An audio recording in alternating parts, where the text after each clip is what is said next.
Dowager Countess of Marwood could be a formidable enemy if she so chose.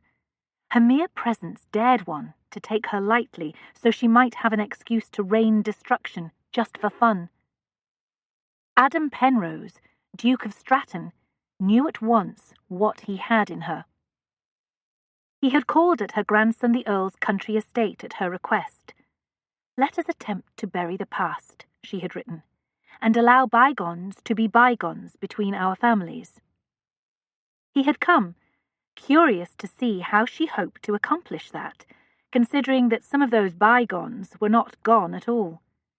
One look at her, and he knew that whatever plan she had concocted, it would not benefit him. The lady kept him waiting a half-hour before entering the chamber herself. She finally sailed into the drawing-room, angled forward, head high, her ample bosom leading the way, like a figure on a ship's prow. Mourning for her son, the late Earl, forced her into black garments, but her crepe ensemble must have cost hundreds. Abundant grey curls decorated her head, suggesting that she also mourned the dead fashion for wigs.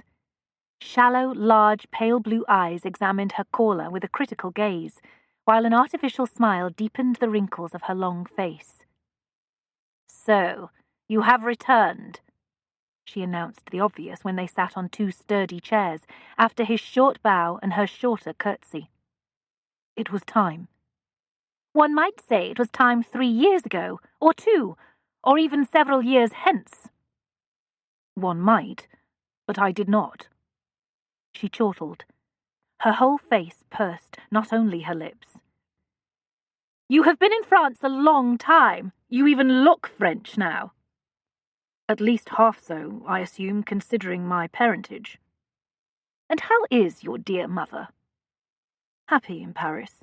She has many friends there." The dowager's eyebrows rose just enough to express sardonic amusement. "Yes, I expect she does. It is a wonder she did not marry you off to one of her own kind." "I think a British match would suit me better, don't you?" "Indeed, I do. It will help you enormously." He did not want to discuss his mother, or the reasons why a solid match would help. "You wrote of bygones. Perhaps you will enlighten me regarding that." She opened her hands, palms up, in a gesture of confusion. "The animosity between our families is so old that one wonders how it even started. It is so unnecessary, so unfortunate. We are county neighbours, after all. Surely we can rise above it if we choose to." Unable to sit and listen to her blithe references to that history, he stood and paced to the long windows. They overlooked a spectacular garden, and on to the hills beyond, not far away. The house and its immediate grounds occupied a shallow valley. "How do you suggest we do that?" He asked the question while he corralled the bitterness in his mind. The dowager knew damned well why the recent animosity had started, and probably knew about the older history too. To acknowledge any of that would make her peace offering peculiar, however. "We stole your property and savaged your mother and helped drive your father to his death, but you should rise above that now." He turned to see her watching him. She appeared puzzled, as if he had done something unexpected and she could not determine if he had won a point without her knowing it. He raised his eyebrows to encourage her to speak. "I propose that we resolve this the ancient way, in the manner of political dynasties down through time," she said. "I believe that our families should join through marriage." He barely avoided revealing his astonishment. He had not expected this, of all possible overtures. She did not merely suggest a truce, but rather an alliance bound by the strongest ties. The kind of alliance that might keep him from pursuing the truth about this family's role in his father's death, or seeking revenge if he learned his suspicions about the last Earl were correct. "Since I do not have a sister for your grandson, I assume you have set your sights on me." "My grandson has a sister who will suit you perfectly. Amelia is all any man could ask for, and would make a perfect duchess for you." You speak with great confidence, yet you have no idea what this man would ask for. Do I not? As if I have lived this long and learned nothing? Beauty, grace, demure obedience, and a fine settlement. Those qualifications are high on your list, as on all men's. The temptation to add other requirements, ones that would shock her, almost conquered his better judgment. He only won the battle because he had learned never to let the enemy know his thoughts. I can find that in many young women. Shall we be honest with each other? What is it about this particular match that would be to my advantage? A bold question, but a fair one. We will be allies instead of enemies. It will benefit you just as it will benefit us. Well now, Countess, we both know that is not true. I have been invited to negotiate peace now, when my father never was in the past. I would be a fool if I did not wonder why you think I would be agreeable. Considering the rumours regarding my activities in France, I can surmise how you may think this will protect your grandson, but not how it will help me. Her eyes narrowed. Her skin's wrinkles froze like stone carvings. She displayed no fear. Adam admired her strong poise, but then she was not the one she assumed to be in danger. She stood. Come out on the terrace. I will show you my granddaughter. Once you see her, you will understand how you will benefit. He followed her out into the crisp April air. The garden spread below them like a brown and red tapestry, punctuated by small new leaves and early flowers of yellow, pink, and purple. Bulbs, he assumed. They'd not yet begun blooming when he left Paris. A girl sat within the reviving growth on a stone bench 30 feet away. She had a book open, held up so her face did not angle down. The dowager must have given her a reprieve from mourning, because the girl wore a pale blue dress. She was pretty, and perhaps 16 years of age. Her blonde hair sparkled in the sun, and her fair skin and lovely face would appeal to any man. Add a fine settlement, and she would do well enough.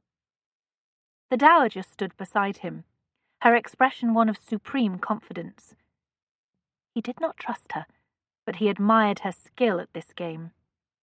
He admitted to himself that her offer did have its advantages, and not because the girl was lovely. His father's name and his family's honour had been badly tainted in the best circles, and if he wanted to overcome that curse, this marriage would definitely help. It would mean forgetting the reasons he had turned his back on England as well as his only good reason for finally returning. Which was why the dowager had invited him here in the first place, he assumed. Amelia is as sweet in disposition as any girl I've known. She's of good humour, too, and has a fair amount of wit, lest you worry that she might be dull, the Countess said. Sweet Amelia pretended not to see them, just as she pretended to read, posed so he could see her face and form. No wrap warmed her, and no bonnet protected that fair skin. Wondered how long she had been sitting like that, waiting for her future intended to inspect her. He did not know why she held no appeal, perhaps because while she might be lovely and witty, she was too young, and from the look of her compliance with her grandmother's instructions, probably lacked spirit. The doors opened, and the Earl strode out. Tall and blonde, he had not yet completely shed the gangly thinness of boyhood. He glowered at his grandmother while he passed her. She pursed her face in return. His arrival apparently had not been part of the dowager's plans. He advanced on Adam like a man greeting a friend, but his rushed, loud welcome and the glisten of sweat on his brow told another story. Theobald, Earl of Marwood, was afraid of his guest. Many men had shown the same reaction since Adam arrived back in England 2 weeks ago. His reputation had preceded him, and society apparently expected him to issue challenges left and right at the slightest provocation. Adam had done nothing to correct their assumptions. For one thing, he might very well issue a challenge or two, depending on what he discovered about events 5 years ago. For another, there were men, like Marwood here, who were more pliable when motivated by fear. I see grandmother has already broached the idea of this match, Marwood said heartily. He looked down at his sister Amelia, still posed in the garden. The two of them looked much alike, fair, pale, handsome, and young. The Earl could not be more than 21. Adam wondered if Marwood knew about the rumour that had haunted Adam's father to his grave.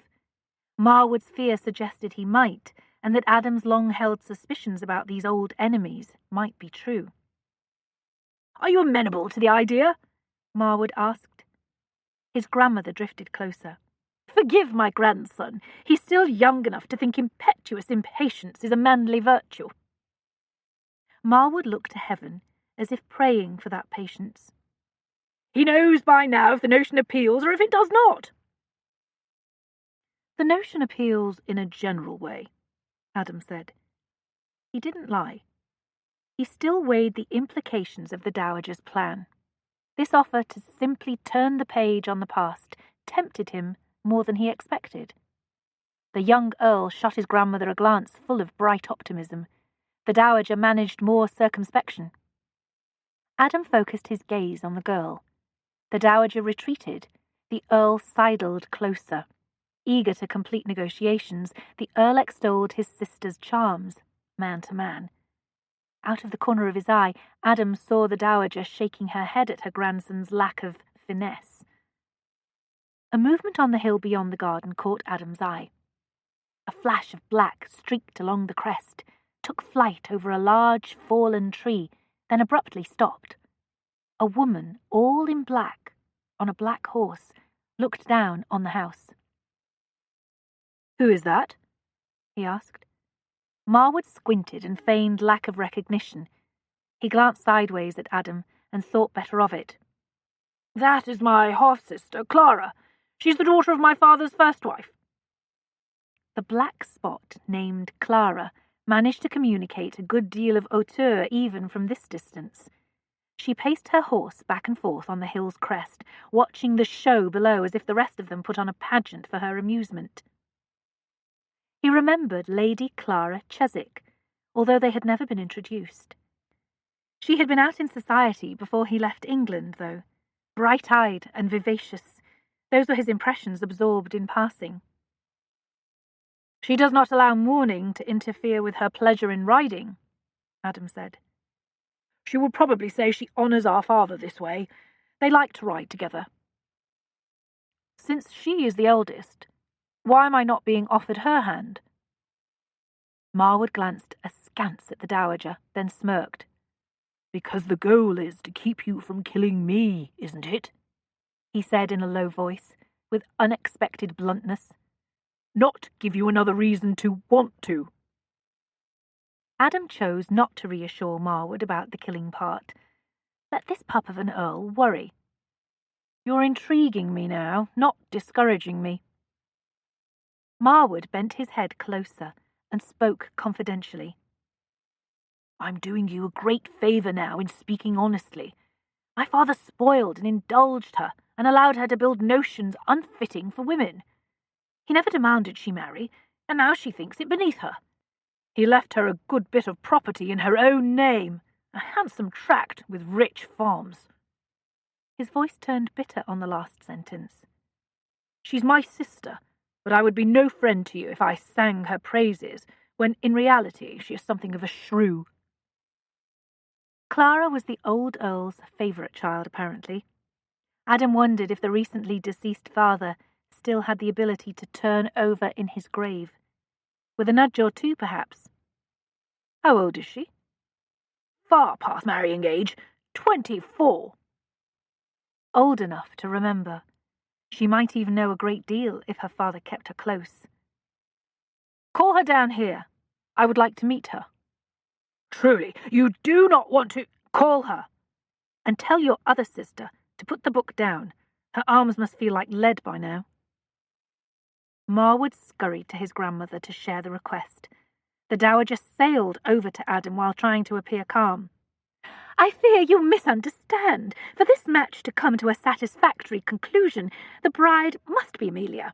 Clara's character is above reproach, but she's not suitable for any man who desires domestic harmony." I only asked to meet Lady Clara, nor have I agreed to any marriage yet. Before he died, my son specifically spoke with me about this alliance. I am only executing his own intentions. He said it should be Amelia. He wants to meet her, grandmother. Exasperated, Marwood raised his arm and gestured to his sister Clara to come in. The horse ceased pacing. The woman had seen and understood the instruction. She sat on that hill, her horse in profile, her head turned to them, gazing down. Then she pulled the reins hard. Her horse rose on its back legs so high that Adam feared she would slide out of her side saddle. Instead, she held her seat neatly while she pivoted her horse around. She turned her back on them and galloped away. The lady had just slapped him in the face from a distance of 600 yards. The dowager's expression showed smug triumph beneath its veil of dismay. How unfortunate she did not see my grandson's signal. Well, she saw it well enough. She's a bit wilful, I will admit. I did warn you, Marwood said.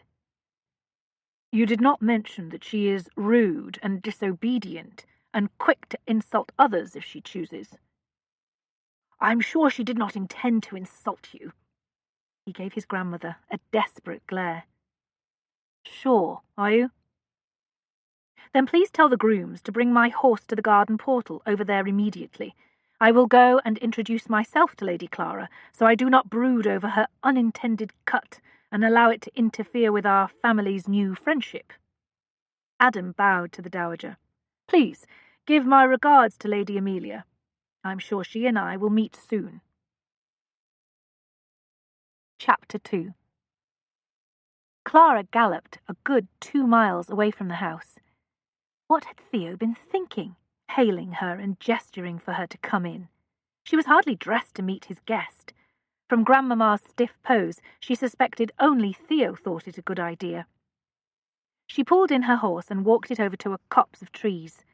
Putting Theo out of her mind, she dropped off the saddle onto a tree stump, hopped down, and pulled a sheaf of paper out of her saddlebag.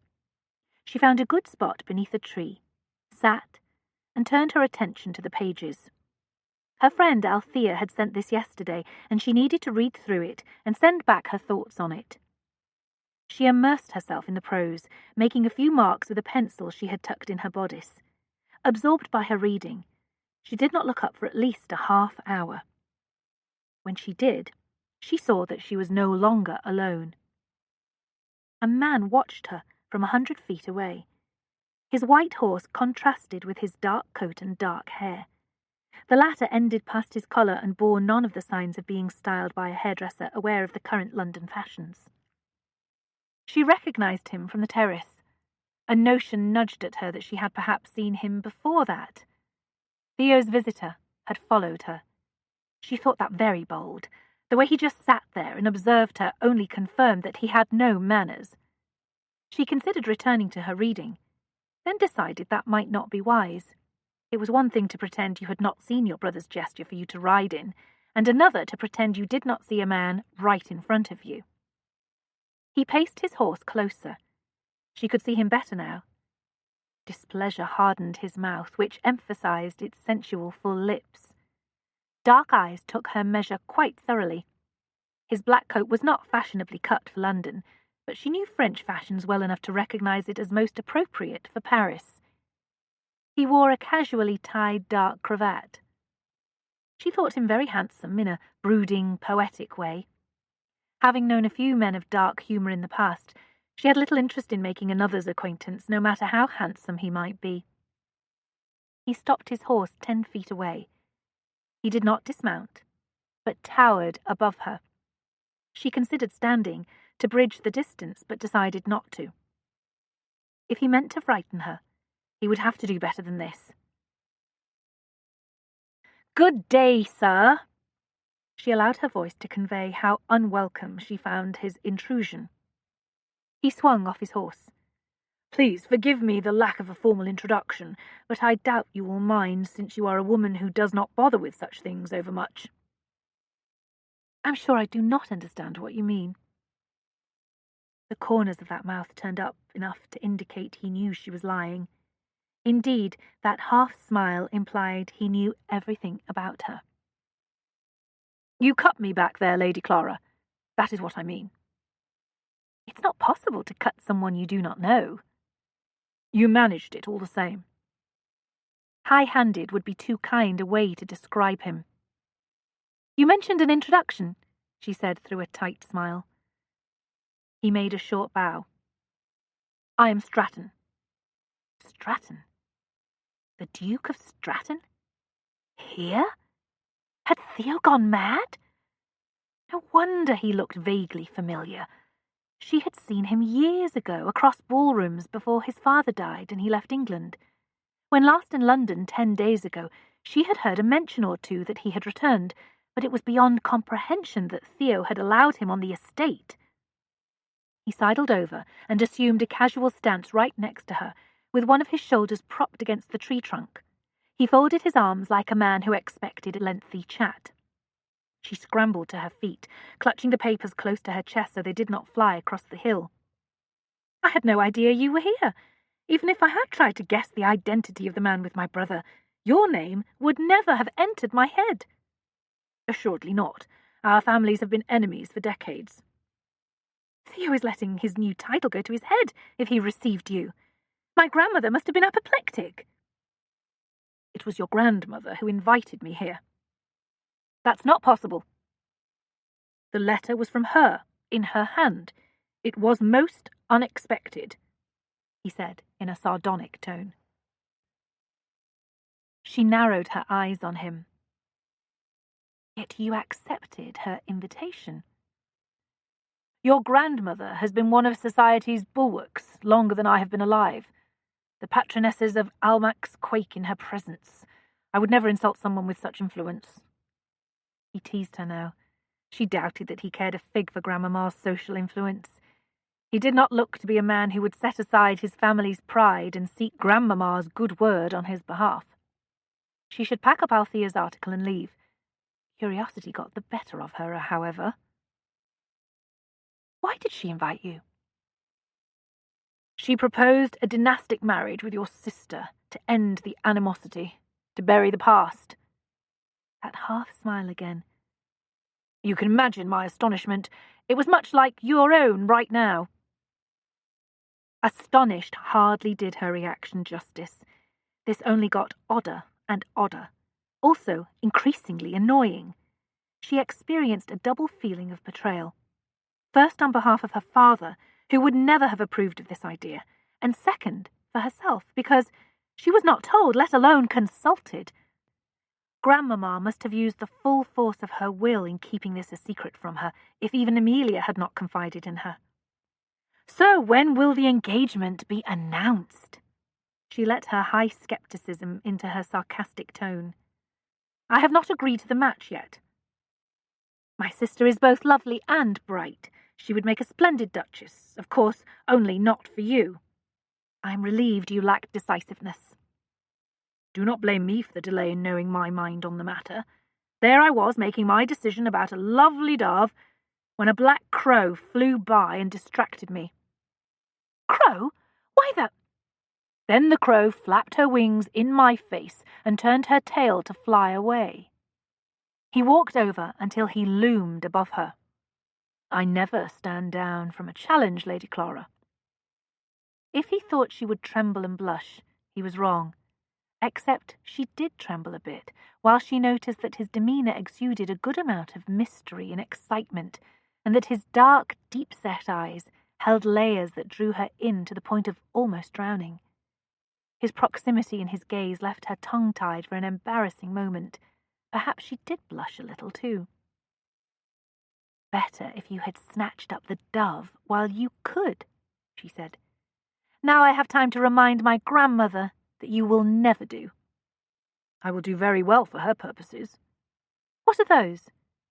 "Don't you know?" He cocked his head a fraction. "Perhaps you don't." It grew awkward, standing so close to him. She experienced a mix of alarm and exhilaration. She stepped back and fussed with the stack of pages in her arms. "Excuse me." She walked towards her horse. His tall, lean form soon warmed her side, and his bootsteps paced alongside her. "You're leaving without even a good day? You are determined to insult me, I think." "I would be within my rights to shoot you, let alone insult you. You are trespassing on this property, no matter what else my grief-stricken grandmother may have said. You crossed the border between my brother's land and mine a quarter-mile back. And I would be within my rights to use my crop on your pretty tail in response to your behaviour." She stopped walking and glared at him. "Such a threat is beyond the pale. Try that, and I will certainly shoot you. Don't doubt it. I'm not a woman who quakes when faced with stupid masculine bravado. Any gentleman with proper breeding would have allowed the misunderstanding regarding my brother's instructions to pass. It's outrageous that you felt entitled to follow me and then berate me. Now I will be on my way, and you can be on yours." She strode onto her horse.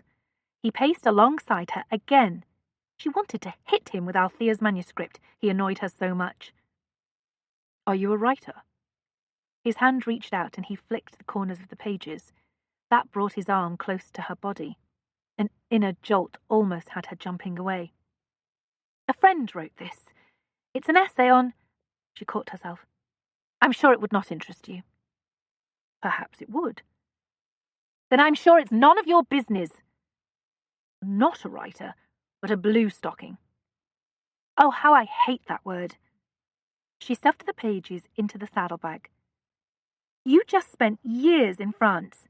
They are reputed to celebrate cultural women. If you give me that moniker simply because you found me reading, apparently you did not learn much while you were there except how to be irritating." She picked up the reins and positioned her horse. "Allow me to assist you." He moved closer. "Please, just go away." She quickly stepped onto the tree stump. With a jump and a pull, she got herself back into the saddle. "Admirably done, Lady Clara. I see that you are independent in all things." She swallowed a groan at his comment. "Do you think I'm so witless as to get off a horse if I had no way to get back on?" As she turned the horse to ride away, she saw the Duke's expression. Humour softened that face somewhat, but within the mind behind those dark eyes, calculations formed. Adam watched Lady Clara ride away. What a provocative woman! Bright-eyed and vivacious still, but also more lovely, with a creamy complexion and strands of flame mixing with her brown hair. Spirited, too spirited, most men would say. He was not one of them. He liked highly spirited, self-possessed women. He preferred if they did not treat him with disdain, of course. He would excuse her, this time. The Dowager's plans had taken Lady Clara unawares, as they had him, and the enmity between their families made her rudeness understandable. He would also excuse her because he had wanted her immediately on seeing her under that tree, and more by the time they parted. Desire always encouraged generosity. He mounted, but rode east, not back to Marwood's house to the west. There was no need to return there and to the road. If he continued this way for several miles, he should soon be on his own land. He crossed well-tended farms and passed through one hamlet of houses. Was this still Lady Clara's property? If so, her father's legacy had been significant. No wonder Marwood spoke of it with resentment. Only when he crested a low rise in the land did he realize just where he was. He recognized the town he approached from its mill. He could barely make out the wide stream that snaked north and south. Marwood's property met his own in places along that stream. He trotted his horse forward, thinking about the Dowager's offer, as dictated by the late Earl.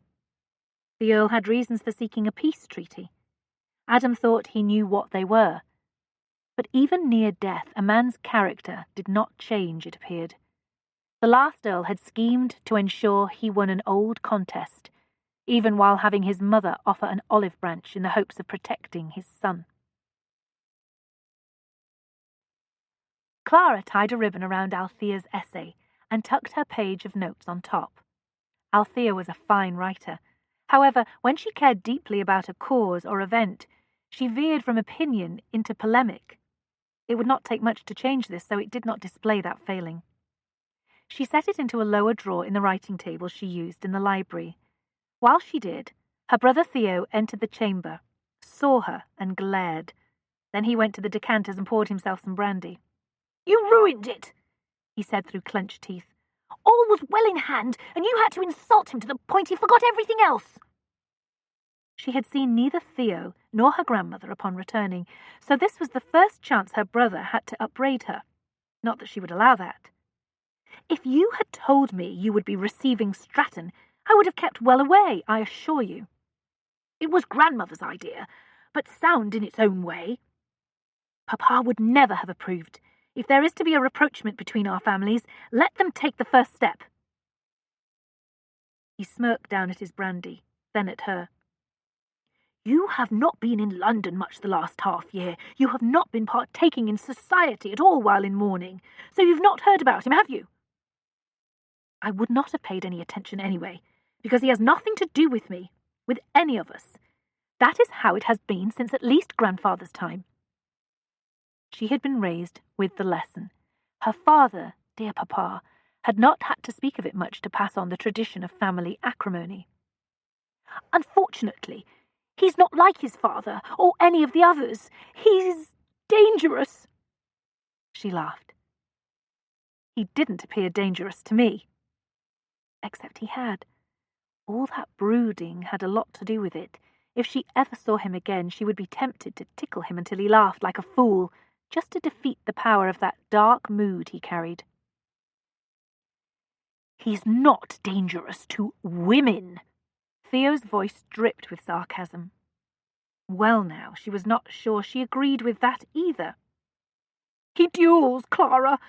He has killed 2 men, and almost a 3rd one, in France. The slightest provocations, and he calls men out. He will not stand down. It's rumoured he had to return to England because the French authorities told him to leave their country." Theo threw back the rest of his brandy. "He's a killer!" Theo's posture shrank while he spoke. His brow furrowed, his blue eyes took on a distant gaze toward nothing. Clara was older than Theo by 3 years, and had watched him grow up. She could tell that her brother was afraid. She stood and walked over to him. "He's hardly going to kill you, Theo. Not over some old family argument begun before either of you were born." "What better way to win that argument? One wrong word, one bad look, and he will have his excuse." "You're being too dramatic." "Grandmother agrees. Mock my judgment if you want, but will you so quickly mock hers?"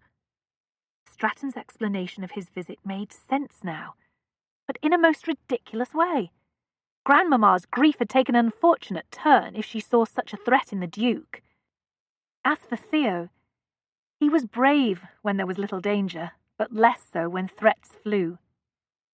"I assume the thinking was, if you are his brother-in-law, he would never want to duel with you," she said. "That's a high price to pay for peace, brother. And what of Amelia? If he has such a temper, is it fair to tie her to him?" "I said he's not dangerous to women, didn't I?" "You do not know that for certain. If we do not even sit at a table with that family, we should not arrange matches with them." "Grandmother!" "You are the Earl now. You must think for yourself." "What ridiculous advice, Clara! He's barely out of school." Grandmamma entered the library as she spoke. "I'll not have you further complicating the matter by urging Theo to an unseemly independence from my advice." "I am 21, Theo muttered, flushing. "Are you? Well, a year more or less hardly signifies." "I'm not complicating anything," Clara said. Her grandmother sat down, back straight and head angled just so. She assumed the pose of the queen of all she surveyed. At the moment, that included Clara. "Your behaviour today meant the Duke left before we could settle things. If that is not a complication, what is it?" "A reprieve for Amelia, for all of us, while you reconsider this extraordinary notion of marrying her to that man." "He seemed suitable enough to me. Too French, but what can you expect with that mother of his, and the way he stayed abroad all this time? Still, a few weeks and he will step into his correct role in life and do what he must to reclaim his place among us. He knows that he needs to wed a girl with your sister's impeccable breeding, and we will benefit by having him close, where we can keep an eye on him so the past cannot harm Theo. You cannot also think he is dangerous to my brother. Has everyone here lost all sense? As always, you assume you know all of it because of how my son favoured you. However, there is much you do not understand. I do not take this step lightly. I will not have anything happen to Theo, especially with his heir presumptive being that insufferable cousin. Leave this to me, Clara. Amelia will marry Stratton, and all will be well. Lest Clara not appreciate how the last word had been given, her grandmother lifted a book, opened it, set her spectacles on her nose, and began reading. Clara looked at Theo, hoping to find an ally for her objections. He turned away to pour himself another brandy.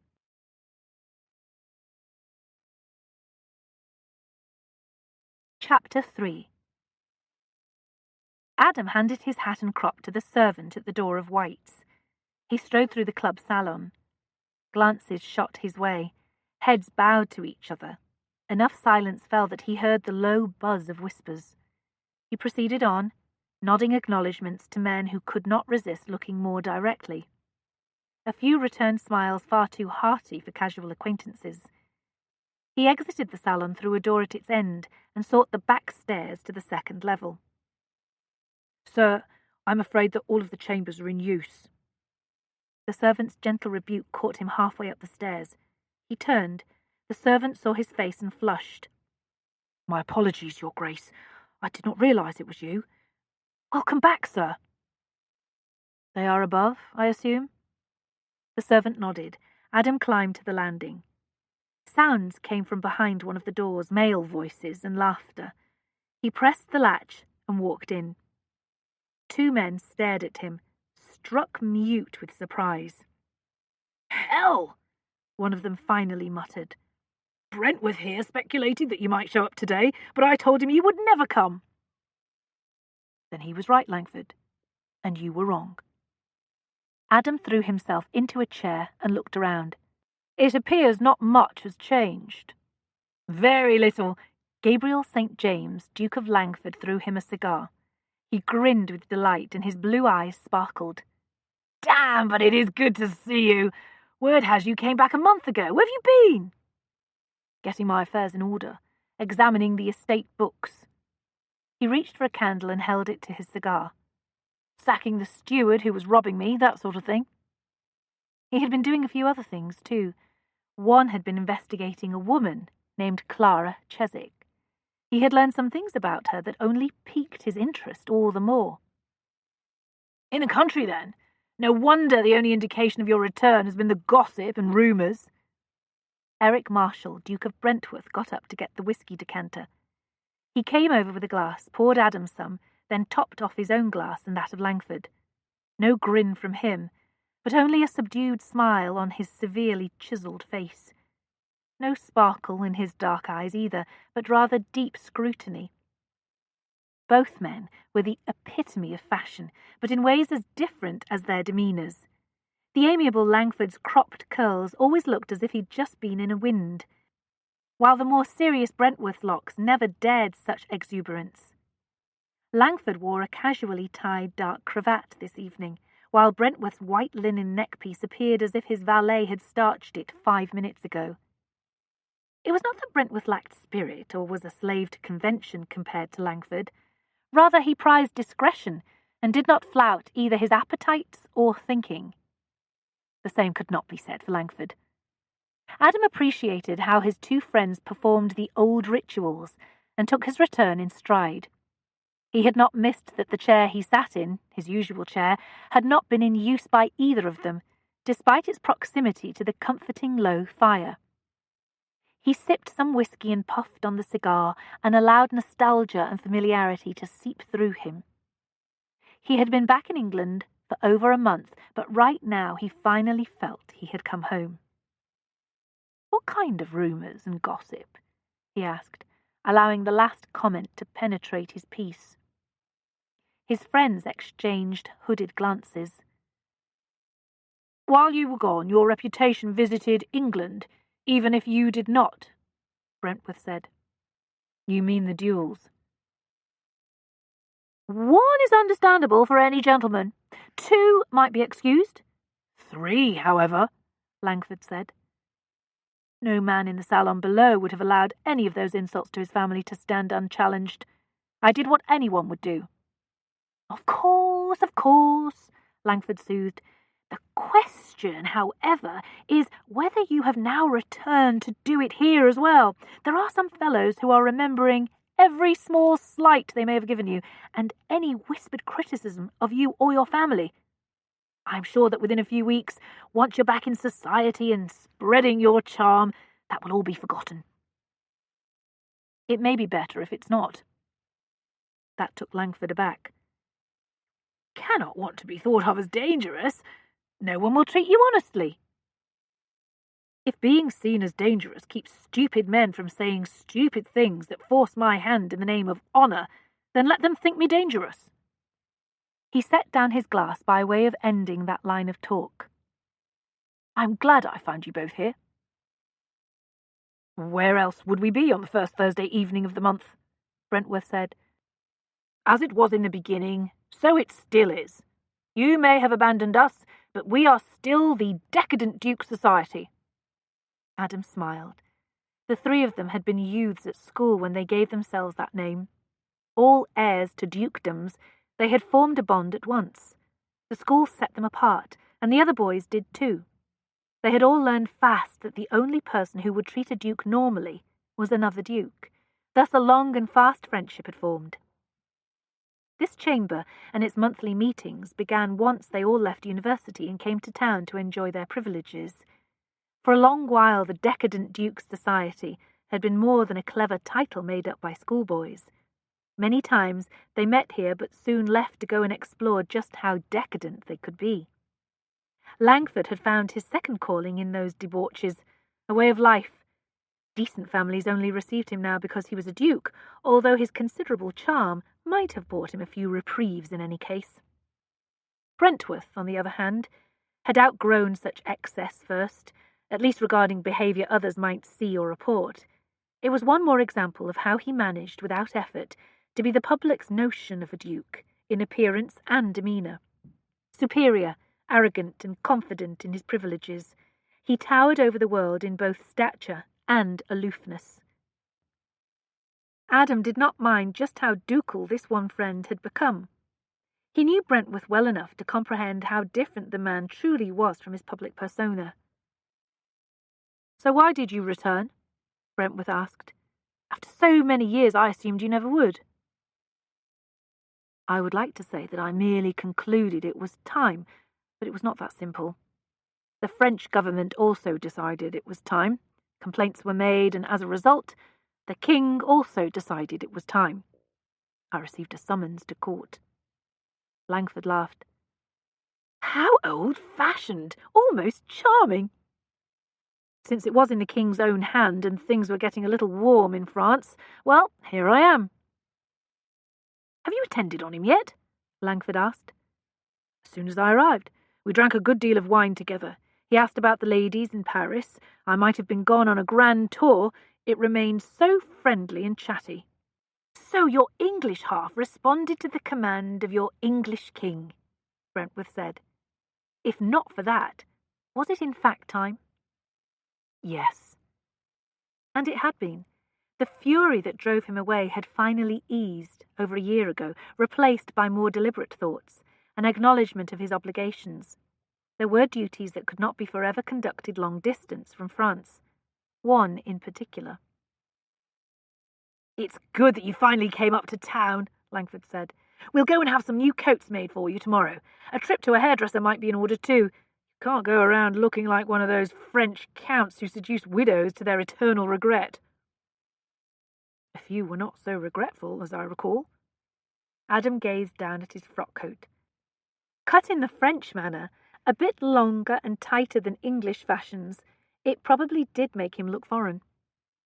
We'll get drunk and you can tell me about them and make me envious, Langford said.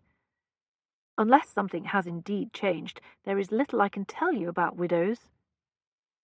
So, what are your plans? Brentworth asked. I expect that my plans are much like yours now.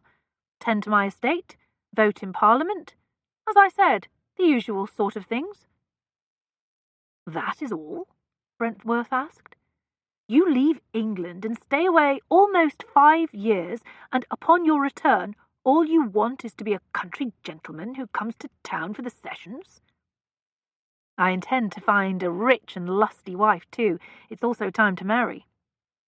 Speak for yourself, Langford said. Ignore him, Brentworth said.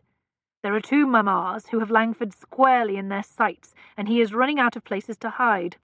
Unfortunately, it's doubtful either girl is lusty enough, or I'm sure he would gladly hand one over to you. If there are 2, he should send one in your direction, Adam said. Oddly enough, mothers almost never targeted Brentworth. Rumour had it that he terrified ingenues so much that their mothers looked elsewhere.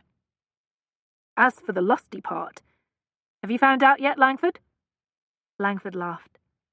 Perhaps in France all kinds of explorations are made on the subject when it comes to girls, but lest you forget, here in England we just hope for the best and almost never get it. Being half French, Adam found the strangled sensuality that had plagued the English these last few decades both odd and curious. It was as if mothers and grandmothers had all convened a conference early in the war and decided that, in the name of rejecting all things French, their daughters should not have as much fun as they had enjoyed in their own youth. A stillness fell in the chamber. He looked up to see Brentworth eyeing him, and not kindly. Say it, Adam demanded. Hell yes, I'll say it. Leave it alone, Brentworth, Langford urged. No, I insist, Adam said. Brentworth stood and went to the whisky decanter again. He took long enough there that Adam thought perhaps the rancour had passed, or been swallowed for now. Brentworth abruptly turned on him. I understand that you were grieving. I understand that there were things being said that were scurrilous and damaging, and... Adam bolted to his feet and hurled his glass into the fire. Flames jumped. Scurrilous and damaging? He killed himself because of it. I know that. But you never spoke to us. You never allowed us to help. You just disappeared with your mother without a word, and there has been no word since. And you walk in here as if the last years never happened. Hell, Stratton, we've all been friends for years, and you acted as if the 2 of us were lined up against your family. I never thought that. The hell you didn't. Langford shook his head. Sit down, both of you. I've told you before, Brentworth, that under the circumstances, whatever he did was a choice made in anger and grief. Who knows how you or I would have acted? He offered Adam a smile of, what, forgiveness? You do not have to explain anything to us. Except he did. Brentworth was right. He had turned his back on everyone and everything in his anger. He couldn't leave England fast enough, not because of the implied disgrace behind his father's death, and not because he couldn't trust anyone. I left as I did because if I had not, I would have surely killed someone out of rage, without even knowing whether I blamed the right person. Brentworth sank back into his chair. Neither friend's gaze met his for a long time. And do you know now if you blamed the right person? Brentworth asked. Not yet. Langford tapped the ash off his cigar. An interesting answer. I guess now we know why he has really come back, don't we, Brentworth? Clara quickly read her morning mail while eating breakfast in Gifford House, the family's London home. 2 letters in particular received very brief attention. Her grandmother had written a scold. I am told that you have refused to receive Stratton twice since you went up to London 10 days ago. I must insist that you cease such provocations. Theo's letter said much the same thing. We are unlikely to make progress with Stratton if you continue insulting him. Think of Amelia's future. Think of mine. Surely you can find a modicum of gentility where he is concerned. She was thinking of Amelia's future and the family's. This whole idea of bridging the divide between her family's and Stratton's struck her as ill-advised and disloyal. Let them try it if they wanted to, but she was not going to cooperate.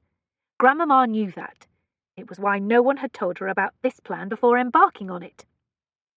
Donning her pelisse and her bonnet, she lifted a wrapped package and descended to the reception hall. Issuing the family carriages, she told a footman to get her a hackney. She took some air on the portico while she waited. Unfortunately, while she did, a carriage pulled into the drive. She cursed under her breath. Stratton again. And here she was in plain view. She could hardly have the butler tell him she was not at home. On the other hand, it should be obvious she was leaving. A few polite words and he would be on his way. The Duke stepped out of his carriage and approached her. After a greeting, he stopped with one foot on the lowest step of the portico and eyed her. "You go out a great deal." "I may be in mourning, but I'm not dead." He gestured to his carriage. "Allow me to take you to your destination." "Very kind of you, but my carriage is on its way." "It may be some time before it arrives." Indeed, it might. With an inward groan of resignation, she turned to the house. "Since you have called on me, let us go inside and have a proper visit while I wait." She led the way into the house and deposited her package in a footman's hands. Up the stairs she led the Duke and into the drawing-room. She perched herself on a chair and hoped she appeared at least half as formidable as her grandmother. The Duke took a seat in the chair closest to hers and settled in comfortably. His hair had been styled since she last saw him on that hill. His now dishevelled cropped locks brought more attention to his liquid dark eyes and to that sensual mouth and hard jaw. "It is kind of you to receive me, Lady Clara." "Since you saw fit to report to my family that I didn't receive you previously, I now feel obligated to pretend I'm amenable to this inexplicable desire of theirs to form a friendship with you." "You are a very direct woman." "You are a most persistent man." "Persistence in man is a virtue, while directness in a woman is a nuisance, which begs the question of why you have bothered being so persistent with this nuisance of a woman." "That is an excellent question. If you had seen me on my first call, by now you would have a full understanding of my intentions." What an odd way to put it, whatever his intentions were. "Perhaps you will enlighten me now, and quickly, so I can resume my own plans which you have interrupted." He laughed quietly, as if at a private joke. "Your brother called you shrewish. I can see why." "Shrewish? Why, that spoiled, disloyal boy. I prefer being called direct. As a gentleman, I'm sure you prefer that word too." "Of course. Allow me to be direct in turn, so you can be about your day's business." He leaned forward and set his arms on his knees. It brought his fine face quite close to her. "You know your grandmother's plan to have me marry Lady Amelia?" "I do." "I've decided to decline the offer." It was all she could do to not cheer with relief. Thank heavens, someone in this sorry business was using some sense. "I have decided that you will suit me and the Dowager's plan much better." A stillness rang in the chamber. It took a good long moment for her mind to absorb what he had said. Even then it sounded too bizarre to be accurate. "Your sister is too young for me, and whatever settlement is offered with her, it will never be as good as a wife with her own property and income." Good heavens! She gathered her wits, but it took some serious groping through her stunned reaction. "Have you even met Amelia?" "No, but it does not signify. I'm quite sure that while she is lovely, she's not the bride for me." "How can you say that when you've not even—" "I know. You had better know differently, and quickly, because I am not available instead."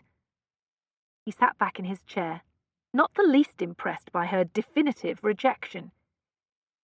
"It is understandable that you are surprised by my proposal. I'm confident that you will come round, however.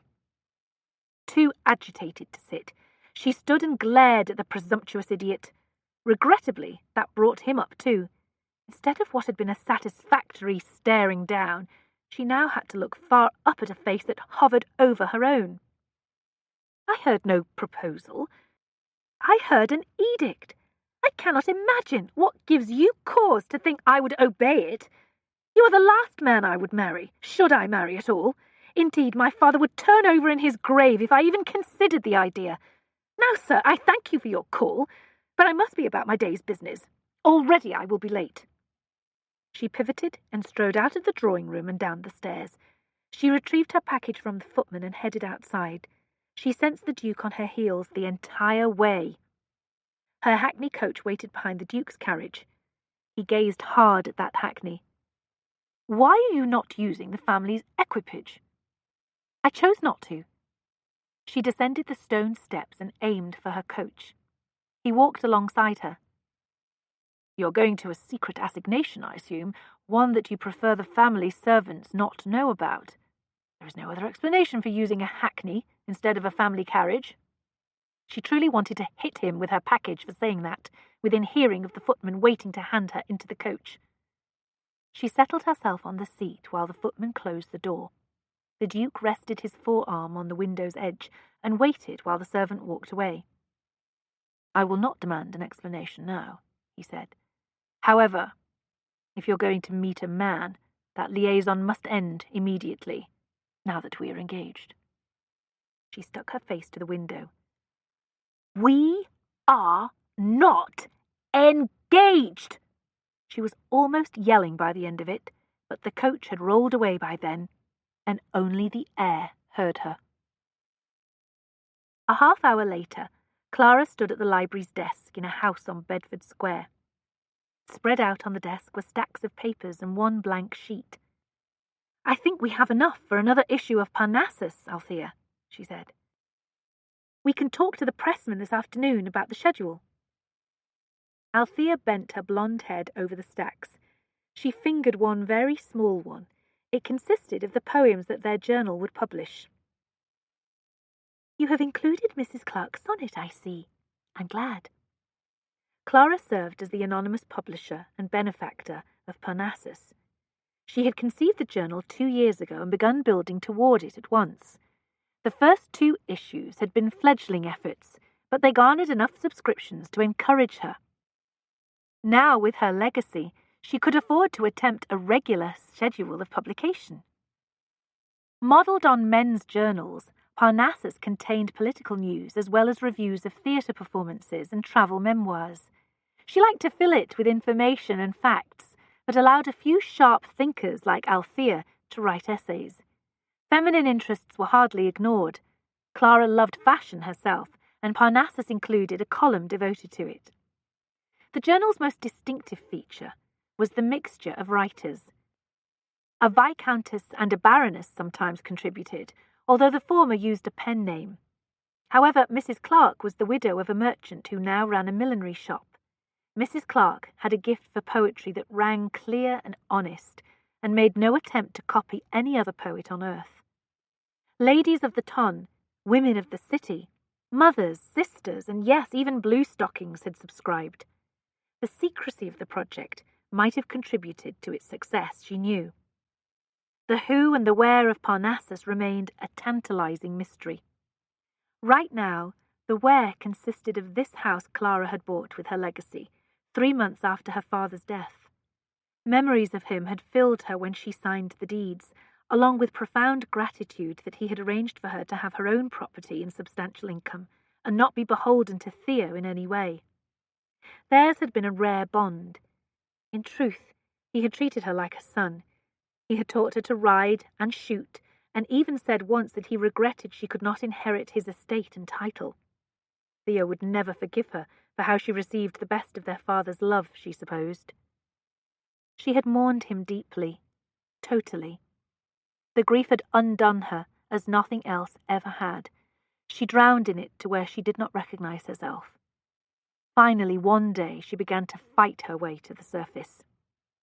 Parnassus had been her lifeline. Purchasing this house was her first clear step forward in her life. The journal's needs forced her to visit London periodically, too. Until now those visits had been brief, but now, at 6 months after his passing, she finally had resumed lengthier ones. "The fashion article has not yet come in from Lady Grace," Althea mentioned. Lady Grace Bidwell was the most recent addition to the contributors.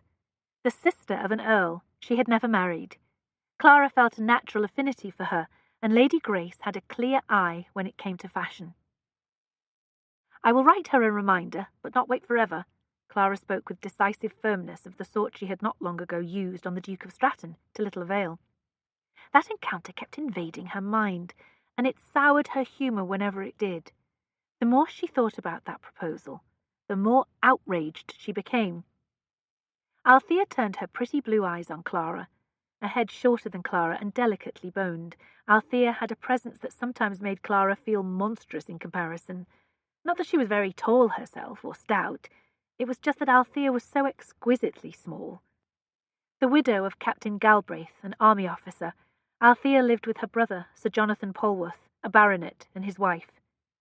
Althea had the life of a dependent relative now, the sort Clara's father had saved her from with that legacy. "You're out of temper today," Althea said. "Is your brother annoying you again, insisting you come back down to the country?" "It's not that. Not entirely." Clara was not given to confidences, but she did want to share some of the recent strange occurrences in her life. Not the proposal. No one would ever learn about that. "Both Theo and my grandmother have gotten the idea in their heads to end a long feud our family has had with that of the Duke of Stratton." "I would think that's a good idea. Such long wars have little benefit." "Grandmother never does things simply because they're good things, Althea. She has a mind like a poacher's trap, and her strategies would have put Napoleon to shame. She is determined, however, and Theo is as well. They even received him. My father always swore that Stratton would never darken his doorstep, but there he was." Althea began stacking the articles, sliding clean sheets between each one as she did. "On your doorstep? Here in town at Gifford House? I have heard he came up recently." "Did you now?" It seemed a good way to avoid admitting he had indeed darkened her family's doorway here in town. "There has been some talk about him." "You would not have heard it, because you were sequestered at Hickory Grange for so long after your father passed, and were not here when he returned from France." Althea carried the big stack of papers over to another table and proceeded to wrap the whole thing in linen. Clara strolled in her wake. "What sort of talk?" Althea tied string around the thick package, finishing with a rustic bow. "Vague talk. The kind where you hear bits of things when you come upon people, but they stop talking once you're seen. Serious talk, from the looks of the doer faces. Whispered, secret talk, mostly among those of our parents' generation." "Surely those bits must have given you some idea of why he has garnered that kind of attention?" Althea shrugged. "I believe I heard my brother refer to him as dangerous. Something about duels in France." "I heard about the duels. Theo told me. I think he fears if he does not sue for peace, Stratton will challenge him." "What nonsense!" "I also interfered with some talk about him in a drawing-room after a small dinner party. The hostess could not contain herself despite ending mid-sentence. She mouthed a final word of whatever she had been saying to her confidante." "What word was that?" "I'm quite sure it was the word revenge. Now, if we're going to speak with the pressman today, we should be on our way before it gets too late." They donned their pelisses and bonnets. Clara envied Althea her celadon green and lemon yellow ensemble. She didn't resent wearing mourning clothes. She would wear them forever if that would honour her father. She did miss ensembles with more colour and style, however, and sometimes plotted incredible excesses at the shops once she could dress fashionably again. With the manuscripts firmly tucked in her arms, Clara joined Althea while they walked to a hackney stand around the corner from the square. Her nose all but itched from the tantalising information Althea had just fed her. Stratton might be high-handed, annoying and arrogant, but he'd just become interesting too, especially to the publisher of a journal. Revenge? About what? It seemed a few in London knew, but it was not gossip for general consumption. Once in the hackney and on their way to the printers, Clara spoke her thoughts. I find all of this provocative, Althea. If Stratton is bent on revenge, one wonders why and against whom. He's no ordinary man, after all. He's a duke. Who could have wronged a duke so badly that he seeks revenge, and to be considered dangerous? There is something very curious about all of this. I suppose I could ask a few questions to see if I can gather more than bits. I will as well. Let us see what we can learn about this man. There may be a story for Parnassus in it. She neglected to mention that more information might enable her to end Stratton's inexplicable and discourteous courtship too. Chapter 4. Dust covered him. It rose from the pages when he turned them and settled on his coat like iron shavings on a magnet. Adam forged on, reading the old newspapers, more interested in what was not reported than what was. An allusion here, an off-handed reference there, a name mentioned in passing.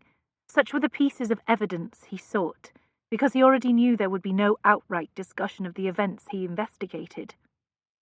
He had come to the Times last, after turning other pages at the offices of other papers and journals. They all kept examples of their old publications somewhere. It might be in an airy library or a damp cellar, but with time and patience, he had read every word published about the Duke of Stratton in the few years up to and through his father's death. The death notices were the most useless, although a few in less respectable journals vaguely implied it might have been a suicide. The Times would never tread in that direction on a duke, so its notice extolled his father's accomplishments and taste. Reading it, one would never guess at the extreme provocations that had made a man take his own life. Clues regarding the details and sources of those provocations were what he now sought. It had all been a very secretive business, so the bits he uncovered were all between the lines. No publisher would ever openly air those rumours. No man would speak about it except behind closed doors and in the lowest voice.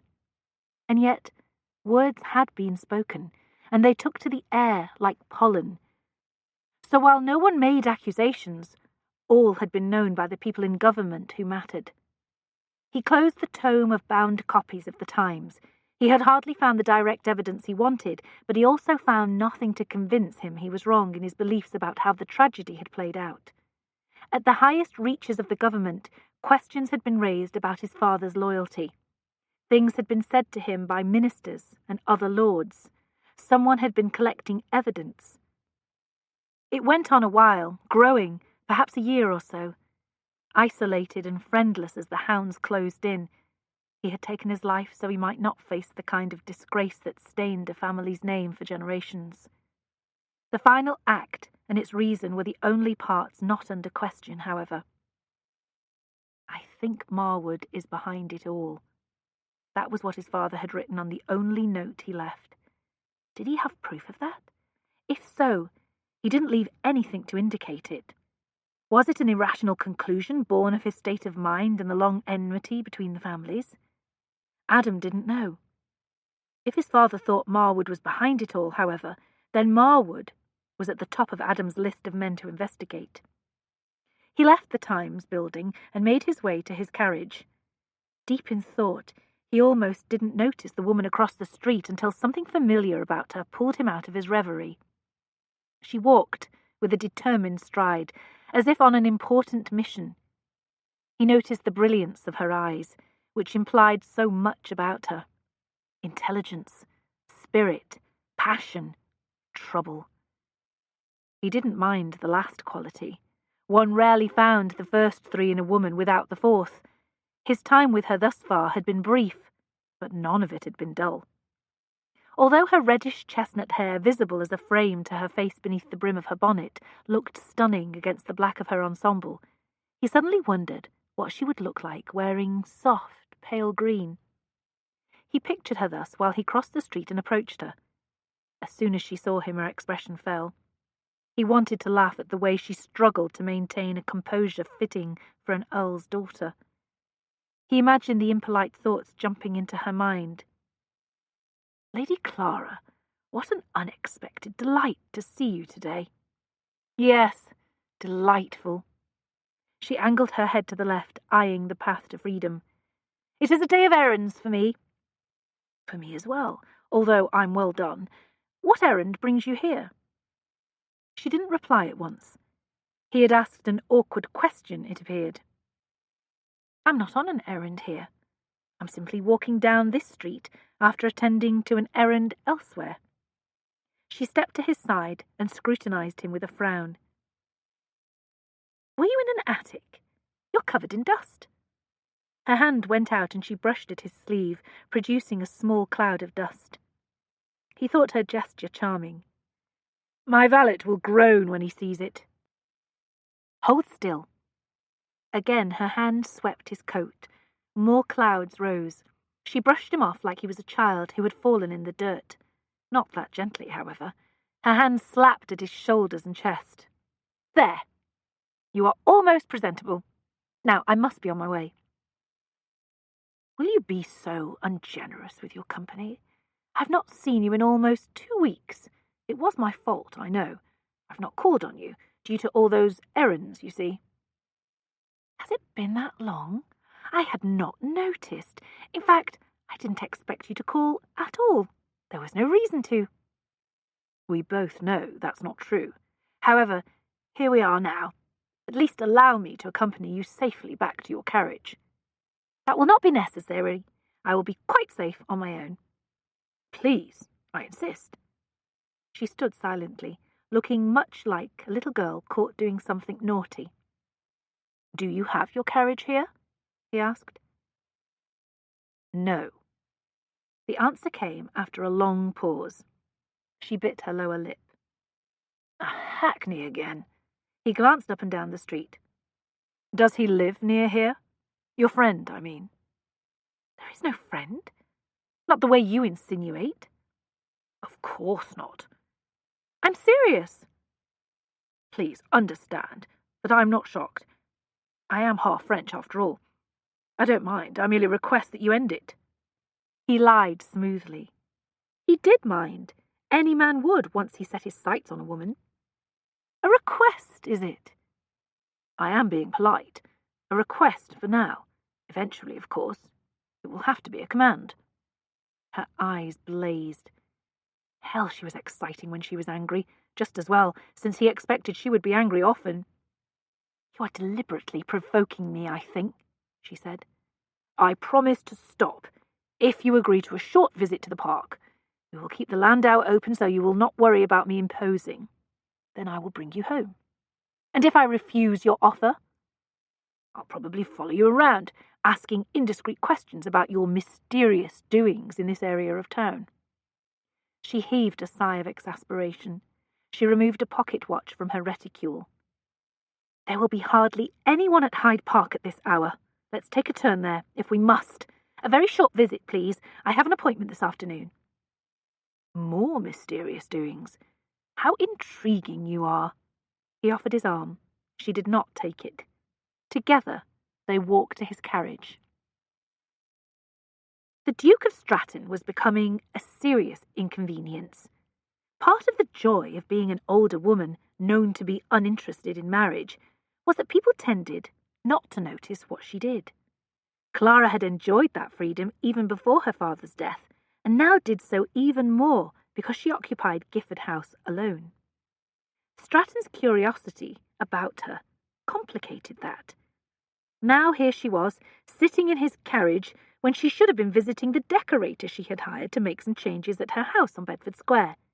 Since no one knew about the house, she could hardly have the Duke trailing her there. She didn't care for how he manoeuvred her into spending this time with him. She resented that he had won a little contest. "Do you prefer town? You spend a good deal of time here," he said once they were seated across from each other and the coachman had opened the carriage to the air. From anyone else she would think it small talk. From this man, she heard an intrusive question. I like both town and the country. I spend time in both places. However, after all the months at Hickory Grange after my father's funeral, it was time to see some friends here and dip one foot into society again. Even as she said it, she worried that she gave him too much information. Your blue-stocking friends? Yes. What do you do when you're not talking letters with them?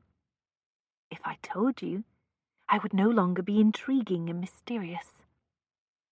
It was a mistake to say that. She knew it as soon as she said it. His dark eyes settled on her, amused and too confident that he saw more than she wanted. That gaze unsettled her. She found it stark, almost naked, in its demand for her attention. It implied intimacies of the spirit that she did not want to have or acknowledge. She hurried to brush her own provocation aside. You will find my interests very boring and feminine.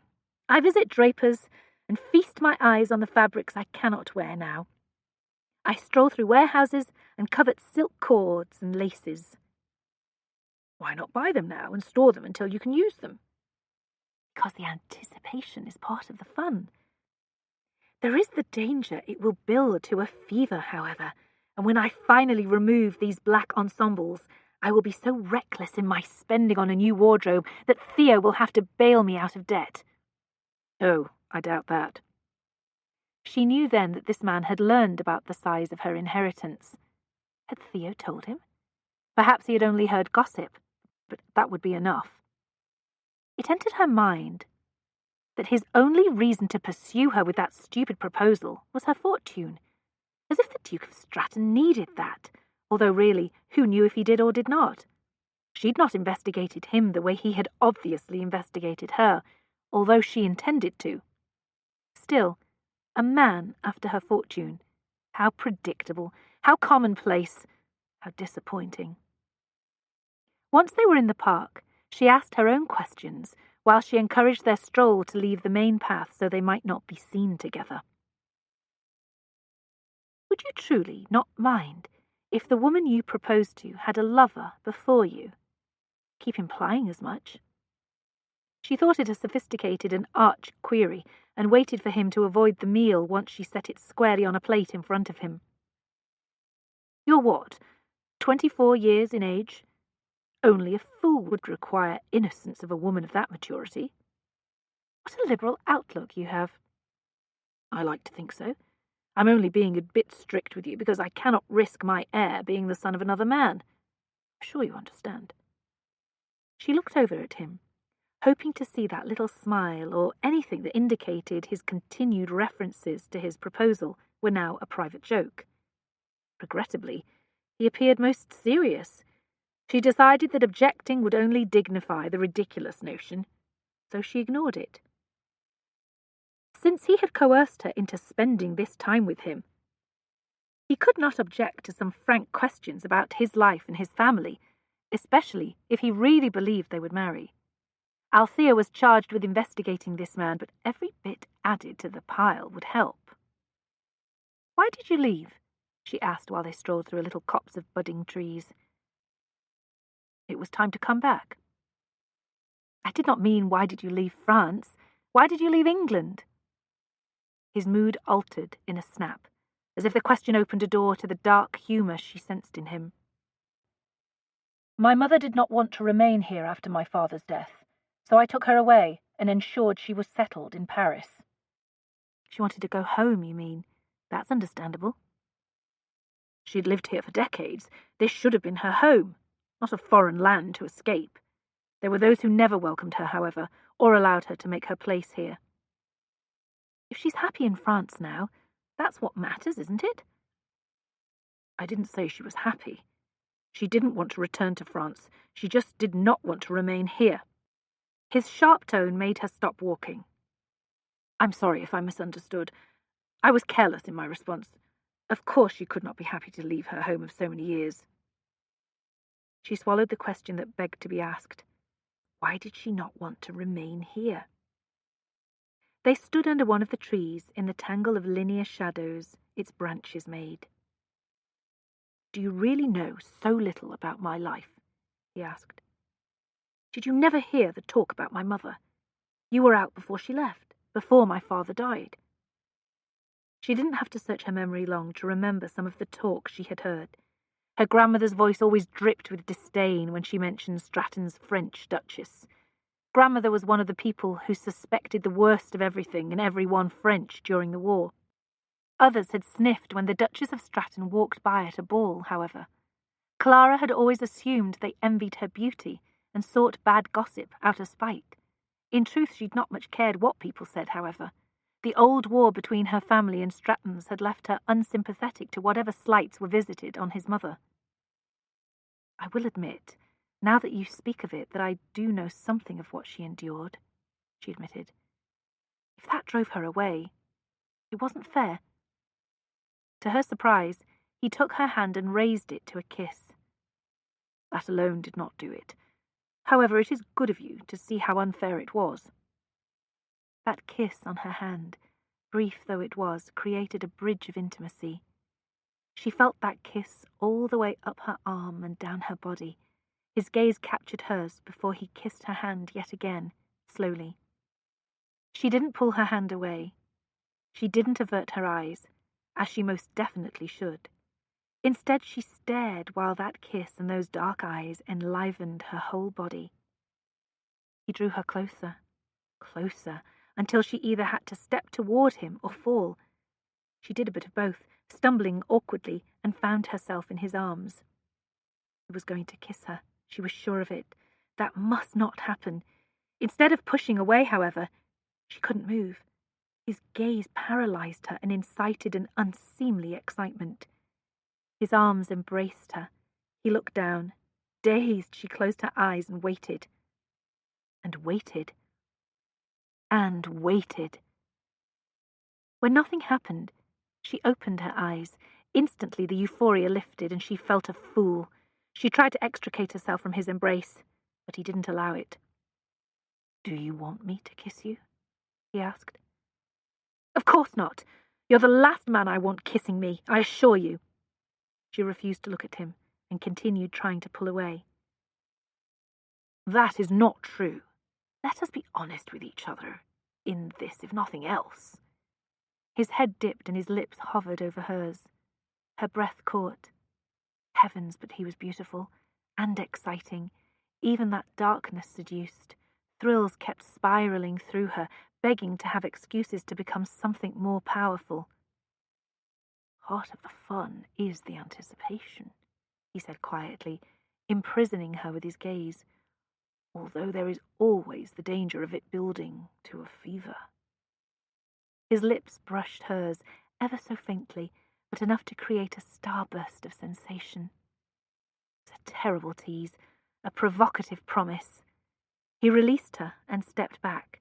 She stood there speechless and utterly defeated, shocked at how he had used her own words against her to imply they shared some sympathy on sensual matters. "I must go." She turned on her heel and marched toward the main path. With each step, her indignation grew. He walked alongside her, too contented by far. "I can't believe you imposed on me like that," she said, in her best "how dare you" tone. "I imposed very little, especially given the circumstances. Indeed, had I made love to you up against one of the trees, I'm not sure it would have been an imposition."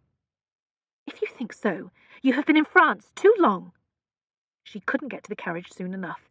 She refused to look at him all the way to Gifford House. Once there, she barely suffered his insistence on handing her down. She steeled herself against the feel of his hand on hers, and the closeness of his body, and the way her whole being still wanted to react inappropriately. She couldn't resist one last scold, not only to remind him of proper behaviour, but herself too. "Please remember, in the future, how a gentleman treats a lady, sir." "I know how to treat a lady.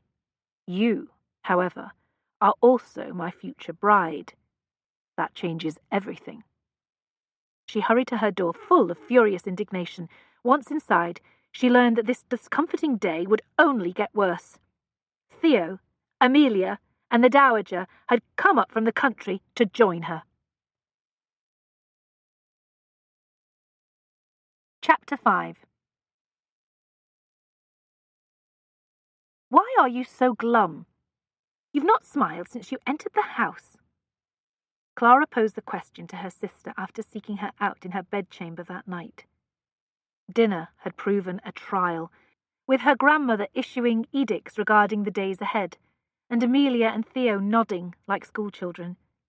The dowager dismissed out of hand Clara's own objections to the demands the plans made on her time. Amelia threw herself on her bed. Grandmother wants me to meet Stratton. Since he's here in town, we followed him.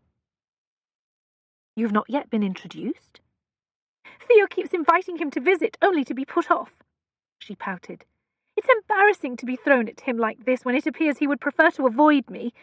Since I would like to avoid him too, I wish they would stop this pursuit of him. I realise he's a duke, but I found him rather frightening in appearance when he was on that terrace.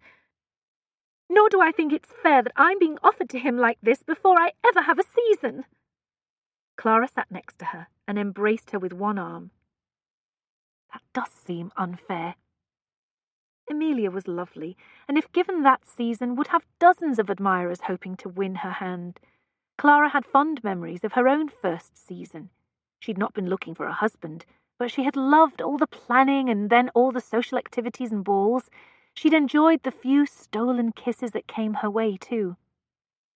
Now I'm here in town and have to sit everything out while all my friends go to balls, Amelia complained. It's one thing to remain in mourning down in the country and miss out. It's another to all but hear all the fun through the windows while I sit in this house, wearing black. Perhaps we can convince Grandmother to allow you to attend a few smaller events, a garden party or two, and you can receive friends here, if you're allowed to meet with Stratton. Why not other young men? Amelia's eyes lit with hope. Do you think she'll agree? Perhaps she will allow me to have a new dress or two made. Not that I want more black dresses, but at least I'll be going out to the shops then. I will try to convince her to permit something other than black for you at least. It has been past 6 months now. Other colours, simple and subdued to be sure, can be permitted for a girl, it seems to me. Amelia threw her arms around Clara and kissed her cheek. If you can obtain even that small reprieve, I will be so grateful. You write to your friends and let them know you are here and can both pay calls and receive. As for Stratton, you're not obligated to marry anyone if you do not want to. I hope you know that. The joy left Amelia as quickly as it had emerged. I've never been good at defying Grandmother. She frightens me even more than the Duke does. Of course she did. The dowager intimidated grown men. If not for Stratton's resistance, Amelia would be affianced already. Perhaps Stratton will never visit us here either, Amelia said wistfully. Clara doubted that. Grandmother would not be put off now, no matter what stratagems the Duke attempted, unless he flatly refused to continue this peacemaking dance. It would be best for all of them if he decided to do that. Are you going to tell me where we're going? Langford asked the question while he and Adam walked their horses along Bond Street. When you urged me to join you, I assumed you would explain why and where by now. Adam had crossed Langford's path 3 blocks before. That had been no accident, nor had been his neglect to mention their destination. I promised it would be diverting, and it will be. I must insist you reveal all. I do not think we're visiting some shop or heading toward a typical afternoon diversion. Adam turned off Bond Street. I will confess why I waylaid you, but you must first promise not to abandon me. What are you up to, Stratton? I'm calling on Marwood. No. That pup? Whatever for? I thought you were his sworn enemy through inheritance. He thinks we should make amends and be friends. He's been insistent about it. He keeps inviting me to visit and followed me up to town to corner me. Yesterday he paid a call while I was out, so I wrote and finally agreed to return the honour. Langford continued to pace his horse forward. At least he'd not rejected this visit out of hand. I suppose he's afraid you're going to challenge him over that ancestral slight. He has most likely been soiling his small clothes since hearing you're back. I would never duel over insults 50 years old. He got a sharp glance from Langford for that. So you are agreeable to accepting his olive branch. My, that is good of you." Adam ignored his suspicious tone. "Well, I've heard he has a lovely sister." "You must mean Lady Amelia. She was a beautiful child, that is true, but no one has seen her in close to a year. I expect she's passing on this season due to the Earl's death. But yes, it is anticipated that she's turned out more than well. Surely you do not intend to make amends to the point of courting her?" "I rather thought you might want to." Langford stopped his horse. "If that was meant as a joke, I'm not laughing." Adam grinned. "I am. Stop being so worried. One would think it were possible to sneak the nuptial noose on you without your knowing it. There are a few mothers who are giving that their best effort." He started his horse again. "Forgive me for lack of humour. I am feeling hounded. So we are calling on one of your family's enemies with the main goal of ogling his sister." "That sums it up neatly." Langford shrugged. "Why didn't you say so?" Their ride took them to the door of Marwood's townhouse on Portman Square. Adam waited until servants took their horses and they were at the door before speaking again. "I forgot to mention it. His grandmother was with him when he called yesterday. I expect we'll see her too." Langford closed his eyes. He looked like a man praying for salvation. "I have assiduously avoided that harpy for almost a decade, Stratton. I may kill you for this." "You would not have wanted me to face her alone, would you?" "I would have sent you on your way and collected your remains after she was done with you. Hell, let us go in and hope that she's fed on someone else already today." "M'lady?" Clara's maid Jocelyn whispered the address in a nervous tone. "What is it?" Clara responded ever so calmly, although she wanted to express great displeasure. She had told Jocelyn she was to be left alone, clearly and strongly told her that. Yet here the maid was, interrupting. "A footman came to the door. He said your grandmother requires you in the library." Clara set her head in her hands. She looked down at the surface of her writing desk. The printed pages of the journal received from Althea yesterday waited her proofing. They needed to be returned with corrections to the printer tomorrow. She'd hoped to be done by yesterday afternoon. However, ever since her family had taken residence here, there'd been one interruption after another. Those from Amelia she didn't mind. Those when her grandmother demanded her attendance did. Not that Grandmamma required her for anything important. She merely wanted to talk and needed an audience. Clara had put some of that time to good use, at least. She'd obtained agreement that Amelia should have a new dress or two and be allowed to pay calls. Yesterday morning, unfortunately, they'd engaged in a row when she refused her grandmother's edict that she'd join the Dowager and Thea when they paid a call on Stratton in the afternoon. She had no trouble marshalling a list of reasons why she should not do that. She had a meeting with Althea planned, for one thing. She thought they would look ridiculous if the entire family paid that call for another. Finally, she didn't want to encourage the Duke to think she was in any way in agreement with this peace mission, let alone in his peculiar plan for achieving harmony between their families.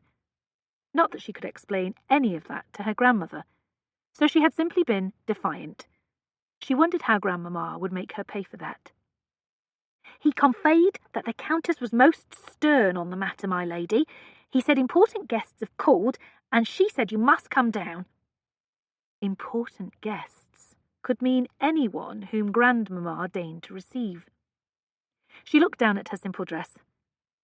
"I'll change into my black bombazine with the jet beads, Jocelyn, if they are so damned important." Jocelyn flushed at the curse and scurried to the dressing room. Clara followed, regretting the lapse. She really had to stop doing that. 15 minutes later she entered the library and saw that the footman had not exaggerated. Even by Grandmamma's high standards, their guests were important. Stratton had returned yesterday's call. Nor was he alone. Another Duke, Langford, accompanied him. Stratton, Langford, and Theo stood upon her arrival. During greetings, Amelia caught her eye and gave a desperate look. "The Dukes have been regaling us with descriptions of Lady Montclair's ball last night," her grandmother said, once they all sat again. "I dare say we are enjoying it more in the retelling than anyone did who was there." "I should have liked to be there, so I would know for sure," Amelia murmured. Langford, a handsome man with brilliant blue eyes and dark curls that turned his cropped hair a little wild, regarded her with sympathy. "You did not miss much, Lady Amelia. You will learn soon enough that balls are all much the same. My grandmother has agreed that even though our mourning has not ended, Amelia can be excused if she attends a few smaller events, garden parties and such. That would be acceptable, don't you agree?" Clara deliberately did not so much as glance at her grandmother, since she had not yet raised this idea with her. "I do not see why not. Let us know which she will attend, and Stratton and I will be sure to attend as well and speak with her there." "How kind of you both." If two dukes spoke with Amelia at a party, no one would talk much about whether a girl in mourning should have come. "We will be sure to let you know, won't we, Grandmamma?" Indeed, untold levels quaked beneath the surface gratitude of that one-word response. Clara heard disapproval of her boldness and pending threats. Amelia, however, only beamed with delight that she would not be left out of absolutely everything. Her sister looked beautiful today, but then she always did. The sun filtering in the windows made her blonde hair all but spark with lights, and also flattered her dewy complexion. Langford kept looking her way. Not that Langford would do for Amelia, any more than the other duke here might. Langford was known for a wildness that more than matched that of his rakish hair. Charming as sin, he would surely break the heart of any woman he married. Clara tried not to see Stratton, but he sat just to the right of his friend and managed to invade her vision anyway. He barely looked at Amelia at all, something Grandmamma was sure to notice.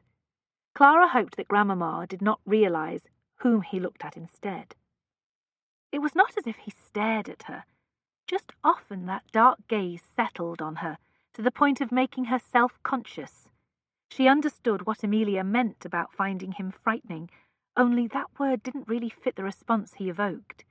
Rather, she found his attention forcing memories on her of his standing too close and almost kissing her, and saying things too intimate. "The day is fair," her grandmother announced. "Clara, why don't you take your sister and the gentleman to the garden to enjoy the breeze and sun? Your brother and I will join you soon."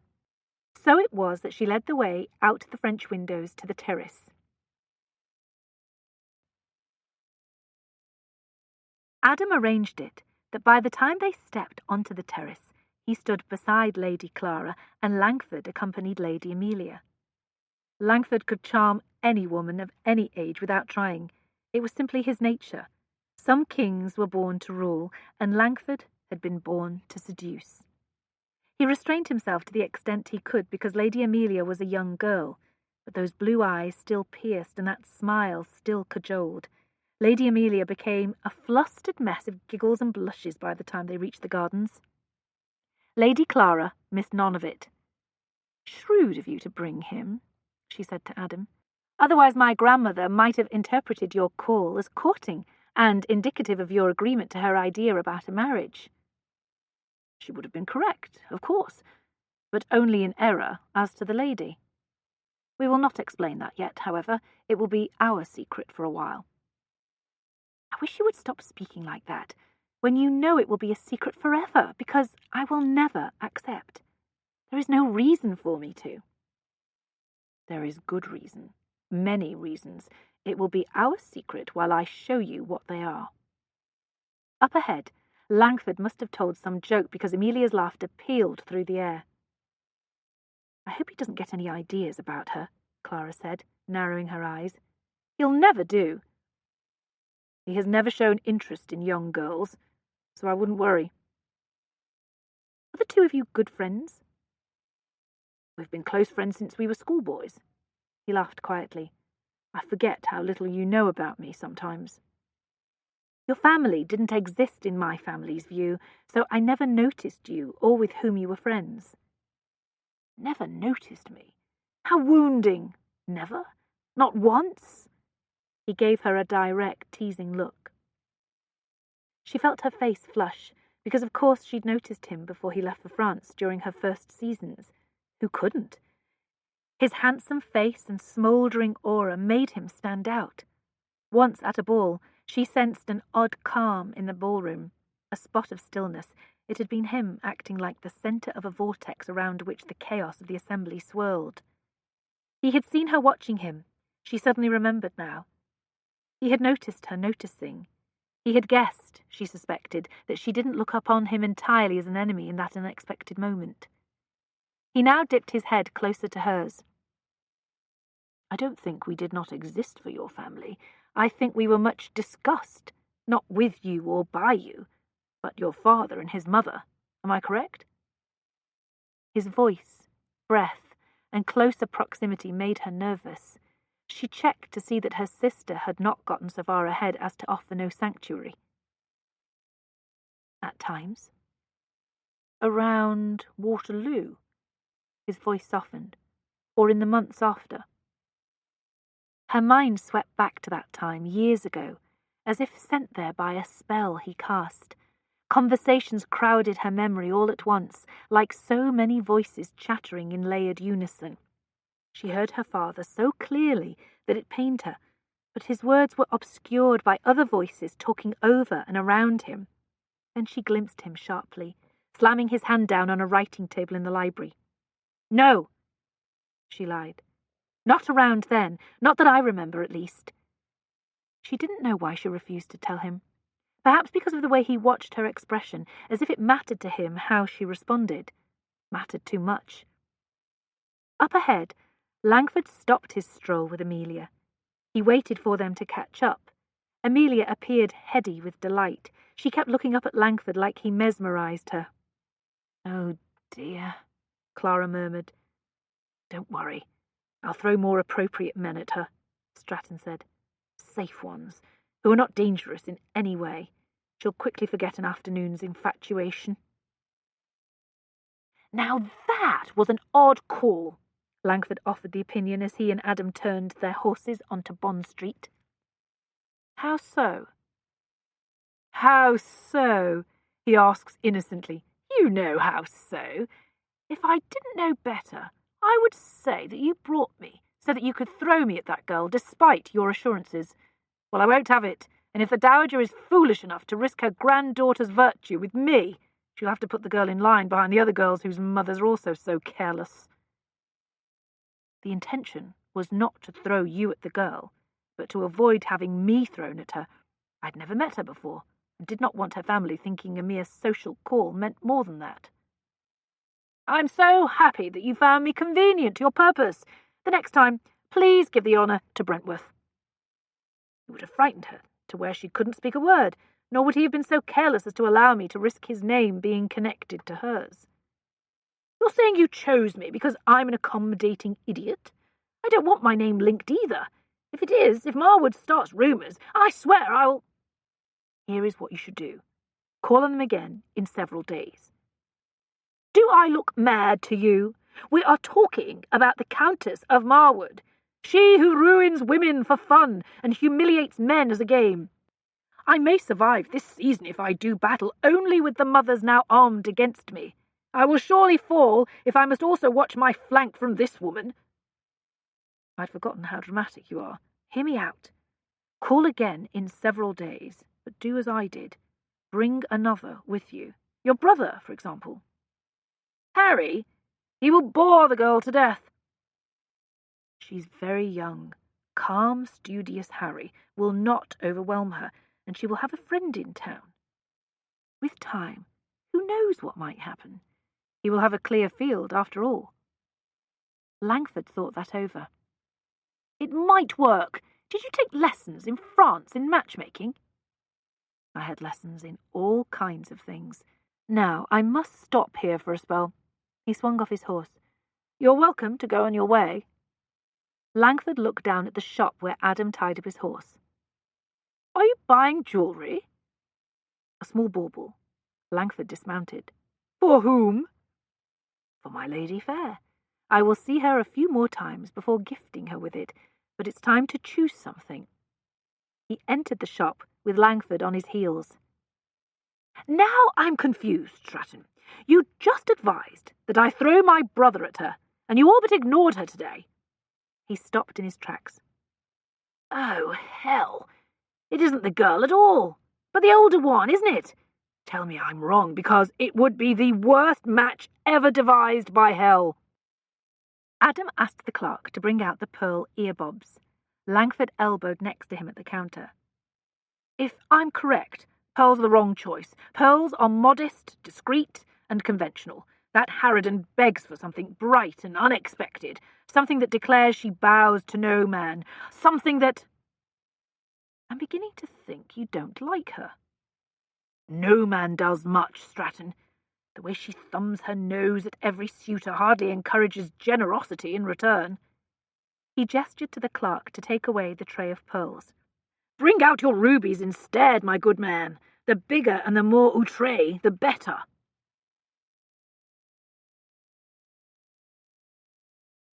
Chapter 6. I've decided that I have to move here. Clara shared the thought with Althea after they finished proofing the journal. It waited, all wrapped, for Althea to deliver it to the printer and arrange final printing. Are your relatives being a trial? My grandmother thinks she can dictate my movements and command me to join her on any course she chooses to make. My freedom in coming and going is over. I'm reduced to sneaking away as I did today to meet you here. I half expect her to open my mail. She gazed around the library of her house on Bedford Square where they talked. The house was not nearly as large as Gifford House, of course, but it would suit her. If she lived here, she could more quickly finish her other plans for this abode. Women lacked places to meet and relax, other than each other's homes. Men had their clubs, taverns, and coffee shops for that purpose. Why shouldn't women have refuges too? This house, with its dining room and library and drawing room, might serve as one to a select group of friends. She wouldn't even have to make any changes. How nice it would be if a woman could leave her home and venture out, knowing that at her destination there would be friends and acquaintances with whom she could spend an hour or so, taking some coffee and cakes, or even, heaven forbid, a bit of sherry or wine. Clara thought she would love to have a women's club like that, so others probably would too. When do you plan to effect this move? It is a big step, Althea said. Tomorrow next. I've already informed my maid to start packing my trunks. Have you informed your brother and sister and, lest we leave her out, your grandmother? Not yet. Do you intend to slip away at night and leave a note? Of course not. It had crossed her mind.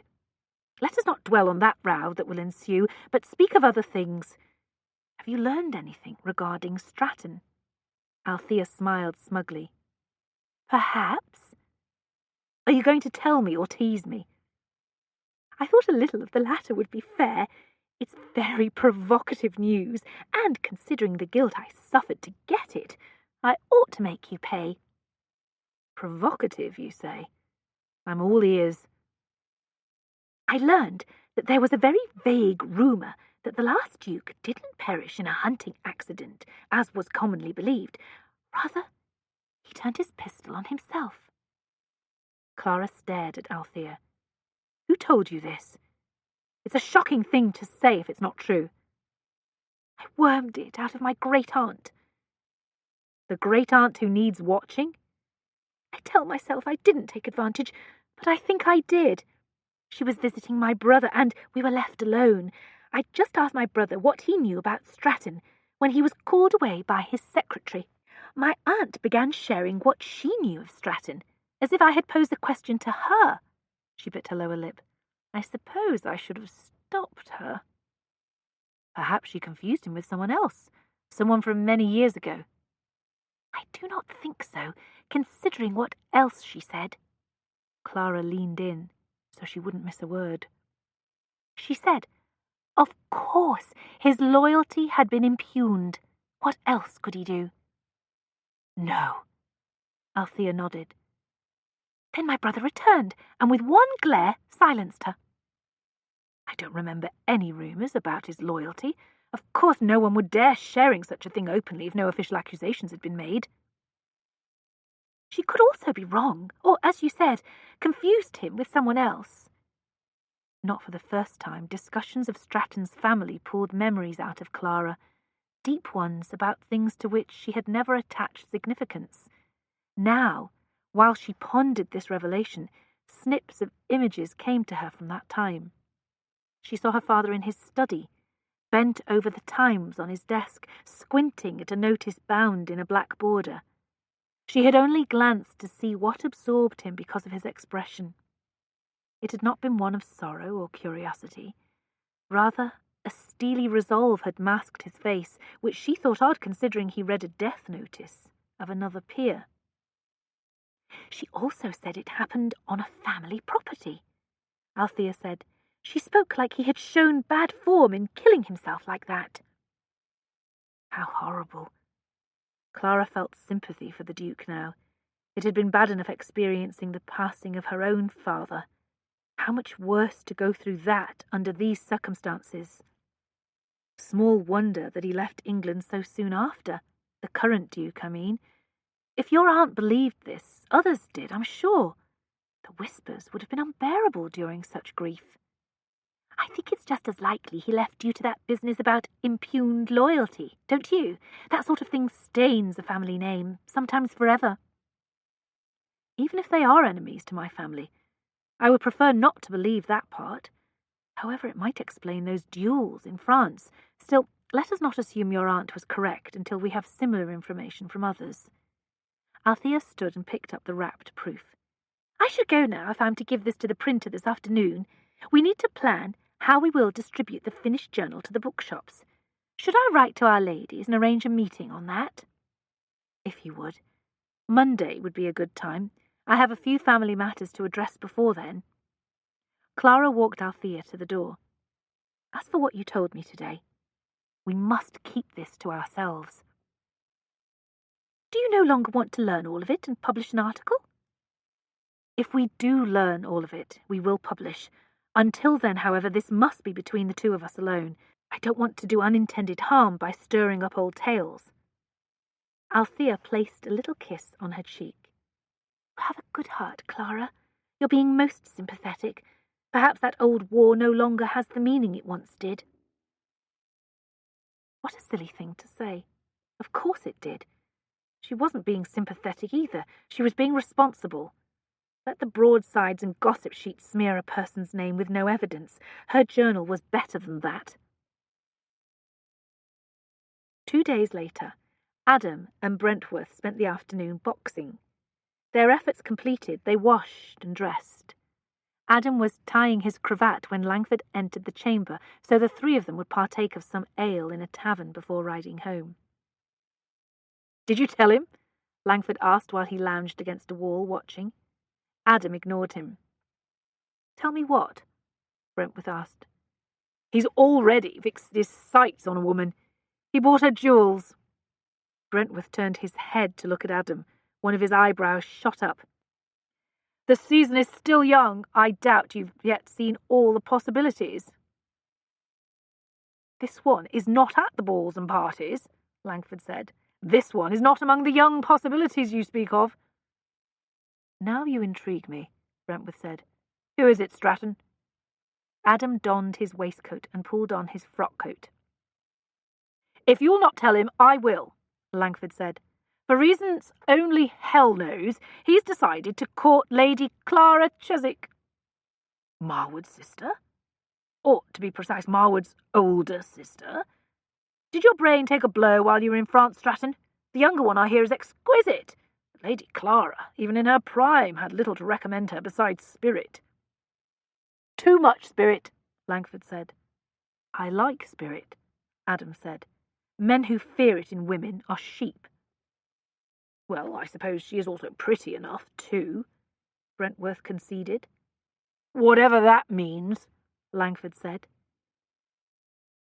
And I hear she did inherit a nice fortune from her father, Brentworth added offhandedly. Stratton is the last man to need a fortune, nice or otherwise, Langford said.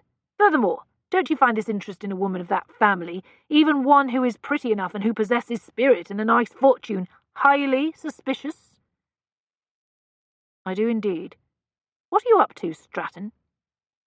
Finished with his coats, Adam faced them. What do you think I'm up to? No, we're going to play that game, are we? Langford and I will put our minds to that question on the way to the tavern. I dare say we will know all within 5 minutes of making the effort." 10 minutes later, seated in the tavern, Brentworth spoke again. "I've concluded there are 3 possible reasons for this peculiar courtship." "As many as 3? You do think fast." "Stop it," Langford said sharply. "All that mystery may impress women and stupid men, but we know you. Remember that." Adam drank his ale. "Reason 1, Brentworth announced. Her nice fortune is nicer than we know and in some way enhances your own in ways we do not know." Adam let him talk. "Reason 2. She's pretty enough in her own way. It is possible, I suppose, that her own way happens to appeal to you more than it does to me." "Is that it, Stratton?" Langford asked, incredulous. "I don't know. Her eyes are bright and provocative, true, but her mouth is too large, and I suppose some men might find her—" His words drifted away. "Reason 3." Brentworth leaned toward Adam, across the table. "Pursuing her in some way helps your reason for returning. She's a means to an end." Adam was tempted to congratulate Brentworth. The man had always had a very sharp mind, one that was willing to consider alternatives from which others, like Langford, might shrink. Right now, Langford appeared embarrassed that Brentworth had implied Adam's interest in Lady Clara was at least 2/3 not romantic, nor even especially honourable. Langford kept glancing from Adam to Brentworth and back again, as if he expected a row, or worse. His whole body tensed, ready to stop fisticuffs should they erupt. "You have a very high opinion of me, I see," Adam said. "Higher than I have of most men. However, in the end, you have a cause, and men with causes make choices for different reasons than do the rest of us." "My cause does not require Lady Clara. I happen to find the lady intriguing and far from boring. She needs a bit of taming, true, but that is part of the fun. As for her eyes and mouth, Langford may find her lacking, but both features lure me into fantasies of untold pleasure. I dare say I would have plotted to have her no matter what her family." "Ah, you're up to no good, it appears," Langford said. "I'm relieved to hear it. That talk of Lady Fair had me thinking you intended marriage. If it's a seduction you plot, there's nothing to worry about." "I most definitely plot a seduction." Which he did. She would never accept that proposal. He had known that while he made the offer. It allowed him to have an excuse to pursue her, however, and to have cause for further conversations and calls. Langford all but rubbed his hands together. They now broached one of his favourite topics. A master of the sport himself, he never failed to offer excellent advice. He awaited such a request now. Brentworth, always more sceptical and practical, peered critically again. "I hope you're not thinking to force her brother into a duel to protect her honour. It will not work. She's not a girl and possibly not an innocent, and young Theo would never be so foolhardy. I've no interest in duelling with her brother, least of all over her honour. I'm counting on him not much giving a damn about her." "Good. Have you seen much progress?" Langford asked. "She's not known to suffer men's flatteries easily, or treat admirers with kindness." "Things progress apace." "What the hell does that mean? Speak clearly, man. Have you even kissed her yet? If not, those duels are too optimistic." "He's not going to tell you," Brentworth said impatiently. "He never has before with his conquests, and I doubt that has changed. Look at him, all amused and smug at our questions. Unless you get him foxed, little will be revealed." Langford laughed. "Stratton, allow me to buy another round." "Should I ever have something truly interesting to report, you will be the first to know. I would include Brentworth, but he's so above all of that now." "I'm not so much above it as glad for it. I feared you had serious intentions. After all, her own father didn't think her suitable for a duke." Brentworth spoke in an offhand manner, as if he shared common knowledge. "What do you mean?" Brentworth shrugged. "The old man idly broached the notion with me about 3 years ago. I sensed that he felt a paternal obligation to try and match her up and saw me as a possibility, but nothing he said would encourage a man to form an attachment. It was a little like having someone try to sell you a horse, but mention all the flaws in its form and temperament. Not that he needed to do that, Langford said. She was not a new horse in the paddock, after all. Nor did my lack of enthusiasm for the notion bother him in the least. He seemed to understand and even agree. Perhaps that mother of his put him up to it, and having done his duty, he was glad of the outcome, Adam said. Lady Clara was his favourite, and they were very close. You would mention the Dowager, Langford said. What a way to ruin a nice day. You'd better watch yourself with that one, Stratton. If she gets wind of your intentions, she may turn you from a stallion into a gelding. I do not think Lady Clara confides in her grandmother. She's too jealous of her independence to invite advice or interference. However, your warning is well taken. As for my intentions, the arrival of her family in London is a complication. I can hardly make progress in their drawing-room with the Dowager watching. You need to find ways to get her alone, you mean? Langford's eyes brightened. Allow me to share the 5 best ways to do that, as gleaned from my experience. Langford proceeded to wax eloquent about strategies. Adam was not too proud to pay attention. Even Brentworth listened. Every man had a special talent, and only a fool would deny the one with which Langford had been gifted. Chapter 7. Clara methodically ate her meal and ignored the silence that had fallen in the dining-room. She refused to acknowledge the centre of that void of sound. Like the eye of a storm, her grandmother's quiet heralded the chaos to come. You will not! The deep, sharp command sliced through the peace. You will remain here where you belong, where any unmarried woman belongs, with your family. Clara paused eating out of respect. Yes, Theo said. I forbid it. It will bring scandal on this family. I am not a girl, Theo, not a child. There are women who live on their own. It is comical for a grown woman to remain in her family home if she has the means to establish her own household. She spoke directly to her brother and aimed her gaze there too. Nor can you forbid me. I am not dependent on you, nor am I your ward. Thunder seemed to rumble across the table. Out of the corner of her eye, Clara saw her grandmother straighten so severely she grew an inch. Why would it bring scandal? Amelia asked. I don't understand. As well you shouldn't, Grandmamma said. Please leave us now, Amelia. I've much to say to your sister that is not appropriate to your hearing. Amelia looked forlornly at her half-finished dinner.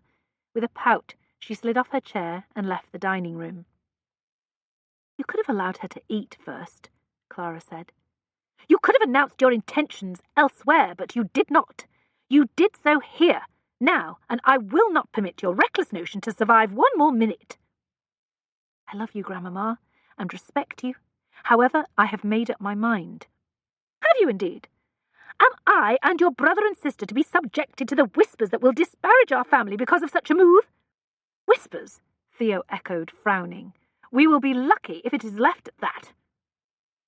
I cannot imagine why anyone would whisper, Clara lied. She knew all too well that people always whispered if given the chance. What is the worst they could say? That we are estranged? Our behaviour will prove the lie of that. That I am unruly? I dare say that has been said so often as to be boring. Her grandmother glared at her so indignantly that those pale blue eyes almost turned the colour of steel. They will say your father was a fool to leave you a fortune, for one thing. A fool, Theo snapped, his deep frown revealing agreement on this point. Be quiet, Theo, Grandmamma ordered. They will say that if you live thus, no man will ever marry you because living alone puts your virtue in question. Do not feign shock with me, young woman. You know as well as I that when an unmarried woman leaves her family home, the question always is, why should we need to? What does she want to do in her own home that she cannot do in her family's? Perhaps She merely wants to live her life as she chooses, and not according to someone else's plans, Clara said. That is my only reason. I am sure you know that. What others may ask or say does not signify. Now I will move in 2 days. You can try to browbeat me into changing my mind, but I will not do so. I said I forbid it! Theo slammed his hand on the table the way Papa used to. Oh, Theo, please stop the histrionics, Clara said. You have enough to concern you with your new duties. You do not need to look for trouble with me. Her grandmother looked ready to explode. Within her fury, there shook a good deal of confusion and shock. Wilful, reckless girl! If you do this, no one will receive you. No one will invite you to balls and parties. You will be alone in this abode to which you claim to escape. You will be an outcast, and... Are you threatening me, Grandmamma? Listing the punishments you will yourself visit on me for disobeying your commands. Clara barely kept her own temper in control.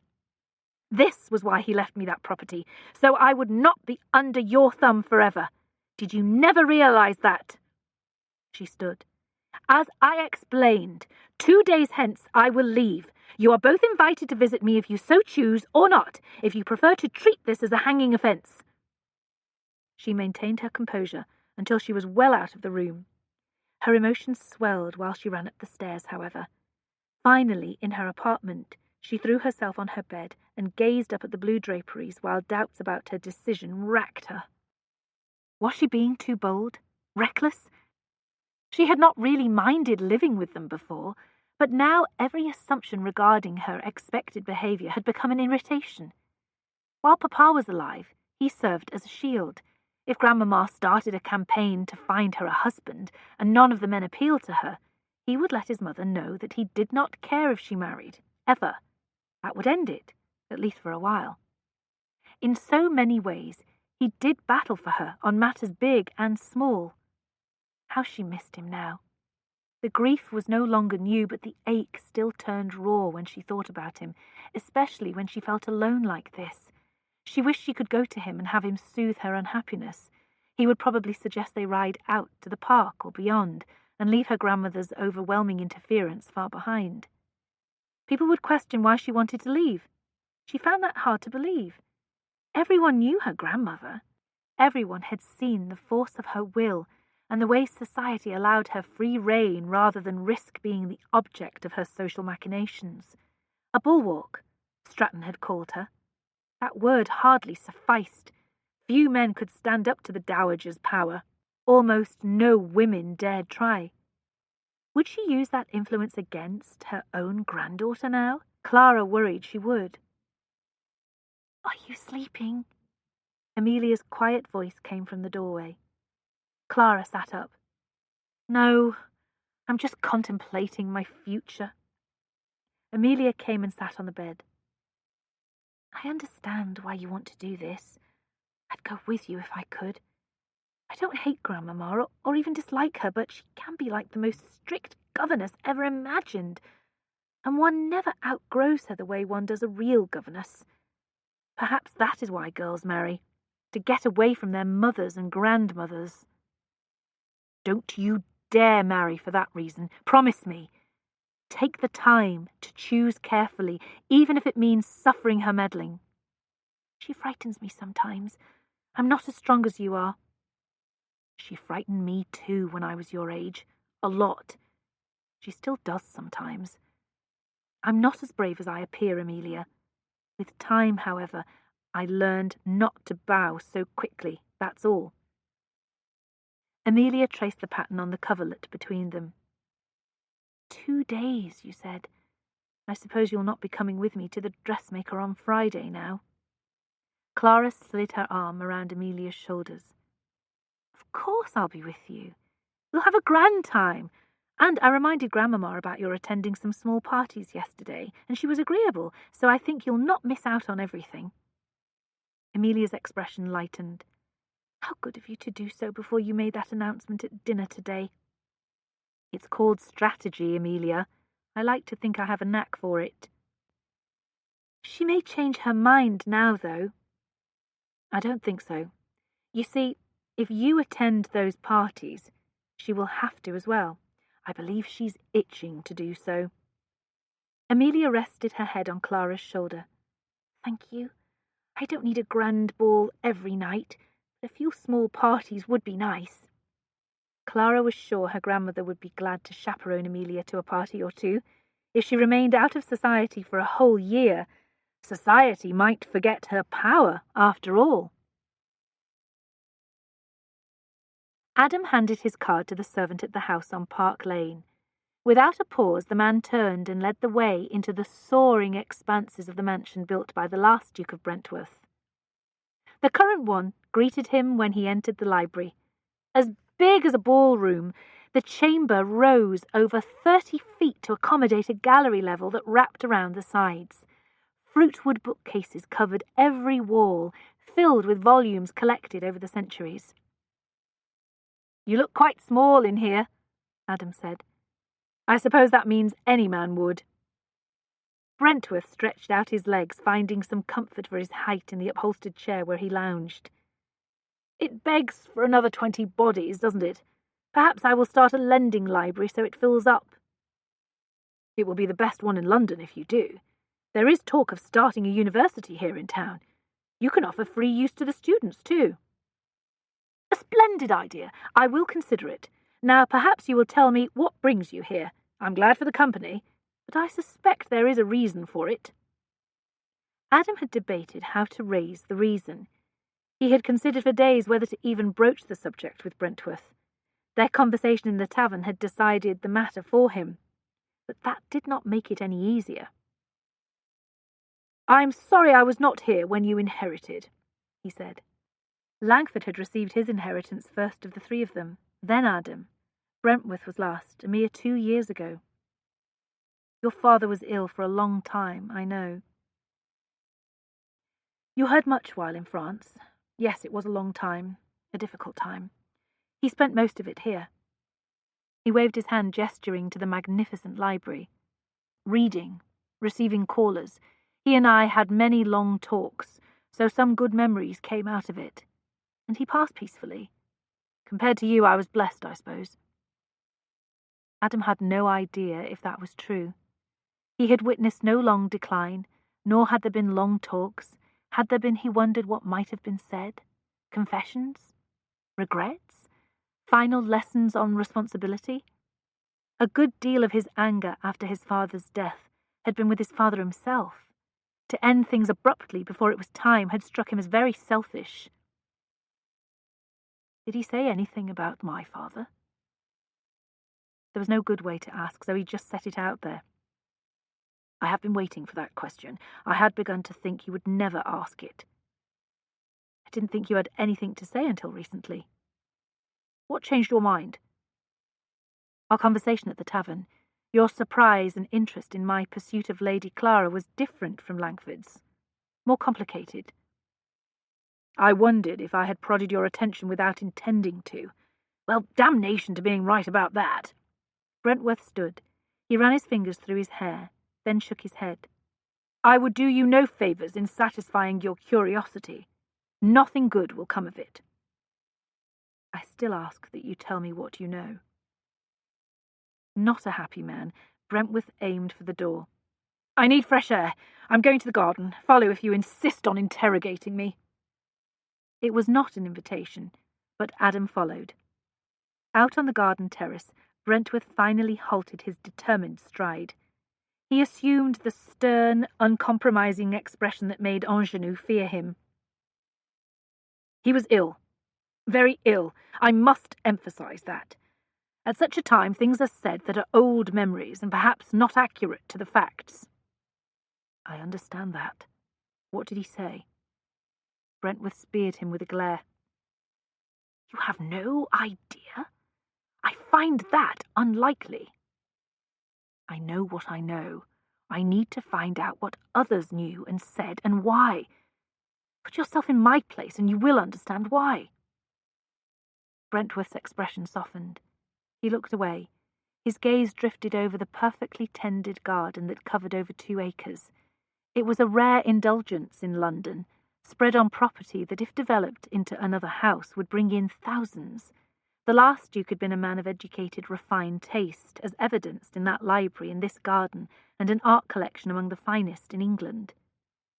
He felt some guilt over your father's death. Shadows of cowardice haunted him, that he had not objected to the rumours, or at least demanded a fair investigation. He was already sick then, of course, but he of all of them could not be blamed.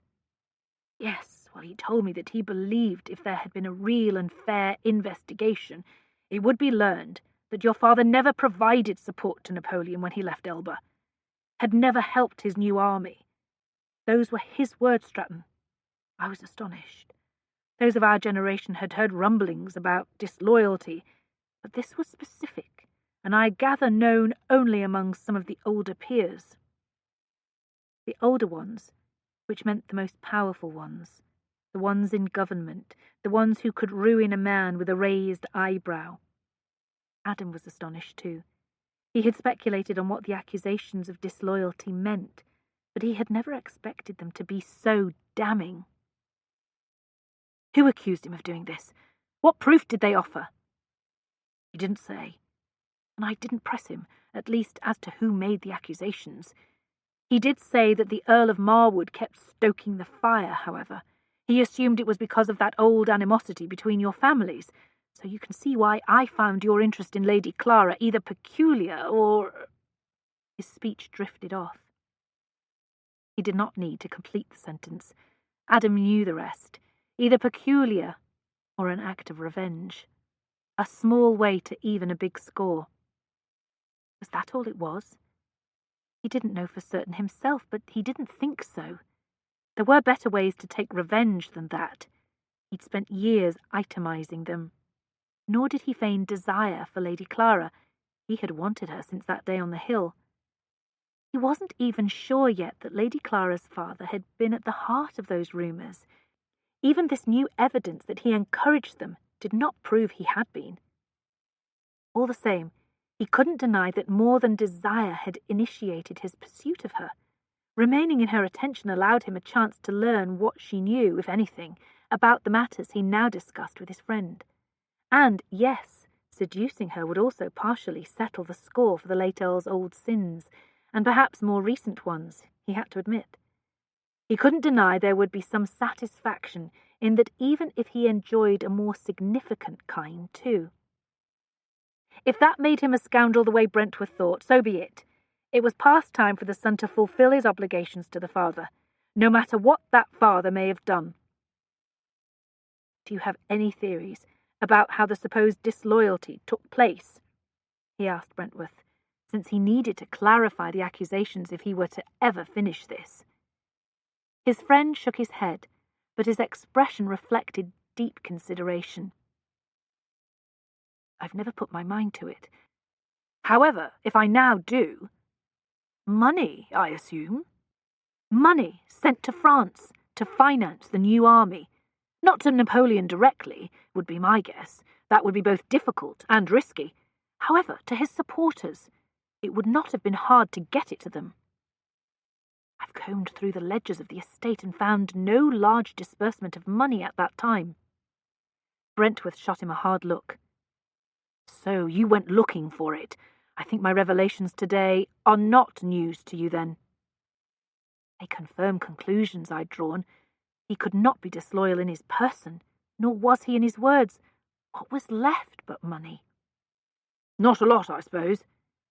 Brentworth gave his shoulder a firm grasp. I'm sorry I had so little for you. Perhaps, as you go forward, you should not focus on what was said back then, but why it would be said. The rumour lived for a reason, even though not true. Adam accepted the advice as sound. Of course, both he and Brentworth knew the biggest reason the rumours had thrived.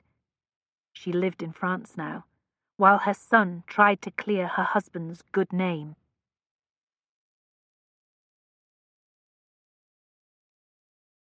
Chapter 8. Clara's arms rebelled at the weight of the chair. Across the upholstered cushions, her maid Jocelyn's face reddened from the strain. "Could this not wait until you hire some strong men?" Jocelyn asked in a strangled voice. They inched along, finally dropping the chair at the spot Clara had chosen.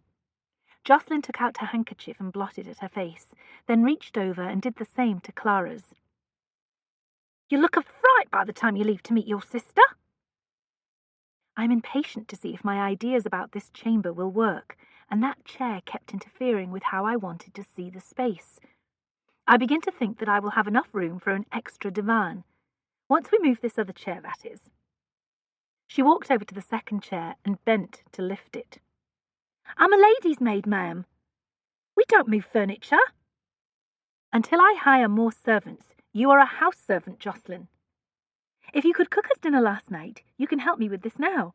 It's not a chore I was born for either." "It's too heavy for us. Please wait until you have a man or two to do it." That might be a week hence. Notices had been placed for a few servants, but it would take time to receive responses and complete inquiries. Clara had made good on her intention to move out of Gifford House.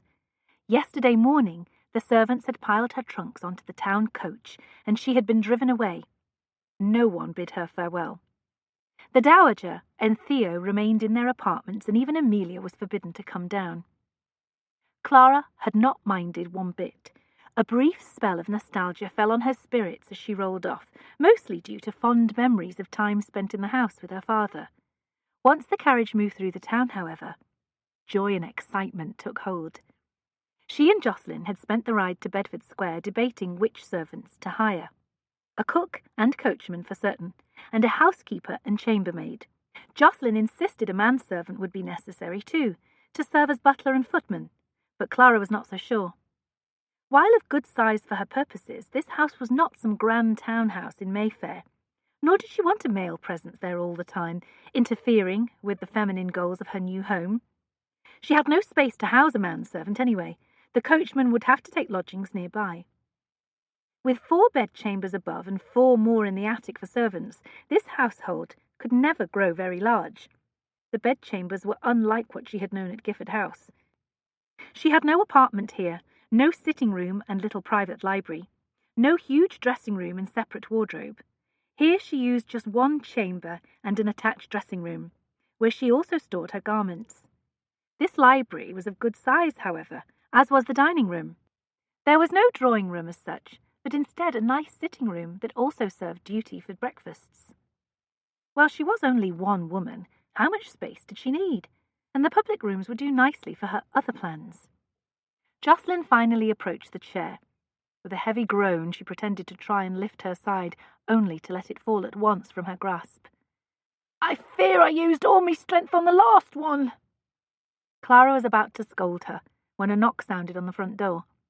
"Go and see who that is, please, while you recover from your sudden weakness." "Ladies' maids do not answer the door, ma'am." "Oh, for goodness' sake." Clara marched out of the library to tend to the door herself. She grasped the latch, expecting to find a neighbour or soliciting tradesman. Instead, she opened the door on the Duke of Stratton. "Oh, you!" The lack of welcome slipped out before she could catch it. She blamed that on her surprise to find him on her doorstep, and on her dismay at the way a beam of joy shot through her unexpectedly. "How did you find me?" "Langford, his brother, and I called on your family, only to learn from your brother that you no longer resided there." He gazed up at the facade. "I've always thought Bedford Square attractively designed, with houses most fitting for its size and scale. It's a good distance from Mayfair, however." "You explained how you learned I was not at Gifford House. You did not explain how you discovered I was here instead." "If you invite me in instead of expecting me to converse across the threshold, I'll tell you." She held the door wide. "Of course. Please, come in." He did so, proving at once that the more modest scale of houses on Bedford Square made men like Stratton appear all the bigger. He so dominated the small reception hall and her that she led the way to the library mostly to give herself more space. She found it empty. Jocelyn had taken the opportunity to disappear. He took in his surroundings, as if assessing whether they would do. For him or her, she couldn't tell. She did not sit because she didn't want him to stay. She had things to do, and his arrival promised nothing but trouble. She almost never felt nervous, but increasingly this man caused a cautious jumpiness inside her. Unfortunate memories of allowing his embrace affected even the simplest conversation between them. "Are you going to explain now?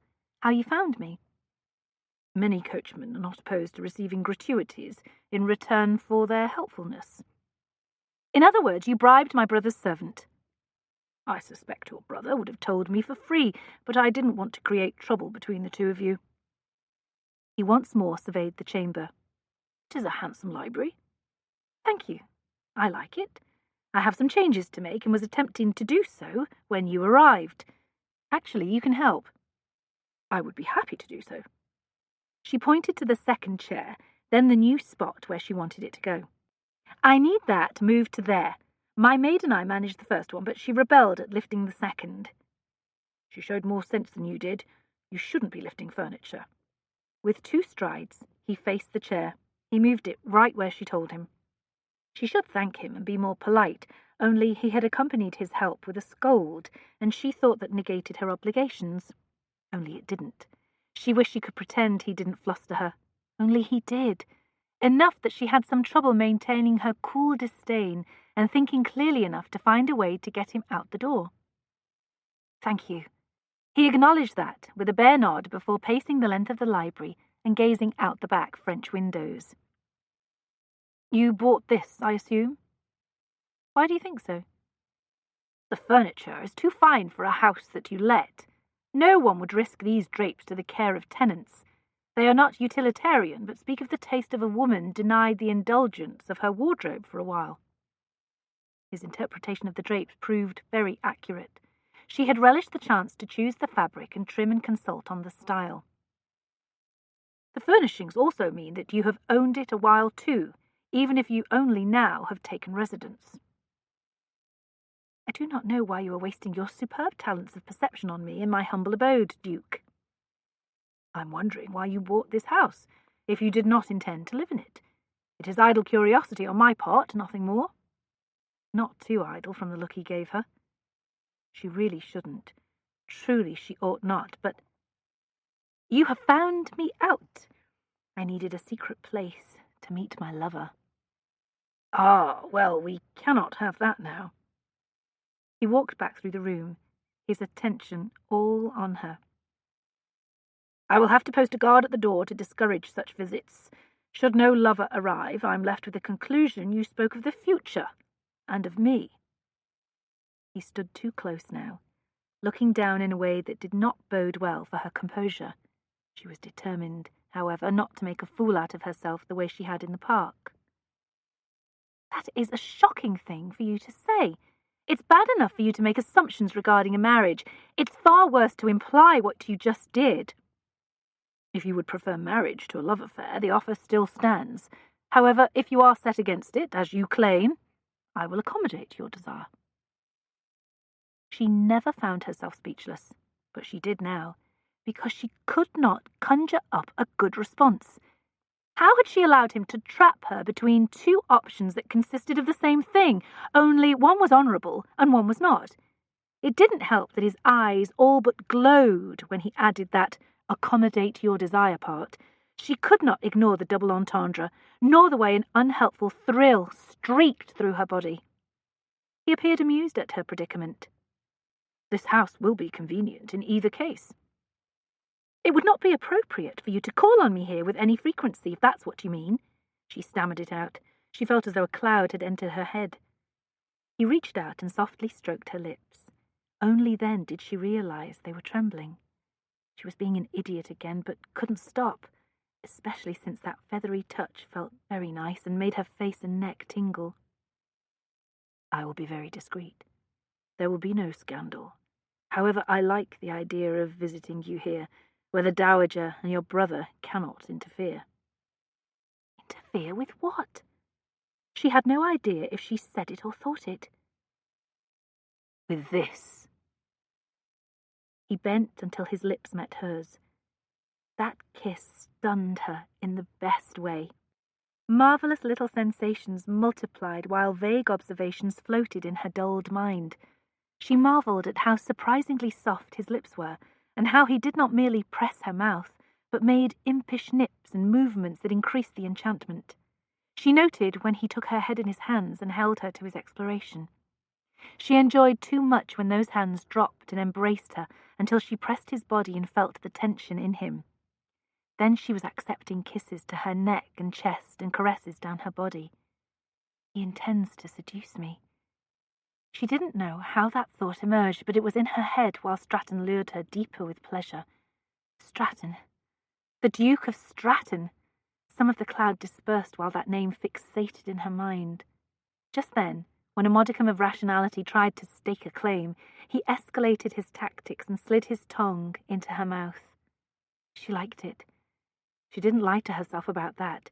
It stirred her deeply and hinted at intimacies to come. However, it also startled her enough that her mind actually found itself.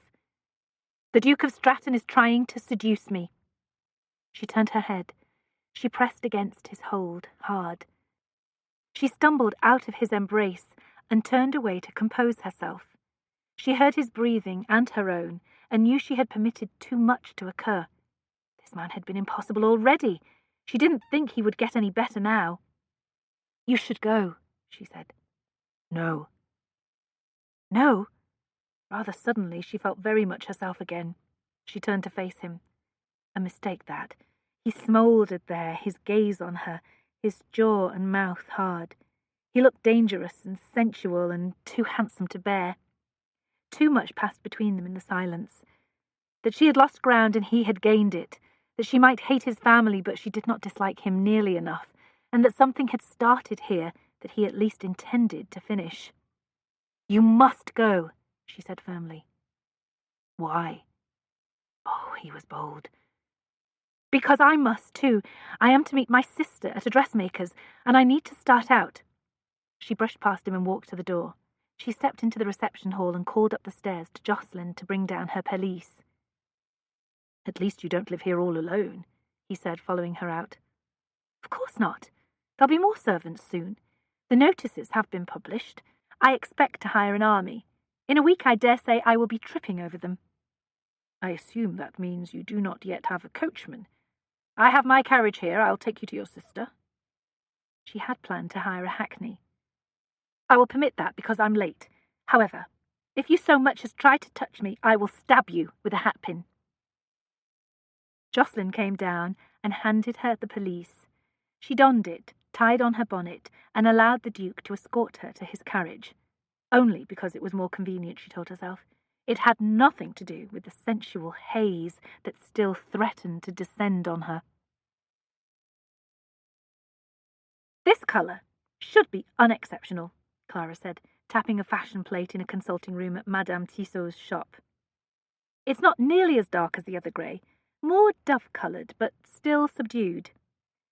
"Not too boring and old, you mean?" Amelia's excitement about shopping for a few new dresses had been almost ruined by the command she carried to the shop from their grandmother. Dark purple or grey had been the decree. Amelia blurted it out as soon as Clara entered the shop and had almost burst into tears too.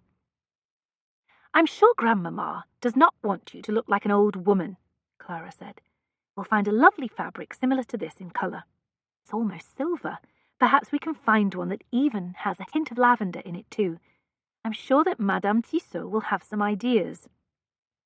I should order a good muslin as well. Does that have to be grey too? I don't see why you can't wear white or cream in a muslin. It's hardly the colour of festivity, and you are still a girl." "I'm so glad that Grandmamma didn't come, and that you did. Now, if we could just get him to leave." She angled her head toward the door, beyond which one would find the reception chamber. Clara glanced in that direction, even though she could not see through the door. She knew to whom Amelia referred. Stratton had insisted upon waiting to bring her back when she and Amelia were finished.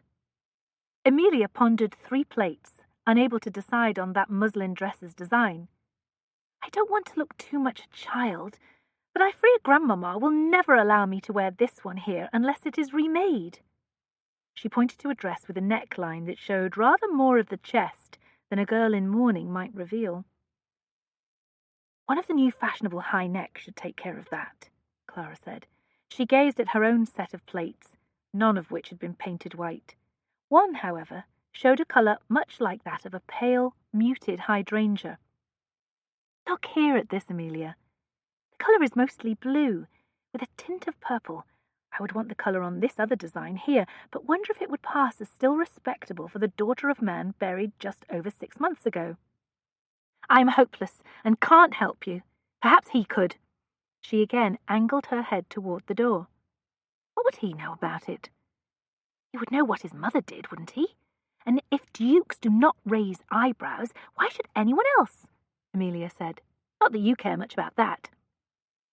She didn't care about eyebrows, but she did care about being seen as not respecting her father.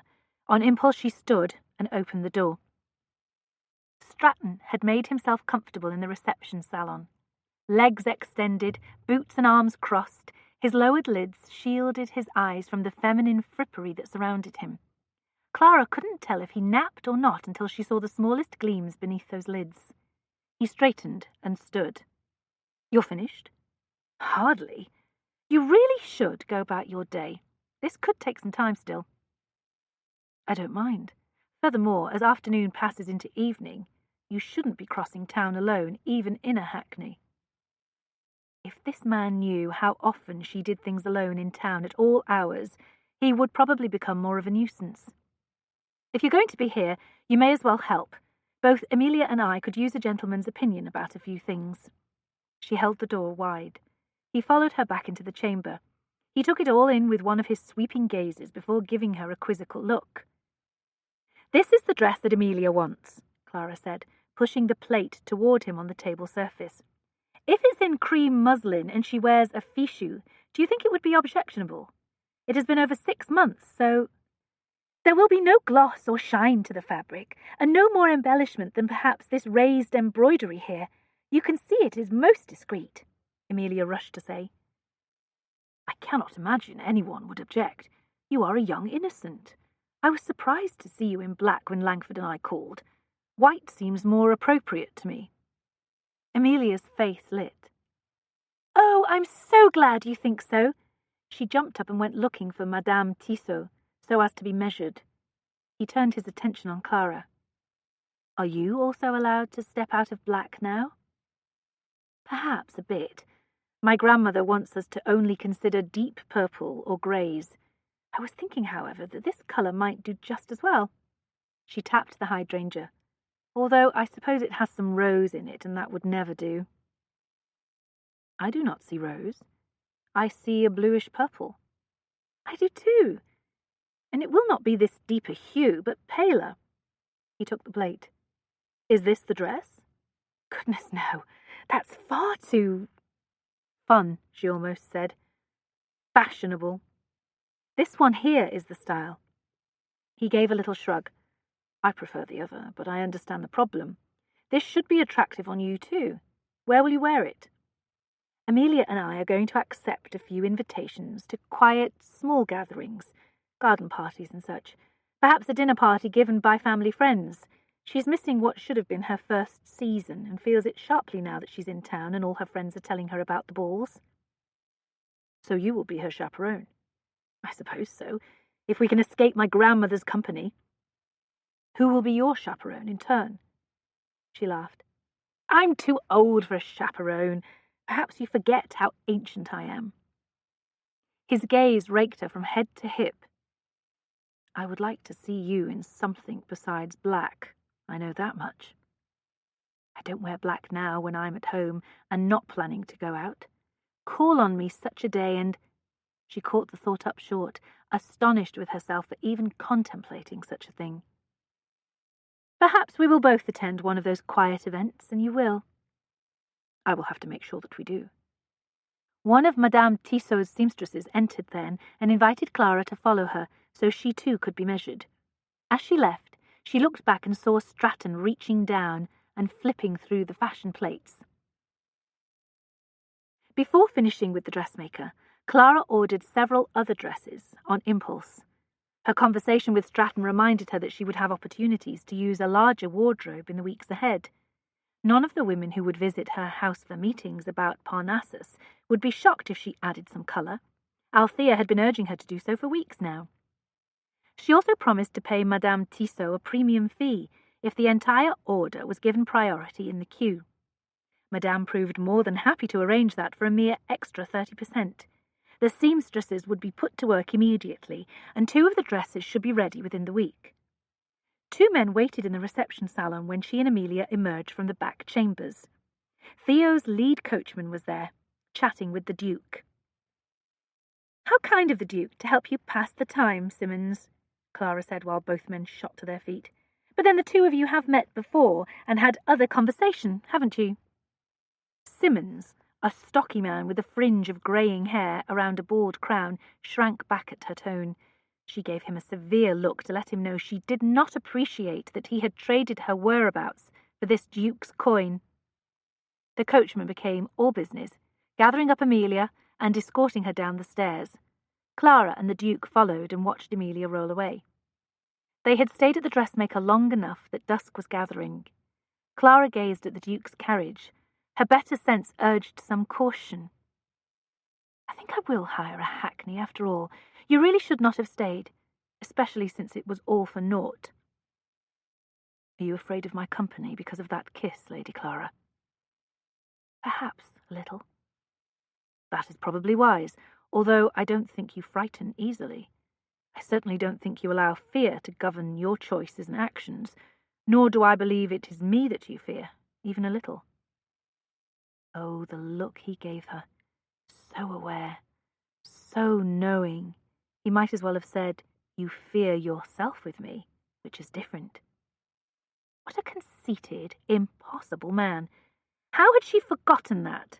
Right now, standing beside the street, it seemed incomprehensible to her that she had allowed those kisses in her library earlier today. Her sympathy regarding his father had probably turned her judgment, and now he used it against her.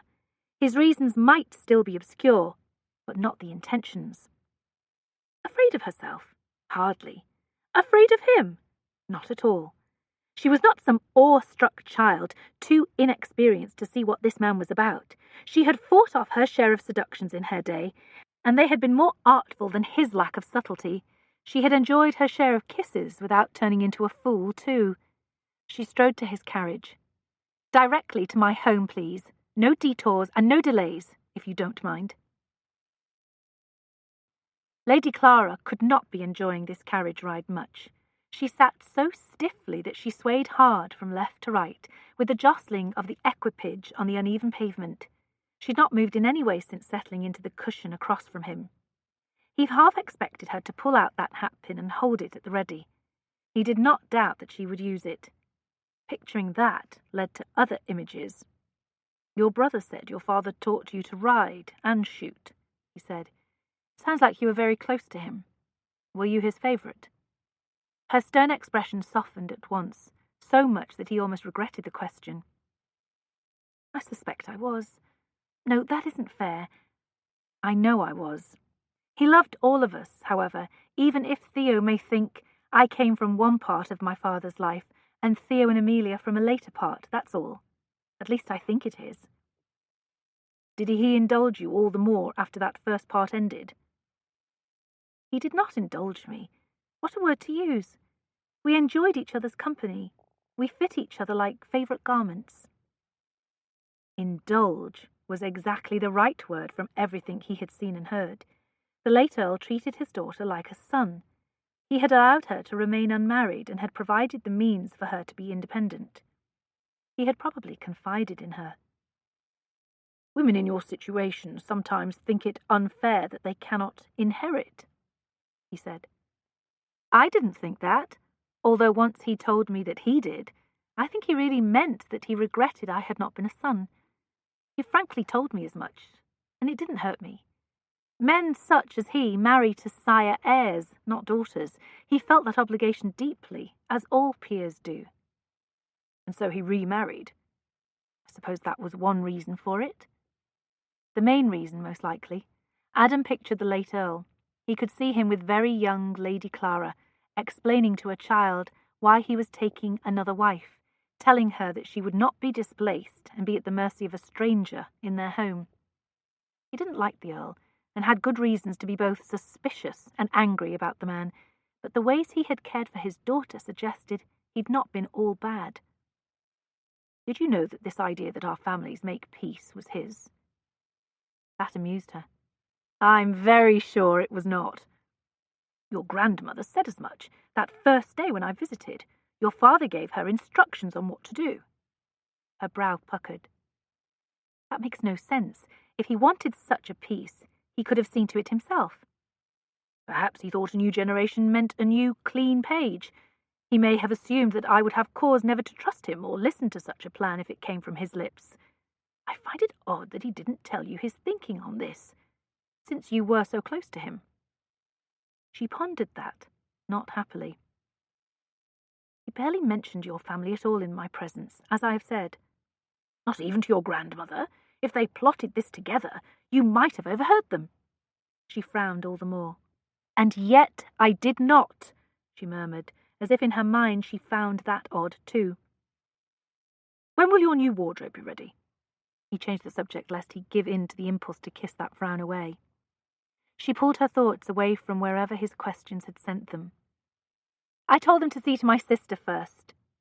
So you are condemned to black another month. That's unfair. If I merely wanted some colour, I would wear what is in my wardrobe. I left fair-weather garments in London and have now moved them to Bedford Square. Do you have a riding habit among them? I do, but I didn't bring my horse to town and should not borrow one of my brother's now, nor would I wear bright blue in the park where anyone could see me. He saw her in that bright blue, flushed from galloping into the breeze. I have a horse that you can borrow. Her eyes lit for an instant before she subdued her excitement. I don't think it would be appropriate for me to use your horse. Is there a rule of propriety about that, similar to how often a woman dances with a man who is not her intended? A smile tried to break. She bit it back. At least the frown was gone. Hear my plan and refuse if you choose. On Sunday, I will bring a horse to your house, he said. You can wear the bright blue because we will be out of town before anyone is up and about. Instead of the park, we will ride in the country. I will have my cook prepare a basket. She just looked at him. You know that you miss riding, he said. Nor will we have to weave among the fashionable set on a park's path. We can ride hard if we choose. She visibly wavered. The carriage stopped just then. They had arrived on Bedford Square. He helped her alight from the carriage. I will call at 10 on Sunday, he said. She didn't say anything. Since she was not a woman who held her tongue when in disagreement, he decided that meant she consented.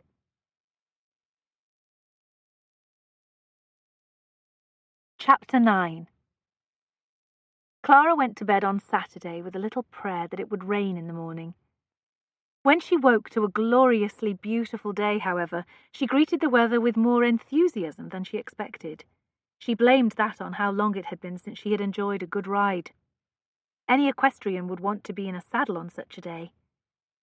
Jocelyn helped her dress and only raised one eyebrow when Clara called for the blue riding habit. Clara decided one eyebrow was allowed when the woman had been her maid for close to 10 years, and now performed multiple duties with only a few complaints about ladies' maids not doing that kind of thing. Jocelyn helped her dress, then fixed her hair and set a small hat on her crown. She anchored it with 2 hat pins, then prepared her reticule. By 10 o'clock she was ready, standing by the library window to see if Stratton would show. She hadn't actually accepted his invitation. He might have concluded coming here with an extra horse in tow would be pointless. Promptly at 10 o'clock, she spied him turning his white horse into the square. A beautiful chestnut horse paced behind him. Jocelyn even did door duty when the knock sounded. She brought Stratton into the library, where Clara still feasted her eyes on that magnificent chestnut. It was a gelding, and his lean lines suggested Arabian blood. I wasn't sure you would come. I never responded to your invitation. I assumed that while you could resist my company, you wouldn't forego that of a good horse. You were correct. She gathered up the train of her habit. On such a fair day, to deny myself would be a sin. We can't have that. Sins of omission are the worst kind, all of the guilt and none of the fun. No sins at all are the best kind. She trusted he heard what she was saying. There will be no sinning of any kind today. It wasn't that she didn't trust him. She simply did not want to spend the day explaining how those kisses had been an error, and that she only agreed to this ride because he had lured her with a fine horse and a finer day. She noticed when she passed Jocelyn that both of her eyebrows were up now. Stratton helped her into the saddle. "His name is Galahad. He's not accustomed to a side saddle, but I am sure you can handle him. He may require a firm hand, however." He patted the chestnut's neck, then mounted himself. She and Galahad became acquainted while they made their way south to the river. The horse resisted restraint and did need a firm hand. It pleased her that Stratton had brought Galahad and not some boring safe horse with little spirit left. Very few people were on the streets at this hour on a Sunday. The pealing church bell sounded loud in the quiet town, as did their horses' hoofs. They moved through a London rarely seen.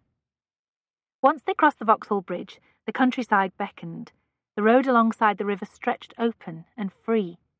No clutter of carts and wagons jammed it on Sunday morning. She gave Galahad permission to canter, then pushed him to a gallop. They charged down the road with Stratton close behind. She raised her face to the wind and sun and enjoyed how the horse beneath her stretched to go faster. It had been weeks since she had had a good, fast ride.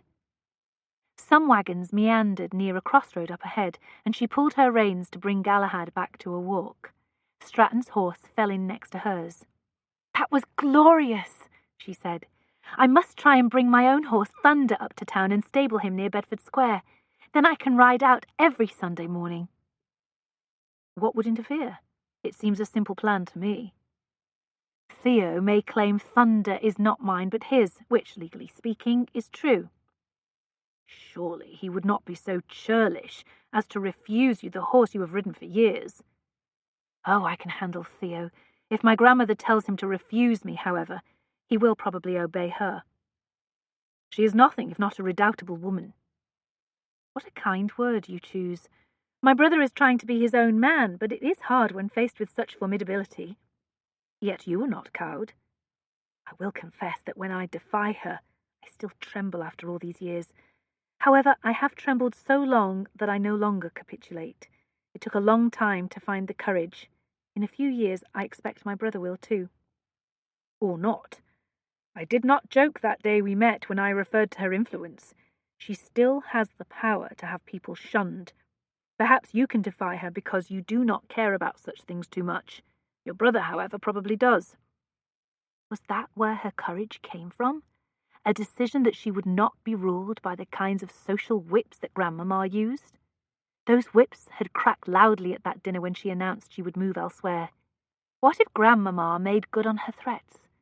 Clara did not think herself a slave to society, but she would not like it if she was never received again or the invitations ceased arriving. "Let us ride to Richmond Hill," Stratton suggested, pointing to the good mail road heading southwest. "The prospects are very fine, and we can share the contents of this basket while we enjoy them." Richmond Hill was a popular spot, but the day was still too early to have attracted others to its heights. They galloped again to cross the miles and drove to the hill's crest almost an hour later. Stratton plucked her off her saddle. "We will have company soon on such a day. Let us go beyond those trees there, so perhaps we can enjoy the view of the Thames without children running to and fro in front of us." They led their horses out of the sun and through the cool shade of the trees, until they emerged onto a strip of high grass near the edge of the hill's crest.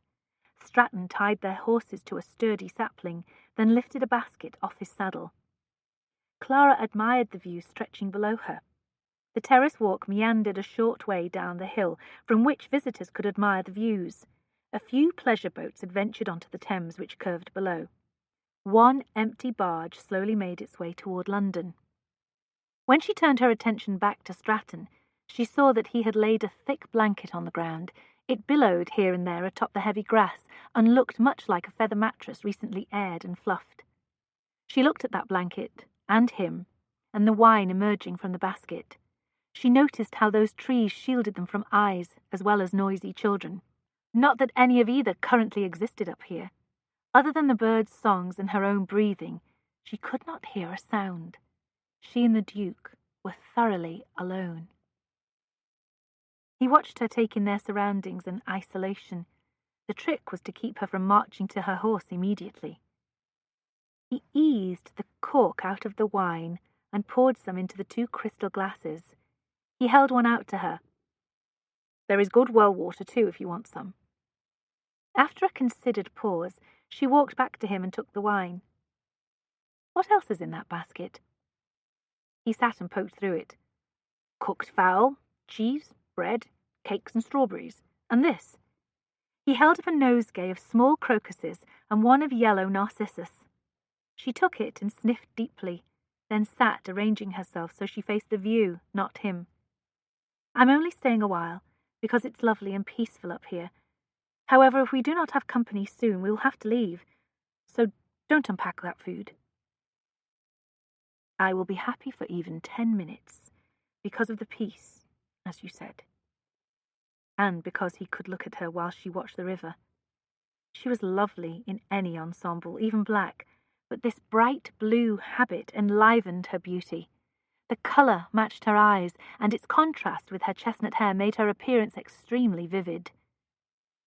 "I think a painter would be glad to have you for a subject right now, Lady Clara."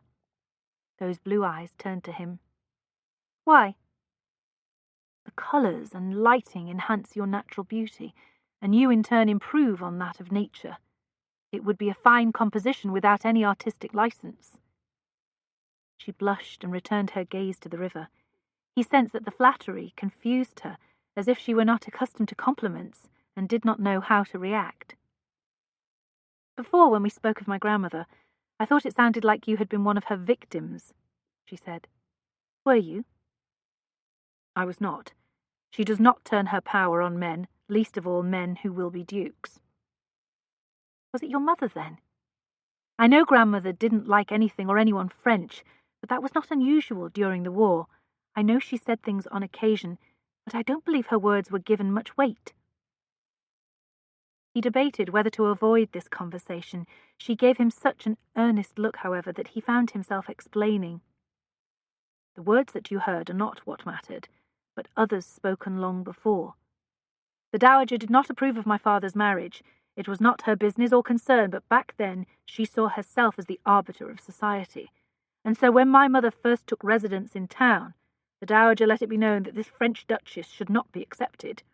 Society fell in line, because it was easier to do so than to fall out with your grandmother over a stranger. The campaign was most effective, and also very cruel." She hung her head and closed her eyes. "How difficult it must have been for your mother. She would have had no friends to rely on here, no circle where she felt welcome." "It made her very unhappy, that is true. It also did nothing to encourage our fathers to be more friendly." Her empathy, as it had in the park, touched him. It was good of her to appreciate how hard those years had been for a woman whom she had never met. Then, after some years of this, the Dowager suddenly lifted her heavy hand. Perhaps she grew bored with the game. Invitations came after that, although with the war very few women would claim her as a close friend. "I'm relieved to hear that the worst ended, however. I don't understand why your mother being French should have caused so much grief either. She's not the only French émigré living in England." "She was not of the aristocracy. That was probably part of it." "Please don't tell me she was the sister of a revolutionary." "Her father was a scientist, and not political at all, but they were of the intellectual bourgeois, and that class was associated with the trouble, so I suppose there were always those who wondered about her sympathies." She frowned. "After hearing this story, I'm all the more confused as to why you agreed to meet with my family, let alone entertained a plan to bury the sword through a marriage. I would think you would much prefer to see my grandmother miserable and worried than contented." Her gaze sharpened on the view, then she swung it directly on him. "I'm not part of your own plot, am I?" "What plot could that possibly be?" "To not dissemble. The plan was for you to marry Amelia, but instead you turn your wiles on me. That alone would make my grandmother apoplectic and could be a revenge for what she did to your mother." I do not seek revenge for my mother, nor can I imagine why my proposal to you rather than your sister would matter to your grandmother. The same goal is achieved with either of you, isn't it?" He reached over and toyed with a tendril of hair dangling below her hat's brim. A flush rose up her neck to her face, but she did not push his hand away. "My most notable quality is my fortune, I assume." "A good fortune has a way of outshining even the finest character and most entrancing eyes. I, however, have no need of another fortune. That is my most notable quality. As for you, besides your eyes and alluring mouth, your reckless spirit and self-possession find favour with me. Indeed, I admire all those traits that probably make your family despair and call you a shrew. I intend to scold Thea for that. It was most disloyal." "He made you sound interesting, not unappealing, the way he intended. I would no more want to have a docile woman than you would want to ride the quiet mare the groom tried to send today instead of Galahad." He spied a hatpin and plucked it out. Then another. He stabbed both into the ground beyond the blanket. "I have deprived you of your weapons." "I keep one on my reticule." That reticule rested out of her reach. He removed her hat and cast it in that direction. He cupped her neck's nape and eased her toward him. "Believe me when I say that I have desired you since that day you upbraided me as a trespasser. It is convenient that you desire me too."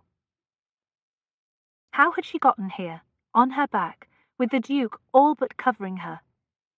That thought pierced Clara's thoughts when the possessive kisses left her mouth and new ones pressed her neck and chest. Soft hair brushed her face, masculine weight filled her arms, rivulets of sensation ran through her body with increasing frequency. She opened her eyes a slit to the bright blue sky above, then looked down to where kisses now circled her breasts. He made her wish the fabric of her habit did not shield her from the full effects of what he did. Astonishment at her reaction had long ago turned to desire for more. He awoke amazing pleasure in her, dangerous pleasure. She didn't heed any cautions her mind tried to present. She wanted more of this, enough to store for months or years, enough to sustain her memories on days when she didn't feel very young anymore. "It's convenient that you desire me too." Oh, yes, yes, she did now. That was the name for the edge within the pleasure, for the more that she hoped he would dare, for the urgency in her blood. She moved her hand over his shoulders, feeling his form, then down his back. His strength beneath her palm excited her even more. Those kisses burned right through her garments now, tantalizing her until she arched toward him. His caress smoothed up her body until it closed on her breast. She thought she might die from the delicious torture he created then. He touched her as if he knew just how to drive her further into madness. Soon she could not control herself or her reactions. She imagined him tearing off her clothes and covering her completely, and feeling the need that pulsed and called now, that chanted shocking urges in her head. He did nothing like that. To her furious disappointment, he even stopped the best caresses, and soon removed his hand from her breast. She wanted to scream. "You are too arousing to bear," he murmured before kissing her neck gently. "Your passion inflames my own all the more. However," he kissed her again, "we are no longer entirely alone." She heard them then. There were others on the hill, not many and not too close, but she comprehended what might have been seen on this blanket soon if Stratton had not kept his senses better than she had. She sat bolt upright, then scrambled to stand. She snatched up her hat. Stratton handed her the hatpin so she could fasten it to her crown. By the time she was done, he had the basket and blanket packed away. He looked at the shrubbery, then strode to her, took her head firmly in his hands, and claimed a final, fierce kiss. And she loved it, every second of it. But heaven help her, what had she done? Stratton untied the horses. The world became too real. She found it awkward to still be with him, and worse yet, to have him lift her onto her saddle. She avoided any further intimacy on their way back to town. She rode briskly, galloping when she could. She did not want conversation with him. Casual chatting would be impossible. What could she say after what had happened? To her shock, he reached over and grabbed Galahad's bridle while they paced toward the bridge. He held the horse firmly. "You are embarrassed. Don't be." "I'm not embarrassed. I'm dismayed." It seemed the best word for the confusion of emotions inside her. We shouldn't have. I want you, and you want me. Of course we should have. I don't want. She caught the lie before she finished. Oh, such a lie. Even now, with all her suspicions revived, she wanted him.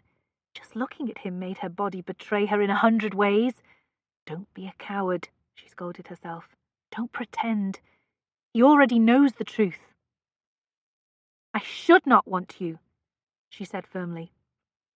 She yanked the reins and freed Galahad from his hold. She trotted across the bridge and made her way to Bedford Square. Along the way, the rest of her sensual haze lifted, leaving the world very crisp indeed. Her thoughts did not leave the man riding alongside her. Only instead of her body making her sigh with pleasure, her mind now insisted on lining up the many reasons she should not want him. Not only the old animosities made him a kind of forbidden fruit, other considerations forced themselves into her mind more starkly than in the past. He might have returned for revenge, the ondit said. Against whom? For what reason? She thought about how Grandmamma wanted to make peace with him, and how Theo was afraid. Was it possible they thought the danger came not from that old argument, but from something more recent? Did Stratton want revenge against them? She wanted to reject that idea because it changed why he pursued her. It turned those kisses into something very unromantic and calculating. There were all kinds of revenge, after all kinds of ways to conquer the enemy. Not all of them required pistols or swords. She glanced over at him. He appeared very handsome on his steed, very confident too, as if he assumed he was winning some contest. If so, she was the prize. One of them was not plagued by doubts about the meaning of what happened on that hill. You want me, and I want you. She couldn't disagree with that, but an act could be motivated by desire and also by other, far less honourable things. Once at Bedford Square, she slid off her saddle, not caring how clumsy she looked. She took the reins and pressed them into Stratton's hands. Thank you. However, I can't do this again. I can't do that again. Please don't call on me in the future. Chapter 10. Clara's decree that he not call again irritated Adam profoundly for 2 days.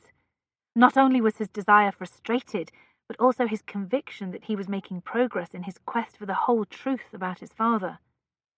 On the 3rd morning after their ride, he hit upon a way to share her company again. He arranged to meet with Langford and Brentworth later that day. The bottle of port that they all shared was half finished before Adam proposed to Langford that he host a garden party at his house. They sat in the card-room at White's, losing money to each other on this rainy evening, making the lamest of wagers on ridiculous things. Here I thought you wanted us to get together in the spirit of friendship, and instead you had ulterior motives. May I say, as directly as is polite, that if you have need of a garden party, you must host it yourself, Stratton. He can't, Brentworth said, after tipping his glass to his lips. If he hosts it, he cannot spend all his time flirting with Lady Clara. I have no ulterior motive, Adam said, nor did I even suggest he invite Lady Clara. Not yet. It was coming soon, though, Brentworth said. Self-interest was the furthest thing from my mind. Indeed, the idea came to me because Langford keeps complaining about being hounded by those mothers. If he hosts a party and doesn't invite the 2 young ladies in question, it should put all the talk to rest. Talk? What talk? Langford sat up straight, suddenly alert. Oh, you haven't heard? What a faux pas on my part to refer to it. Do not castigate yourself, Stratton. He was bound to come upon it eventually, Brentworth said. Come upon what? Speak plainly, one of you. There is talk that Miss Hermione Galsworthy expects a proposal before the season is out, Adam said. Very soon, actually. It is said... Her mother is only stirring gossip in the vain hope that I will rise to the bait. These women are relentless. Well, I won't have it. I will... It is said, Brentworth repeated, that at the Fulton ball you kissed her. Behind a potted palm, no less. Really, Langford, if you're going to misbehave, try to find more discretion. Langford blanched. He drank a long swallow of port. Well, did you kiss her? Adam asked. If you're going to allow the enemy to compromise you like that, I'll have to reconsider the respect I give your advice on strategy. I did not kiss her. She kissed me. Brentworth leaned in and made a show of being perplexed. However did that happen? She's half as tall as you. Did she climb up on a chair, grab you by the ears, and plant a big kiss on you? Pretend to have a cinder in her eye, then steal a kiss when you bent to check? Langford scowled at him. You can see the brilliance of my idea, Adam said. Have that little garden party. But don't invite her, or that other one of whose mother is probably plotting how to thoroughly compromise you now that the stakes have risen and time is of the essence. Langford narrowed his eyes on Adam. Perhaps I will. I should also leave Marwood and his family off the guest list, so no one misunderstands my interest in his sister. I care not if you invite Marwood. As for his younger sister, your brother Harry will want her to be there, I'm sure. He seemed quite taken by Lady Amelia when we all called at Marwood's house that day. Since she will need a chaperone, you can also invite her grandmother. No! Or her older sister. Brentworth grinned. Nicely done, Stratton. Langford may be the prince of seductions, but I pride myself on being a king at extricating myself from their consequences. That is better than Brentworth, who has become the emperor of having no fun. Why do you say things like that? You know very well that isn't true, Brentworth said. Langford gave Adam a man-to-man look. There was a fine party late last summer. Brentworth here deigned to attend. Only once he arrived, he made us all promise not to encourage gossip about it later. I did not think in these unsettled times that it would benefit the realm to have every drawing-room and coffee shop abuzz about lords chasing naked Cyprians in the forests of the Lake Country during a game of satyrs and nymphs. The gossip is half the fun. If you did not approve, you should not have come and enjoyed yourself so much. It was not a matter of approval, but of discretion. I know that word is not in your vocabulary, but it is worth learning. Discretion be damned. So you always have said, since your indiscreet behaviour is not saving you from those mothers, and indeed is being used against you. Your reputation does you neither credit nor benefit. I, on the other hand, am amazingly free of such feminine tactics. Which of us has managed this more wisely, do you think? He scares them, Langford said to Adam. The face he wears while he suffers their blandishments has even the most ambitious mother shrinking away. He's called the most ducal duke now. It's not intended as a compliment. If it keeps schoolgirls from throwing themselves at me at balls, I'll live with the title. Brentworth shook his head. A potted palm? What did you think was going to happen when the little flirt lured you there? Langford flushed again. Well, I have no intention of hosting a garden party. I would be made a laughing-stock. They are for old ladies to host. Since Langford here is too stubborn to see the salvation that your plan offers, I will do it, Stratton, and save him in spite of himself, Brentworth said. My garden is far nicer, anyway. I have a very fine garden, Langford said. Brentworth's is better, Adam said. You will come, however, and pay a lot of attention to the girls invited, so no one concludes you indeed have formed a tendre for Hermione Galsworthy. I will come as long as you understand that I will not attend on Marwood's younger sister, Langford said. Let my brother Harry flirt with her, if he even knows how. I don't want you to attend on any of Marwood's sisters, Adam said pointedly. A week hence, then, Brentworth said. There will be no potted palms, Stratton, but the garden is replete with obscuring shrubbery suited to your purposes. I trust you will make good use of it, discreetly. I told you that my plan was not for my sake, but Langford's. Ah, of course. Forgive me. I forgot that part. I still say you need a footman, Jocelyn muttered into Clara's ear while setting down the refreshment tray. Clara ignored her. In 3 days, a housekeeper would take over duties such as serving tea and coffee to guests and answering the door. Another woman would clean. A third would cook. Her household was expanding in a satisfactory manner as far as she was concerned. The one hole in the list remained the coachman and groom. She would attend to them, then buy a carriage and pair. Perhaps she would purchase a riding horse as well. She had so enjoyed galloping along on Galahad. Her thoughts quickly moved from the galloping to other activities in which she had indulged that day, as they had too often since parting from Stratton. She wouldn't mind so much if those memories engendered revulsion or at least self-castigation.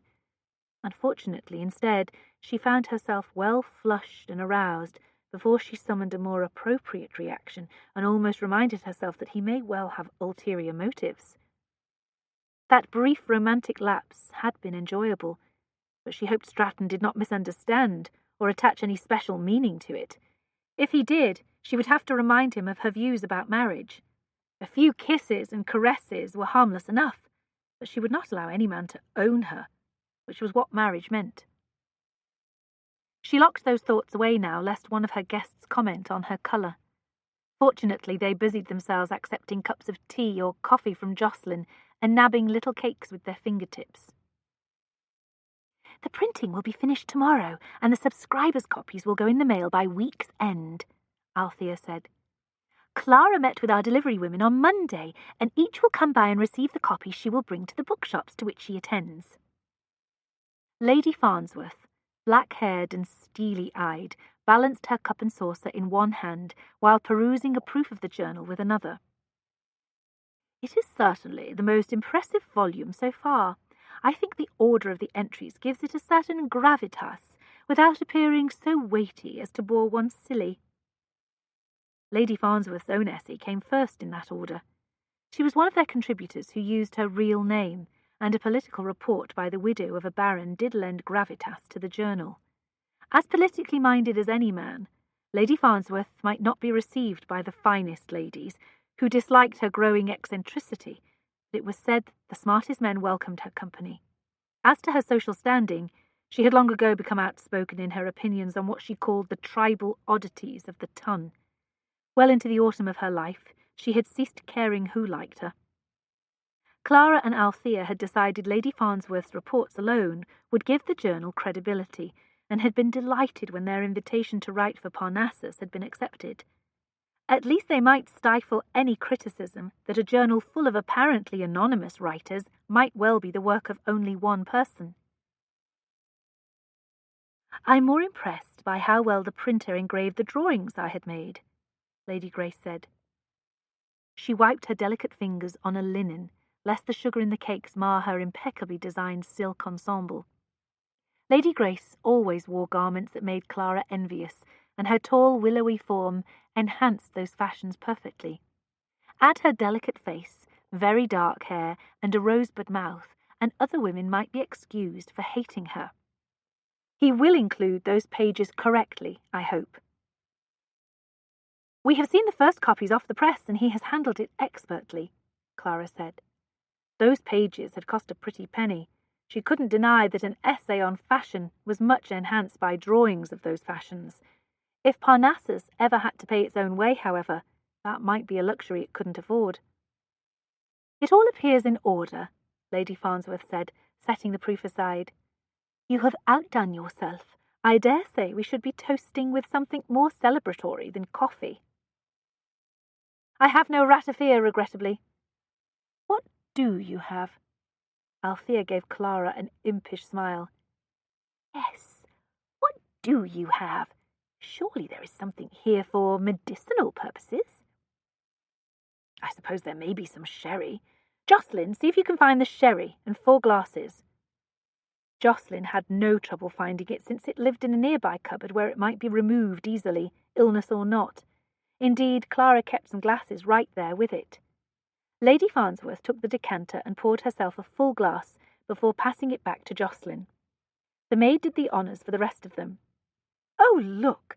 You published another one of Mrs. Clark's poems. I'm so glad," Lady Grace said. She still reviewed her own proof, spread on her lap. "Oh, my! This one is rather pointedly satirical." She read while she sipped. Little laughs punctuated her concentration. "Is her name really Mrs. Clark?" "It is." "There are thousands of Mrs. Clarks in London, so she might as well use it," Lady Farnsworth said. "A name like that is as good as being anonymous. Unlike my name, which is known far and wide and takes courage to use," she might as well have added, since her comment included that implication. "Will we do another volume before the season is out?" Lady Grace asked. "I ask so that I know whether to make notes as I attend the parties." "I'd like to try and publish every other month if we can manage it," Clara said. "Now that I'm living here, I can bring in some help more easily, so it does not all fall to Althea and me." Lady Farnsworth's eyebrows arched high. "You are living here?" Not much surprised Lady Farnsworth, but from her tone this had. "I moved here last week." "Is that wise? I mean, a woman alone—" "I'm not alone, and it will be less alone as the servants I hired start coming." "Your grandmother cannot have approved. Not that she approves of much, anyway." Lady Farnsworth never hid her dislike of Clara's grandmother. The two of them were of the same generation, and Clara surmised there had been some unpleasantness between them in years past. Lady Grace giggled. "I think it's safe to say she did not.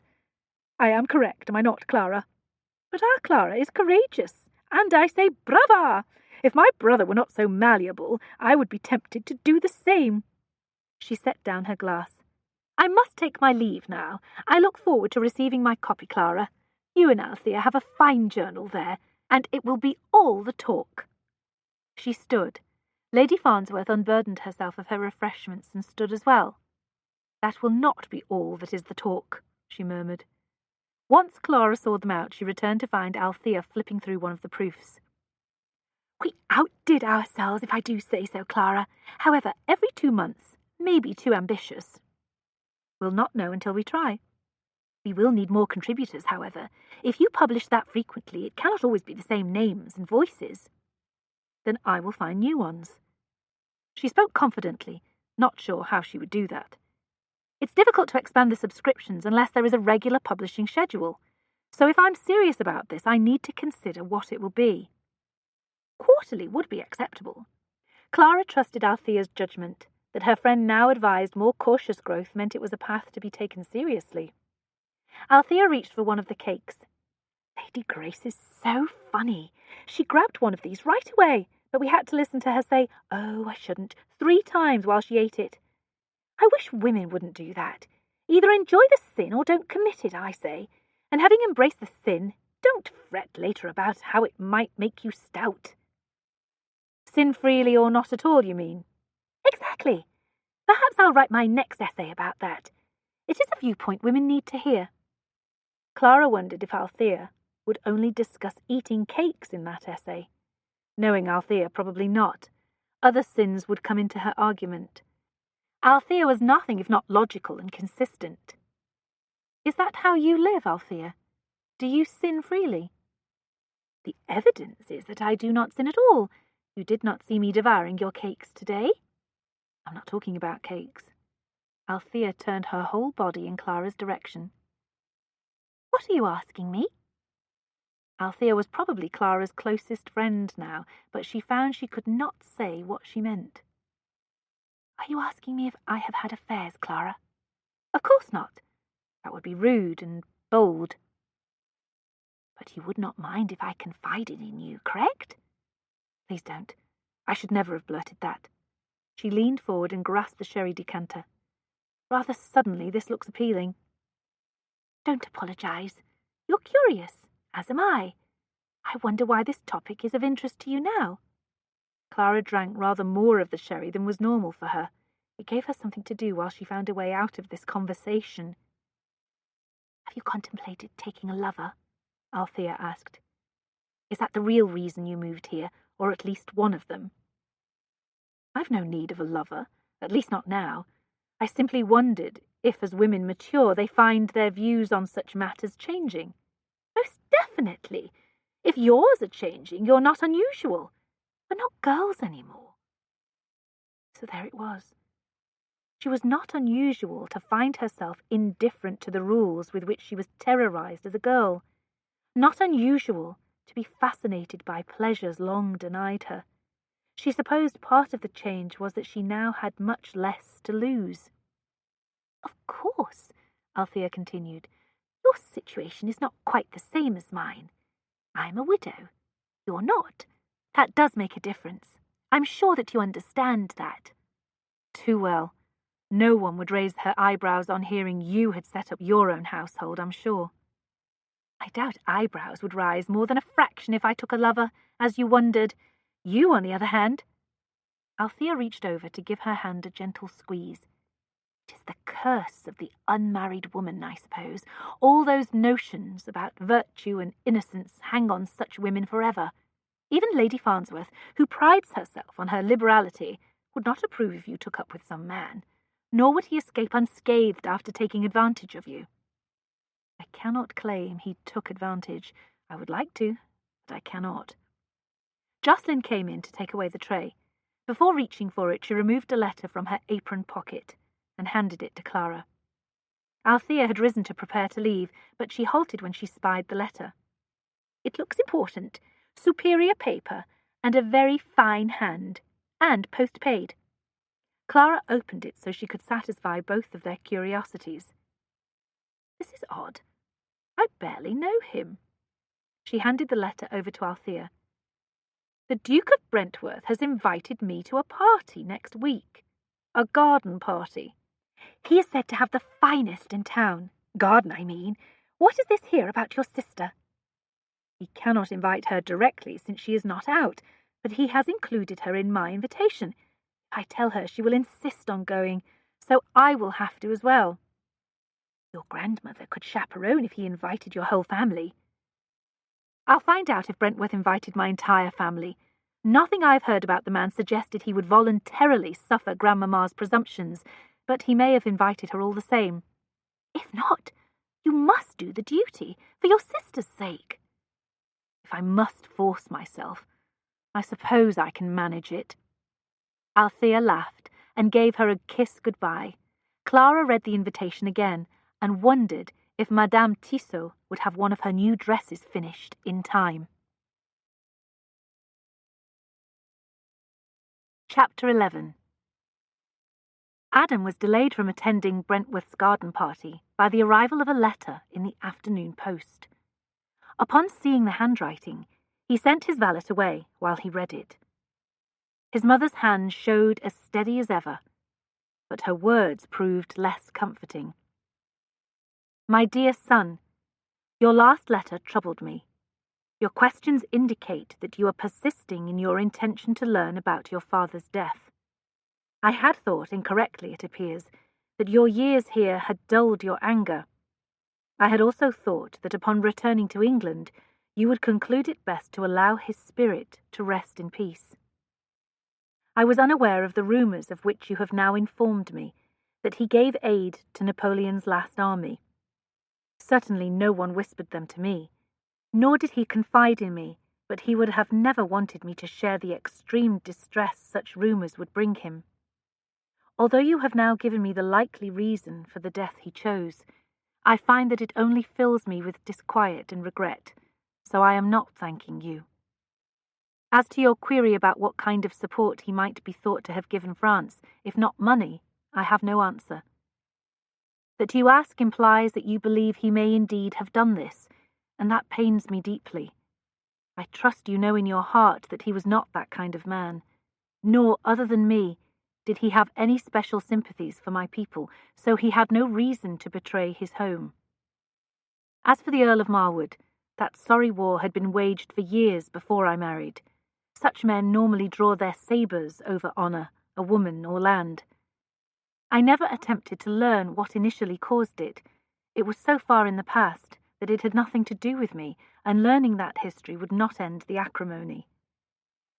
Spring has come to Paris, and as always it alternates between glorious mornings and afternoon rain. I hope to see you soon. When England starts to bore you, as soon it must, I look forward to your visit, or hopefully your renewed residence here. I have ensured that your own house is kept in good repair, and I always tell certain inquisitive ladies that you will be back soon. He had assumed he could learn something from her. He would have never written to her about any of these questions otherwise. Instead, he had distressed her to no good purpose. Her gentle scolds were nothing new. Her desire that he leave the past alone was not either. For 5 years she had convinced him that the prudent path was the forward one. Whenever he would grow restless about his unfulfilled duty to his father's name, a visit to her would soothe the turmoil trying to take hold of him again. You should marry, give the title an heir, and give me grandchildren, and find happiness. He always thought she knew more than she said, and kept it from him, lest it only feed the dark turbulence that might one day get him killed.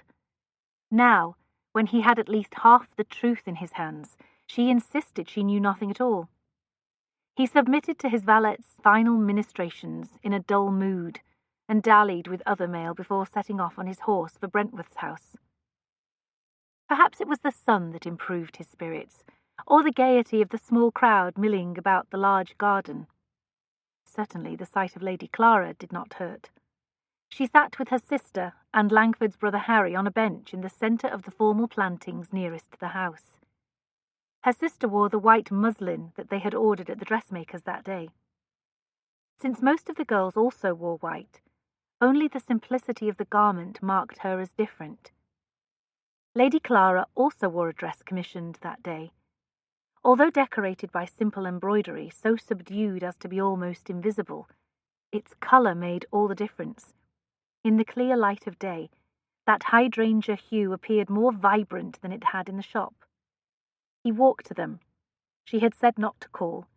She had not said not to speak to her. Not that he would have obeyed such a command anyway. Harry noticed him first and hailed him with a happy greeting. Harry looked much like his older brother, only still rangy in the way of young men about 20 years in age. He also wore spectacles, the result of too much reading by candlelight over the years. Adam had assumed that long after he and Langford were forgotten, some esoteric history tome written by Harry would live on in the libraries of the world. "It is a fine day, is it not, Stratton?" Harry appeared drunk with delight. Since Lady Amelia did not look bored, things must be going well between them. "Yes, very fine." "Most fine," Lady Amelia said with a big smile. "Indeed, it's fine," Lady Clara said without even a small one. He availed himself of an open spot on the bench next to Lady Clara. She inched her rump closer to her sister and farther from him. "You ladies are more beautiful than blooms," Adam said. "That colour is very becoming, Lady Clara." "I thought it would do, under the circumstances." "I am sure you look forward to the day when you wear a variety of colours again. Blue, for example.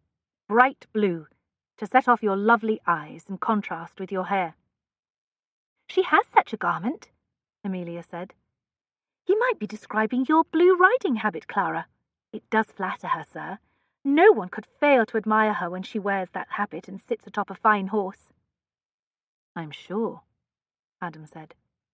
Clara sucked in her cheeks. Harry's mood had dampened a bit upon Adam's addition to their group. Now he brightened, as if struck by divine inspiration. "I spied a bed of tulips when I entered. Would you favour me with your company while I go take a look at it, Lady Amelia?" Amelia turned hopeful eyes on her sister. Clara gave Harry a critical glance, then another over her shoulder. "I suppose a short stroll through the plantings would do no harm. Remember what I told you on our way here, Amelia. We do not want grandmother scolding me for being an inept chaperone." Amelia walked off with Harry before she finished. She took advantage of the additional space to scoot farther away from Adam. "What are you doing here?" she asked. "Brentworth is one of my best friends. If you had not spent your first seasons ignoring my existence, you would know that. It entered my mind that he might be. Did you put him up to this? He doesn't entertain here often. I think the last time I was at this house was 3 years ago, before he inherited. No one puts Brentworth up to anything. He decided on his own to do this. Officially true, if not completely so. Perhaps he has decided to entertain more and thought this small gathering would be a good start. It came at a convenient time. It's a good start for Amelia, too. She looked over her shoulder again, to find her sister in the garden. Are you obligated to sit here the whole time? He asked. Is there some rule, unknown to me, that you cannot enjoy the sun and blooms if you're in mourning? Of course not. It's just... She looked around the garden and bit her lower lip. I feel a little strange. I know all these people and yet feel removed from them all in a new way. As if they don't matter, as if I don't matter to them either. He knew that strangeness well. You have been separated from them longer than you realize. Your father's passing changes things, too. We're all put in columns by others and get moved around as time goes by. So I was previously in the Marwood daughter column, and now I'm in the Marwood sister one? Something like that. This one is not as prestigious. I'm now less interesting. Perhaps less useful is a better way to put it. My, you are cynical sometimes. I suppose that 4 years ago I was in the ingenue on the marriage market column, but that has changed now too. I'm now in the spinster on the shelf column. I would say you were in the mature woman who knows her own mind and self column. That is generous of you. However we title it, I rather like this place. He gestured to the other guests. I think they know that. It is perhaps another reason that you feel a strangeness with them. She stood. If I'm so comfortable with my mind and self, I should not allow others to make me feel strange. I think that I will be sociable for a spell. He watched her walk off and greet 2 ladies chatting nearby. He could tell that before anything more was said, those ladies expressed sympathy for her loss. That would probably happen with each person she met, since most would not have been at her father's funeral in the country. He didn't expect her to be sociable for too long. He sought out Brentworth. He found him on the terrace, suffering a political harangue from the Viscount Weberley. Flushed and loud, the older man made pronouncement after pronouncement about the need to crush rebellions as they emerged and not wait for the niceties of legal action. Brentworth just listened, but when he saw Adam, he used that as an excuse to extricate himself. I thought Weberley would never cease, he said, steering Adam farther away and in the direction of the punch. I long ago learned that it was a waste of breath to try to explain to minds like his that while it may be expedient to imprison demonstrators without trials, it was neither legal nor English. Weberley was not alone in advocating the government act in ways contrary to law and tradition. Fear motivated him and others. The French revolt still cast a long shadow, revived whenever unrest rumbled through the country. Since it roared at times now, Weberley and his ilk grew increasingly fevered in demanding action that would ensure their necks remained safe. Brentworth procured 2 cups of refreshment from a footman manning the punch bowls. He handed one to Adam. You'll like this. It's a West Indian potion with a fair amount of rum. That other bowl's content is sweet, typical, and lacking any fortification. I'm sure the ladies appreciate the choice. You would think so. Several of them, however, have availed themselves of that which we drink, several times over. I'm keeping my eye on one of them, lest she pass out cold before the afternoon is over. Where is Langford? Adam used the question as an excuse to cast his gaze around the garden until he spied Lady Clara. Out there somewhere, taking your advice rather too seriously to flirt with all the young girls. He was born to flirt, and they are so appreciative that he cannot stop himself. He had better make sure one of them does not drag him behind a shrubbery, or there might be hell to pay. Are these girls getting bolder, or am I getting older? A bit of both, I think. Speaking of flirting, Where is your lady fair?" "Over there, beside the fountain, talking with Holsworth and his wife." "Shouldn't you be there too?" "All in good time." "I suppose that first you need to assess the terrain before mounting an assault." "There'll be no assault. I'm a gentleman." "Call it what you will. As for the terrain, there is a delightful folly in the far northern corner, amidst that grove of fruit trees, a little temple to the goddess Diana. It's very cool back there, even on warm days, so it's unlikely to draw many of my guests." Adam eyed the fruit orchard in question. "I remember it, now that you remind me. The statue of the goddess is far nicer than one expects in a garden." "It is ancient Roman. I should probably move it to the gallery." "Lady Clara is a cultured woman. She probably would want to see it in its current location before you do." "Do you think so? Regrettably, I have all these guests to attend to, and cannot direct her there. Perhaps you will tell her about it for me." "I will try to remember to do that, assuming she and I have cause to talk again." He set down his glass, then headed down the terrace toward the fountain. Clara extracted herself from a lengthy discussion regarding the new fashion for very high necklines, and spied the Earl of Holsworth standing near the fountain. His countess smiled amiably in her direction, so she joined them. Holsworth stood very straight, despite his advancing years. Thin white hair rose in wisps from his head. Thick spectacles caused his eyes to appear very small.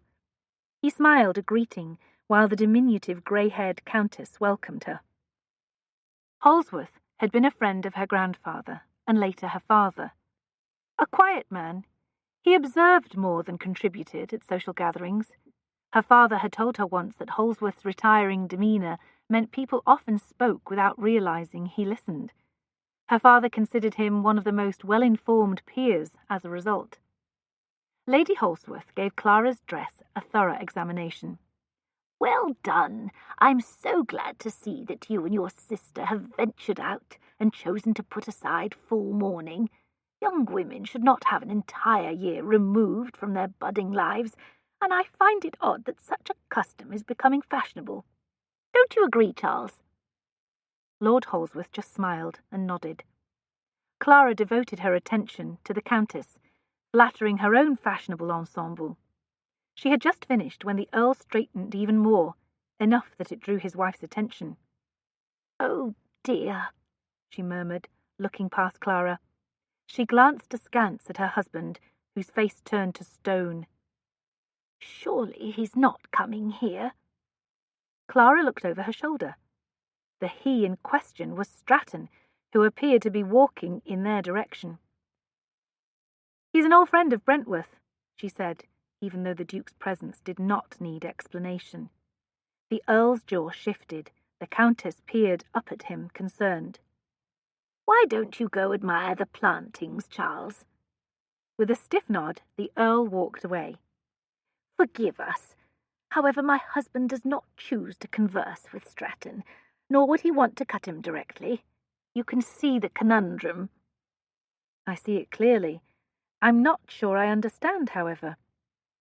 The Countess kept her gaze on the garden between them and the house.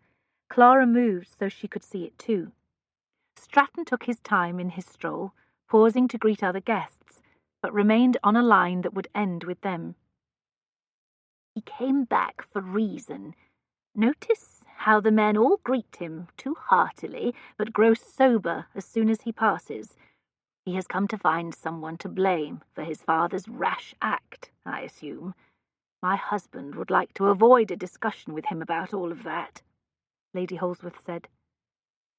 "Lord Holsworth cannot be worried that the Duke will challenge him. Stratton is not without basic decency, and would never dare to do such a thing with a man of senior years, especially after a simple conversation." Lady Holsworth's eyebrows rose. "I'm sure many think so, but one never knows. Also, you were an odd choice to be his defender, several times over. I expected you to follow my husband so as to avoid being a party to the meeting about to occur." My grandmother has decided we should make an effort to end that old argument, since no one seems to remember what caused it. I suppose she's correct. This gets more curious by the second. Is the Dowager not feeling well these days? She's not a woman to develop a faulty memory for any other reason. Since Stratton was almost upon them, she fixed a smile on her face as he approached. Let your grandmother suffer his inquisition about those jewels if she's decided to make peace.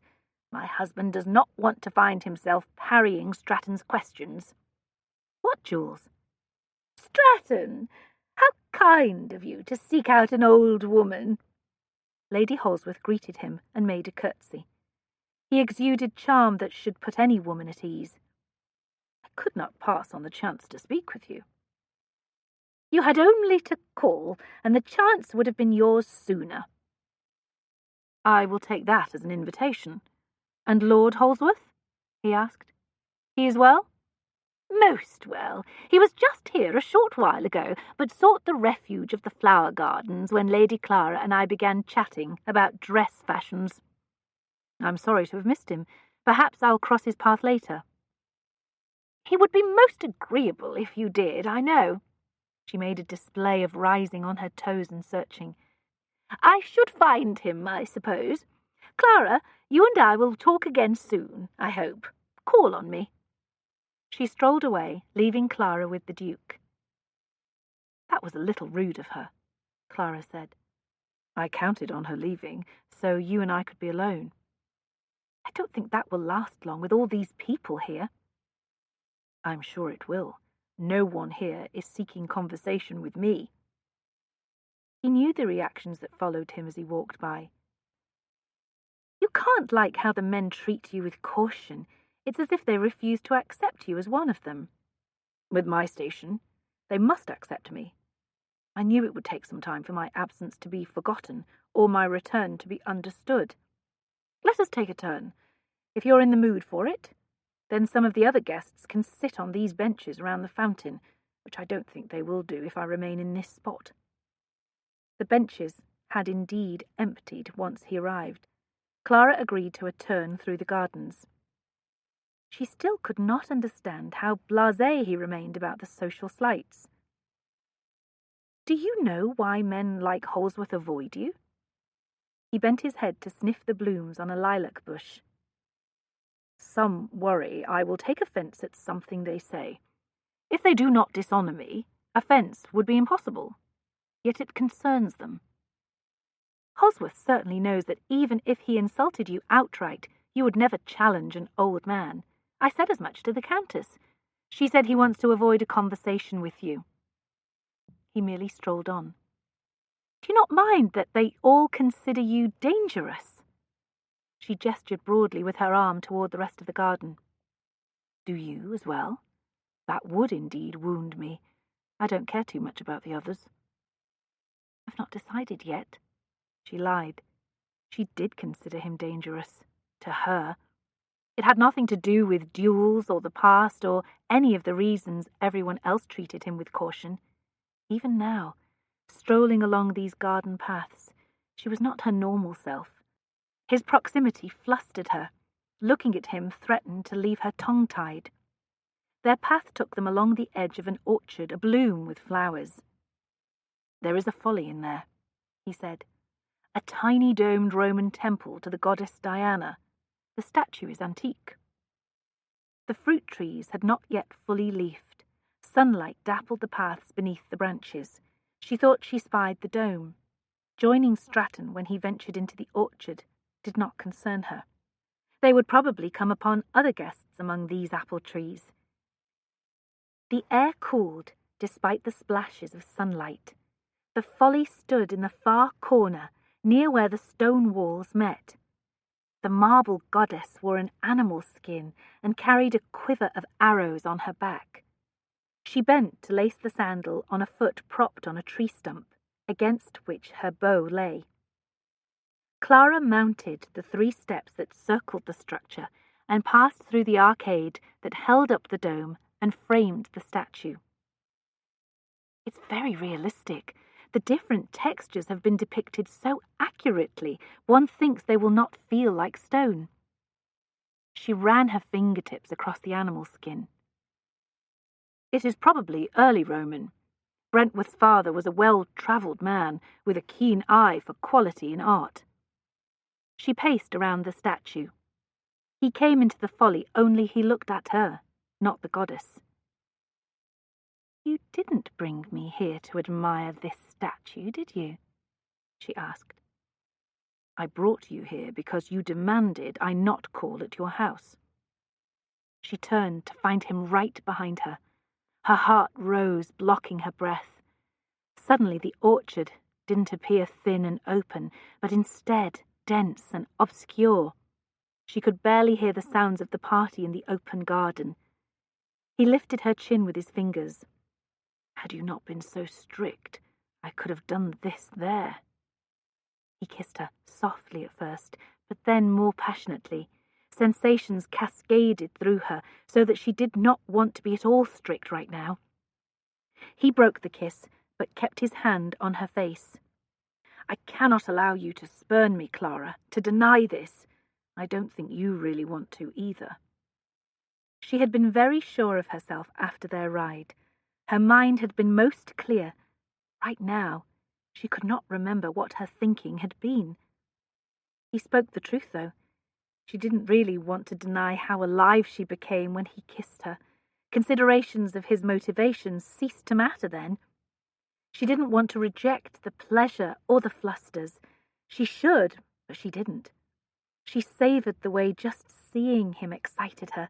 She had dwelled within the memories of what happened on that hill for long spells ever since they last parted.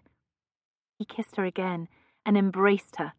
The warmth of his body both comforted and entranced her. So good. Too good. "If you repeat your command that I not call on you, I will have to pursue you into orchards and gardens all summer," he murmured into her ear. "Discretion may become nigh impossible."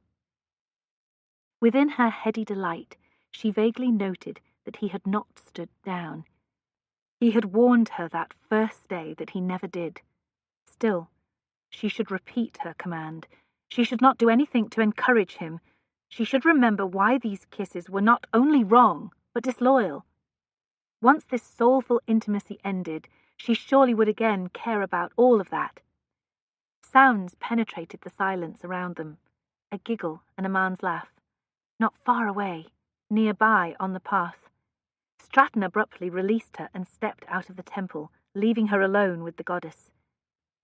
A beam of sunlight illuminated a white dress and blonde head among the apple blossoms. With another giggle, Amelia stepped into the little clearing with the temple. Her companion's face fell when he saw Stratton. "Harry, how good of you to show Lady Amelia the way to this treasure," Stratton said. "Her sister tried to find her before venturing here herself." He pointed at Clara. Harry saw Clara. So did Amelia. They both flushed. Clara scolded herself while she fought to maintain her composure.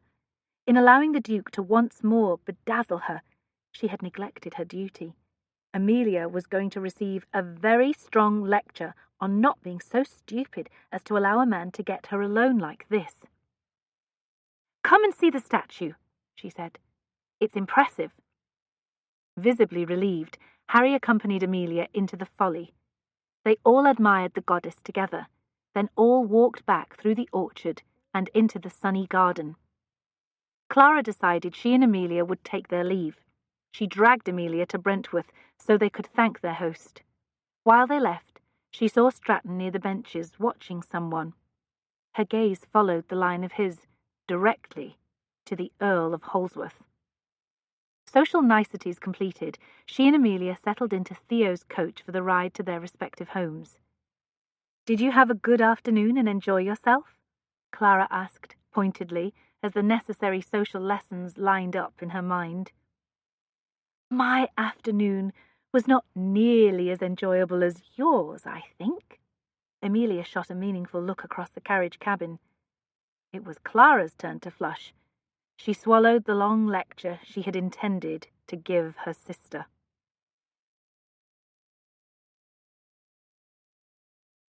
Chapter 12. Clara and Althea stood side by side in Clara's library on Friday morning. On a long table, fresh copies of their journal waited in stacks. The printer would mail the ones to subscribers, but these had to be delivered to bookshops, and the women who did that, friends of Mrs. Clark, would arrive at noon. Clara admired the thick booklets. The ones being mailed had no covers, but these sported ones of heavy blue stock with a nicely engraved title. They would look beautiful in the shops. Althea called out a number, and Clara took that number of copies and moved them to the end of the table. Althea followed and placed a paper with a shop's name on that group. So far, half of the journals had been assigned to their shops. The chore had taken longer than expected because Clara had been describing the garden party. Not the part about being kissed again, of course. Then Lady Holsworth said, as clearly as you hear me now, "Let your grandmother answer his questions about those jewels." I asked her what she meant, but by then Stratton was upon us, so she never answered. How intriguing. It is a wonder you did not tell the Duke to go away so you could receive your response. I try not to be rude, Althea. Althea checked her paper. Ackermann's 15. Clara counted out 15 copies and moved them to the other end of the table. Have you learned anything of interest? I keep hearing the same things. Talk of those duels. Concern he will challenge people here. There is an assumption among some people that he will have to, in order to cleanse the family name of whatever besmirched it. Some of the older women believe honour means he cannot allow things to stand as they have been. Times have changed. Families no longer wear the sins of their ancestors like marks on their foreheads. To suggest as much is very old-fashioned. It's not a typical sin, however, is it? The rumours had to do with treason. There was no public accusation, Althea, no trial. Do not become vexed with me. I'm merely saying, I know what you're saying, nor am I vexed with you. I'm annoyed by all of these vague whispers from people who do not seem to know anything for certain. Someone knows more. However, the story is over, so whoever it is will not now raise the question again, especially with the Duke back in England. Yes, someone knew. Probably several someones, like Holsworth. Had her father known too? Jocelyn entered the library with the morning mail. Clara paused counting books while she flipped through the few letters. One made her freeze. She tore it open and read it. Oh no! Of all the days to choose... She looked frantically at the table, laden with copies of the journal. What is it? Althea asked. Clara waved the letter. My grandmother has something important to tell me and intends to come here right after noon, before she makes her calls. Here? Oh dear, the women will be arriving just when she does, entering and carrying out stacks of these journals. She strode to the library door and called for Jocelyn. Can you finish this on your own, Althea? I will make every effort to return before noon, but I must go to my brother's house before my grandmother leaves to come to mine. Jocelyn arrived, and Clara sent her for her pelisse and bonnet. She looked down on her dress. It was part of the wardrobe left here after last summer, and not black, or even subdued blue or purple.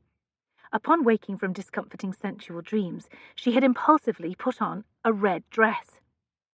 No one would see her except family. The family in question would not approve, however. I will take care of everything here, Althea said. You are not to worry. I have made my list and will be done in a quarter hour. Jocelyn brought in a bonnet and pelisse, black ones, red and black. She would look like a harlequin.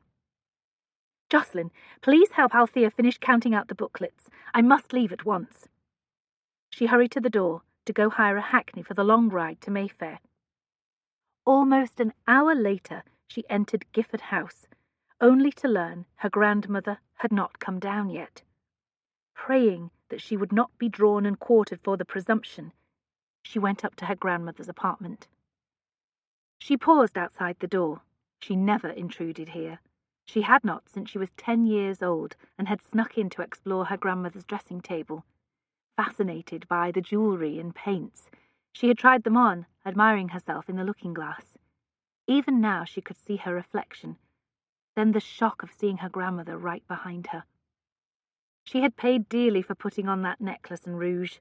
Her grandmother had whipped her with a switch while forcing her to gaze at her sins in the looking-glass the whole time.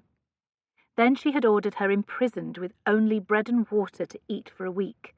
Her father had been away, and did not return and grant a reprieve for 2 more days. She could not look at this door and not see herself in that looking-glass while a cane stung her bare bottom. Taking a deep breath, and putting the image of herself all painted and bedecked out of her mind, she ventured inside. She found her grandmother just as her maid was about to fit on her wig. Hair mashed under a net cap and body ensconced in an undressing gown with layers of lace, her grandmother did not notice her until the maid touched her shoulder and pointed to the door. Those large, pale eyes gave a scathing glare, then turned back to the looking-glass. "Take care of me, Margaret, so that I can talk to my intruding granddaughter." Margaret fitted the wig, tweaked a few grey curls, and stood back. "Now go and get Theo. Tell him I need him here." Margaret scurried out of the dressing-room. "Clara, did you wear that dress to provoke me? It's hideous at any time, but especially now." Clara sat on a divan near the fireplace.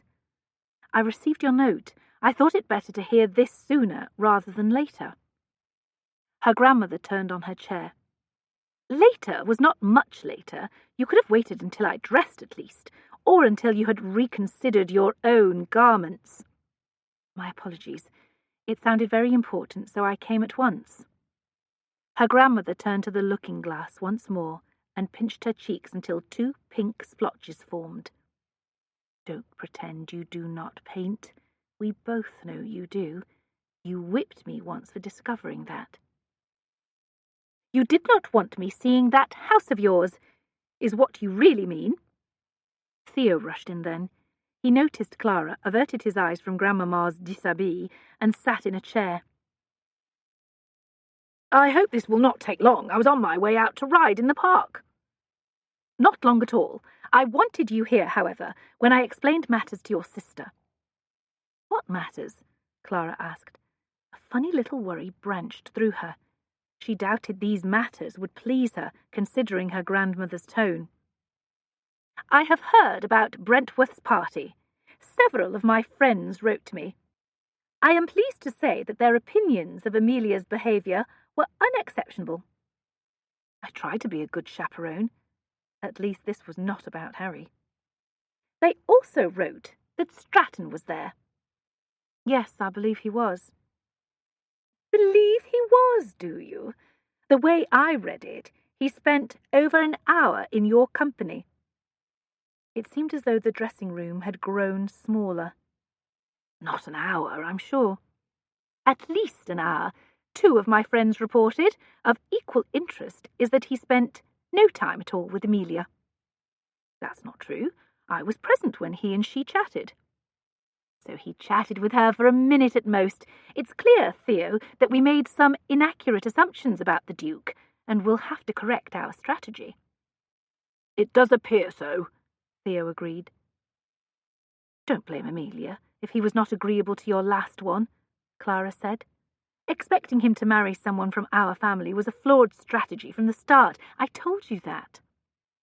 Her grandmother stood. In a swish of lace, she moved until she sat beside Clara on the divan. "A flawed strategy?"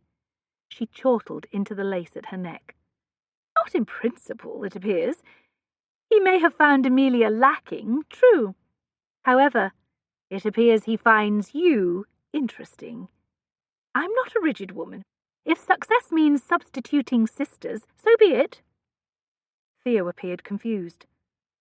"Stratton wants her?" "It seems he went out of his way to have her company at that party." Theo came close to laughing. "Hell, that is rich." "Your language, Theo. As for the Duke's preference, there is no accounting for taste." "I'm sorry, grandmother. It's just that Amelia is so perfect, and Clara is—" He shrugged, then cast out an arm in Clara's direction, as if to say, "Well, that is what she is." She is not the wife I would advise for a duke, but since he did not listen to me on the subject, we will accommodate his peculiar decision." Theo shook his head. "I don't see the match making him friendly to us. Within 6 months of the wedding, he'll be sure he was hoodwinked and be out for blood for sure." "Should I leave so that the two of you can discuss me forthrightly? I wouldn't want my presence to interfere," Clara said sharply. Her grandmother patted her hand. "We have vexed her, Theo. Calm yourself, dear." "I'm quite calm, thank you. However, I regret to tell you that you have completely misjudged the Duke's interest. He finds it amusing to goad me, nothing more." "That is just a boy pulling the hair of a girl he likes," her grandmother said. "I do not like having my hair pulled. You seem to have forgotten that no matter what the Duke prefers, I will not be marrying him or anyone else." Theo groaned. "Not this again." "Yes, this again. And again, and again. I fail to understand why you persist in thinking my decision is some passing fancy, when I have held firm to it all these years." "Decisions can be changed, as this one must be." Her grandmother patted her hand again. "For the family's sake, for your brother's sake, for my sake, you will marry him." So agitated that she feared she would scream, Clara stood. How dare they interfere at this late stage of her life? Because Papa is gone and not here to stop them. "If this is the important news, I've heard it. I'll go now. I encourage you to find some other solution to whatever threat you think the Duke presents. Theo, if you keep your wits and do not insult him or his family, he will never challenge you. So all of this plotting is unnecessary anyway." "If he proposes and you refuse, you will be the one insulting him," Theo snapped. "I'm leaving. I refuse to listen to more of this madness." "You will not leave. You will stay right here while we plan how you reel him in now that he has been hooked," Grandmamma said. "Good heavens! Stratton isn't some dumb fish. There will be no reeling. Good day to you." She got as far as the staircase before the shaking started. She didn't know if it resulted from her anger and shock or from the inexplicable desire to laugh. Halfway down the stairs, the last impulse disappeared in a blink. What if Stratton told Theo and her grandmother that he had already proposed? They would be relentless in coercing her to agree. She would have to move to Brazil to save her sanity. "I'm always happy to watch the auctions, but are we here for a reason, Stratton?" Langford asked. "I intend to buy a horse. What other reason would bring me here?" They stood in the yard at Tattersall's, along with 20 other men, while horse after horse came out for inspection and bidding. Thus far, none had been good enough. Certainly not the bay currently on the block, even if the auctioneer had touted the mare as suitable for a woman. "You intend to buy today? The 5 horses in your stable here in town won't do. The 20 you have in the country need a new friend?" "It's not for me. It's a gift." "Ah, for your lady, you mean?" "She needs a horse, a very good horse. She is as fine an equestrian as you will find.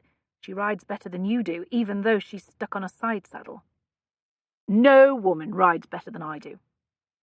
"Once I get her this horse, you can race her, and we will see about that." "You're giving her a lot of gifts. Is it appropriate? First that ruby necklace, now a horse?" Langford peered at him. "You did give her the ruby necklace, I assume?" "Not yet. That's for later." "How much later? It's been weeks." "I'm waiting for the right moment." "Which has not come yet, apparently." Langford grinned. "Methinks the grand seduction is not unfolding as you intended. No, there is no need to explain. I'm not the kind of man who presses a friend for such intimate details. Perhaps you should have taken notes when I gave my lesson, however." Adam would not mind thrashing Langford. Had he not wanted another opinion on the horse he chose, he just might have. "Does she know you're buying her a horse?" "No." "A surprise, then. Does her brother's stable have room for another horse?" "I don't know." Shouldn't you find out before you buy one? Stop being so damned practical. That was better than telling Langford that Lady Clara had moved from her family home and now would arrange her own stabling. Movements near the auctioneer claimed Adam's attention. The bay had been knocked down and grooms led her away. A man led out the next horse. The gelding had deep chestnut colouring, almost black. It stepped high and resisted the hold on its bridle. "Now that is a damned fine animal," Langford said. Adam thought so too. He walked over to get a close look, with Langford in his wake. They gave the horse a thorough examination. Langford checked teeth while Adam lifted legs and hooves. Others also crowded around, but the auctioneer's practised eye must have spotted the gentleman likely to bid high, because he hovered near Adam. 3 years old, the man repeated, having just announced that information. A real beauty, spirited enough to race, a riding horse to be sure, not fit for a carriage, although he can be trained for one. How does he take a saddle? He tolerates one well enough. A gentleman like you should have no problem. I'd be lying if I didn't admit that I would not put a weak rider on him. Has his own mind, he does, and needs a firm hand. He sounds just like the rider I have in mind. They may suit each other. Then here is hoping you win him. I expect the bidding to go high. Adam retreated. Langford joined him. So this is the one? Are you sure? If he throws her, you will feel very guilty. She won't get thrown. If you say so. Langford did not sound convinced. 15 minutes later, Adam arranged payment for the horse and its delivery to his own stable. We're not bringing it to her now? Langford asked while they walked away. We are never bringing it to her. I'm alone. Another day. Pity. I wanted to see it. If she loves horses so much, she'll probably fall at your feet in capitulation when she receives this one. Adam pictured that and laughed, although in his mind's eye the capitulating Lady Clara refused to totally surrender. He was not sure he would want her to. Chapter 13. Clara woke early Monday morning. The servants she had hired would begin today, and she needed to explain their duties and her expectations. She doubted she would be done by evening. She dressed and went down to the morning room to have some breakfast. A full sideboard greeted her. Unlike Jocelyn's spare offerings, today there was enough food to feed 10 people. She tried some of the eggs. Hot eggs, unlike the lukewarm ones Jocelyn managed. A woman entered while she ate and placed the mail next to her plate, then retreated. Not Jocelyn. It had looked like one of the women she had considered for the housekeeper position. Presumably it was the one she had hired. She got up and went looking for the woman. She found her in close conversation with a girl near the stairs down to the kitchen. Upon seeing her, both curtsied. The girl scurried down the stairs. I see you're already here, Mrs. Finlay. I had hoped to greet you when you arrived. Your maid let me in, and I set to it right off. I hope you do not mind. Not at all. The cook is here too, I noticed. Could you tell her that in the future she need not make so much food? I live alone and do not have a big appetite in the mornings. Also tell her that it all tasted wonderful and the coffee was excellent. Yes, m'lady. Could you let me know when Mr. Brady, the coachman, arrives? He's below right now, m'lady, awaiting your call. Brought a groom like you asked, he said. She asked Mrs. Finlay to send the coachman and groom up to the library. A half-hour later, all was resolved. The groom was hired, and Mr. Brady was sent out to investigate carriages and a pair for sale, so she might have a reason for his employment. Mrs. Finlay ventured into the library as the two men left. Will you be wanting to direct the cook on meals and such, or should I handle it? I think I will leave it in your capable hands. Tomorrow we will sit down and draw up a reasonable account for you. Will there be anything else now, m'lady? One more thing. Please sit. Mrs. Finlay settled her stout figure on one of the chairs. Clara had hired her in part because she was a mature woman who came with good references. Mostly, however, Mrs. Finlay had reminded her of a housekeeper in her father's employ years ago. Right now, dressed in a simple grey dress and a large white cap that covered most of her brown hair, Mrs. Finley looked worried. Clara thanked her for taking the household in hand so quickly and neatly, then broached the real topic she wanted to discuss. Having all these servants posed a risk to some of the journal's contributors. They would no longer visit an empty house used only for meetings. They would now come to a full household in which the journal's activities were visible to curious eyes. A woman who wrote under an assumed name would not like the servants of London aware of her identity. When I met with each of you, I was very clear that anyone who works here must be discreet in the extreme. I want to emphasize that once again and ask that you in turn speak with the others about it. I cannot have the servants gossiping to their friends about this house. At times, important people visit, even outside calling hours, and their comings and goings are not to be mentioned outside this property. Any lack of discretion will be worse than thievery in my view. I'm that serious about this. Yes, m'lady. I regret that I must charge you with enforcing this rule. If you suspect any of the others of being disloyal, you must inform me. Yes, m'lady. You're not to concern yourself. I'll make sure lips are buttoned when they leave this house. It was the best she could do. She hoped it was enough. One slip, and she would have to find another home for the journal. That would be inconvenient. Her busy morning had taken only an hour and a half, thanks to Mrs. Finley. She went up to her chamber and spent the rest of the morning with Jocelyn, going through the wardrobe to find dresses appropriate to half-mourning. Having made their appearances at Brentworth's party, Amelia and she had begun receiving invitations to other events. She looked forward to playing chaperone at a few more.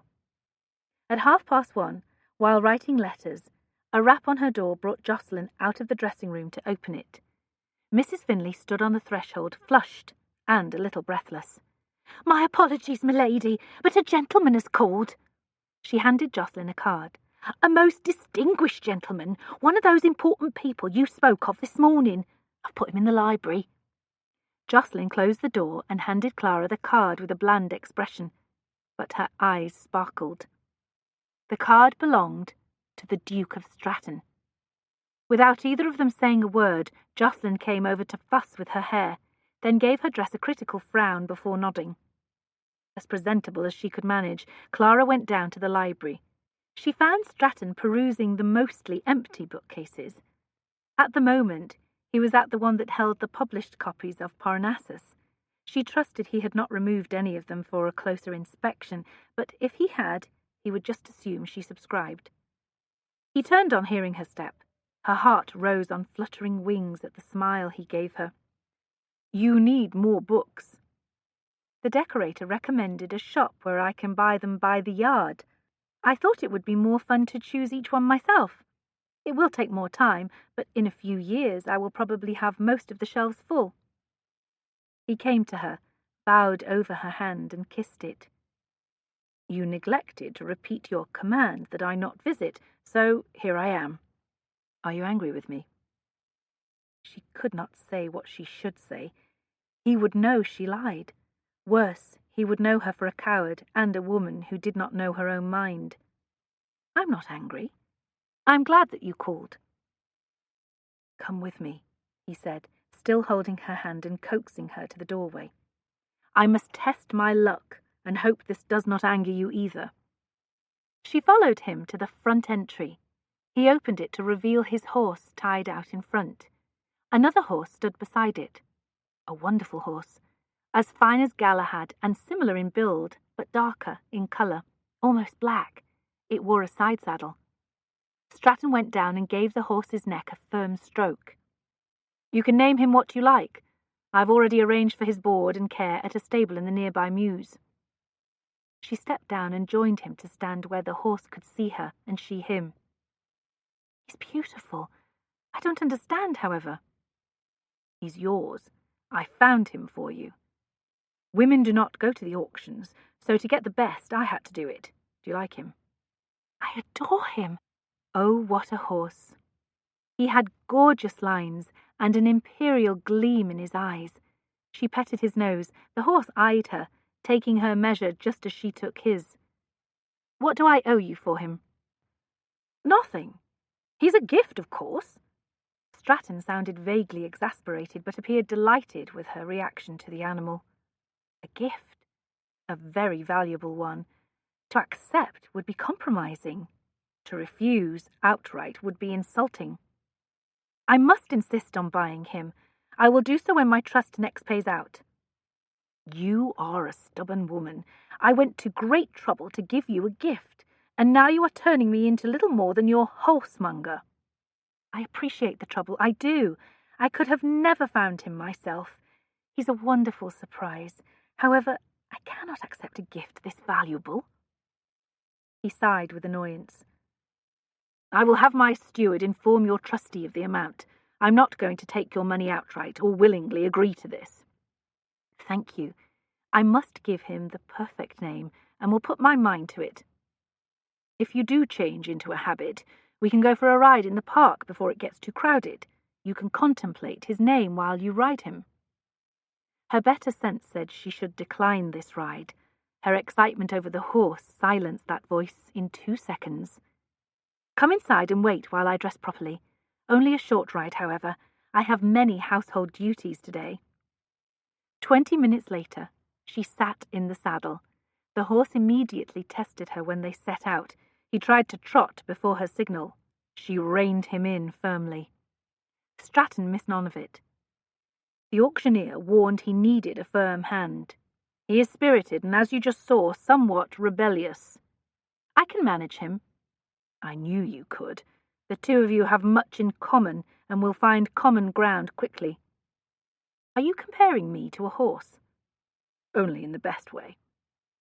"I suppose I don't mind too much. It could have been something else, like a fish." They made their way to the Strand and rode its length, manoeuvring through the crush of carriages. She kept her attention on her horse, to ensure that the common ground they found was that which she chose. When they reached Mayfair, Stratton guided them onto the residential streets, so they would not parade down Bond or Piccadilly. Finally, they entered Hyde Park. "Have you chosen a name yet?" he asked. "He is opinionated, moody, and persistent. Perhaps I should call him Duke." "I don't know any dukes with those qualities." "Don't you? I do. The park is fairly empty, it's so early. Shall I give him his head? The poor thing is in agony at this pace." "Absolutely. I will follow." She brought her horse to a gallop quickly and aimed for the western area of the park. A few other riders exercised their mounts there, charging to and fro. She found a perfect rhythm and enjoyed the speed as much as her horse did. She pulled up and Stratton did beside her. "I've decided. Duke it will be. There is real nobility in him." "Duke it is, although when I'm with you it may not be clear whom you address." "I'll call you Stratton." "I would prefer it be Adam." It seemed a small thing, but she knew it was not. She doubted anyone except his mother called him Adam. This invitation to informality implied a continued and growing intimacy. She debated her answer. While she did, a horseman rode toward them, hailing Stratton. She squinted to see who it might be, and recognized the horse, the coat, and the blonde hair. Theo closed in fast. What bad luck! Theo reined in his horse and favored her with a huge smile. He all but glowed. Even while he greeted Stratton, his delight was all for her. She had not seen her brother this happy in months. Very bad luck.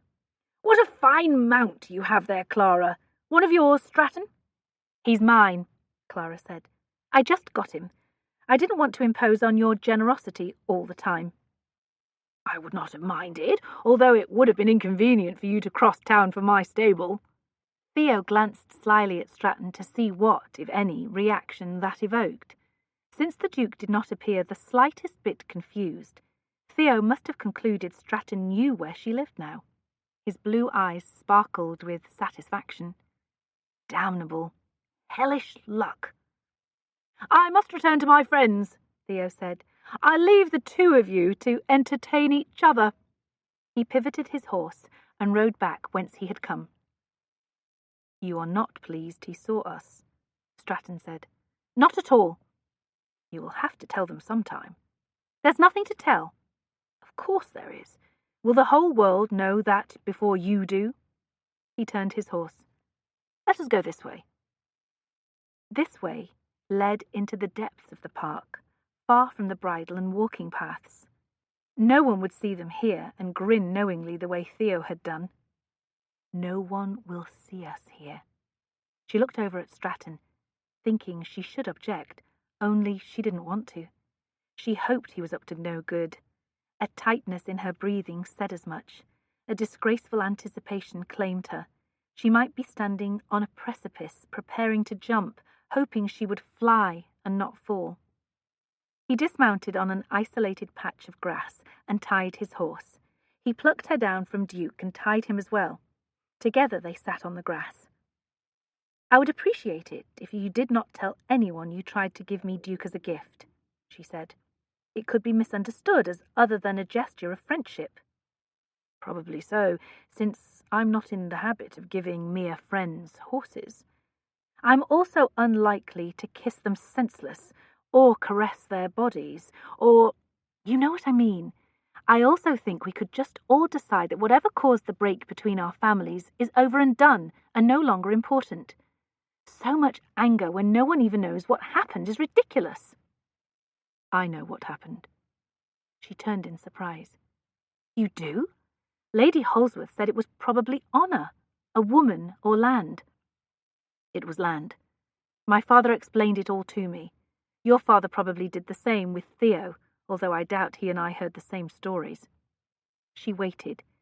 He watched the horizon, his fine profile tempting her to reach out and trace its line.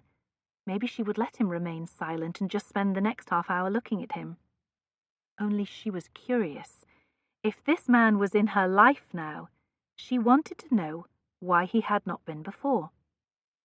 Are you going to tell me? He seemed to think about that. It started with our grandfathers. There was a tract of land in the county that they disputed, an inheritance on your grandfather's part, but my grandfather had an earlier claim. Or said he did. She received a sharp look for that. I'm just reminding us both that there are two sides here, two stories. Please, go on.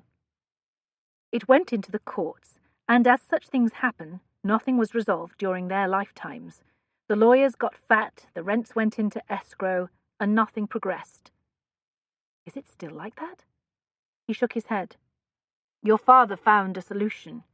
While my father was in France, courting and marrying my mother, your father went to the courts again. He revived the dormant case and pressed for a judgment. Our solicitor was caught off guard by the fast movement. It was all done within 1 week. Needless to say, your father received the benefit of that judgment. I do not care for how you said all of this. Not for your choice of words, nor your tone. You have implied that my father was dishonourable. More that he was very shrewd. I'm sure it was a coincidence that the courts addressed this right then. Clara, there are no coincidences in Chancery. The timing and the speed spoke of someone with strong influence pushing this forward. I still think that... Oh! He pulled her toward him and into an embrace. Hush, he murmured before kissing her.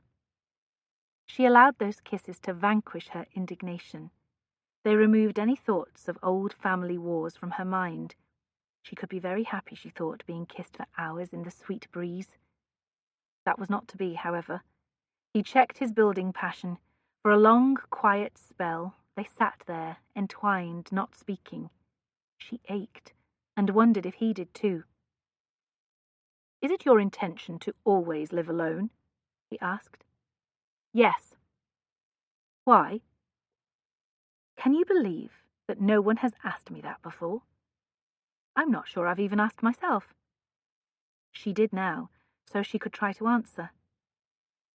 My father remarried when I was a child. Since his new wife was not my mother, I may have noticed things I otherwise would not. The way she obeyed and deferred, the assumptions he made about his power over her and her property. I didn't especially like her, but I still thought it unfair. I had more freedom than she did. I even had more of the real him than she did. He never taught her how to shoot or took her hunting. Her place in his life was a very small one, it seemed to me. There are some couples who share more affection than you're describing. I don't know if they lacked affection. Perhaps they loved each other deeply. It made no difference.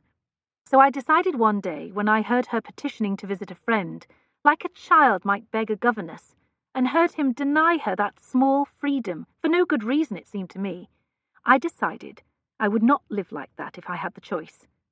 And I did have the choice. Of all the privileges of my station, that has been the greatest one.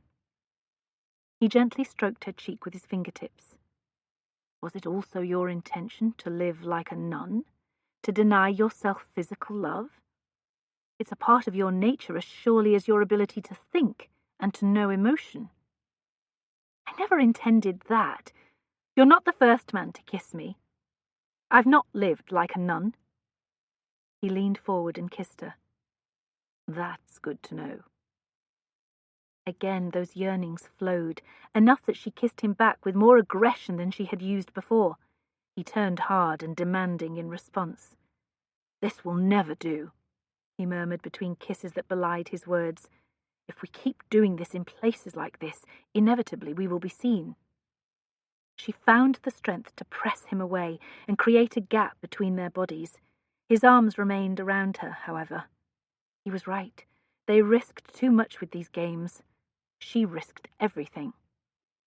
Come with me to my house, he said. It's only a few streets away. She wanted to agree to go. Every inch of her body did. But those streets were the most dangerous streets in her world. Dozens of people who lived on those streets knew her. Hundreds. She couldn't ride down one of them without being recognized. Nor could he. To then risk being seen entering his property, his home. That will never do either, she said. You know it will not. In a few minutes I may know it. Right now, I want you so badly. I couldn't give a damn who sees what. She had to laugh at that, ruefully. I'm not allowed to not give a damn. He released her from his embrace, but kept one arm around her. I will find a way. When I do, I intend to take my time, after the hell I'm going through. Take his time? He noticed her puzzlement. He crooked his arm around her neck and eased her head next to his. Kissing you, touching you, all of you, your neck. He kissed her neck. Your breasts.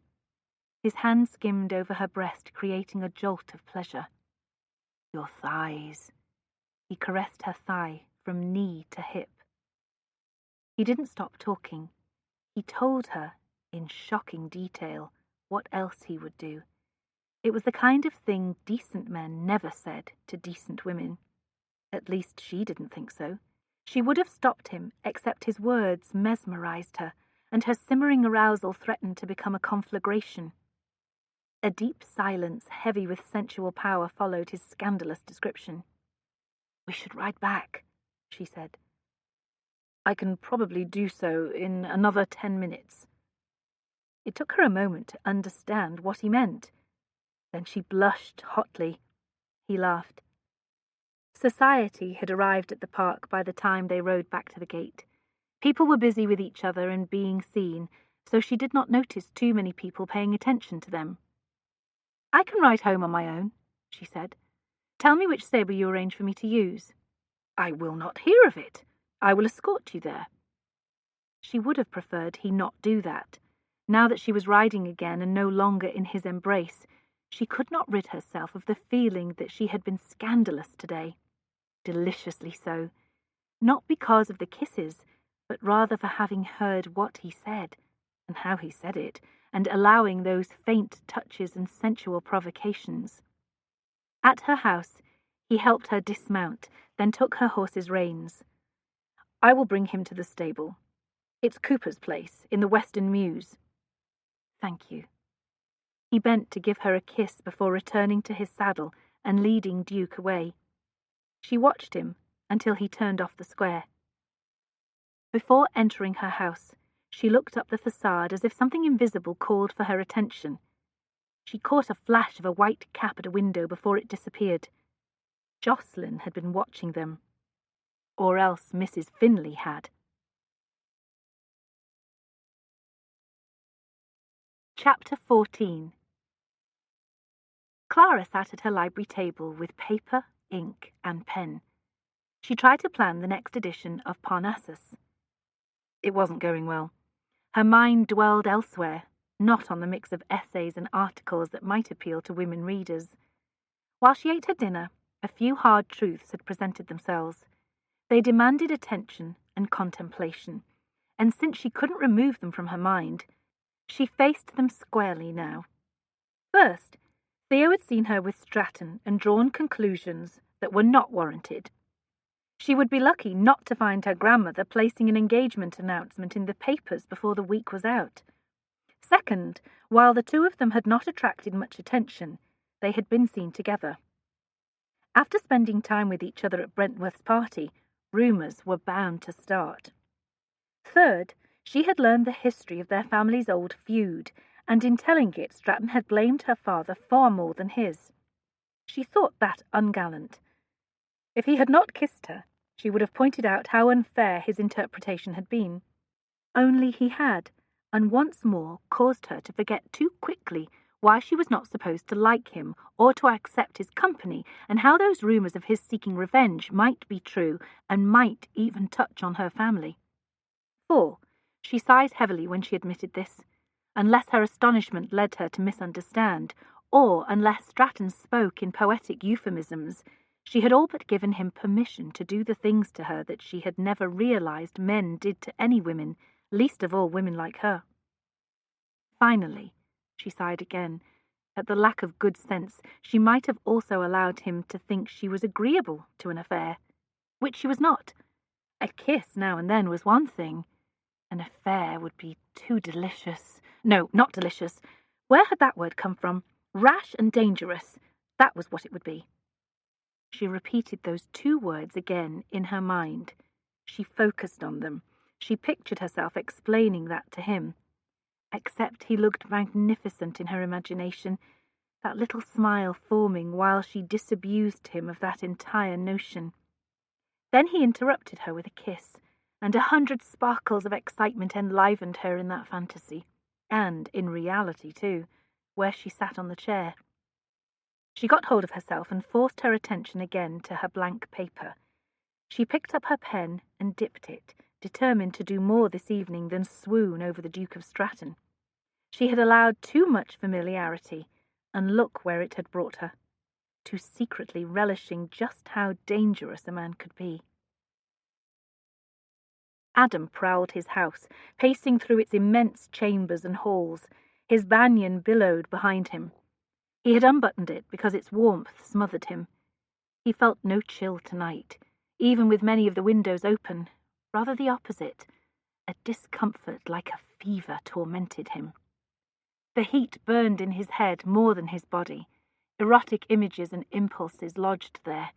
Nothing had dispelled them, not reading, not burying himself in estate accounts, not itemizing what he had and had not learned about the intrigue surrounding his father's death. Immersing himself in those details had been a desperate, futile attempt to break Clara's hold on him. Everything indicated her father had added fuel to the fire of those rumours, and possibly started them himself. The Dowager may well have urged him on. Her current belated efforts to forge a peace all but said so.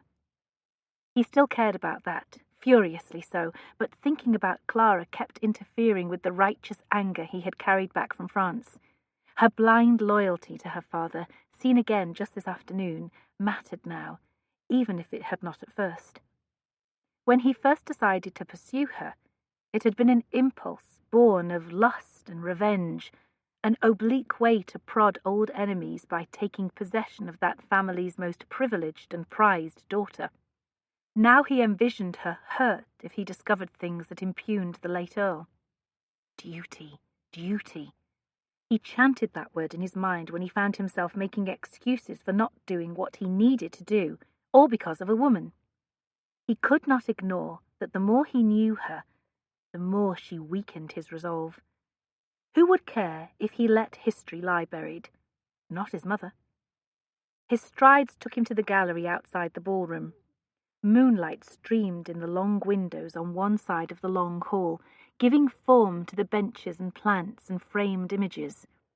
He walked down its length beneath the gazes of ancestors until he came to his father's portrait. He had not sought out that painting, but he stopped when he saw it. He and his father did not look much alike. Adam took after his mother more. His father had been thoroughly English, with a long, full face and intelligent eyes. He wore a white wig in the portrait and a vague smile. He had looked nothing like that the last time Adam saw him, and it was that last view that remained vivid in his memory now. Perhaps if his father had known what a pistol ball to the temple did to a body, he would have chosen another way. Duty. He could not turn back, of course. Acknowledging his duty did not banish thoughts about Clara, or even cause him to weigh his choices rationally. He strode on, pacing through the night, fighting a battle that he knew a man almost never won, against the urge to possess a woman he desired. Not for the first time that night, Clara broke out of sleep and into wakefulness. She twisted in her bed, pulling the sheet and coverlet this way and that, turning on her side. While she thumped her pillows, her eyes opened for a moment.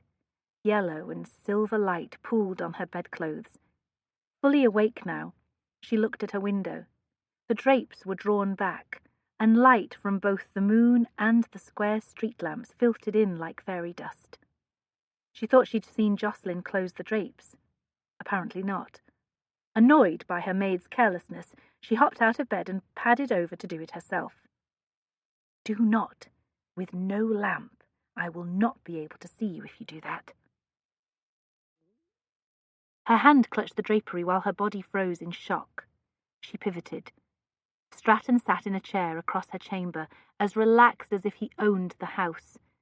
In fact, it appeared he'd been sitting there for some time, from the way his legs stretched out, and the manner in which he rested his head on one bent arm's hand. "What? How did you get up here?"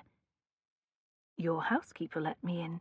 I knocked. She arrived at the door in dishabille, and with one look she turned and brought me up. She was good enough to point to your door before continuing to the next level." "What bizarre behaviour!" "She seemed to think you expected me." He drew in his legs and leaned forward while he shrugged off his frock coat. "She just started today. I will have to explain to her in the strongest terms that—" Bits of her conversation with Mrs. Finlay that morning interrupted her thoughts. The bits about discretion and important people visiting, even at unusual hours. No one was more important than a duke. Nothing required discretion more than an unmarried woman's affair with a man. The Duke now unbuttoned his waistcoat. Panic thumped in her heart. "The housekeeper made a mistake. The household, my maid—" "Your maid saw me too. I looked up the stairwell while she was peering down." "Oh, dear heaven!" "Neither she nor the housekeeper seemed shocked by my arrival. Only you do." He removed the waistcoat and set it on top of the frock coat on the chair by her writing desk. "Do you want me to leave, Clara? If you do, say so now, before I finish undressing. It will be very annoying if you become a coward after I'm naked." "Naked?" He waited. She stared. How hard could it be to say, "Yes, I do want you to leave"? Very hard, it turned out, because most of her did not want him to leave, and the rest was not sure. He bent and removed his boots. He stood. "You look lovely in the moonlight. Ethereal. All silvers and greys."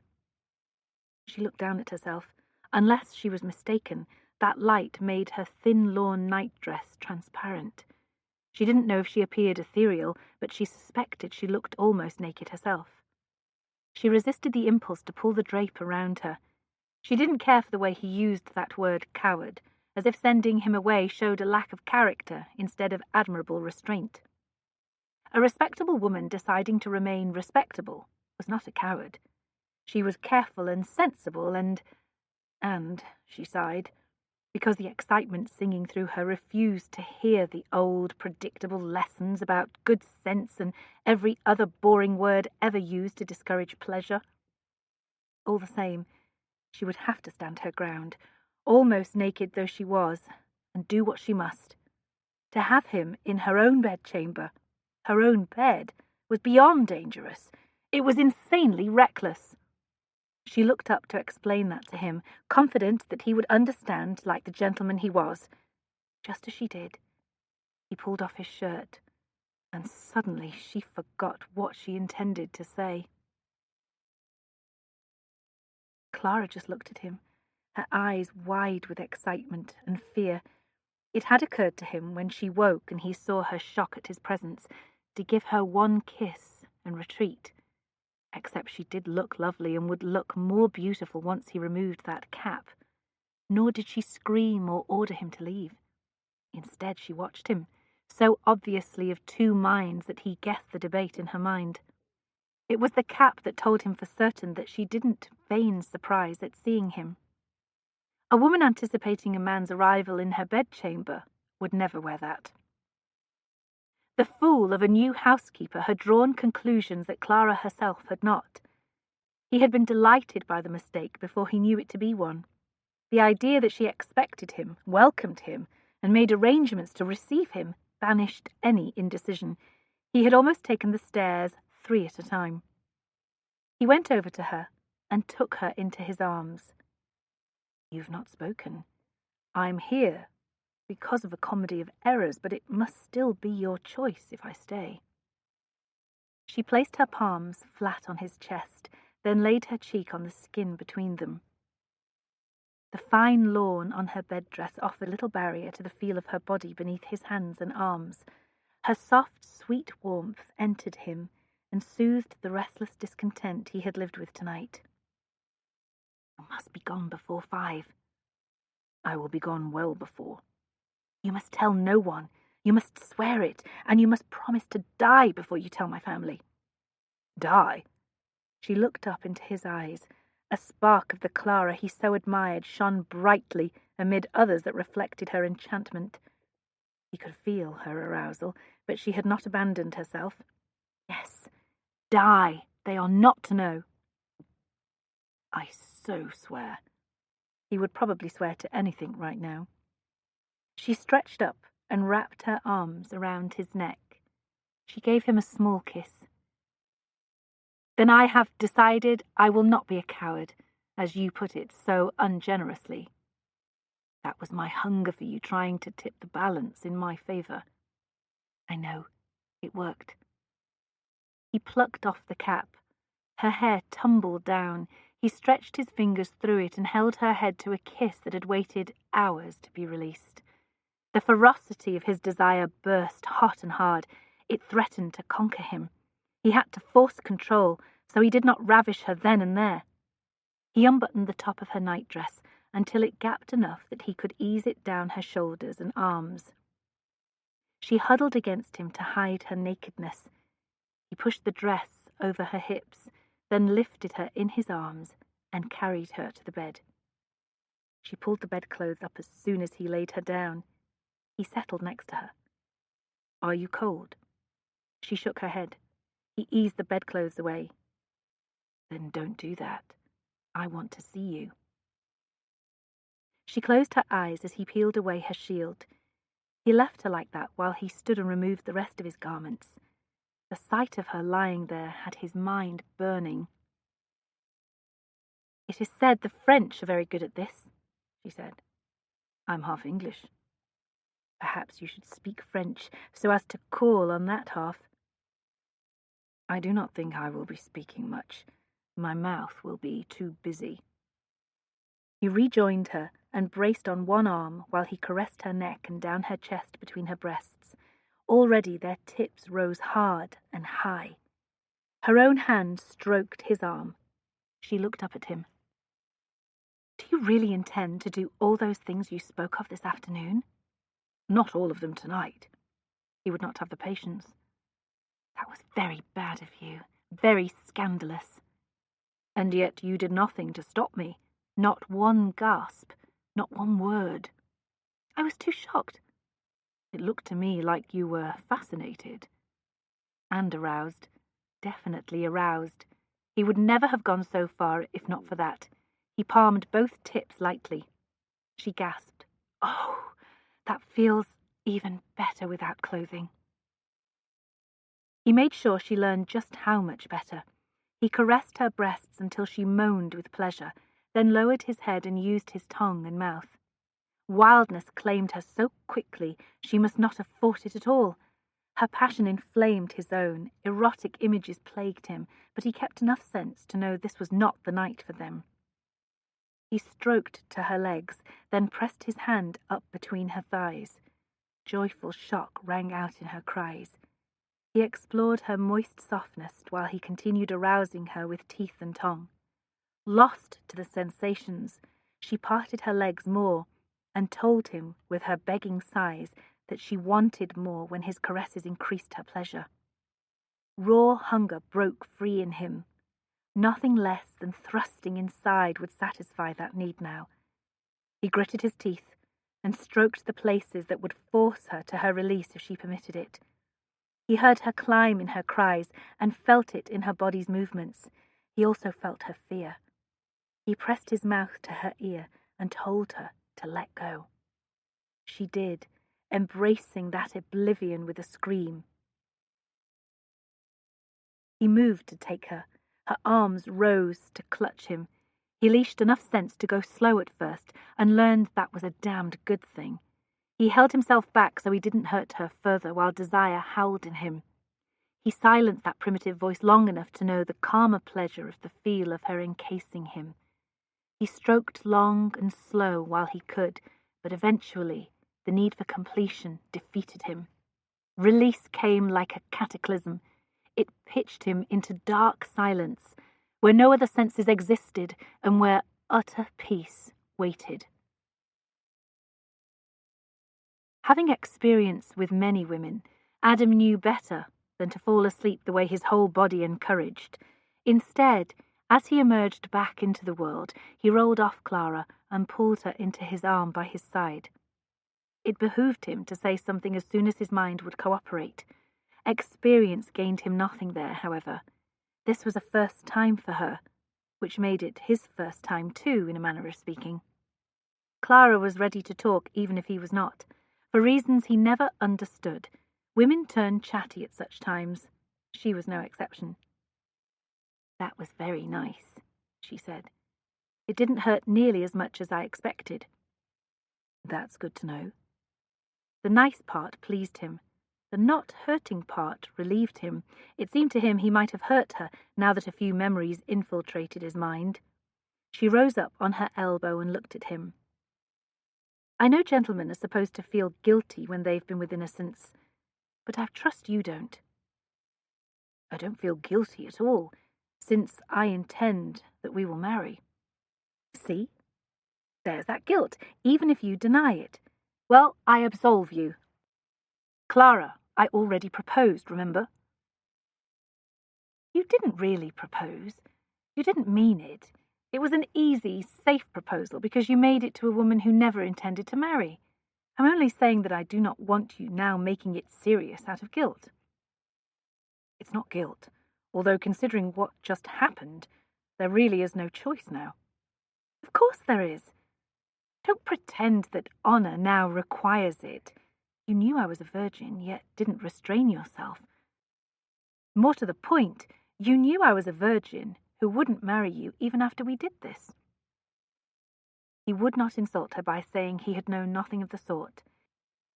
The odds had been about even on the virginity question. She was the kind of woman who might have taken a lover out of curiosity, if nothing else. She may have just done that with him. "So, we're agreed. No guilt, and also no obligations," she said. He agreed to nothing. There was time enough to argue about it another day. That topic finished to her satisfaction, she nestled in beside him again. "I know why you really left England. I know about your father." He had barely put his mind back together, and this turn in subject took him aback. "What do you know?" "How he died." You must have been very sad. I was more angry than sad. At him, at his reasons. I know about those too, the reasons. It all sounds most unfair to me. What do you know? He repeated carefully. Bits and pieces only. About the rumours. I heard some jewels played a role. He made great efforts to keep his tone casual and not pointed. Who told you that? Lady Holsworth, at the garden party. It had been a mistake not to force a conversation with Holsworth, a mistake to put it off. I know nothing about any jewels. I think she misspoke, he said. Perhaps. Nothing more came for several minutes. He dared allow himself to begin falling asleep. I have thought since I first met you that you carried a darkness in you, she said, pulling him awake again. Something that made you brood. Just now, while we were together in pleasure, I was spared even the slightest touch of grief for the first time in 6 months. It seemed to me that perhaps the darkness lifted in you too for a while. If so, I'm glad. It had lifted, in ways it never had in France, no matter whose bed he shared. That she had noticed impressed him. That she was glad for it touched him. She required no confirmation that she was correct. Having said her piece, she was done. She nestled beside him, silent in her contentment, not even demanding more conversation.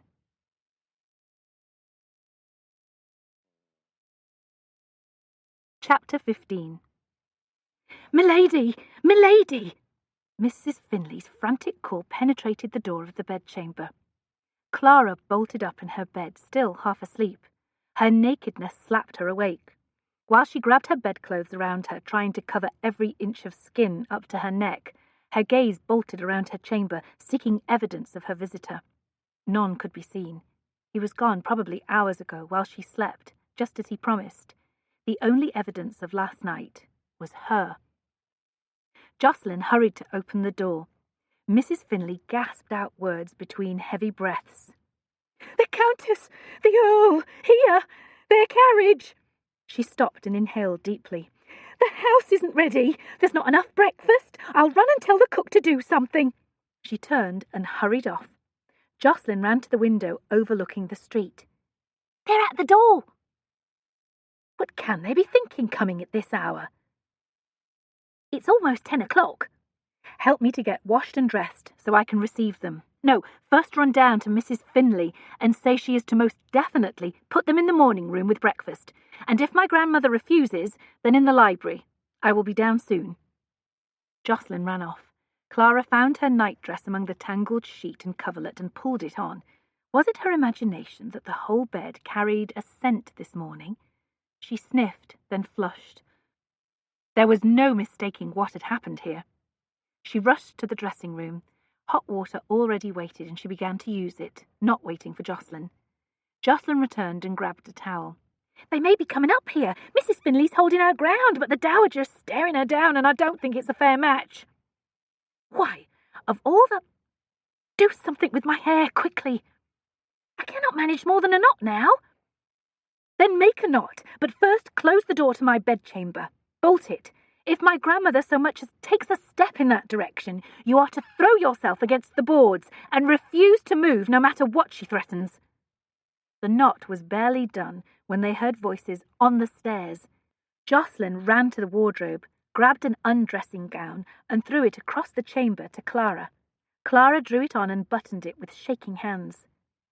"My good woman, you will move, or my son will move you," the Dowager threatened darkly, her voice booming right outside the dressing-room door. "I'm telling you, she was still abed and instructed me to ask you to wait until she dressed, milady." "I do not wait on my grandchildren. Rather the opposite. Can you believe your sister's boldness, Theo? She intrudes on my chambers while I dress, but I'm not to do the same, it appears. We will have none of that. Stand aside, I say." "Go and invite them in through this door, Jocelyn, before Mrs. Finley is cast down the stairs."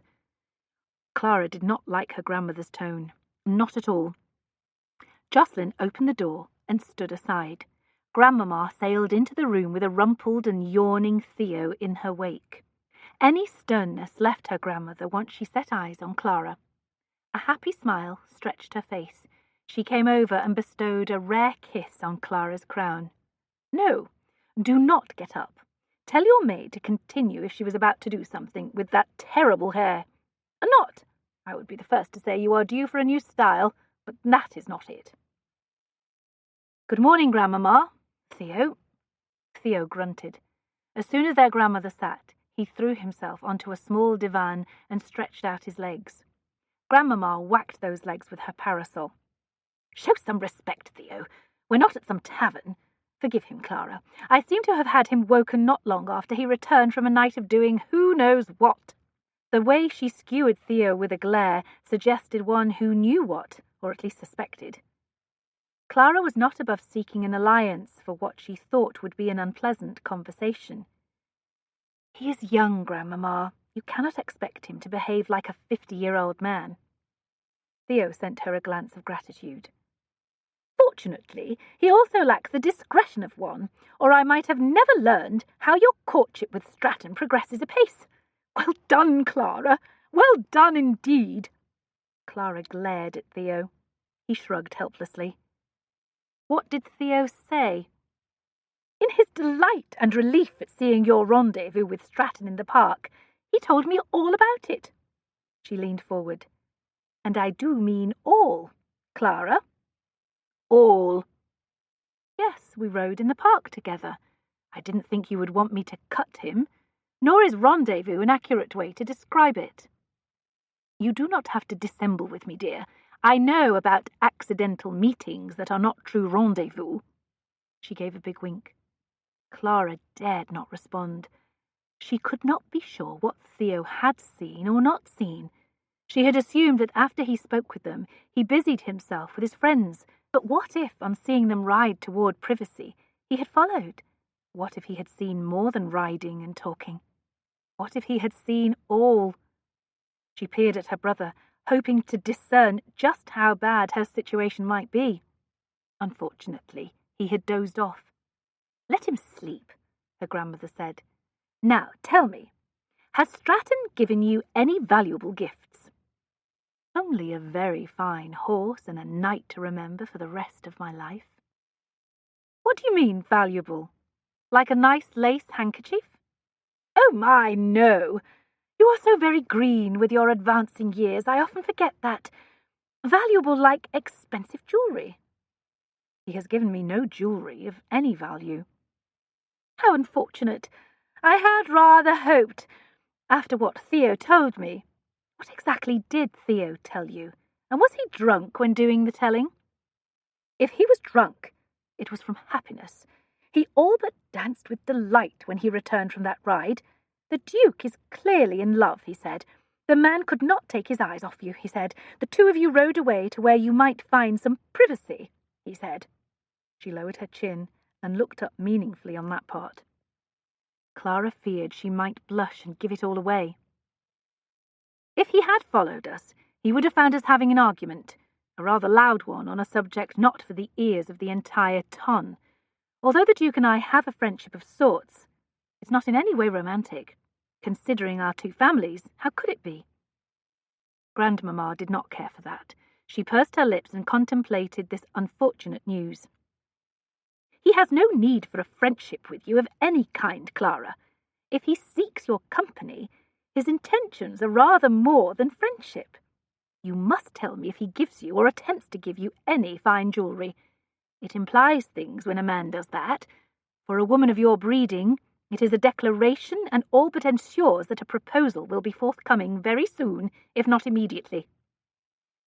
Clara wondered what it implied for a woman not of her breeding. Intentions not honourable, most likely. Her grandmother once more whacked Theo's legs with her parasol. "We will take our leave so that you can dress. Do see about a new style for your hair, and tell your maid to tidy up." She speared the nightdress with the tip of her parasol and held it aloft to wave like a flag. She began to speak but stopped. She peered at that nightdress. She sniffed. "Goodness! Find a new laundress, too. What did yours use on this garment? Fish water? I'll be sure to find a better one. The nightdress fluttered close to Theo before Grandmamma dropped it. Theo stared at the garment on the floor, then frowned. He turned to Clara with a quizzical expression. Clara looked right back and feigned obliviousness to his curiosity. That scent now seemed to fill the dressing room. You should also replace that housekeeper and your maid. Her grandmother continued intoning opinions while she stood. And don't get any pets. I cannot abide women who live alone and keep menageries. And here I was, thinking to buy a parrot from South America. I thought I would bring him over so you could teach him to talk. Then I would have the joy of your lessons all the time. Be careful, Clara. I'm not too old to recognize sarcasm, and you walk a fine line these days with me. Come along, Theo, and remember, Clara, any gift of value, any gift at all for that matter, tell me at once. No, tell me about anything that happens with him. I do not want you mishandling this opportunity. You will need my advice. She sailed out. Theo glanced once more at the nightdress before following. Do not try to ruin it, Clara. It isn't as if any other man would take you on now, he said in parting. Jocelyn entered after they passed and closed the door. That sounded jolly. Clara thought Theo's last words sounded ominous, as if he knew, or guessed. She glared at that nightdress. Grandmamma might have forgotten that scent, but as a young man recently come into his fortune, Theo might be very familiar with it these days. Help me dress, Jocelyn. She thought about that blank paper still waiting for her in the library. She would try to make some progress on it today. It would be hard. Already her thoughts floated back to the night before, and her heart to the emotions discovered within that intimacy. Adam finished his letter to Clara and gave it to the butler to post. He also gave instructions to the man to send to the servants at one of his properties. Correspondence finished, he called for his horse and rode to the city. He swallowed a temptation to call on a house in Bedford Square and continued straight away to a building near Lincoln's Inn. There he presented himself at the chambers of Claudius Leland, his solicitor. Mr. Leland had inherited his duties to the Duke of Stratton a year prior to Adam's inheritance. Letters from Mr. Leland had arrived with regularity in Paris, long missives containing many details about the estate. With Adam gone, the solicitor had taken it upon himself to demand reports from every property, and even visited the main ones each quarter. True, he had missed how the steward at Drewsbarrow had stolen several £1,000s, but the thief had been very clever with the accounts, and Adam did not hold that sorry event against the solicitor. Now Mr. Leland peered at him through spectacles. He was not a young man, but his thin hair remained red and his colouring still healthy. They sat in 2 chairs by a nice fireplace. Bookcases covered the walls, most of them filled with ledgers and portfolios. One deep shelf held scrolls. Although the hour was early, Leland offered some sherry. Then he waited to hear the reason for the visit. I'm curious about any estate jewellery, Adam said. Your forefathers accumulated some fine pieces over the generations. Most are not of styles to be fashionable today, but the stones and metals are of very high value. For the most part, they are left with the bank. One would not have such valuables in one's home any more than a prudent man keeps thousands of banknotes on hand. And the estate owns them? How does that work? Mr. Leland crossed his legs. He looked like a man happy to explain his particular expertise to anyone, especially a new young duke whom he still needed to impress. Officially, they belong to each duke in turn. There is no way to entail such things. Traditions of inheritance do form, however.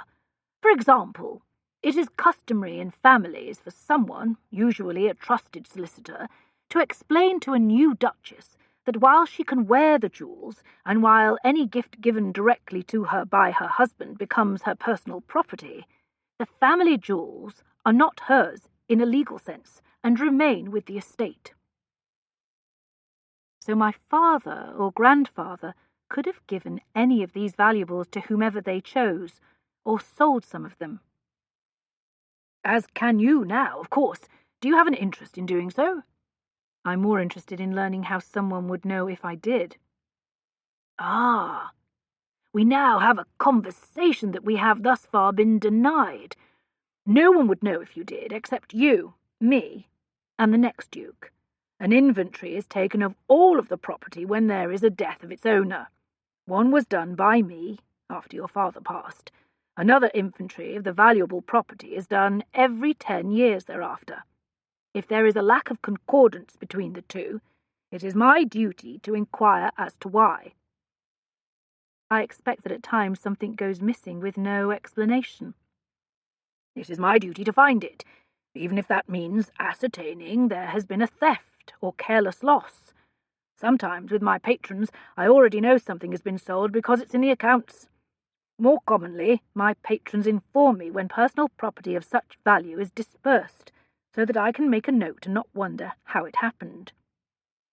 Yet the first inventory that you made was after my father passed. That is true, but I have all the records. They were moved here when I had the honour of taking over for my predecessor. Would you like to see the last inventory? I would. Leland hopped up and head back perused those shelves. Reaching up, he grasped a thick, large ledger. It almost toppled him over as he brought it down. He set it on a desk with a loud thump. Now, let us see. He opened it, thumbed to a page close to the back, and turned the heavy pages.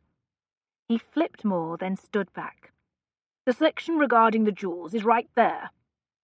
Adam bent to the page. Line after line described jewellery in some detail. And the inventory before this? Leland set a paper in the current page, then searched for the prior one. It is not as complete, of course. Not every bridle in the stable, so to speak. Only the cream in the pitcher. He found the inventory, paged through, and gestured. There. 1811. Adam scanned down the list. It matched the most recent one. And the 1801 inventory, if you don't mind. Leland looked troubled now. He found the inventory. Adam immediately saw a disparity.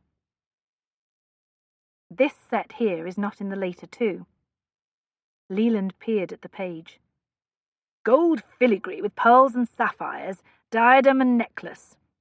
He flipped to the later inventories. It appears it's not. I assume that your father explained its absence before 1811, or at the time that inventory was made by my predecessor. Or an error was made. We do not make errors, Your Grace. The set had been removed from the list, that was certain. Do we know what it looked like? I might stumble upon it in a cupboard some day. Of course we do. Leland returned to the bookcase. This time, he used a ladder to access a higher shelf and removed a box labelled Stratton. He brought it to the table. Drawings are made. They prove useful in many situations. The box included dated drawings of silver services and paintings as well as jewellery. Adam recognised much of the property. After some digging, he uncovered the drawing of the missing jewellery. The simple description did not do it justice. The necklace alone held at least 30 pearls and 5 good-sized sapphires. The gold had been worked like filigree, but with much thicker wires than the word implied. The diadem was even richer. Heavy, he said. One wonders if any duchess wore it. Perhaps a very sturdy one. Leland chuckled at his little joke. I would like to take this with me. It's yours, of course. Perhaps you will find the jewellery some day, tucked away in a good, safe spot that was then forgotten. I cannot tell you how often that happens. One would think someone handling such valuables would remember what they did with them. Adam folded the drawing and tucked it in his coat. His father had shown him all the good, safe spots in the family properties. He would check them. He didn't think these were the jewels that Clara said Lady Holsworth spoke of, however. These had gone missing far too early. Since no others had disappeared, most likely Lady Holsworth spoke in error, or repeated some unfounded rumour. Not money and not jewels. How else could a man give aid to the enemy while remaining in England? 2 days later, Clara was discovering that keeping an affair a secret from absolutely everyone required an extraordinary level of subterfuge, one that she came to believe she couldn't manage. It began simply enough with an invitation from Stratton to accompany him to the Epsom Derby Stakes. They would go down in his carriage, he proposed, and stay at one of his properties not far from the Downs. In her initial excitement, she wrote back and agreed. Then the planning started. How to explain her absence from the house? The new servants would accept whatever she said, but Jocelyn would find any excuse suspect. Worse, how to explain her presence at the race with Stratton as her escort? How would she explain her lodging when someone asked, as someone was sure to do? Not everyone would be there, but a good portion of the ton would make the short journey. Most of the young men would attend for certain. That meant Theo would probably see her. He would have his suspicions confirmed. If he told their grandmother that she and Stratton were... Suffice to say, there would be the devil to pay. It entered her mind while she weighed what lies might work and whether she would be willing to use them, that the Duke didn't care much if everyone assumed the worst of them. Hadn't he again mentioned that they would marry? As if he were actually serious about that? Perhaps he counted on pending scandal changing her mind about her answer. She would not pretend she had not pictured marriage to him a few times during the last few days. She blamed it on the latent influence of their intimacy. However, whatever optimistic fantasies she conjured would quickly be dashed by reality she couldn't escape. It would mean no control of her income, no independence. She could no longer subsidize Parnassus, and it would cease publication. It would be sad to have to tell Althea and the others that the adventure was over. She would hardly be a person any more, truth be told. With a few words, she would have to become a woman she did not know.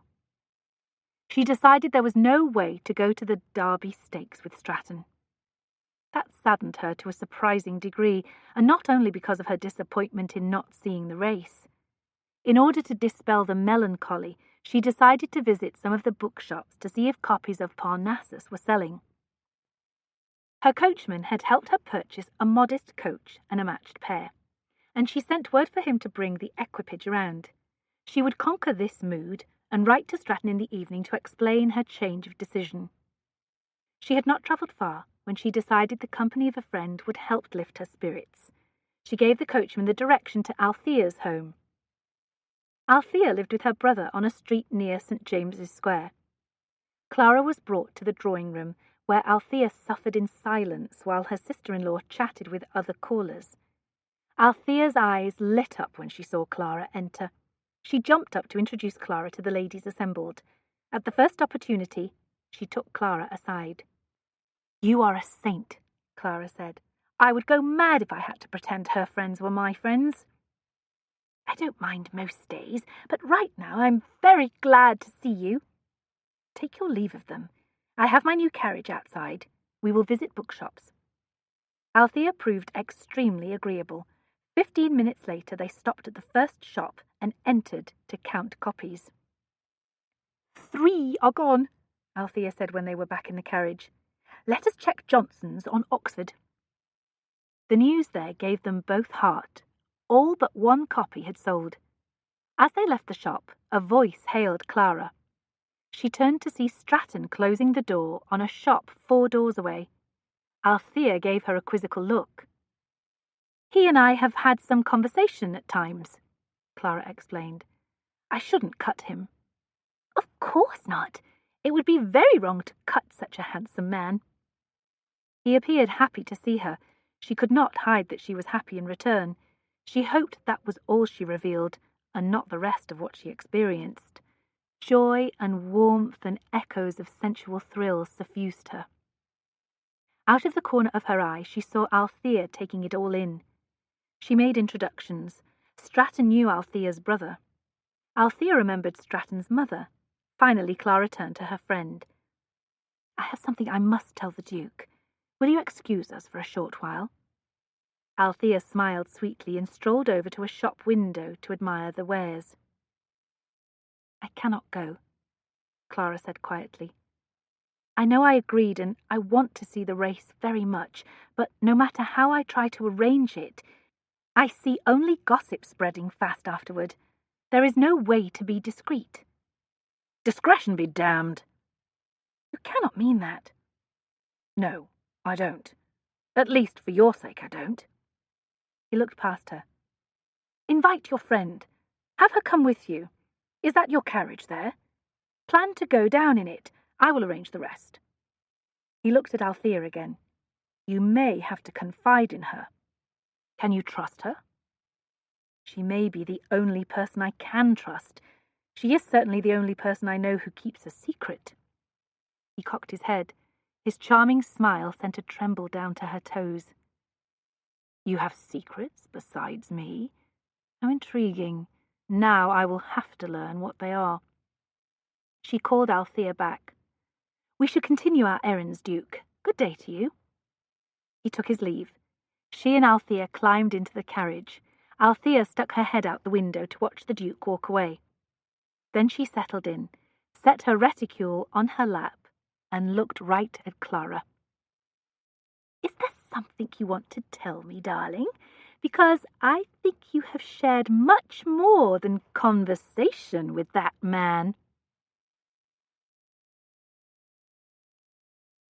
Chapter 16. Once Adam learned from Clara that her friend would join her, his plan fell into place. He let a small house in Epsom for the ladies to use, only they would not both use it in truth. He shared his genius with Langford and Brentworth that night at a gaming hall while they played the wheel. "You are daring the devil," Brentworth said. "At least half the ton will be at the Derby Stakes. The roads of Surrey will be crowded with carriages. Her brother is sure to attend. You could find yourself married at the point of a sword." "Don't you understand? Stratton isn't going to be at the Derby," Langford said. "If you had the woman you wanted alone in a place of privacy, would you interrupt the idyll by wasting a day at a horse race?" "Perhaps he wants to see the race. Maybe she does." "I promised she would see the race," Adam said. "She will not require it if you're not clumsy. Do I have to give advice on that too?" "Please do not," Brentworth said. "I beg it of you.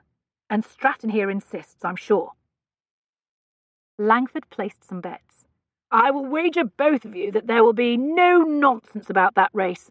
I'm confident that my vast knowledge of women is correct on this." "Name the amount." £100. Langford paused in laying down his bets. "I withdraw the challenge, if you bet that much. Since you have control on the outcome, I must conclude you will ensure you win, even if it is against your interests."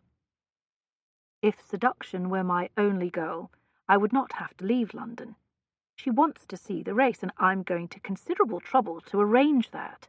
So much trouble that even if she insists we forego it, I will demand we see the plan through." Langford laughed. "No, my dear, we cannot stay in bed all day. We must ride to Epsom soon. Stop those caresses. I will not be persuaded by feminine wiles to change the plan." He imitated Adam's voice. "Ignore him," Brentworth said. "Look for my stand at the race. We will watch together and toast the winner, which I fully expect to be my horse." He and Langford began talking odds and competition. Adam watched the wheel spin. 3 days until Clara joined him in Surrey.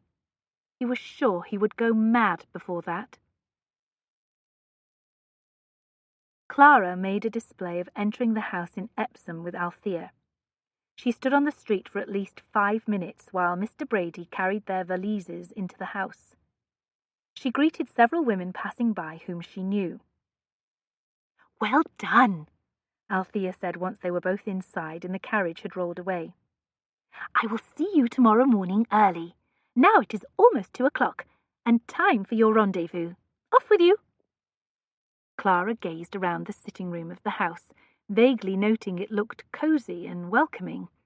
Most of her concentration was on everything that could go wrong with this adventure.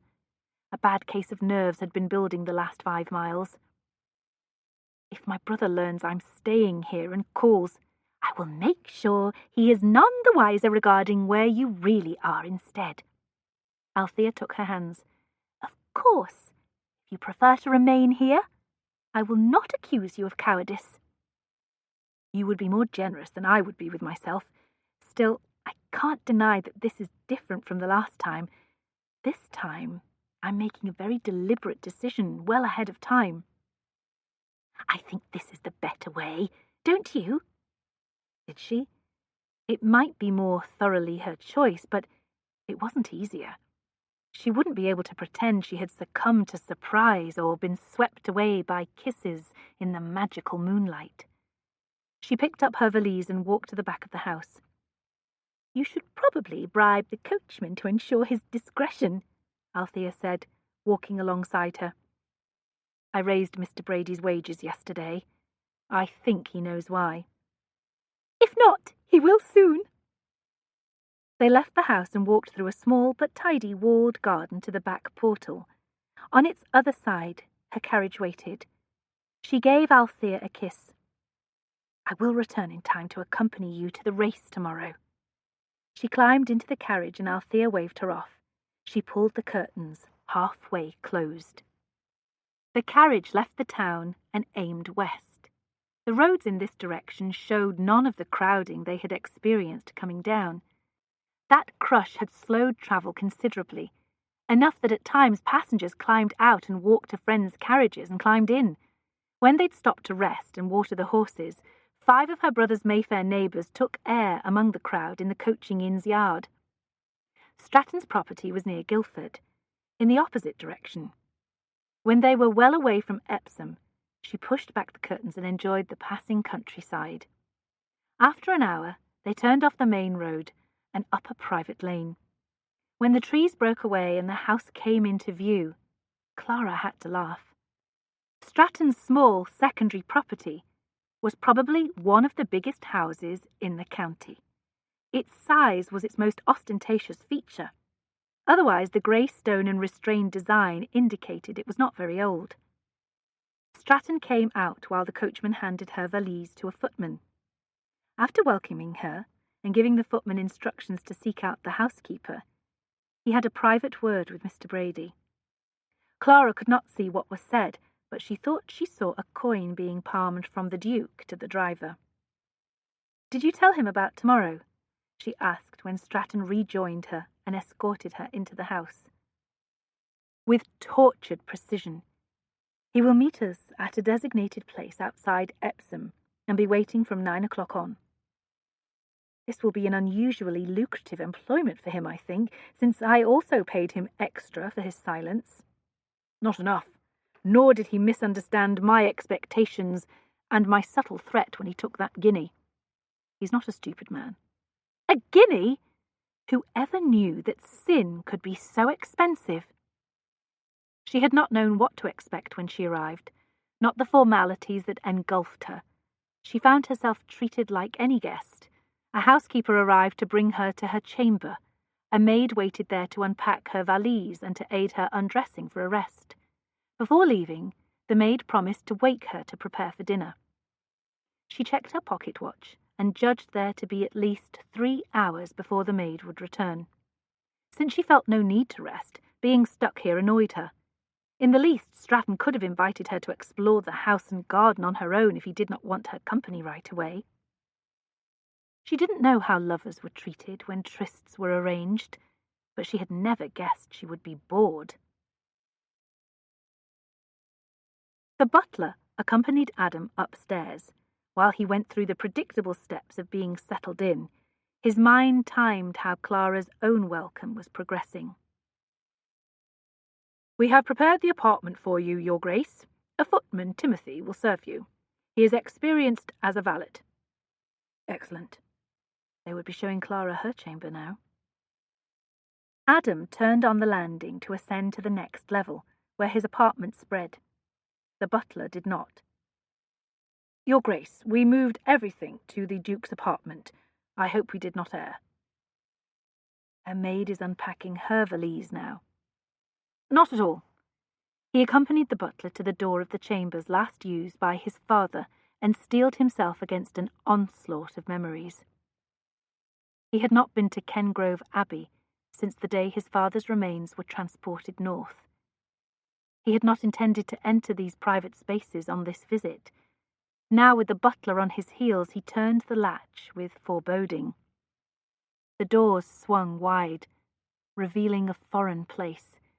He paced inside, accommodating his reaction. Nothing at all remained of the apartment he knew. Nothing of the last Duke. These chambers might have been in another house. She is inspecting the chambers and the prospects from the windows now. He had intended to avoid the memories, but now he felt robbed of them. What happened here? Who made these changes? The Duchess, Your Grace. Letters came from France with her instructions long ago. His own books now filled the shelves in the sitting room. His own garments filled the new wardrobe. He entered the bedchamber. Every item of furniture had been changed and the walls repainted and papered. The bed had even been placed differently.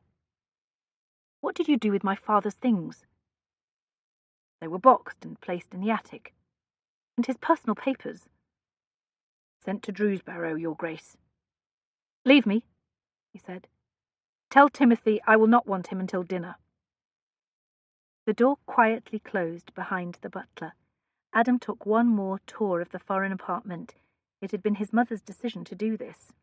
She must have guessed that he would avoid making changes himself. She might have told him, not knowing. He had resisted coming here since he returned to England. This had been their true home, not Drewsbarrow in Warwickshire. He had grown up here and in London. It might have been years before he used the apartment if it had not been redone. He concluded that he liked the changes. He would not mind using the chambers because they did not hold those memories. They would be found elsewhere, of course. Eventually he would face them, but not for a long while yet.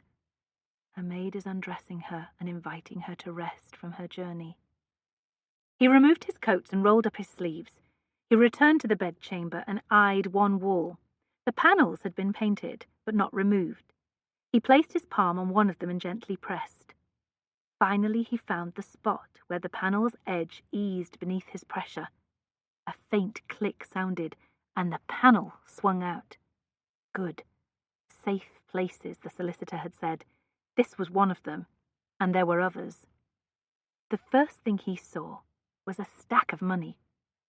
Mr. Leland would be shocked to know that many families did, in fact, keep thousands of banknotes in their homes. He pushed those aside, then reached in to see what else hid behind the wall. She is alone now. The maid has left. 5 minutes later, the contents of the hiding place lay on the bed. They included no jewellery. There were other such safekeeping places here at the Abbey that also should be examined. He would take care of that later. Right now, other things claimed his attention, like the lovely guest in one of the chambers above. Chapter 17. She wandered around her bedchamber. The maid had turned down the bedclothes and closed the drapes. She pushed the fabric aside so the light of one window would allow her to see the appointments. This chamber must have been decorated fairly recently, since it showed Gothic elements still coming into vogue. The grounds below did not look like a typical garden. Rather, little pools, hills, and plantings created vignettes of great appeal. None of the flower beds looked planned, although she knew great care went into such horticultural designs. Hands circled her waist. Warmth pressed her back. A kiss thrilled at the side of her neck. Stratton's face flanked hers, and he gazed out alongside her. "It was my mother's doing," he said of the garden. She leaned against him, and he wrapped her in his arms. "I feared I would be a prisoner up here, and all alone." "It was my intention to be a considerate host, and allow you to rest from your journey." He kissed her neck again. Then other intentions conquered that idea. "Your other intentions are far more interesting." One of his arms moved up her body. His hand stroked her breast, making her gasp. His mouth pressed her neck's pulse. She closed her eyes and gave herself over to the delicious sensations. His caresses both soothed and excited her. She no longer wondered about her decision. Of course she'd come, for this, for the pleasure and the intimacy, for the chance to feel wanted and cared for. The touch on her breast aroused her mercilessly. With her back to him, she could only accept the way he teased her toward delirium. Her body tensed with anticipation when his other hand began unbuttoning her undressing gown. His slow progress drove her mad with impatience. Firm from her need, her breasts reacted to the slightest stimulation, even the movement of the cloth of her chemise against their tips. He pulled her undressing gown down, and it pulled at her feet. He held both her breasts and gently rubbed the tips with his thumbs. "Is this what you're begging for?" She could barely speak, and her mind knew only pleasure and want. As the pleasure grew and spread, she flexed against him, her hips pressing his arousal again and again. Impatience soon plagued her again, until she wanted to cry. She grasped the shoulders of her chemise and pulled them down so she would feel his touch on her skin. He stripped it down farther, until she was naked in his arms. Her arousal grew and grew until it became a beautiful power that consumed her consciousness. She let him support her and embraced the abandon. The way he touched her felt too good to bear, and each touch and caress only made her want more. She ached for what he had done the last time, for his mouth on her breasts and stomach, for his hand pressing up between her legs, for the insanity of having pleasure unhinge her until nothing else existed. His teeth closed on her earlobe and nipped gently. "I promise that tonight I will take you slowly, but it has been too long and I need you now." His hand slid down her body to her thighs. He turned her enough so he could kiss her. He held her like that, and ravished her mouth while he stroked at her pulsating lower lips. Each long, hidden caress sent a silent reverberation clanging through her entire body, each one stronger and more thorough in gathering her need into a furious demand for something more, something complete, something final. He moved her and bent her and pressed her back. He no longer embraced her. Instead, she felt brocade beneath her hands. She leaned over the thick arm of the divan face down, her hips resting on its high bulk and her legs dangling down its side. It seemed a while that he left her like that, posed so scandalously. Then he caressed up her back and over her bottom. One firm palm remained on the small of her back, but his other hand sought again the source of her madness. The sensation undid her. Sharp, deep, and intense. It made her scream. She tried to swallow the sound, but she couldn't. She felt him then, entering her. First slowly, then hard. The intensity centered on his fullness and his thrusts. She knew relief at first, but then a trembling began and grew, one she could not control. The hard tremors frightened her, and his movements only made them stronger. Her body seemed to disappear except for where they joined, and the intensity tightened into something painful but compelling. It twisted tighter until suddenly the tremor coursed through her in a powerful wave of sensation that submerged her. Sight returned, but damn little strength came with it. He grasped the arm of the divan with both hands, steadying himself lest he collapse on top of Clara, limp and silent. She didn't make a sound now, but the chamber still reverberated with her howl of joy a few moments ago. He bent to press a kiss on the small of her back, and then on the soft flesh of her bottom. Even now, sated from a staggering release, the eroticism of her pose entranced him. He fixed his garments, then lifted her to her feet. With a scoop, he picked her up and carried her to the bed. She nestled onto the pillow while he drew the sheet over her. She reached out and placed her hand on his arm, and looked him over through heavily lidded eyes. You certainly know how to make house guests feel welcome. I try my best. If that's your best, it's spectacular. She rubbed the fabric of his sleeve between 2 fingers. You didn't undress, and you appear ready to meet the Queen. I, on the other hand. She looked down at the gentle hills of her body beneath the sheet. He bent to kiss her. I will have the maid sent to you in an hour, and a bath as well if you want. A bath will be wonderful, assuming I can move by then. I'll see you later. He turned to leave. She turned on her side and snuggled the pillow. I can still feel you. Can still feel what happened. She murmured sleepily. As could he. He gently stroked her cheek and watched her fall asleep, then sought his own chambers. Unlike Clara, he didn't sleep. He didn't even rest. He continued what he'd been doing before thoughts of her led him to her chamber.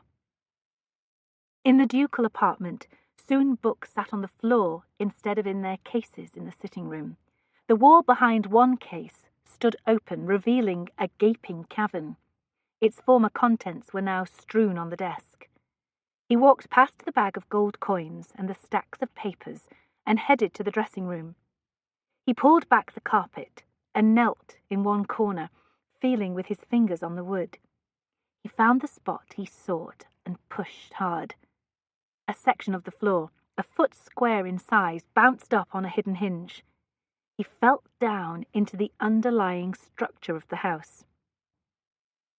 Learning the locations of these hiding places had been as much a part of his education as learning the history of the Tory party. These secret spots had been built into this house, just as others could be found in most of their other properties. Gold coins often found homes in spots like this.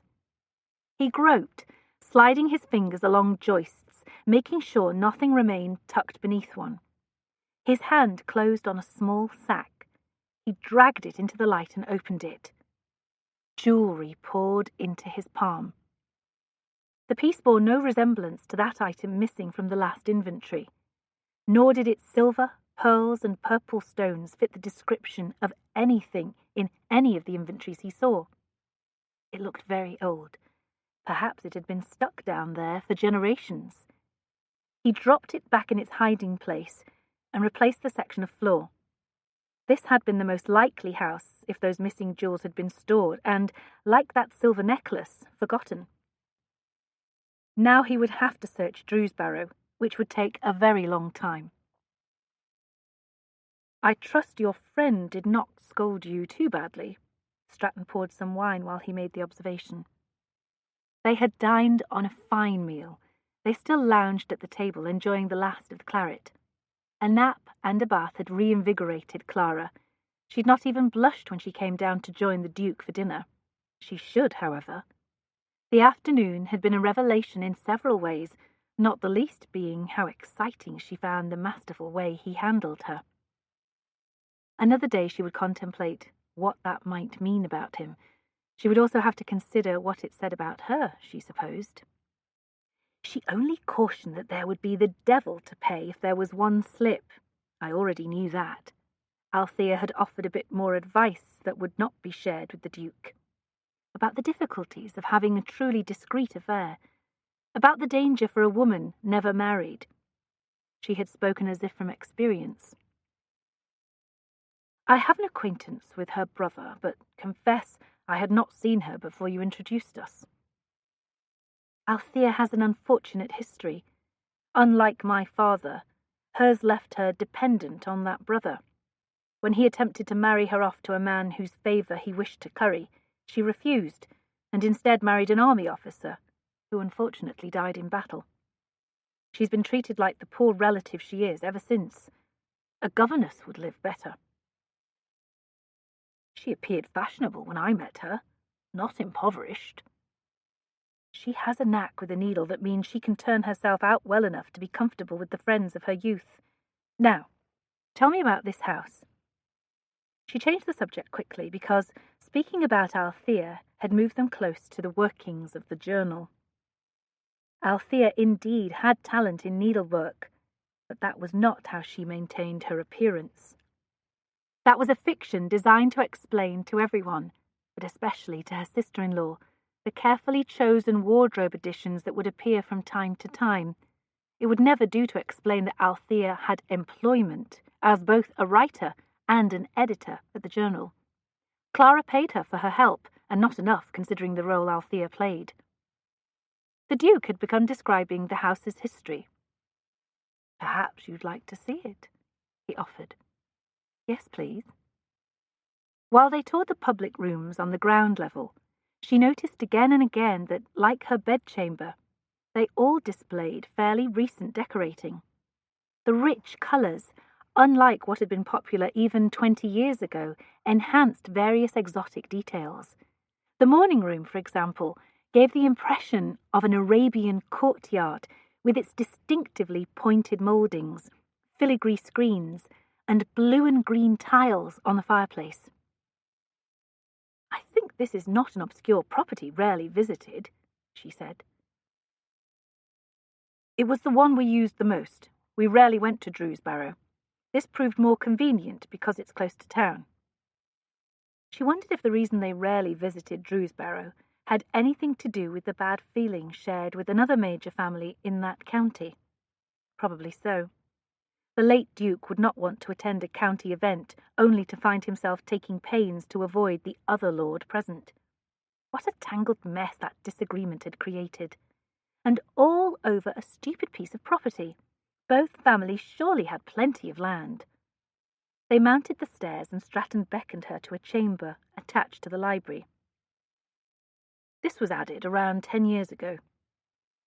Panelled like the library, this chamber contained no books. Instead, a big billiards table took pride of place in the centre of the space. She clapped her hands with delight. "Can we play?" "Do you know how?" "Not at all. My father began to teach me, but my grandmother insisted it was not ladylike, and he stopped." "He took you hunting and taught you how to shoot, but agreed billiards was beyond the pale?" "I think it was because others might see me with the cue, but might never see me with a musket. You can teach me, however. I'm a very quick learner." "That I already know." He took 2 cues from a heavily carved long cabinet and handed her one. "Do as I say, and you will be an expert in no time." "You mean soon it will seem very normal to me, very natural?" He did not miss the allusion. "Exactly." He set up the balls, then used his cue to break them up. "One quick snap, see?" "Perhaps I should practice that first." She gathered all the balls together again and moved to stand beside him. She positioned her cue. "You must bend in order to aim," he said. "Like this?" His palm gently pressed her back, much as it had a few hours ago. "More like that." She looked over and up at him. "I think I understand Grandmamma's concern. I would not have yesterday, of course." She tried to do as he had done and failed miserably. One of the balls bounced high enough to leave the table. "Perhaps I should let you take the lead, since you are far more experienced." He set the balls together again. "We will start simply. If you find you enjoy it, with time I will show you more sophisticated ways to play. There are some interesting techniques that are not for novices." Tempting me to want to do nothing else if great mysteries await. She bent to aim her cue. He bent over her and repositioned her hands. "Now, aim for the centre of the front ball." Should I try a direct and firm thrust, or one that is carefully placed and effective due to artistry more than force?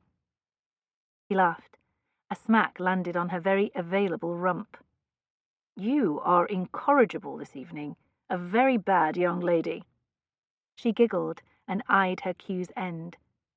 "I will have to muddle through if you will not instruct me further." She opted for less force and more precision. None of the balls bounced off the table, at least.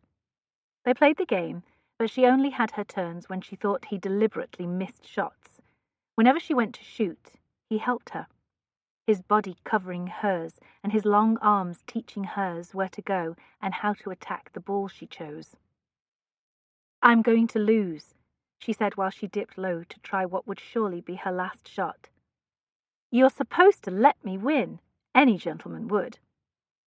He hovered again, his voice near her ear. "I assumed you would be insulted if I deliberately lost. Not that I could have, even if I tried, since you refused to obey my instructions." He moved her hand on the cue's back end. "If you would hold this stick, as I said, you would have improved far more by now." "So I should hold the hilt firmly, like this, but let my fingertips caress the tip so it slides through. That does seem more effective. The next time you tell me how to hold a stick, I will listen." She aimed, but her shot did not even hit the ball because, again, he swatted her rump. Only this time, his hand remained there. "You have a ribald sense of humour for a well-bred young woman, Clara." She straightened right up into his arms. "It must be the wine. Have I shocked you?" He laughed and pulled her closer. "I don't think you can shock me."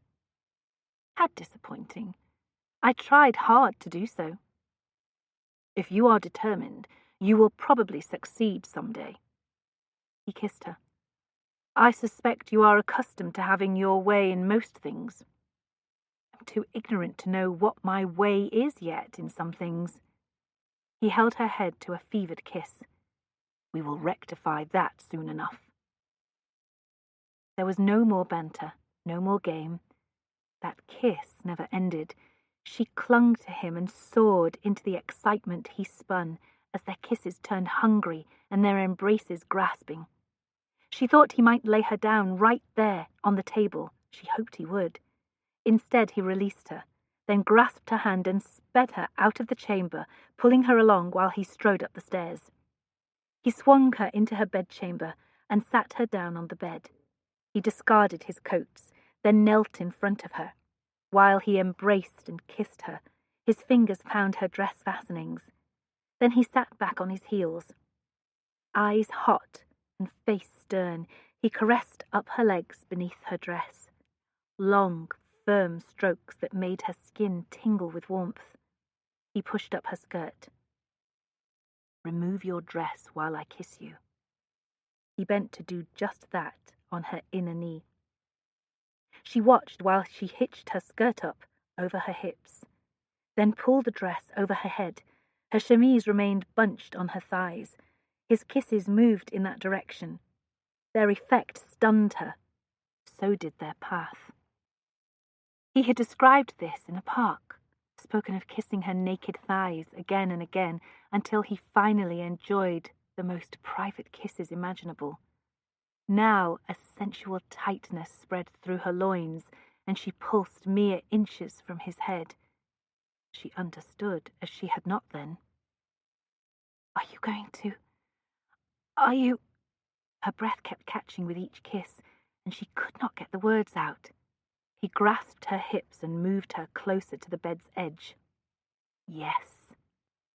He pushed her thighs farther apart. "Lie back." She sank back on the bed. Kisses, hot and devastating, moved yet higher on her thighs. He touched her, and the pleasure made her delirious. Then she felt the most intimate kisses imaginable, and she went mad until her consciousness crashed around her in an explosion of pleasure. When sanity beckoned again, he stood beside the bed, holding her legs while he thrust inside her. She looked down her body, then in his eyes. She watched the fury rise in him, then own him, and finally bring him to the only ecstasy people ever knew. Adam stroked his fingertips up and down Clara's back.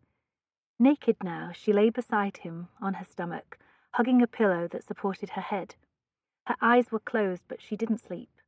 His wandering fingertips kept making her smile. She reached over and placed her hand on his chest, as if she sought reassurance he was there. "You are beautiful, Clara. Your creamy skin is like silk and velvet. Your hair in this dim light is dark satin, except for a few light flecks where the light finds some of the red strands. Don't stop. My pride is devouring your flattery. Normally when I hear comments about my appearance, someone is pointing out the flaws. Impossible. There are no flaws. What a charming liar you are. I've been told often that my mouth is too large. Surely you noticed. I think your mouth is perfect. And erotic. She opened her eyes. Erotic? She puzzled over that. Thank you for at least not hating it. One perfect from you weighs more than 100 criticisms from others. Still, I think we can agree that the sister offered to you was the more beautiful. He gathered her up and laid her on top of him, so her breasts and face pressed his chest, not only her hand. She felt good and right in his arms like this, all feminine softness and warmth. Her breath tickled his chest and slowly revived other sensations. I don't agree. Even from a distance I thought you the greater prize. As soon as we met, I knew it for certain. You are nothing short of magnificent, darling. She raised her head and looked down at him. A thick tress, freed from its pins, hung down her face on one side. Do you really think so? I'm not one for false flattery. Yes, magnificent. He should tell her more. He should find words to explain how rare she was in the way she opened her whole being during passion, in how she made choices on her own terms. She was not immune to the opinions of the world, of course. The elaborate subterfuge to get her here proved that. But in the end, she was here, without guilt or worry, enchanting him with her body and mind. You appeared like a visitor yourself when we toured the house, she said. I've not been here in years. Since I came back, I have visited the main estate at Drewsbarrow, but not here. Yet it's so close to London. I was busy with other estate matters. Then I was busy chasing you. We never visited the garden. It is unusual in its plan. I will venture out in the morning before we leave for the race. Wait for me, or else stay in the garden proper. I don't want you getting lost. She laughed. I don't think that will happen. We'll go together. He pressed a kiss to her crown. Do you remember what to do tomorrow? If I should forget, Althea will remember. She's being very protective, very motherly. You must find that annoying. Her care for me is disarming.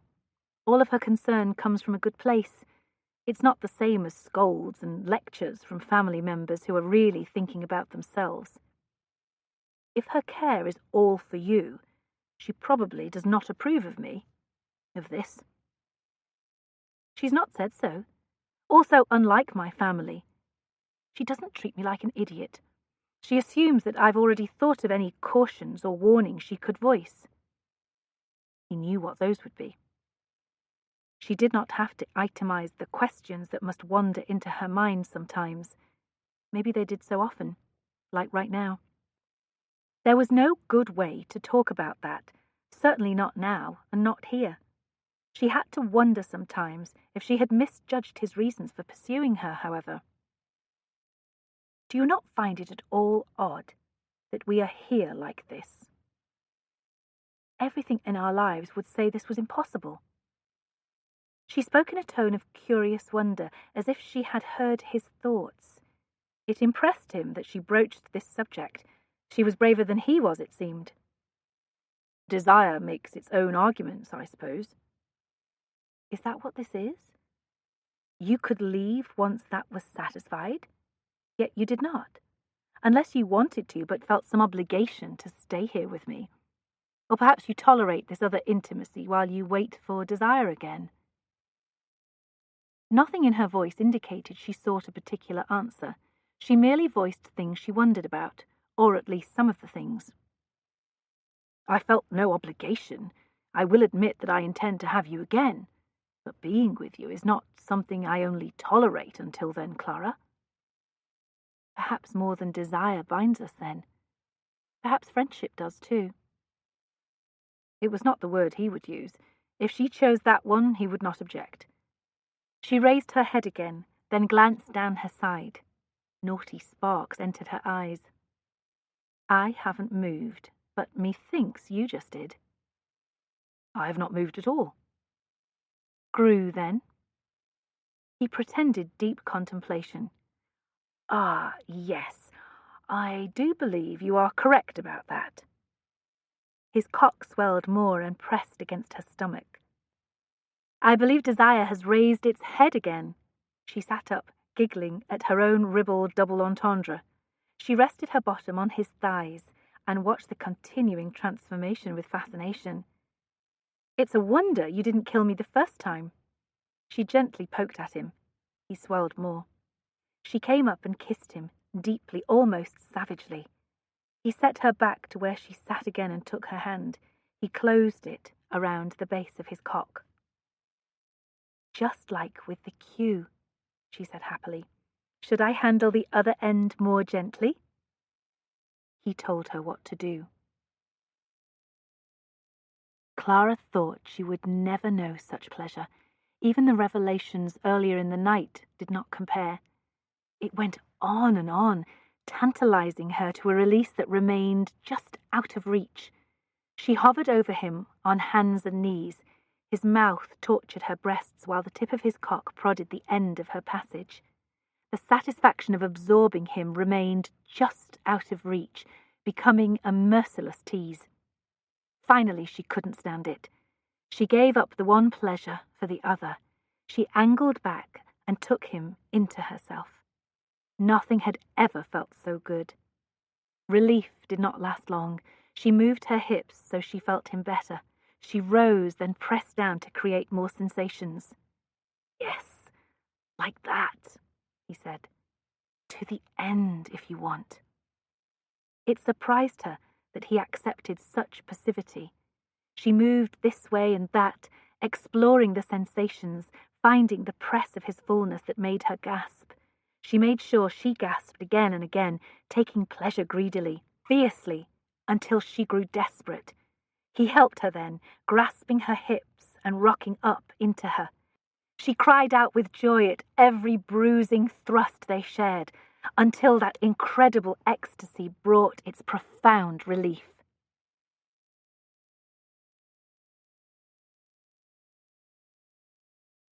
Chapter 18. Adam waited impatiently while his manservant brushed at his frock-coat. He had risen later than he intended, and his house-servant had taken twice as long as his usual valet to do these duties. Since even now the man's hand shook while he wielded the brush, it was apparent that attending to his grace had probably been nerve-wracking for the fellow. He swallowed the impulse to tell him to get on with it, and suffered the final efforts. Finally done, he took his leave and went below to the morning room. No one else was there. He ate some breakfast, then asked the attending footman if Lady Clara had come down yet. She arrived some time ago, Your Grace. Almost an hour, I would say. She broke her fast, then went outside.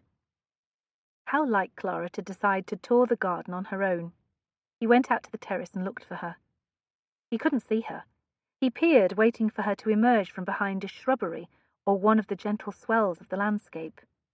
Finally, a movement caught his eye up on the little hill at the back. Clara stood between two trees on its crest, looking down from that prospect. She didn't seem to see him. While he watched, she turned and disappeared. She had descended the other side. The gardens ended there. At least the formal ones did. Nothing much could be found where she headed, except a little wilderness. He waited for her to realize that and reappear. Only she didn't. Cursing her stubbornness, he set off after her. Had he not told her to wait for him? Had he not commanded that she stay in the garden? He strode on. His rancour grew more than it had a right to, but he couldn't help it. He didn't want her straying into that damned wilderness. He sure as hell did not want to have to go in after her. At the top of the low hill, he looked down on the gentle slope toward the trees and brush. This rustic patch was no more than a 1/4 mile square, but it lacked many clear paths. He could navigate it blindfolded, since he had played here as a boy.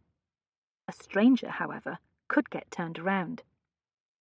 Cursing again, and thinking that instead of caressing her round, pretty bottom, he should have better smacked it less playfully, he went down the slope and entered the trees. He paused to spy for that hydrangea-hued dress she was wearing. When he did not see her, he called her name. "I'm over here," she called back. "By a little pool." She would have found her way there. Hell and damnation. Clara watched the water bubble at one end of the pool. It must be a spring. She rested on her big rock and admired the little clearing. She thought it one of the loveliest places she'd seen in years. She heard Stratton coming. He thrashed closer while she debated removing her shoes and sticking her feet in the water. Then he was there with her. She felt him to her left while those bubbles fascinated her. "Isn't this beautiful?" she asked. "So peaceful and serene. It must be perfect in summer." "Come with me, Clara." His tone startled her. She looked over. He stood there a much different man than she had seen the last few days. Dark, hard. He reminded her of how he had been at their first meeting, when he was angry that she had cut him. She could not imagine why he was angry now. "Why are you in such a bad humour?" He didn't look directly at her, but more to that pool. "I told you not to leave the garden if you ventured out on your own. You might have gotten lost." She wanted to laugh. "There is a rough path that brought me here. I think I would have found my way back. All the same, I told you not to do it. Now I have told you to come away with me, and you have disobeyed that as well." "You can hardly be surprised. You already knew I'm not much given to obeying commands, especially ones that are not rational." He abruptly looked at her then. No, not at her. At the boulder on which she sat. His gaze locked on it. He said nothing. While she watched, something else emerged in him and mixed with his anger. It didn't replace it. If anything, it made it worse. She could not ignore the change in him, however. His eyes no longer blazed only with fury. They also deepened with sorrow. She looked down on her boulder, then back at his concentration on it.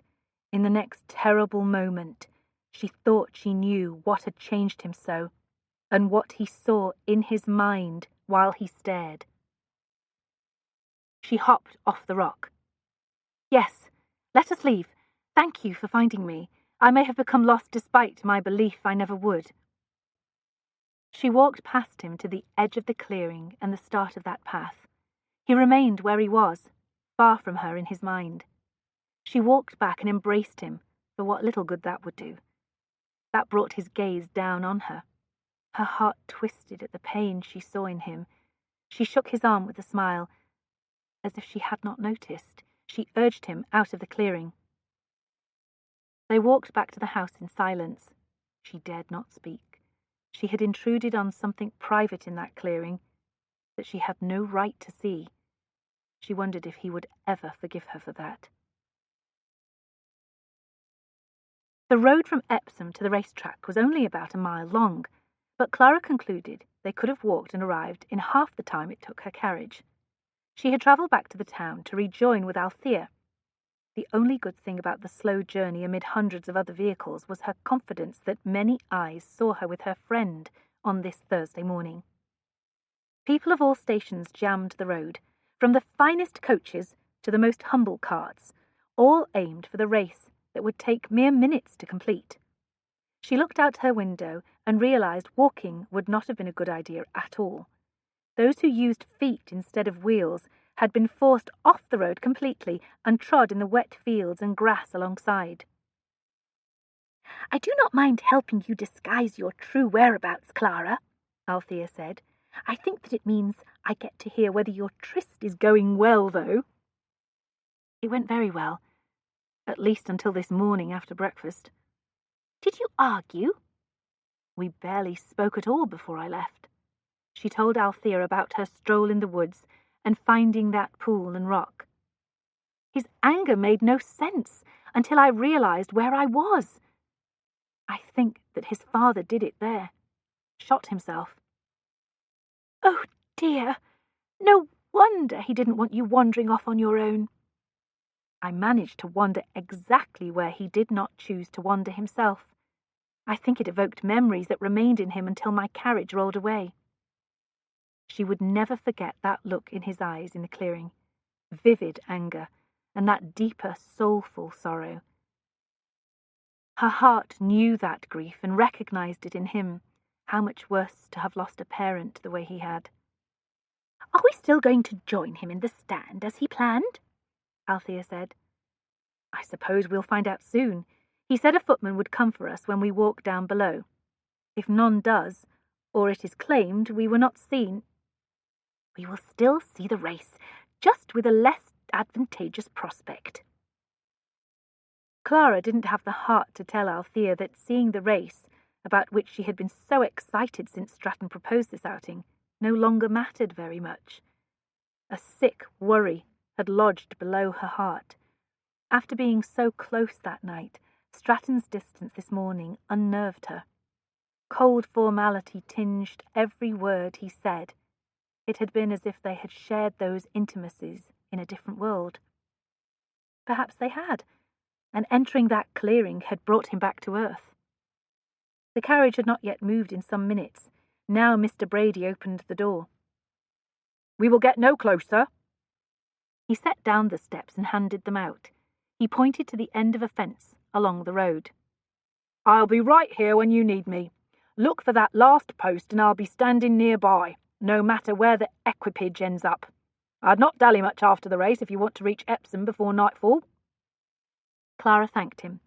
Then she and Althea made their way through the tangle of other carriages and the streams of people. "I don't see how anyone will see anything," Althea said. "It appears that they are spreading out near the racecourse. It is over a mile run, so better views will be had away from the finish." Of course, they needed to go to where the race would finish, so that did not help them much. Finally, after considerable dodging and weaving, they found themselves below the large stand where the royal family watched in comfort from on high. That grandstand was the only permanent building, but other stands set up temporarily flanked it. A few large tents in turn surrounded them. Clara forced herself not to look up at those stands. One belonged to Brentworth, who had a horse running. It would be his footman who came to invite them up, if anyone did at all. "Do not look so glum," Althea said. "I'm sure that you've put some more weight on his mood this morning than is warranted. Should the worst happen, you and I will enjoy the day, and you will stay with me in that very nice house tonight. It's so charming that I'm becoming spoiled. I'm sure he had to let it for more than 2 days. Perhaps you and I will stay there for a week before going back." Clara hooked her arm through Althea's. "That sounds heavenly. We can spend the time plotting out the next 3 issues of the journal between visits to the spa for long soaks." They found a spot where they might see something other than men's top hats and ladies' bonnets. No sooner had they elbowed their way there than a liveried footman approached to inform them that the Duke of Brentworth requested their company in his stand. "See?" Althea said while they followed the footman back through the throng. Clara thought she would not see anything until she looked in Stratton's eyes again.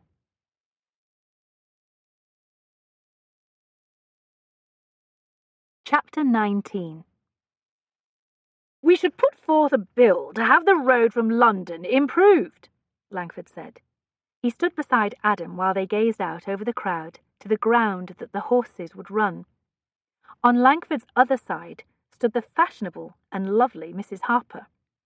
From the way she and Langford traded smiles, Adam assumed Mrs. Harper was a new and accommodating mistress. Brentworth watched on Adam's other side. Brentworth had left his mistress back in London. Adam assumed that most of the ton did not even know he had one. Others milled in the stand.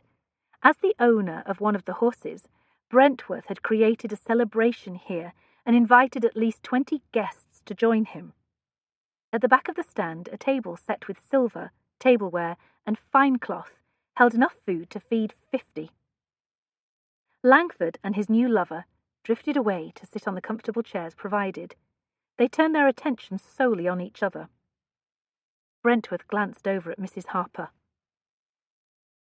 "I dare say Langford will be much the poorer before she's done with him." "They both appear euphorically happy, so I doubt he will mind the cost." "Langford has looked like that at least a dozen times in my memory. We're all euphorically happy in the first blush of passion, except you, apparently. You are brooding, despite your efforts to hide it." "It's passing." And it was. The effect of seeing that place again had been soul-shaking, and much worse than he expected. As he stood there, it had all come back, the shock and the grief, and also the rage. He had known all of that waited for him out there. He had avoided returning for a reason. "Perhaps when Lady Clara joins us, it will pass completely. Here she comes. I don't know how you can see anything in that hoard. I have my servants wear livery so I can spot the gold braid on their tri-corner hats. Whenever I think of casting off the antiquated traditions, I think of that gold braid and how handy it is for occasions like this." Adam spotted the hat and the two women behind it. Clara looked up as she stared at the stairs. She saw him immediately. Her smile appeared tentative. He had behaved badly this morning when he found her at that pool. He had spoken too sharply. He had allowed the past to govern his reaction. She had guessed why. He could tell she did from the gentle way she spoke to him and the manner in which she had urged him away from that place. He watched her come, her lovely eyes glistening with humour while she laughed at something Althea said. He had been a chaos of dark emotions this morning, but her mere presence had provided what comfort he knew. She and Althea entered the stand. He and Brentworth went to them, and Clara introduced her friend. They both thanked him for his kindness in inviting them to watch from this elevated spot. Adam lured Clara aside. He could see the signs of her hesitation with him. The deep intimacy of the night seemed far away. "Are you displeased that it took so long to find you and bring you here?" he asked. "Not at all. With such a crowd, it's a wonder the footman managed it." "Then why the tight smile and hooded glances, Clara?" She remained silent, subjecting him to a long examination. "I'm wondering which Stratton I will be with today. The one from last night, or the one from this morning?" "I'm always the same man." "Are you?" "I was a stranger in that house this morning after we returned from the garden. A stranger to you. In turn, you were a stranger to me. I think I know why, and how finding me at that pool affected you badly. However much I sympathize, I didn't care for being packed off this morning with less ceremony or kindness than some whore you found at a tavern." Emotions other than anger coloured her little scold. "You exaggerate. I was not so cold as that." "I doubt you remember well enough to know. You were thoroughly immersed in your thoughts, and none of them had to do with me." "Of course you were in my thoughts." She cocked her head. "Not in a good way, then." He didn't want to have this argument, here of all places. He spoke the words needed to ensure that would not happen. "Then I ask you to forgive me for this morning, Clara. You didn't deserve the way I spoke to you when I found you at the pool, and the way I then spoke little afterward. My distraction had nothing at all to do with you." Only that was not entirely true. It was all of one piece, wasn't it? What had happened in that clearing had sent him away from England and brought him back, and she was not totally separate from it, even if he tried to tell himself she was. She knew that too. He could see it in her eyes. "Familiarity, even passion, does not change who we are," she said. It sounded like a condemnation of who he was, and an epitaph for their love affair. "Althea has suggested that I stay in Epsom with her tonight. Actually, she wants us to take advantage of that house for several nights at least." You can do that if you choose. However, I hope you don't." From the smile she gave him, he couldn't tell what she would do. She turned her attention to the grandstand beside them. "If we stroll near that wall ever so casually, do you think I can ogle the royal dukes without being too obvious?" "I will introduce you to some of them, so you don't have to ogle at all." He escorted her over and did so. The royal dukes each had a fine eye for women, and all had known her father. A few appeared surprised to see her in the company of the Duke of Stratton. They chatted for a while and were only interrupted by the shouts from the crowd indicating the race had started. They returned to the front of the stand. Clara watched the race with a rapt expression. Brentworth shouted his horse on, and all around them a din of excitement grew. When the horses moved out of view, Clara steadied herself by grasping Adam's arm and bent out of the stand as far as she could to keep them in view. It ended within minutes as the horses charged to the finish. Money began changing hands. "Almost," Adam said to Brentworth, who scowled mightily at the results. "That does not save me from this." He felt in his pocket and extracted a stack of banknotes. Peeling off 100, he handed it over to a waiting Langford. "You bet against his horse, but ate his food and enjoyed his hospitality?" Clara asked. "I knew Moses would win. I've been watching him for a year. I even tried to buy him from the Duke of York." Langford grinned down at the banknotes. "It's much like finding money lying on the street. It begs to be wasted on decadent behaviour." "You will think of something appropriate," Brentworth said. Langford looked over his shoulder at the lovely Mrs. Harper. "I think I will, at that." Down below, the crowd shifted like a huge animal coming to life. It grew tentacles as people walked away in streams. There would be entertainments on the field for those looking to make a day of it, but the main performance had ended. Still flushed with excitement, Clara peered around the stand. "Ah, there she is." She waved to her friend, who sat near the rear, talking with a woman. Althea excused herself and came to join them. "Should we look for Mr. Brady?" she asked Clara. "I suppose we should. I'll take my leave of Brentworth." She walked away. Althea remained. Short, fine, and blonde, she smiled serenely.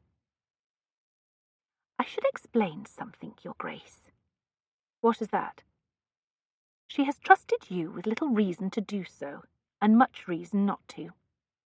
If you misuse her in any way, if you bring hurt and humiliation down on her, you will answer to me."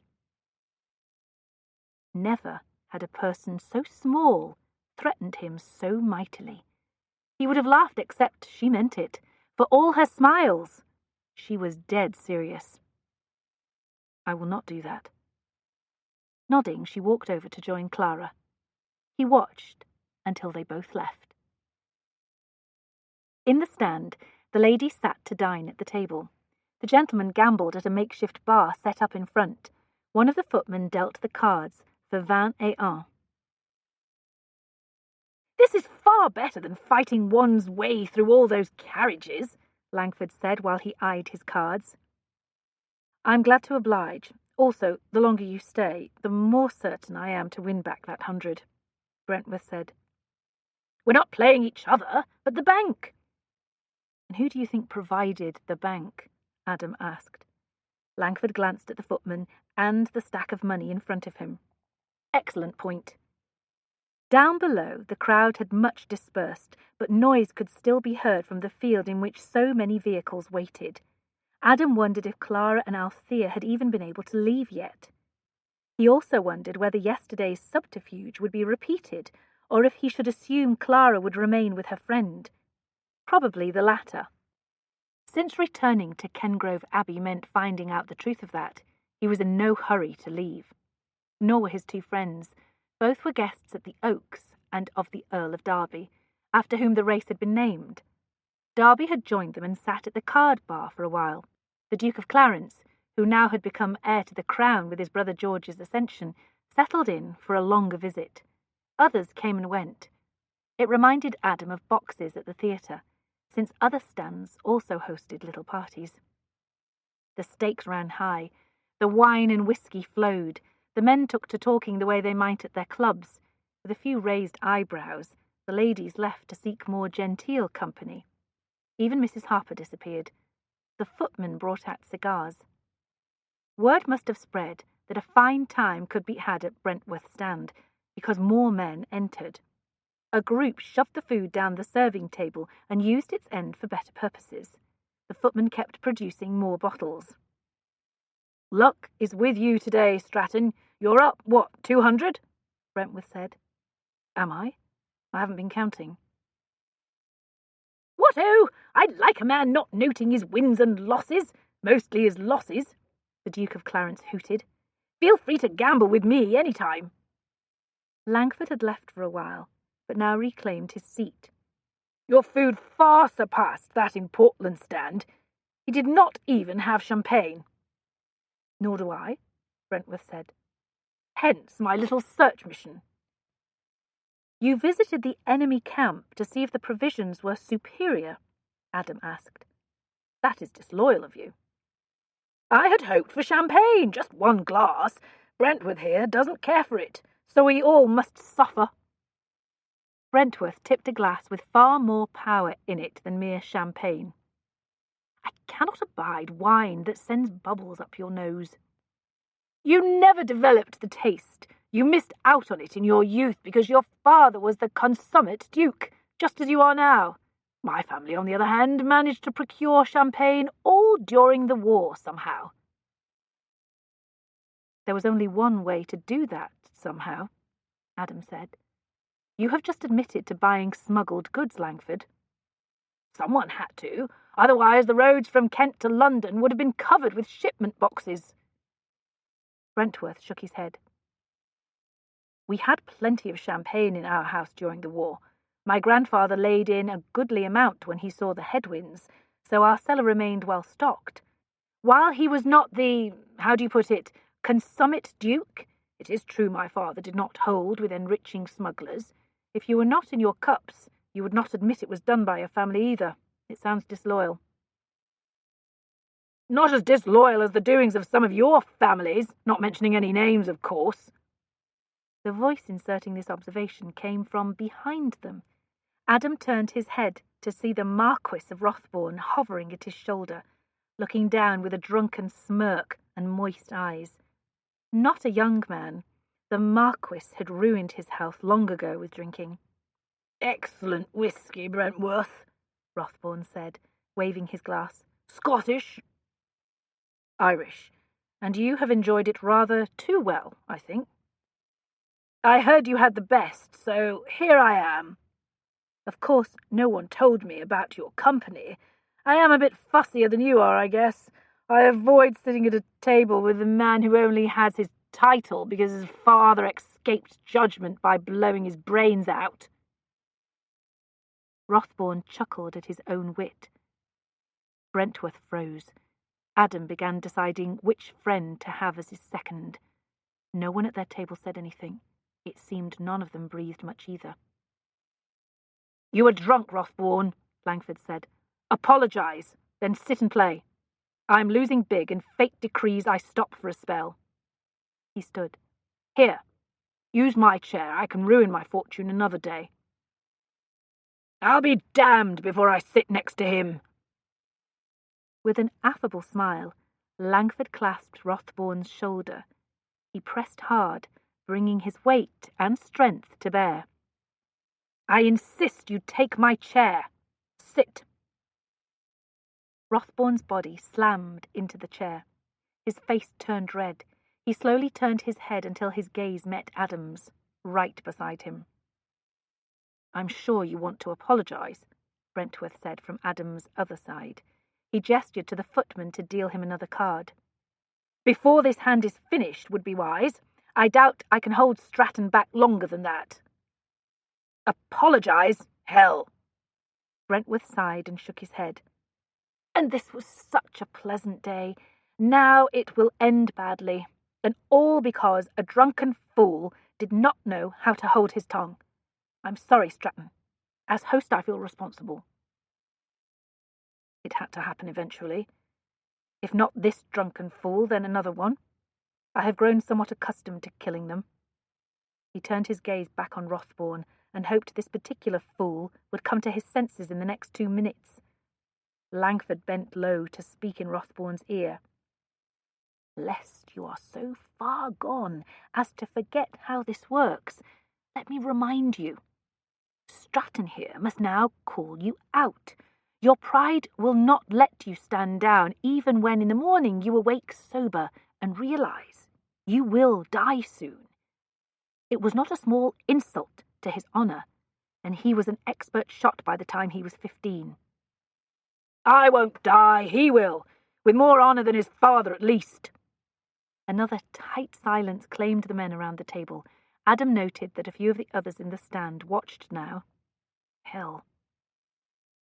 "Rothborn, you give me no choice but—" "Apologize."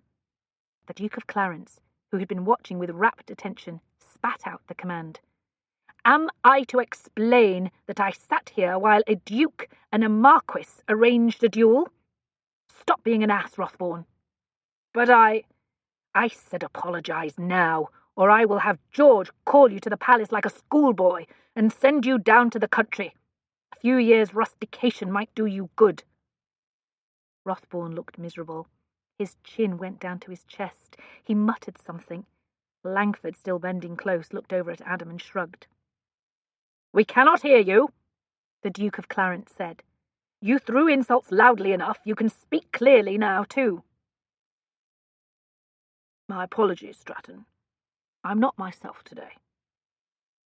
He barely got it out. His voice was so strangled.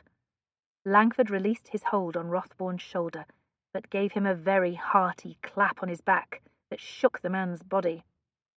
"Ah, there we are. Now, stay and play a round or two, so everyone can see what good friends we all are." Rothborn played 2 rounds, then rose and staggered away. Langford retook his chair. His gaze met Adam's in one meaningful exchange. Adam said nothing. He would thank both Langford and Brentworth later. "We appreciate your help," Brentworth said to the Royal Duke. "Yes," Adam said. "You spared me considerable unpleasantness." "I couldn't have him ruin a fine day when I'm enjoying such good whiskey. Irish, you say?" He drank a swallow. "I will have a case sent to you," Brentworth said. No need. My physician has me mostly drinking barley water these days, although I wouldn't mind some of that champagne your grandfather squirreled away, if any is left." "Brentworth will tell me the vineyard and vintage, and I will have some sent from France," Adam said. They played on. Adam stayed because to leave now would look bad. He joined in the camaraderie, but the close call with Rothborn weighed on him. There would be another fool eventually, even if by some miracle he cleared his father's name. He doubted it would stop.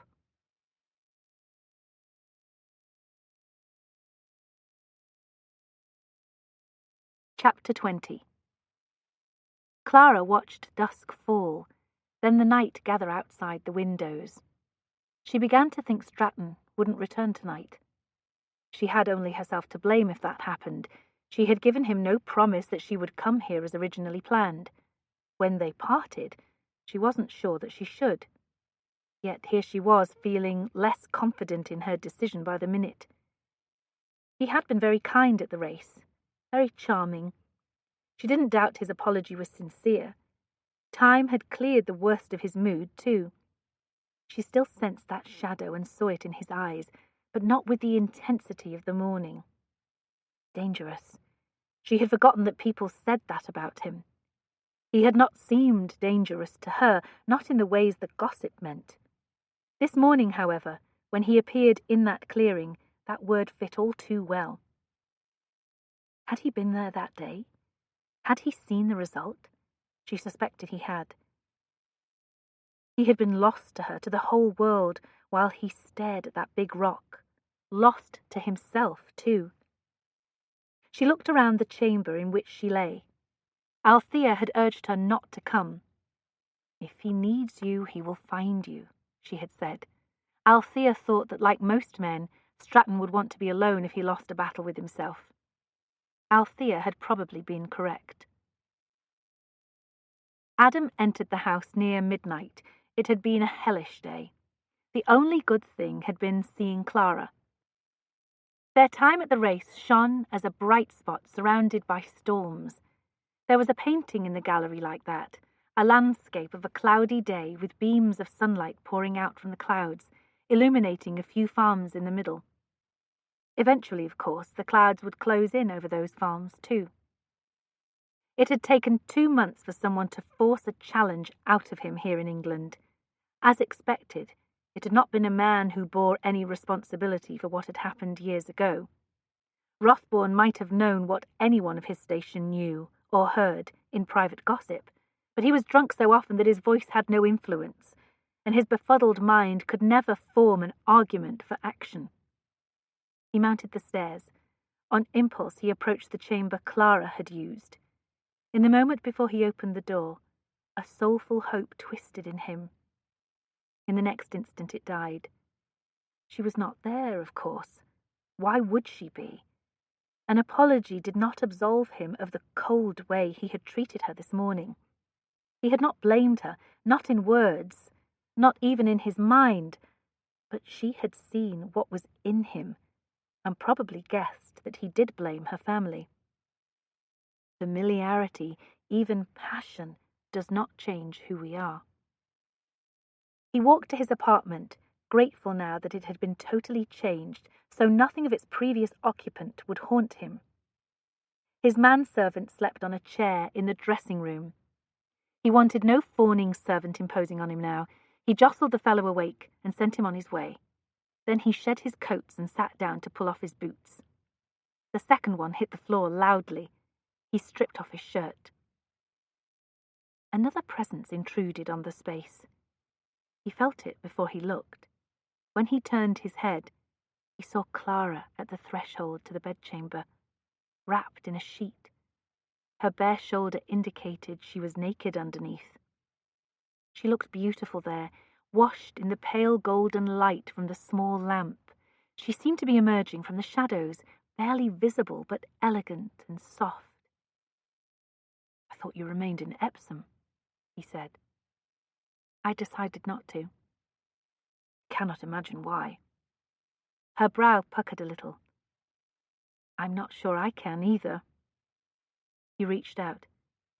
"Come here. Leave the sheet." She dropped the sheet and came to him, naked and beautiful. He drew her onto his lap, facing him, so he could hold her against his chest. Her warmth soothed him. Contentment spread like a long physical sigh. Her face nuzzled the crook of his neck. "Was I wrong? Did I make a mistake?" "I'm grateful you're here."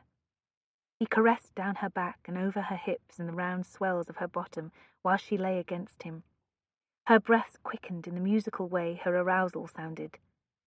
He should take her to bed and show her his gratitude by giving her every pleasure she ever imagined. He should express his affection with slow love-making. Instead, hard and desperate desire exploded in him. He lifted her to her knees and moved her to straddle him. He used his mouth on her breasts and stripped off his lower garments. She braced her arms against the chair back while he pushed her ruthlessly toward the abandon that would deny him nothing. He put his hand to her until she reached the edge, then watched as her release shattered her. Its tremors shook through her powerfully, beautifully. While she dwelled within them, he wrapped her legs around his waist, stood, and carried her to the nearest wall. With thrust after furious thrust, he exorcised the memories and resentments that haunted him. "This is a very nice bed." Clara made the observation well into the night. It was the first word spoken since the ones in the dressing-room. Only now, a good hour after he had carried her to his bed and taken her a second time, had they both calmed enough for any conversation. This seemed a safe topic. "It is, isn't it? Nice and big, so I feel appropriately ducal. It's all new. I was surprised by its appearance when I arrived. Any number of responses came to mind, but each one of them led back to his father, so she said nothing. The bed in question looked disreputable right now. They lay under the sheets stripped away in the dressing room. It barely covered them, dragged here as it had been and thrown haphazardly. The maids would wonder what had happened. Then again, probably they would know. She lay against his chest, sated, and, if truth be told, a little sore. She didn't mind that. Her spirit had known what was in his while it happened. His releases had been about much more than carnal pleasure. I almost had to challenge a man today, he said. A drunk, dim-witted fellow. He wouldn't restrain himself. At least 20 men heard what he said, so I couldn't pretend I didn't. Yet you did not challenge him. She made a statement, but sought reassurance. There was no guarantee the dim-witted fellow was not very good with a pistol. Langford and Brentworth tried to intervene, but it was the Duke of Clarence who saved the day. Thank God he likes disobeying his physician by drinking Brentworth's whiskey, or he might have left earlier. It is said he's called Silly Willy. Her father had told her that. She left that part unsaid. I know, but not by me after today. They lay there in peaceful silence, both awake, his hand sliding up and down her back as if stroking out the rhythm of his thoughts. He died there, in that clearing. But I think you guessed that. His words broke through the night, her breath caught. It was one of his favourite places. He and my mother would go there. I think sometimes they bathed in that pool, not that I ever saw it. She dared not speak. She would allow him to say whatever he wanted to say, although already her heart wept at what was coming. He had been melancholic for months. I didn't know all of it yet, but I knew enough because I'd not been spared either. That day I suggested we go riding. It was my attempt to distract him. When he was not at the stables at the agreed-upon time, I knew. I just knew. So I went looking for him. She closed her eyes to try and contain the anguish she felt for him. He must have been sitting on that stone, but he had fallen beside it. It was what the ancient Romans did to save their families and fortunes when disfavour fell on them, to save their sons. I felt an unholy anger that day, mostly at him. I still do, which seems unfair. That anger is common when those we love leave us. She knew this from her own experience, and she'd not even lost her father in the manner he had. He pressed a kiss to her crown. I had not been there since that day, until this morning. That was why... You don't have to explain. She stretched and kissed him. He stroked his fingers through her hair and held her head to a deeper kiss, one heavy with emotion. Then he pulled the sheet over her shoulders and tucked her back under his arm. She rested there, drowsy now, her heart drenched with layers of emotion. I didn't have to explain, he said. But I wanted to.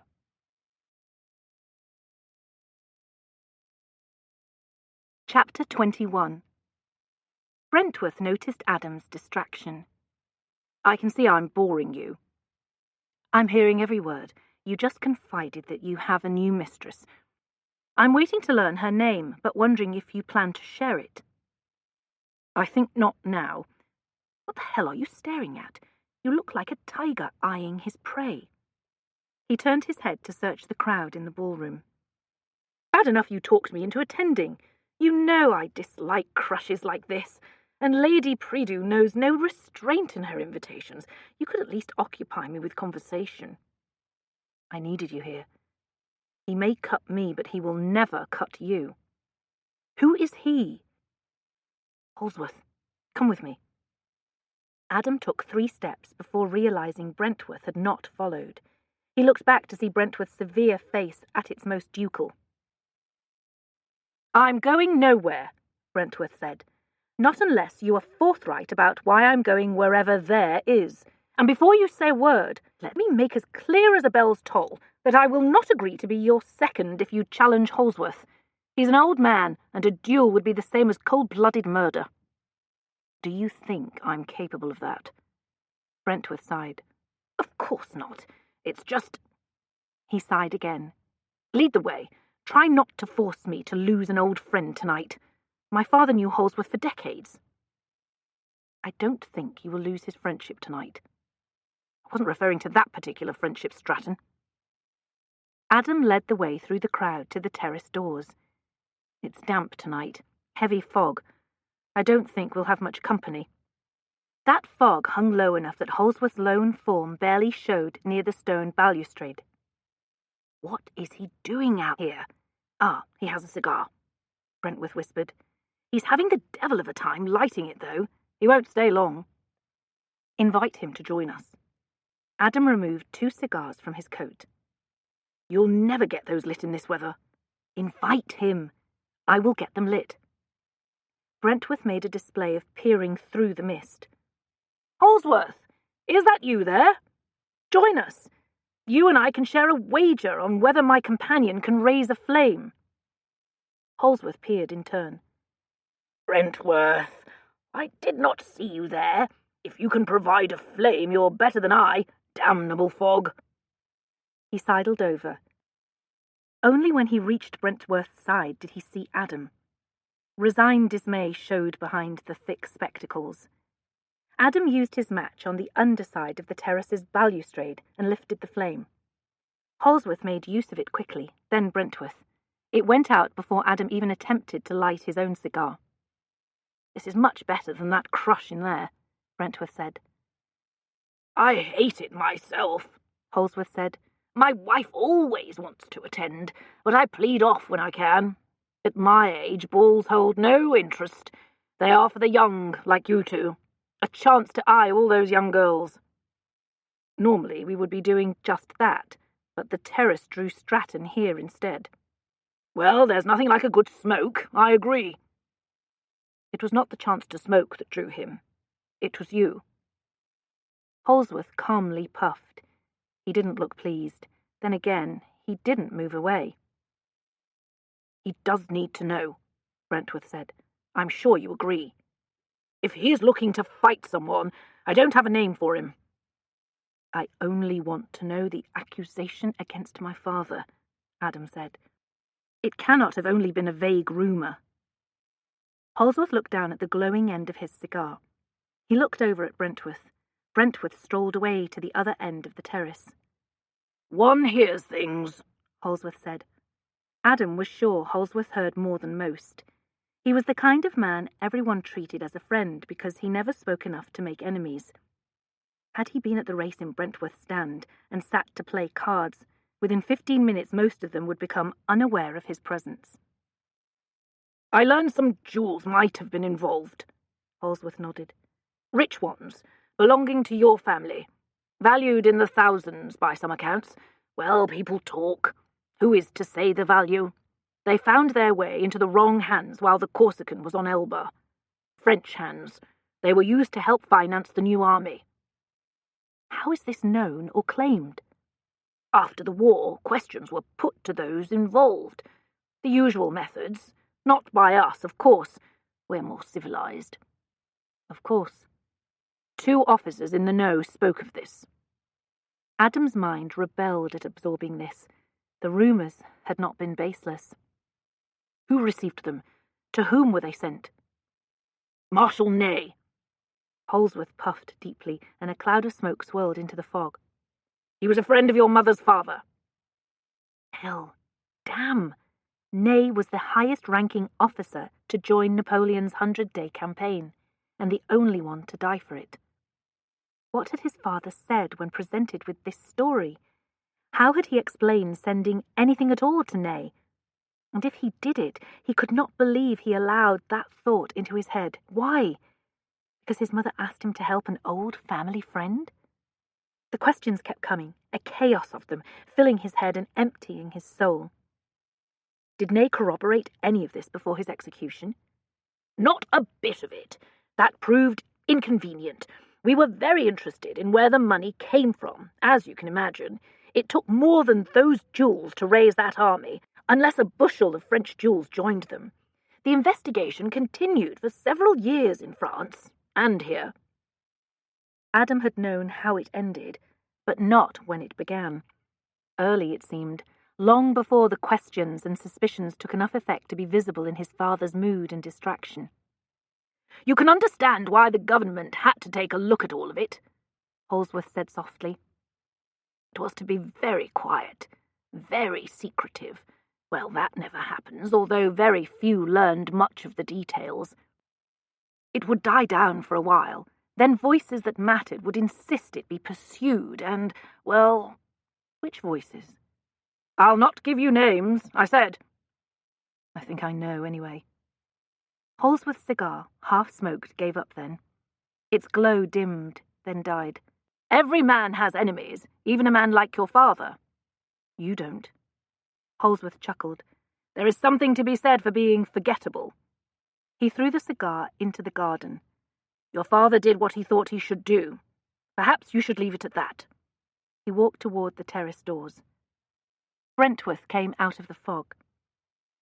"Did you learn anything?" "Nothing good." The notion of going into that ballroom sat poorly on him. All that bright gaiety, the damp fog suited him better. All the same, he joined Brentworth in walking across the terrace.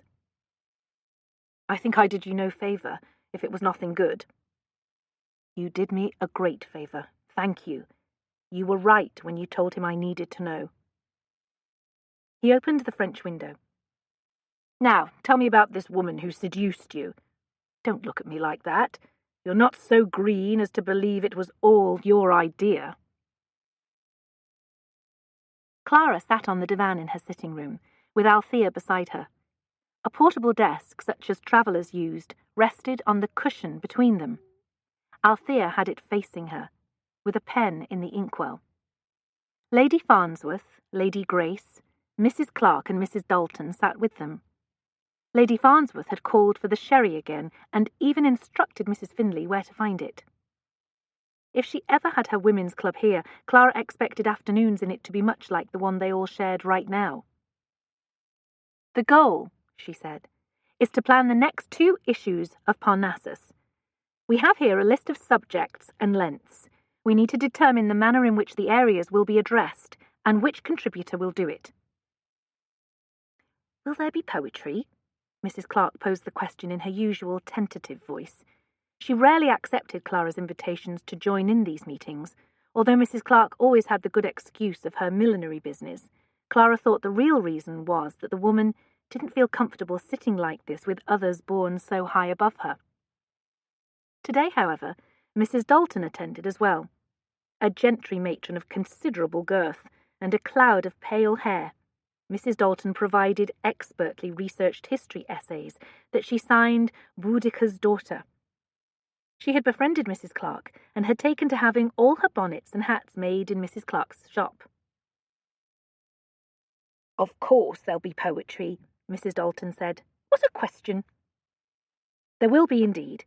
I'm already receiving examples left for the journal at a few of the bookshops. Perhaps you'll take them and choose our next ones, Mrs. Clark." Clara opened the little desk and retrieved a sheaf of papers. "How do we know they're not written by men?" Lady Farnsworth asked. "You have only to see the handwriting to know," Althea said. "I suppose some man might be dictating to a woman in order to hoodwink us. However, the sentiments in most of them don't appear to be male." Mrs. Clark appeared both pleased and flustered that she had been asked to choose the next poems. She peered at the top one with interest. "Now, as to the travel essay," Clara said. Lady Grace cleared her throat. "If we're willing to take on a new contributor, we could have an essay that would probably cause us to triple the printing." "What sort of travel essay would that be?" Althea asked. "A lady's journey through the continent with a person of the highest position. We could allow it to be written as a confidence shared with the author if she didn't want to use her own name. Am I correct in assuming the person would be the late Princess Caroline? Lady Farnsworth asked sharply. I thought so. That means your contributor would be Lady Anne Hamilton. Since Anne has already written indiscreetly once about Caroline's situation, even while the poor dear was alive, I don't doubt she will agree to do so again, now that she's dead. As for whether it would be wise for Parnassus to publish it, I leave that to others to decide. Her tone made it very clear her opinion of such a rash move. If you prefer I not ask her, I will not, of course, Lady Grace said. I want to think about this, Clara said. Mrs. Dalton, do you have the subject of your next history essay? I think it will be on a Roman woman of nobility. Everyone likes reading about the Romans. They like reading about the orgies, you mean, Lady Farnsworth said. Find a way to include that, and we'll triple our printing without resorting to Anne's betrayal of poor Caroline's memory. Mrs. Dalton's expression fell. I'm not sure I know enough about Roman orgies. Clara laughed. No orgies are necessary, Mrs. Dalton. You should not say such things, Lady Farnsworth. She thinks you're serious. And you think I'm not? Lady Farnsworth smiled mysteriously. Clara was about to move to the next item when Mrs. Finlay entered the chamber and hurried to her side. She bent to her ear. A carriage is drawing up outside. Your brother's carriage. Althea overheard. She stood and looked out the window. Here she comes. Clara knew who she was. Ladies, we're about to have a visitor, Clara announced. Please chat about something else until she leaves. Anything else. She reached over, snatched the poems from Mrs. Clark's hands, and returned them to the desk.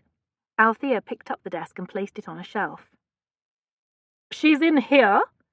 The dowager's voice could be heard saying. You say she has callers?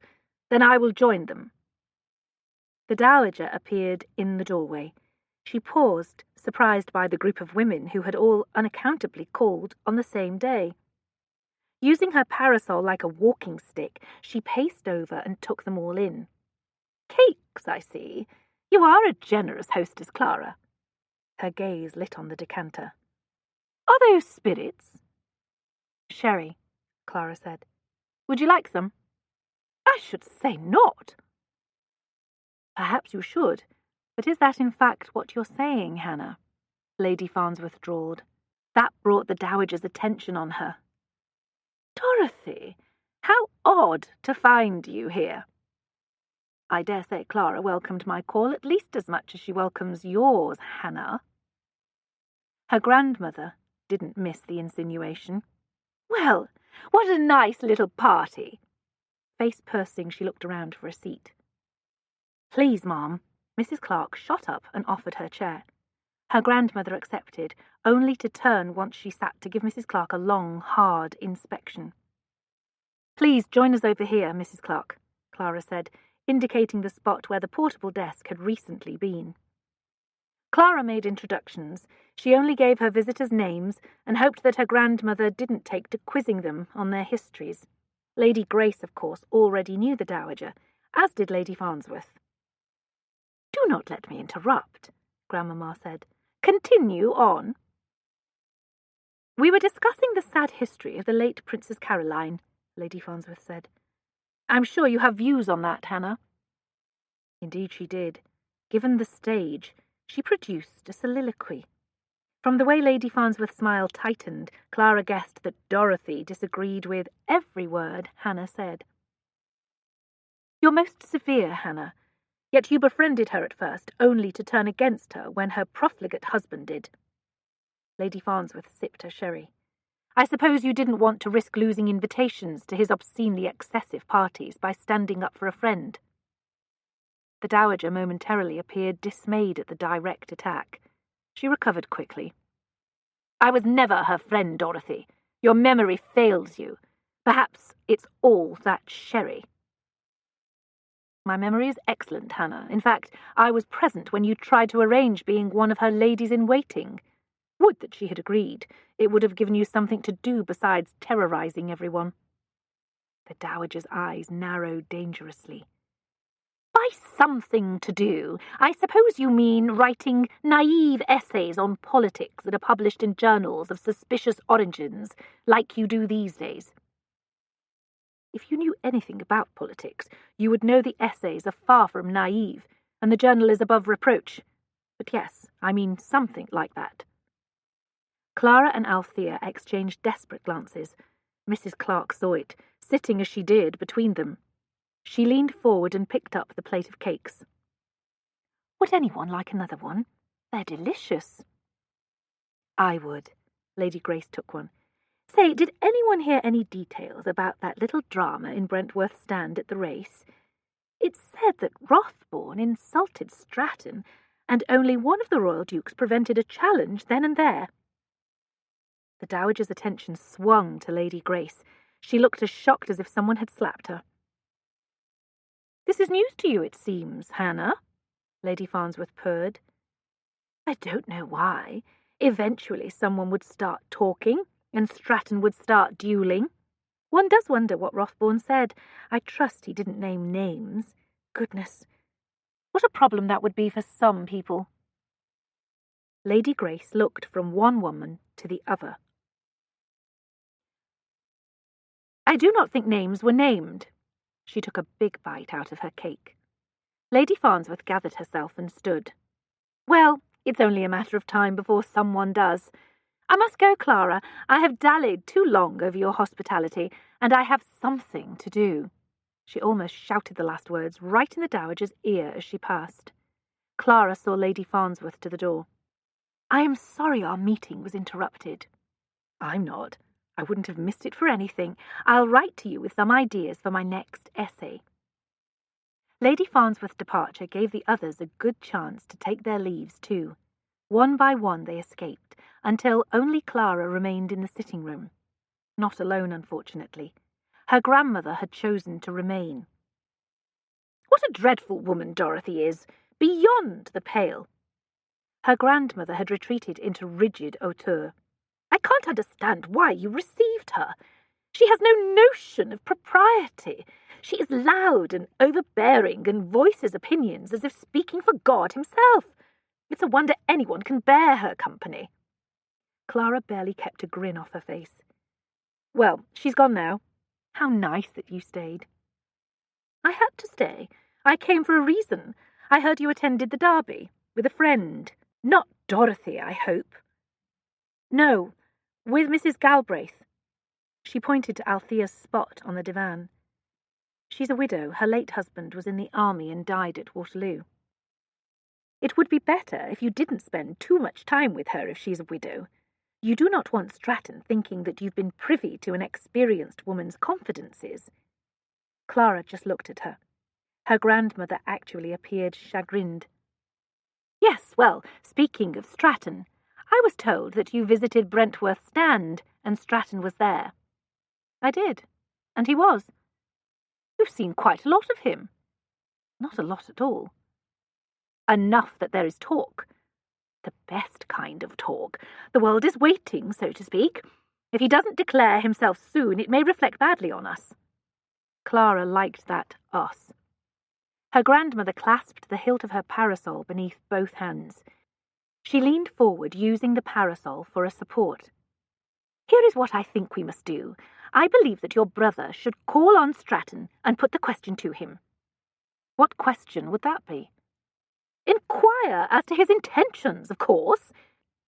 As the male relative responsible for you, it would be appropriate for Theo to seek confirmation of honourable intentions.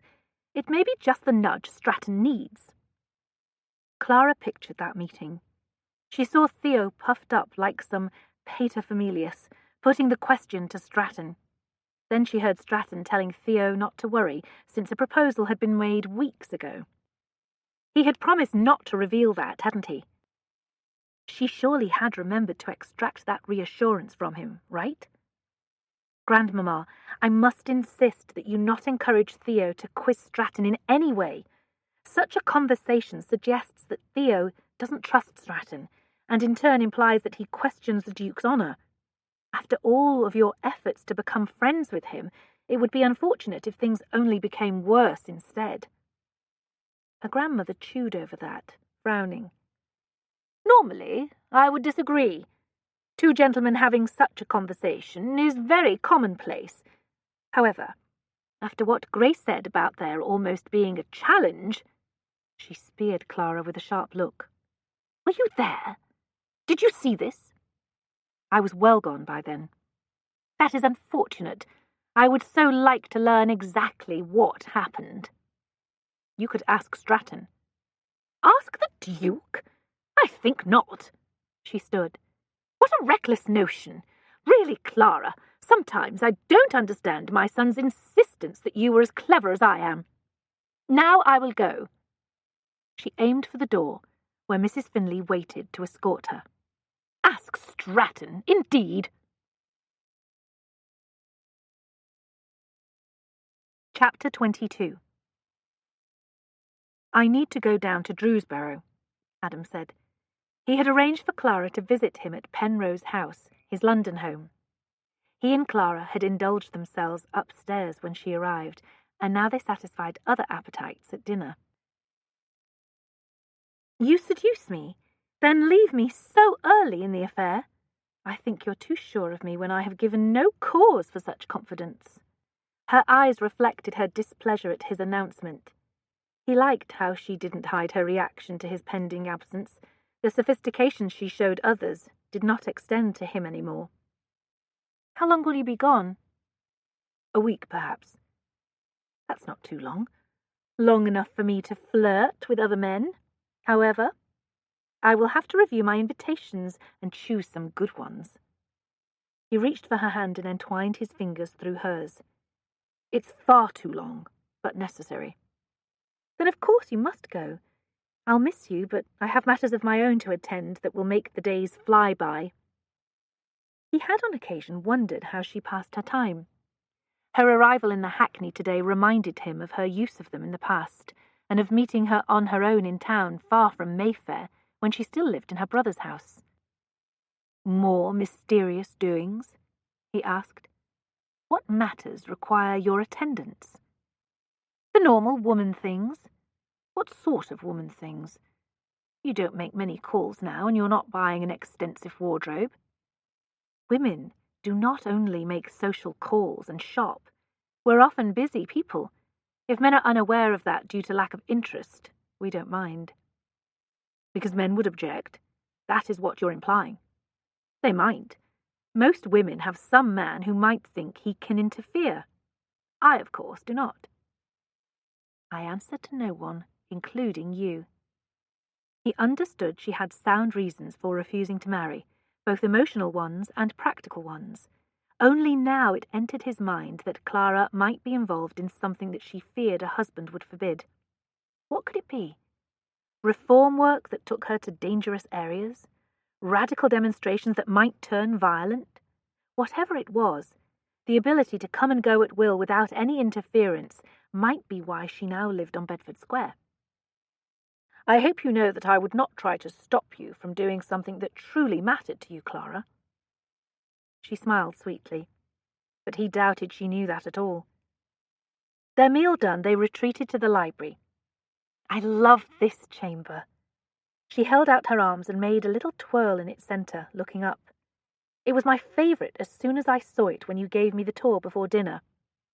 No one would guess, looking at the house's exterior, that its library had a dome. At night, if you look through those windows set into it, you can see the stars on a clear night, or even the moon.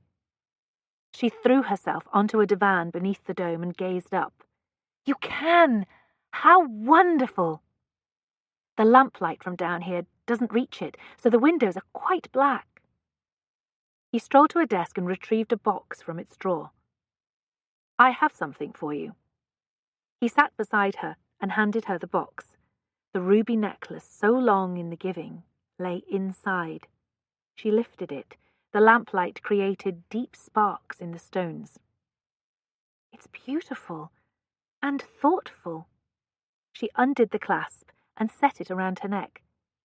It's also too generous. I do not think it generous enough. It is past time for me to express my affection for you." She didn't seem to notice the slight pause caused by that catch in his words. She looked down, admiring the jewels lying on her chest. To express my love for you. That was what he had almost said. The word emerged on his tongue without thought or choice. He stopped because such declarations required both of those things.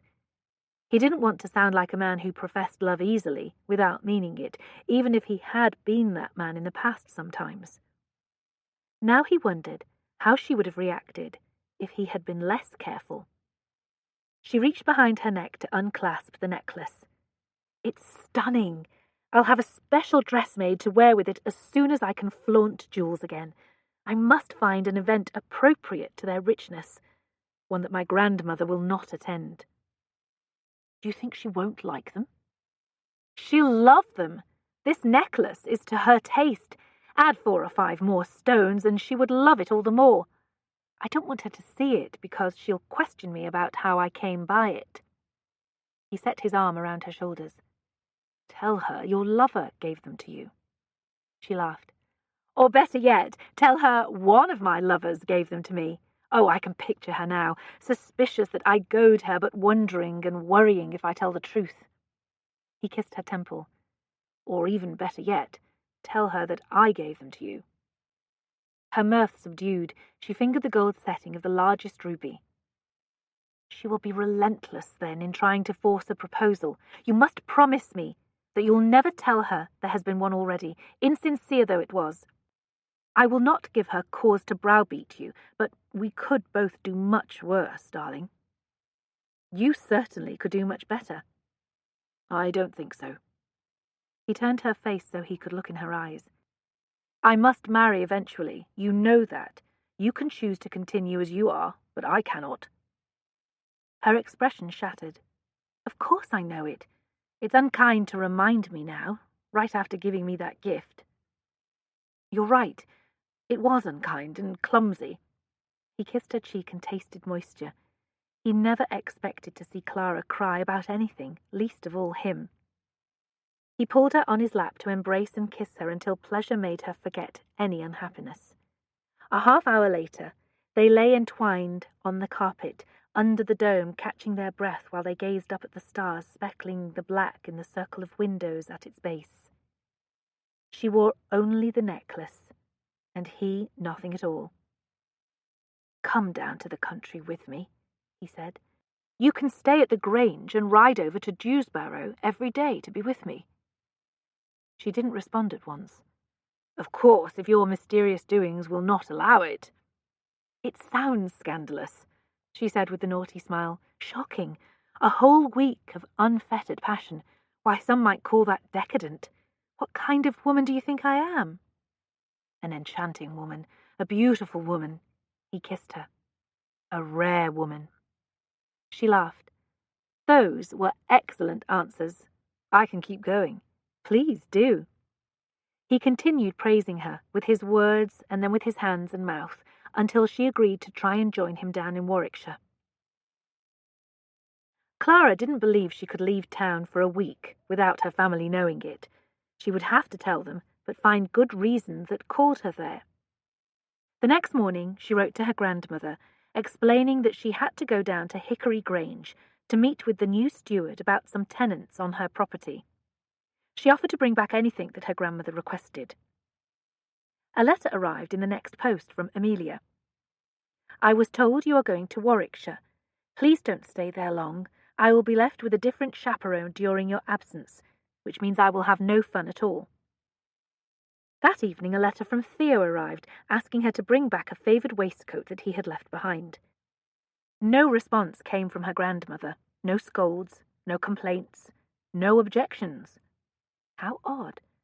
Perhaps she schemed to use this time to send Theo to Stratton, to put the question to the Duke.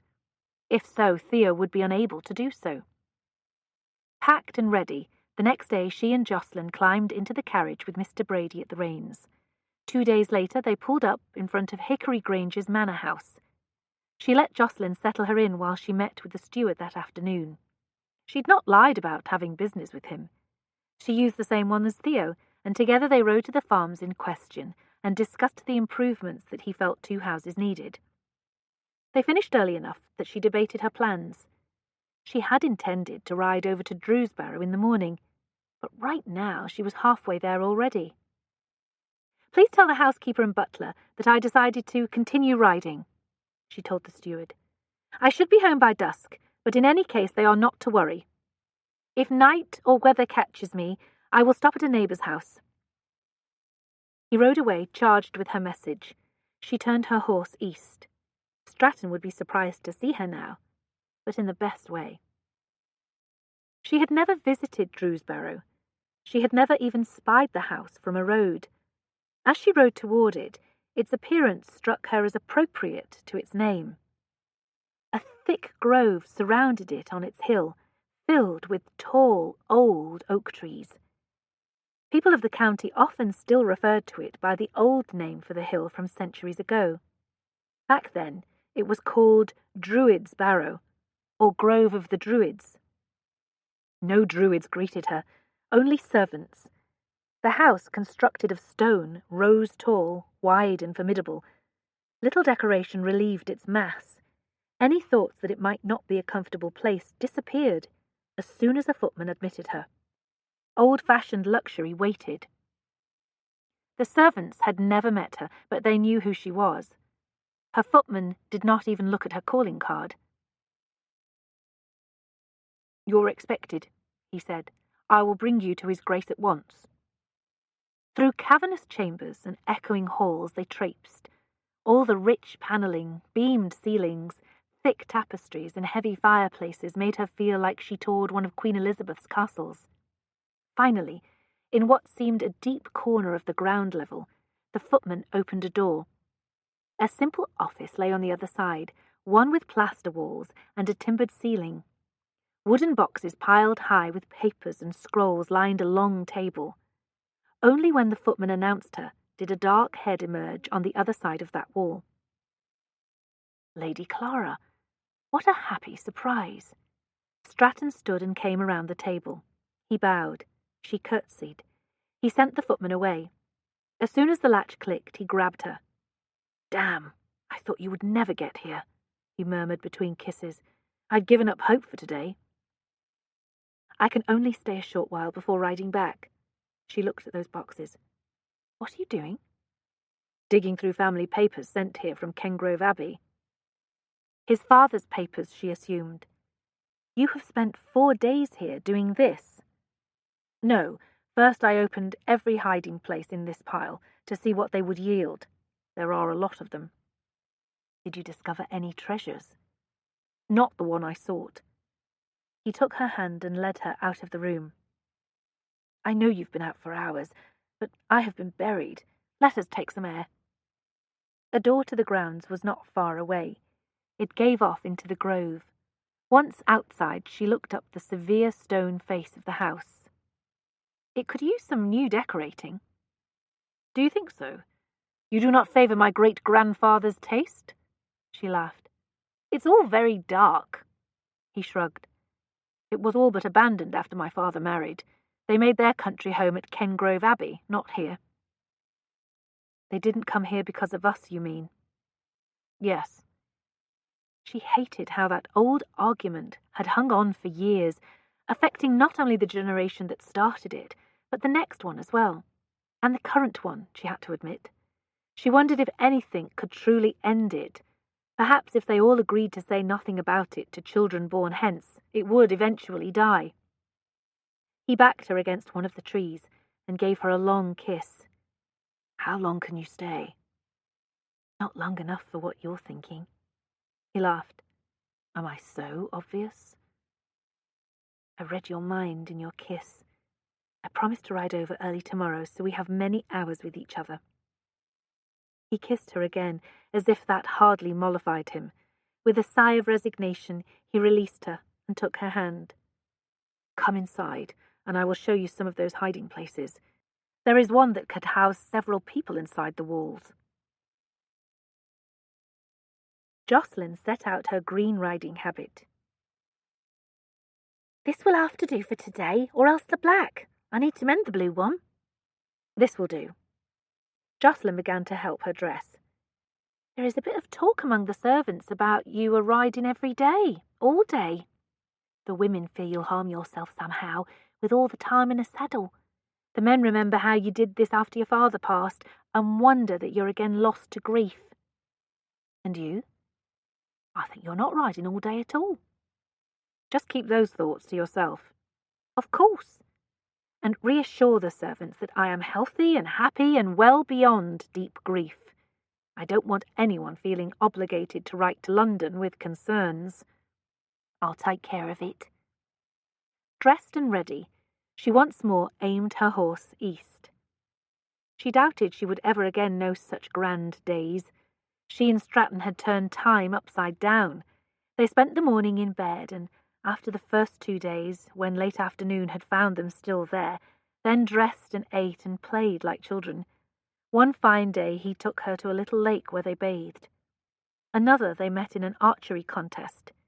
Yesterday they brought pistols and muskets and practised shooting. And of course they had kissed. Again and again they had kissed. He told her stories, too, about how his father had met his mother when she was a girl, then returned to France to marry her and bring her back before the troubles started there. He showed her the family graveyard, where 2 older brothers were buried. Both had died as infants, which made his survival like a miracle. He described Paris in the years right after the war, when it seemed all of society from all over the world arrived to stroll in the Champs-Élysées. Not once did he mention his father's death, or the cause of it. She began to think that perhaps, just maybe, it would not take another generation for the old memories to fade. They might do it together. They might forever find common ground if they tried. A groom waited to take her horse, as always. A footman opened the door. No formality greeted her, however. She strode to the stairs and went up to Adam's apartment. Old-fashioned like the whole house, at least these chambers had been redone in the last century. Gilt carvings festooned the bed's massive headboard with abandon. The mouldings dissolved into arabesques of leafing tendrils. The entire apartment presented an environment of excess and decadence. He still lay abed. The drapes had not even been opened. She went over and sat on the bed, and he unfastened her habit. She stripped it off, and her chemise, and climbed into bed with him. "I wish you could stay here and be spared all this dressing and undressing," he said after a kiss. "I would have you all the time then. We would have to pay the devil not to be found out. Besides, I've taken to not wearing stays, so the dressing part is easier now. So was naughty play later in the day if they chose. What is the worst that could happen if we're discovered? Your brother demands I marry you?" That probably was the worst that could happen. This morning, after the heightened familiarity of this week and the depths of their intimacy, it didn't sound so bad. "We would stay here together and ride and swim and shoot during the day and be scandalous at night," he said. "You could redecorate this old pile and renovate the gardens, and I could reclaim my place with the estate and the county." "It is sounding very domestic." "Isn't it? It all has great appeal to me." He glanced sideways at her. It had appeal to her, too, mostly because he left out the parts that didn't. "Or if you won't stay, you could ride like Godiva and be spared any dressing at all," he said. "That would be a fine sight for the tenants. They would be in awe. There you would be, riding out of the mist in the early morning, your hair flying behind you, all creamy on that black horse. You would look like something out of a myth or a dream. Legends would start. Hundreds of years hence farmers would tell about the naked fairy who came with the spring." "What an imagination you have. You should be writing poems or novels." "What can I say? You inspire me." He pulled her close to him. "I am far better at creative pleasure than poetry, however. I'm wondering if you might be too." He proved what he meant. His mouth aroused her with devastating precision. She had no defences any more with him, and succumbed quickly to whatever he did. This morning she had arrived so eager and full of joy that one smouldering gaze might have left her breathless. As it turned out, he had much more in mind. His kisses moved in a hot trail down her body. She knew what he would do, but he moved so slowly that she moaned with impatience. He didn't move down her body either, but bent to kiss her stomach and lower. Hot breath on her mound, a firm hold on her hip. He turned her to her side, then turned himself as well, so they faced each other upside down. He lifted her knee over his shoulder and sent her screaming into delirium. Even in her daze, she realized this odd position allowed her to caress him. She took his phallus into her hands to give pleasure in return. The more she pleased him, the more he gave her, until finally she used her mouth too, first with kisses, then with more, while his tongue astonished her again and again. Adam rose from the bed while Clara slept. He went to the dressing-room and pulled on trousers, boots, and a shirt. He left just as his valet hurried in, carrying one of his banyans. He returned to the bedchamber, picked up Clara's riding habit and chemise, and laid them on the nearby chair. He placed the banyan on top of them. He left the apartment through the dressing-room. "Do not disturb her. Leave hot water here, then make yourself scarce. I will be in the old study." He went down the stairs and wound through the chambers to the beamed room with the boxes. Since he arrived, he had examined every hiding place once more, looking for the missing jewellery. Nothing of such value had been found. Then he had begun the long chore of looking through his father's personal papers. He faced those boxes again and pulled one toward him.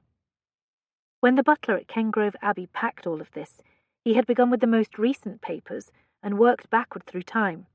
That meant the oldest material had been on top, and Adam's examination had moved forward through the years.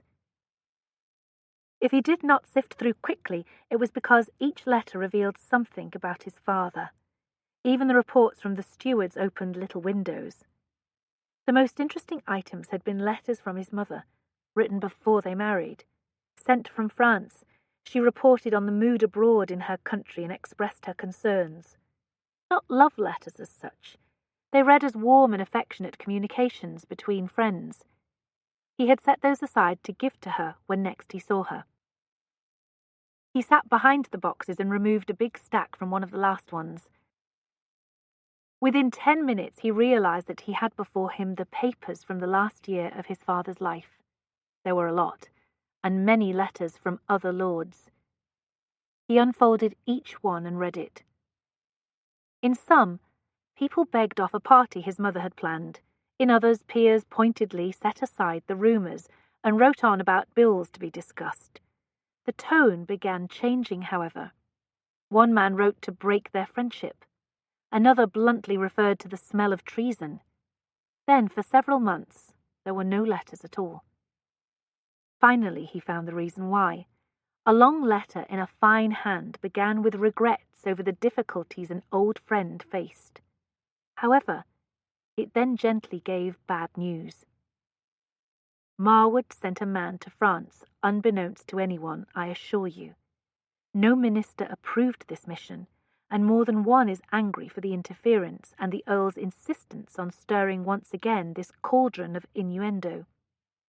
Unfortunately, his man found the pawn shop at which the jewels were sold, and retrieved a description that, along with the pawnkeeper's explanation of their heritage as given to him, ties them directly to you. It's all around town, and I beg you to remain in Surrey until the worst passes. I regret that I must inform you of this, but you need to know. It is time, old friend, to discover what you can about these events, so you are not impugned for others' actions. It was signed, Brentworth. It touched him that the last Brentworth had remained a friend to the end, and even assumed the rumours were untrue, despite new evidence to the contrary. The last sentence loomed large, however. If not you, then who? There was only one other possible who, the most likely who. Had his father asked her and learned that indeed she had done it? Had he chosen a path to ensure she would never be asked by him or anyone else? Adam stared blindly at the letter a long time. The revelations in it emptied him out until only a dark hollow existed in his heart. He had assumed he would find proof the accusations had all been wrong. As for the who, "What do you have there that makes you frown so seriously?" He looked up. Clara stood just inside the door. A ribbon bound her hair at her nape. She wore the banyan and, he guessed, nothing else. It was much too large, and the sleeves covered her hands. The bottom pooled around her feet. If any servants had seen her, she would never know it. They all had orders to fade away if the lady visited. Her eyes held naughty lights that said she wanted to play. They faded one by one as she gazed at him. She walked to the end of the table and looked at the pile of papers in front of him. "Your father's papers?" "I'm going through the last group." He set the stack back in the box. "I will bring these with me to London and finish there." "What was that you were reading, Adam? You looked far away and almost lost." He looked down on that letter, not even folded again now. It was a letter he received that explained what he faced. He held out his hand. "Come along. I will have breakfast sent up to my chambers." She didn't take his hand, but instead kept looking at that box. "Have you learned anything from them?" "A few things, yes." "Did you learn that my father played a role?" He wanted to lie desperately. Had she asked an hour before or an hour later, he probably could have. "Yes." "I think you always suspected that. I feared you would learn you were right. It is why my brother fears you, and my grandmother is so eager to make peace, not because of some old argument over a piece of land, because of this." She looked at him with a gaze both sad and defiant. "Do you think of my father when you see me?" "Not any longer. Not since very early. Please believe that." "I'm not sure I do. What if you discover he is to blame for all of it? Or did you already? He's dead and you can't challenge him. Do you take what little revenge you can through me?" Her voice rang with both fury and hurt. "When you are with me, perhaps you're thinking, 'Look what I'm doing to your darling daughter, you scoundrel.' That is not true. Don't say that." He reached for her, but she slipped away, her back to him. She hugged herself. He moved behind her, but restrained himself from the embrace he longed to give her. "When I am with you, I think how I would like to live here with you, as I said this morning. Here, a few miles from his home, from my family home. You'll never give this up, ever, if you live here, with the grave of a man you blame mere miles away. As for me, am I to abandon them? Cross the great divide and never look back?" He dared one touch on her arm. She did not thrash at him or jump away. "We can make peace, just as your grandmother first proposed. There would be no need to cross a divide if a bridge is built." She turned, angry still, and looked at him. "What were you reading when I arrived, Adam? Something bad, I think. Very bad, if you don't want to speak of it." "It confirmed some things I had already guessed, and told me others I wish I didn't know." "Was it enough for you? Are your questions answered?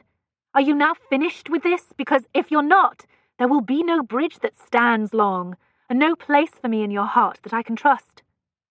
Was he finished? Was it done? He wanted it to be, with his whole soul, if it meant he could have her. Her expression smoothed. She reached up and laid her palm on his face. He would remember forever the look she gave him, as if she sought to memorize his face. "You must see it through, of course. This is your legacy as surely as these lands. What a fool I was to fall in love with you, knowing that.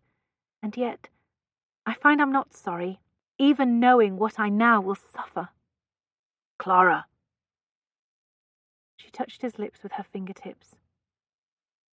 "Don't. Please don't. I think you would lie if you had to, and that would be too sad. She lifted the hem of the banyan and walked to the door. Please, stay here until I'm gone. She slipped from view. His mind went black, and he slammed his fist into a wall. Then he sank down its length until he sat on the floor, and the hollowness filled with anguish. Chapter 23.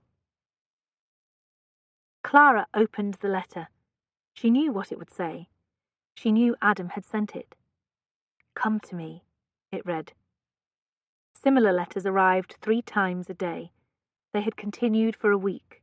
Only the first one, written upon his return to London, had been more expansive. You fell in love with me, you said, as I have with you. To discard love when we find it is a great sin. Come to me. Each letter made her want to cry. Each one also lit a tiny flame of uncertainty. Could she do it? Would love let them separate themselves from the past? Even if that past included his belief that her father had wronged his so severely. It would mean believing in him more than common sense warranted, more than she had any person really. Would love let her see deeper than normal or make her blind? Mrs. Finlay announced that Althea was arriving. Clara tucked the letter into her writing desk with the others and removed a stack of banknotes and a bag of coins. Do you have it all? Althea asked as soon as she entered. I visited every shop the last 2 days. Here it is. 3 copies remain at Ackerman's, but he expects them to sell and told me to increase the order to 20 next time. Althea opened a sheet of paper at the table, then moved the inkwell over. Let us proceed, then, so our ladies see the fruits of their labour. Althea's paper listed all the women who had contributed to the last issue of Parnassus, from Lady Farnsworth down to the women who carried the copies to the shops. She read out the amount each should receive, and Clara counted it out.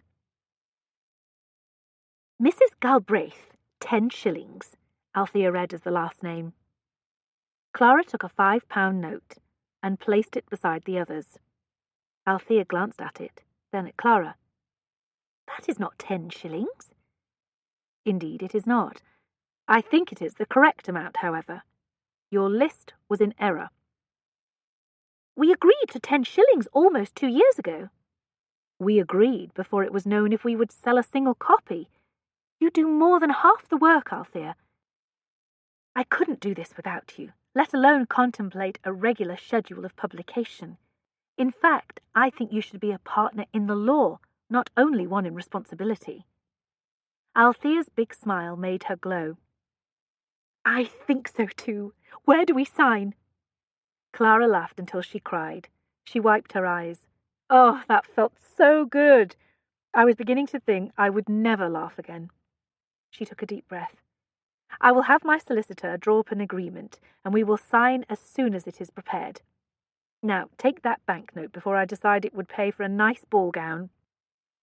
Althea grabbed the note and stuffed it in her reticule.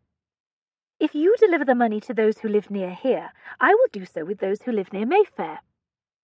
You will have to be more discreet than I will. In Althea's always organised way, she placed pieces of paper naming each stack, then tied coins into little sacks with the papers inside. She grouped the Mayfair stacks on one side and the East London stacks on the other. Now, she said, I want to celebrate and do something decadent with my earnings. I think you should come with me to Berkeley Square and indulge in an ice. Mr. Brady can take us, then bring you home before we return here. Clara went to the reception hall to call Mrs. Finlay and tell her to send word down to Mr. Brady. She and Althea tied on their bonnets. I am so glad you're joining me on this little debauch, Althea said.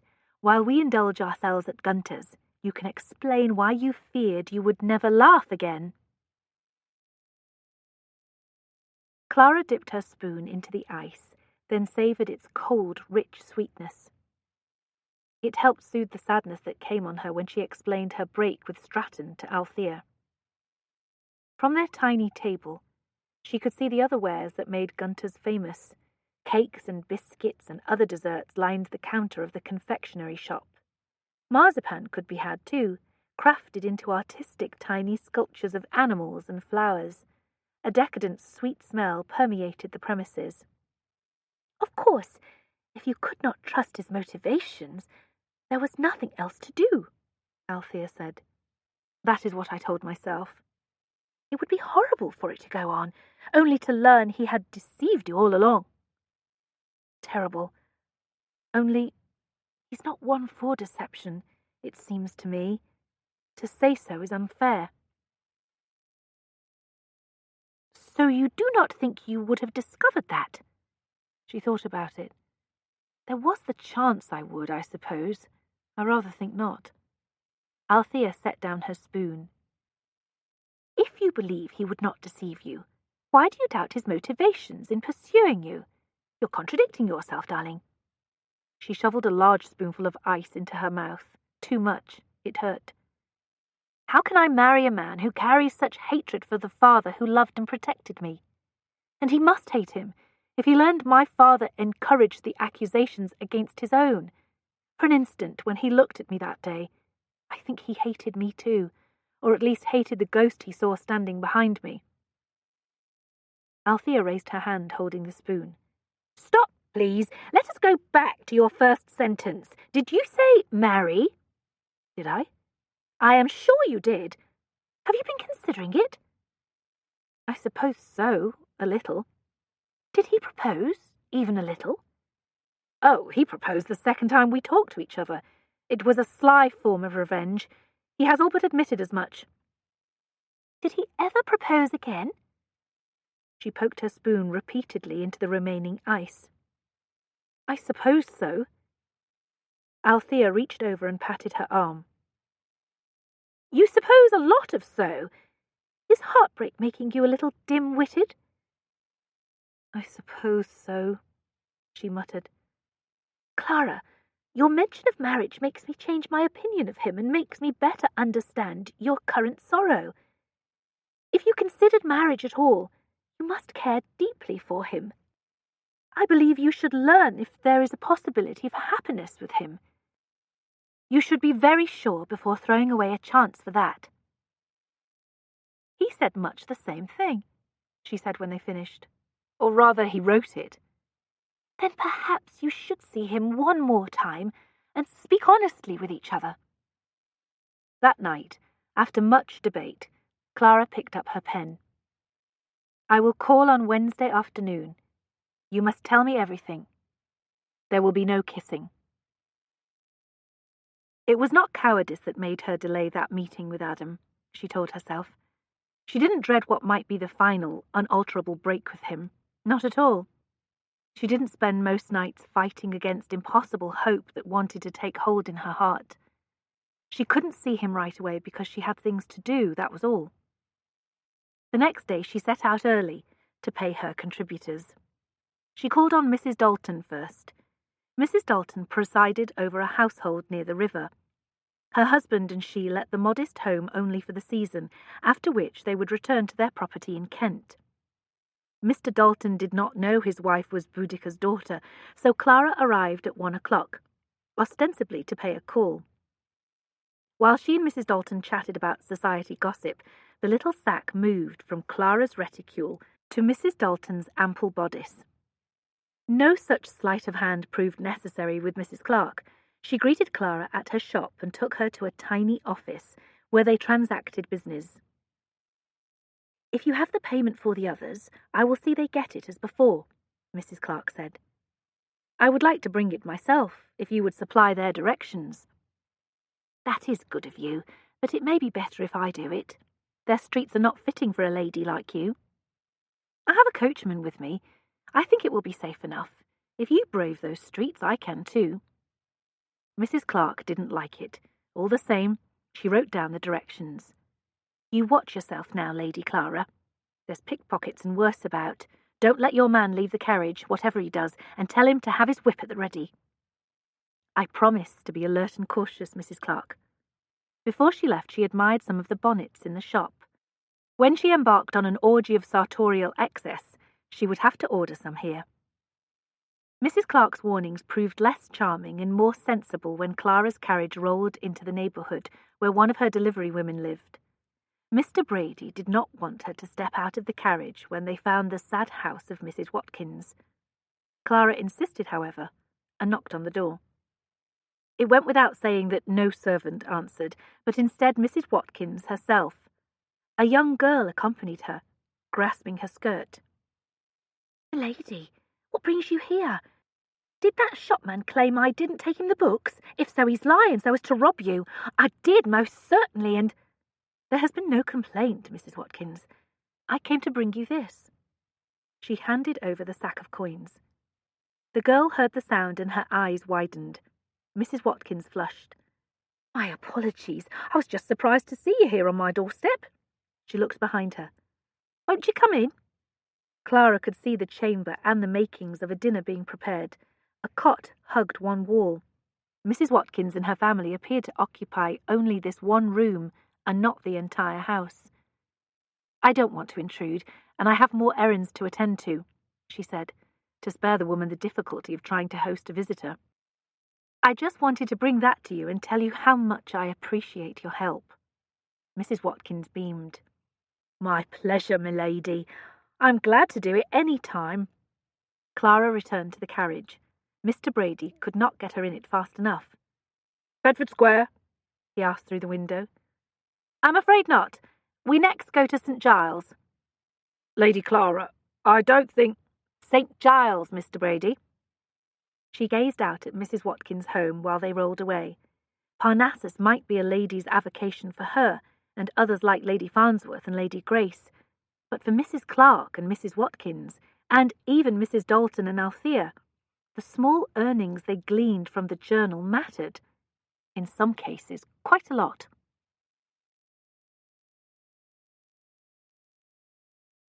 Chapter 24.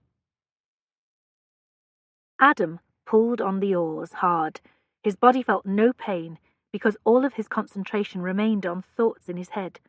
They flashed to the rhythm of his rowing. Clara wanted to hear all. She believed he could never see her as separate from the rest of it, from her family's actions, from his duty to extract some justice. He might convince her otherwise. All, however, also included the recent revelations he learned from that letter. That led to a terrible place, where his thoughts had lived for days. If he had not lost Clara, he might have had a better sense of where his duty lay. He never expected to face a choice between his two parents, but now he did. Let it all lie as it did, and his father's good name remained dishonoured. Try to rectify an injustice, and it would mean asking his mother questions no son should ever put to the woman who gave him life. He pulled harder, his whole body stretching, his shoulders knotting from the effort. Wednesday, Clara had said, "Tomorrow." Are you now finished with this? Perhaps he could be. If she did not forsake him entirely, he might be. Shouts came to his attention. He looked around. Behind him, arms hailed him. "You won, damn it!" Brentworth shouted. "Do you plan to row to Richmond?" He set up his oars while he judged the currents, then turned the boat and made his way to shore. Brentworth and Langford had already donned their coats. Servants who had followed along the shore began rowing the boats back to where they had all started the race. Others held the horses. Adam's bow hit the ground and he jumped out. "Hell, you rowed as if your life depended on it," Langford said. "We didn't even have a wager." "The exercise suited my mood and helped me think." "You're doing too much of that these days." Langford wiped his head with a towel. His curls emerged all the more reckless. "Let us partake of some ale, so your brain might find some ease."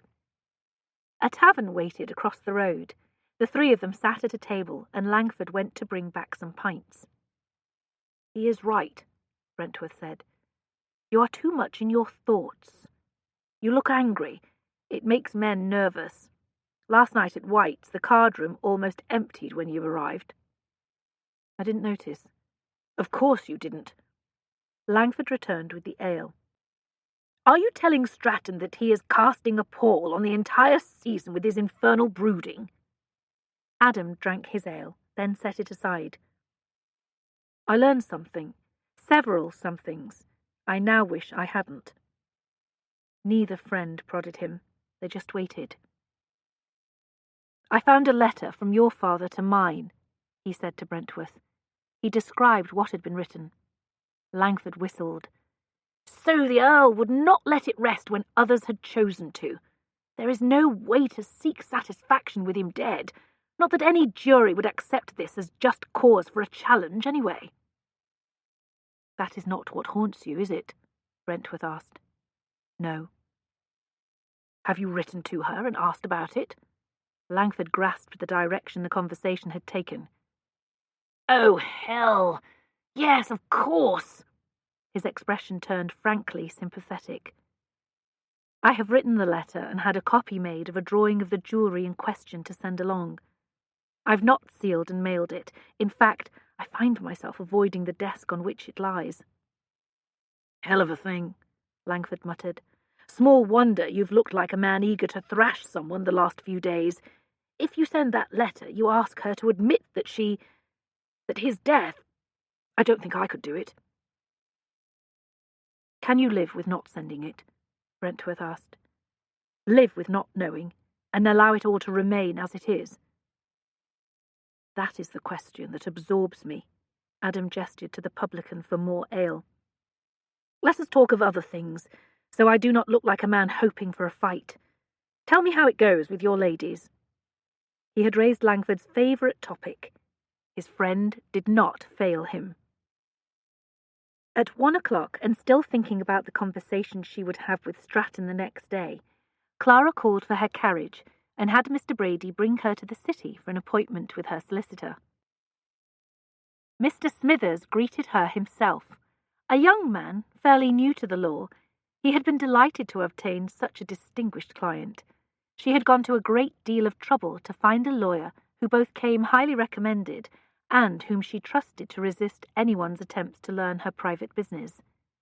When Theo learned she had moved her private affairs to someone other than the family solicitor, who had informed Theo about her troubling decisions out of concern, of course, there had been quite a row. Now Mr. Smithers patted his blonde hair, plucked his cravat into new creases, and smiled obligingly across the table in his chambers. He handed her the document he had prepared at her request that would give Althea half ownership in Parnassus. "You will see that she must pay you a shilling, so there is what we call consideration. However, as equal owners, you will share in any profit. I trust Mrs. Galbraith understands that she will also be equally responsible for any debts." Clara read the contract. There would be no debts. Parnassus had a benefactor who paid any costs beyond those covered by the subscriptions and sales. "If you send me the copies, I will have them signed." "Very good, Lady Clara." On impulse, she raised another matter. "I'm curious about something. If I marry, what that is mine remains mine." She surprised him. "Are you thinking to marry?" "No, I'm just curious." "I ask because there is a simple answer that may satisfy you. However, should you plan to marry, rather longer explanations might be wise so you understand thoroughly your situation. The simple answer is that all that is yours remains yours. However, your real property would be your husband's to use and profit from during his lifetime. He could replace the tenants or build villas, for example. The income would be his. So I would lose control of the land. I thought as much, but wanted to be certain. Yes, and also the house you recently purchased. Had you used your legacy to buy dresses instead, those would be personal property. The house, however, is real property. I knew about the land, but to also have some man given leave under the law to poach my house seems very unfair."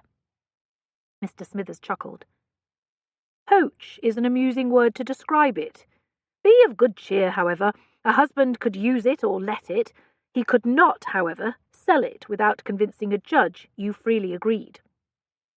That pending meeting with Stratton kept looming large in her mind and heart. As long as she was here. I have another question. Are you familiar with the property that was contested for years by my family and that of the Duke of Stratton? My goodness, yes. The case is somewhat infamous. Even if it began well before my time, it is the sort of story older lawyers tell younger ones over port. Can you learn the details of how it was finally disposed? The when and how of it, I mean. I ask because I was told that my father may have taken advantage of the situation, and I would like to have proof that he didn't. So you can present that proof to the person who disparaged him? Possibly. He jotted on a paper. There are records, of course. Nothing that happens legally in the courts is a secret. Finding such records can be difficult, but it is what lawyers do. I will look into this at once, so you can put the gossip in her place. Although the most recent disposition is, of course, known to you. Are you saying it was sold? Mr. Smithers looked over, confused. Goodness, no. Having gone to such lengths and waited so long to secure it, selling it would be most odd. Extremely odd. Then what did you mean by its recent disposition? I see you do not know. My apologies, but I thought you did. He leaned toward her and offered a reassuring smile. Not to worry. It remains securely in the family, Lady Clara. You own it now. It is the property left to you by your father. Exercise, fresh air, and friendship turned Adam's mood around. He still faced a hard choice, but his head had cleared. He decided he would wait a few days, then make a decision about that letter ready to go to Paris. Later that afternoon, he set the letter and other documents related to it aside on the desk in his study, and busied himself with estate affairs. In particular, he continued an ongoing communication with the house steward at Drewsbarrow about reviving the house's appearance. All those timbers and gold really had to go. The steward's last letter had implied it might be money ill spent, since no one much used the house. Adam penned a letter making clear that was going to change. An hour of writing letters left him thinking that it might be past time to employ a secretary. He was debating how to proceed with that when a commotion began in the house and grew in intensity. Suddenly the door to his study crashed open. Clara stood there. Behind her shoulder the butler made expressions and gestures of apologies. A better day became a wonderful one when Adam saw her. She had indeed come to him, finally, a whole day before she had promised to. Unfortunately, her expression indicated her unexpected arrival might not be good news. Her blue eyes glared like jewels that could cut iron. Her posture remained rod straight. Her black ensemble encouraged the impression of a force of destruction. She was about as angry as he had ever seen her. He thought she looked glorious. He got up and walked toward her, gesturing for the butler to go away. "What a wonderful surprise, Clara!" He reached toward her. She strode past him into the study. "Do not touch me!" From her tone, she might as well have added, "You miserable scoundrel." "I see you are in a fine humour today." "I was, until an hour ago." She turned on him. "You can wait until tomorrow to tell me the rest, but today I demand you tell me this. Did you know that I had inherited that contested land? You know which land I mean. The land that started the years of unpleasantness between our families. Damnation. He had spent days marshalling explanations and promises about their fathers, their families, his duties, his love for her. He had not expected this to come up, least of all now. She peered at him. "Do try not to lie. I know you know very well. I will be able to tell if you dissemble in the least." Hell. Yes, I did become aware of that. When? I'm not sure just when. Sometime. When? Shit. I realised it after we spoke that first day. I rode back to Drewsbarrow much the way you rode over during our time together there. Our glorious, passionate, loving time together there. I recognized a few landmarks like the town and the mill, and I realized why your father and grandmother wanted me to marry Amelia, not you." She strode back and forth, angry and, he knew, hurt. "So you decided you would show them, didn't you? You would make sure that old argument ended in your family's favour. Marry me, and that land would become yours. No, it would become ours. It would be a fitting end to the whole matter, don't you think? No family wins, and no family loses.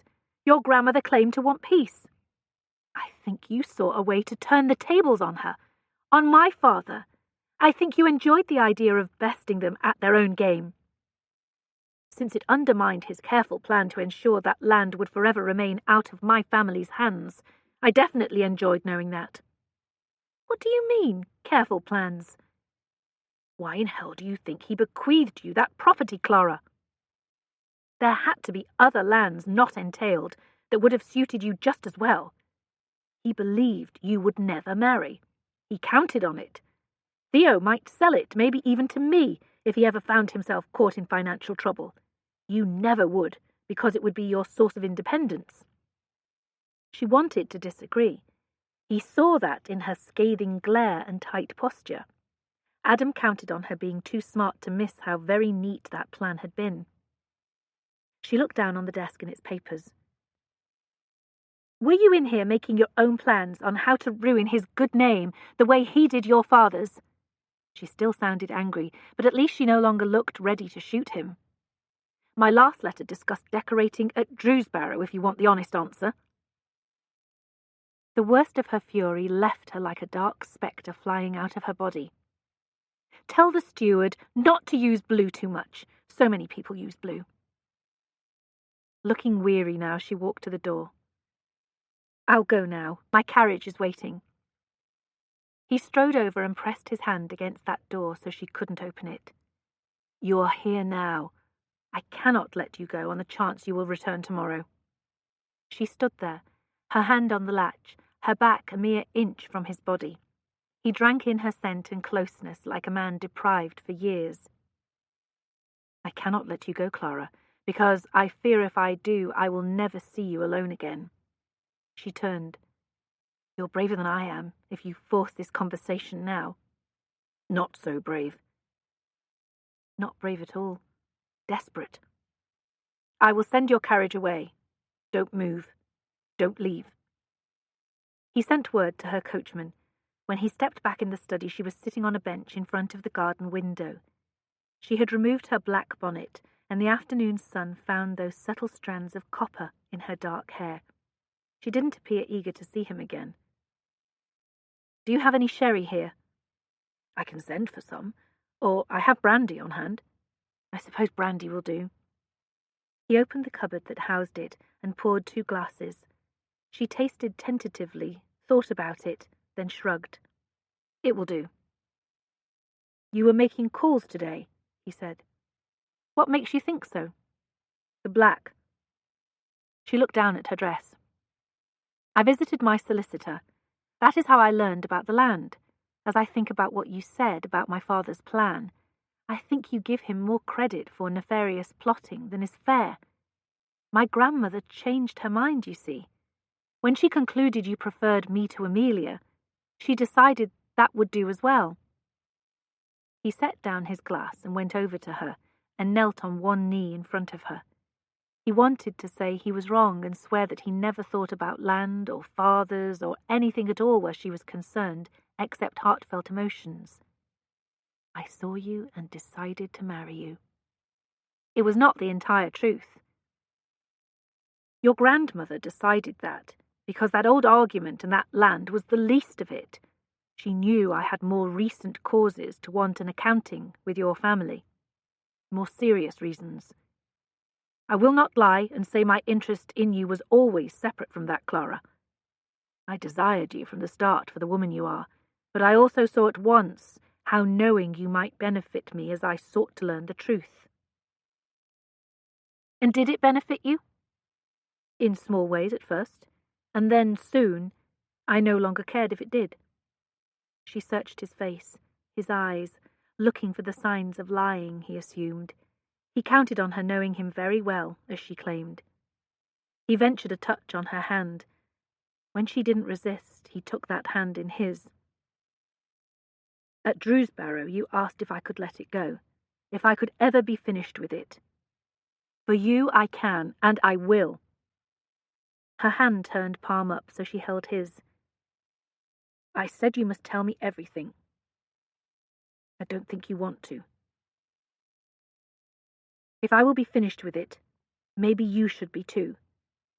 Do the details matter once we put it all behind us? She smiled sadly and squeezed his hand. What were you reading when I found you in that room that morning? What did you learn about my father and yours? I think we both need to learn what is between us if we're ever to truly be finished with it. He hesitated. He considered arguing. Instead, he rose and went to the desk, and came back to hand her a letter. It was from the last Duke of Brentworth. She read it. Her gaze returned to the top, and she read it again, slowly. By the time she finished, tears brimmed in her eyes. Chapter 25. Oh, Papa! She could barely believe what Brentworth revealed. For her father to have gone to such lengths to ruin a man, he might have held that gun that took the last Duke's life. This was not the man she knew, not the father who taught her to ride and spent hours with her after her mother died, not the man who allowed her to become the woman she was meant to be. That man was generous and loving and good, not this vengeful, cruel person who needed to win so completely it meant a man died. Grief swelled in her, as raw as it had been right after Papa died. It inundated her heart. Only it was worse this time because she didn't even have refuge in memories she could trust. She closed her eyes until that wave of emotion ebbed. She let the letter fall on her lap. It gleamed brightly against her black dress. No wonder you looked so serious and lost that morning. I find myself thinking I should beg your forgiveness in his name. It had nothing to do with you, or with me. Nothing to do with us. Not directly, and not in the future. He looked very sure of that, determined. He gestured at a small stack of papers on the corner of the desk. You said you want to know everything. You know what matters already, but if you need more, there is a letter there to my mother that explains it all, including what few questions remain. You can read it if you want, now or later. Perhaps I will, later. She reached out to him. He came over and she urged him to sit beside her. Did you mean it when you wrote that you loved me, Adam? I'm insanely in love with you. I even wrote a poem about you. Is it any good? He laughed. It's terrible. I still want to read it. It will make you laugh. More likely it will make me cry. No one has ever written a poem about me. I'm sure there are dozens tucked away in drawers throughout London, unbeknownst to you. She adored him for really believing that. She took his strong hand between hers and raised it to her lips. Did you describe me kindly? I described you adoringly. Even my mouth. It includes a scandalous line about your mouth. Oh, it's that kind of poem. A very loving that kind of poem. She moved closer yet, so their faces were an inch apart. Aren't you going to kiss me? You wrote there would be no kissing. That was at tomorrow's meeting. Well then. He raked his fingers into her hair and held her head to a thorough kiss. Come upstairs with me, before I make shocking use of the carpet in my impatience. He spoke of impatience, but he showed none. Not in leading her to his bed, not when he undressed her, and not when he laid her down and covered her with his body. He took his time with every kiss and every caress. He murmured words of love in her ear while he gave her the sweetest pleasure. First in English, then in French, his words gave voice to the emotions filling her own heart, too, until the pleasure and love were one and the same, each stronger for the power of the other. Their joining became a precious intimacy, one not to be rushed. The first ever after acknowledging their love. The sight of him, the feel of him. She knew she would remember all of it forever, from the first press of his fullness, to the image of him braced above her, to the love-drenched ecstasy at the end. She held him to her afterward, with her arms and legs wrapping him. She could not have held back her love even if she wanted to. Free now, no longer bound by questions or guilt or worries, it moved her to where she quietly wept with happiness. Late that night, Clara slipped from the bed while Adam slept. He pulled on her dress and half-fastened it so she would at least be covered. Taking the lamp, she went down the stairs. The household had all gone to their chambers except the footman at the door, and he slept at his post. She made her way to the study and sat at Adam's desk. She set the lamp close to her and lifted those papers from the corner. She didn't have to read any of these, but she wanted to. The letter to his mother lay on top. It was 4 pages long. Not a single word had been crossed out. She guessed he had written several drafts that would show many changes, and this was the final version. It felt odd reading his words to this mother she had never met. He addressed her with a son's informality, even intimacy. His love for her came through, even if he never used that word. Paragraph by paragraph, he told her what he had learned about the events leading up to his father's death. On the 4th page, he explained the revelations discovered by the man sent to Paris at the behest of the Earl of Marwood. That evidence had been damning in Brentworth's letter, and was equally damning here. Adam didn't try to qualify any of it. Jewellery owned by them had been sent to France. Only one question remains, he wrote. Did he send it, or did you? He didn't ask for an answer. He made no accusations. That question just sat there, before he added 2 paragraphs with information about the estate. She set the last page down. He had not sent this. It did not yet bear a date. This might have been written days ago. She pictured him anguishing over sending it, trying to decide if he needed to know or even wanted to. Her heart broke for him. He had come back to England to clear his father's name. How horrible to discover that he only could do so if he found he could betray his mother instead. She wiped her eyes of the tears welling up in them and set the letter aside. A page of notes labelled Holsworth faced her. It included some of the information already found in the letter. She expected everything else in the stack would as well, but she flipped through anyway. At the bottom she found a drawing. 2, actually, but of the same object. A necklace and diadem. Heavy and old-fashioned, they filled their pages. She thought it a beautiful set. This must be the jewellery that had disappeared from the family inventories and that Adam thought had ended up in France. She moved the drawing closer to the lamp, then closer yet. She stared at it a long time. She stood, walked away, and looked out the windows into the night while she battled a profound sadness. Then she collected herself, returned to the desk, and folded one of the drawings. She returned to the bedchamber. His dream shook. No, his body did. He opened his eyes to darkness. Clara jostled his shoulder. Light will break soon. I must go, Adam. He circled her waist with his arm and pulled her down on him. She fell with a squeal and tried to extricate herself. Black crape covered his face while she fought him. She had already dressed. Well, that was easy enough to rectify. He groped for the fasteners of her dress. She reached behind her back to slap at his hand. Stop being naughty. You don't have to go. Who will care or know if you stay?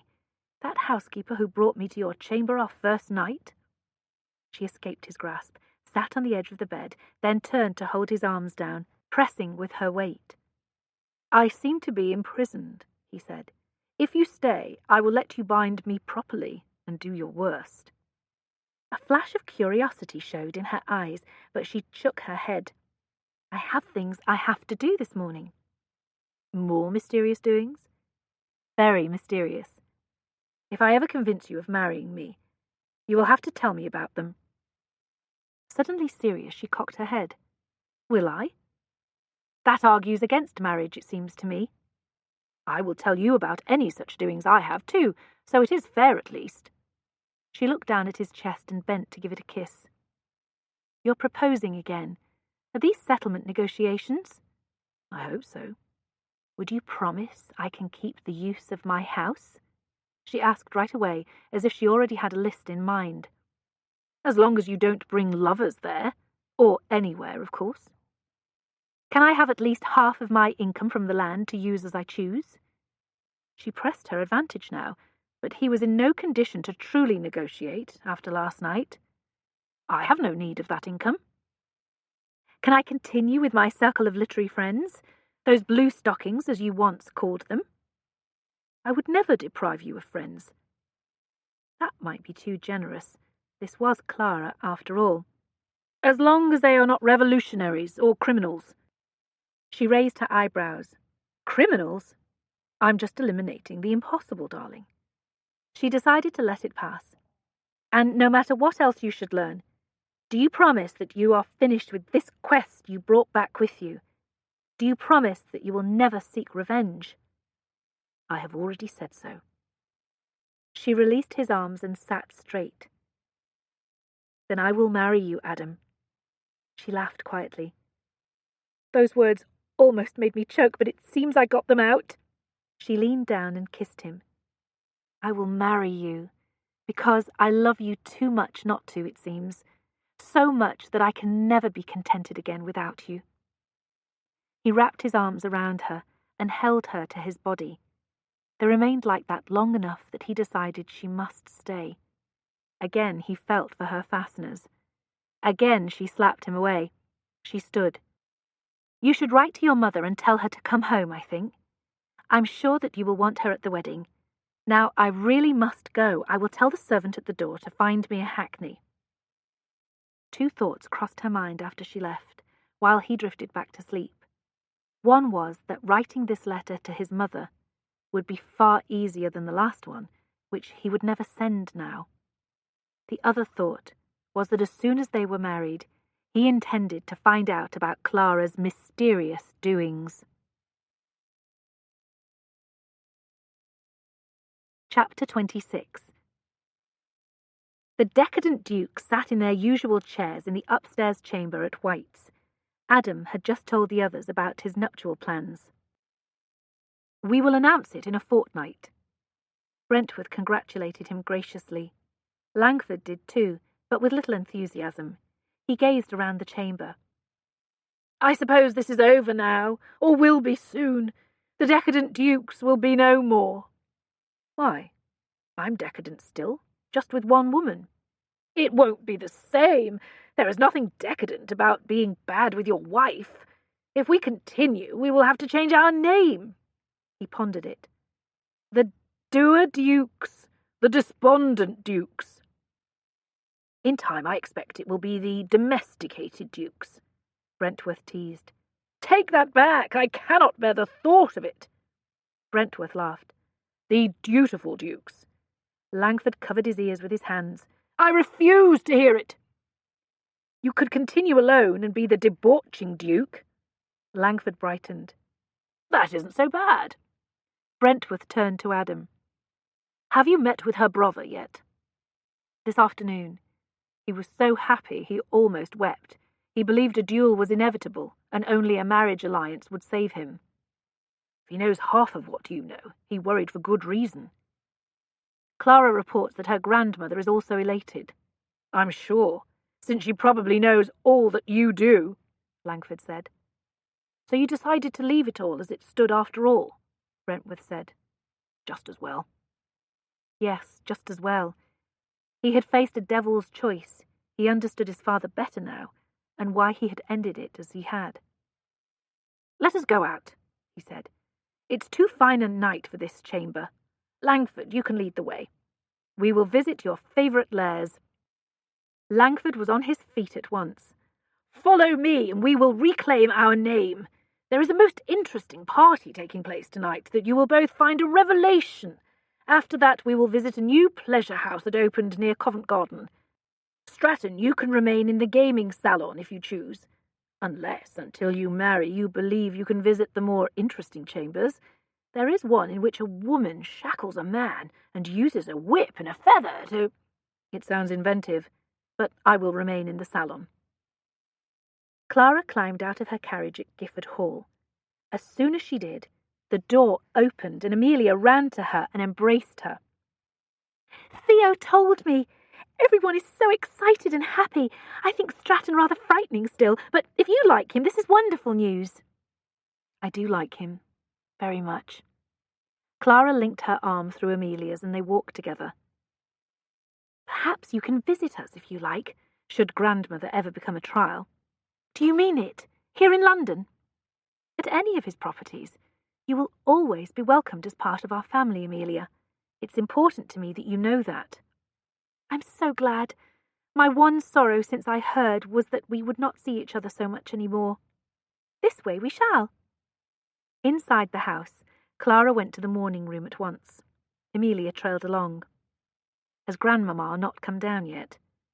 "She's still in her apartment," Amelia said. "She chaperoned me last night at the theatre. She had a wonderful time, since so many ladies stopped by to pay their respects.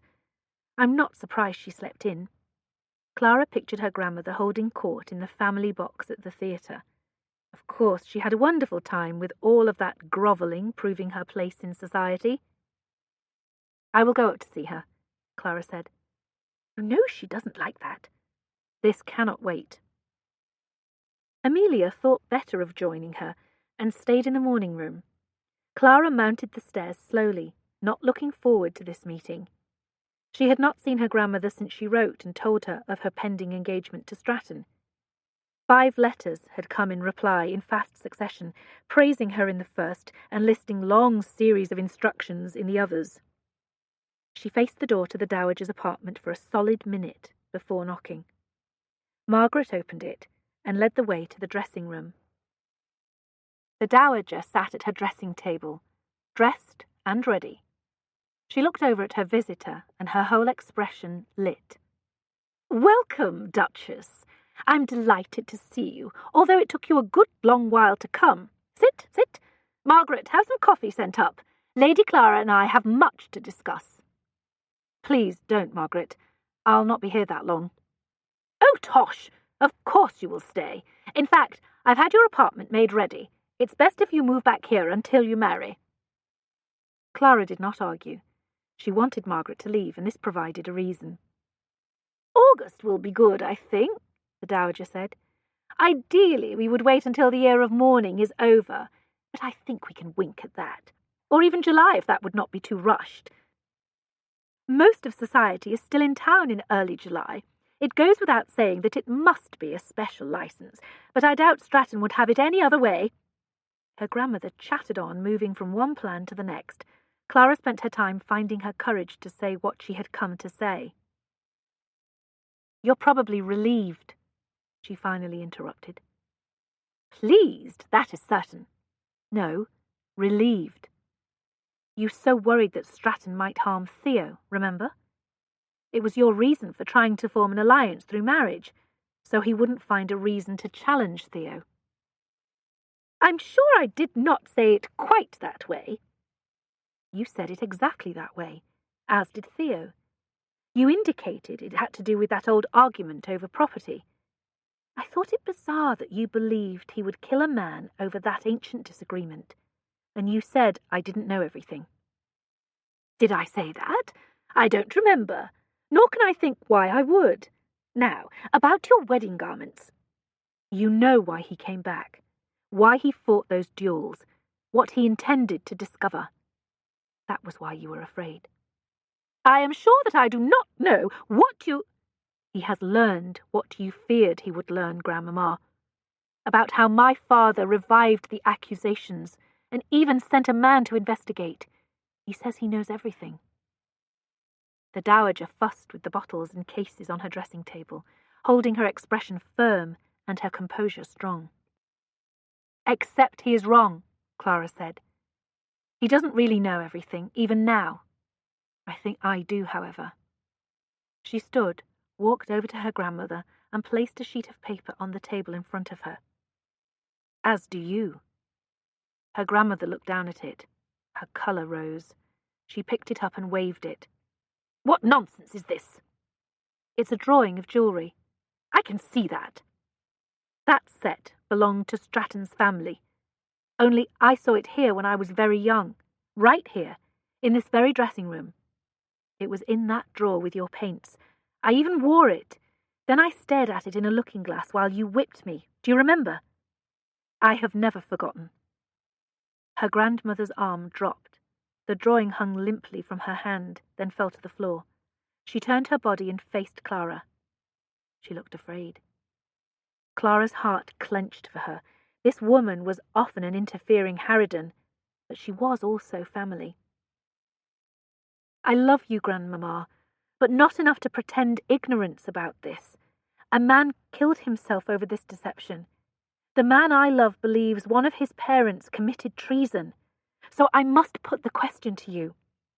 How did jewellery that I saw in your possession find its way to France to help pay for Napoleon's last army?"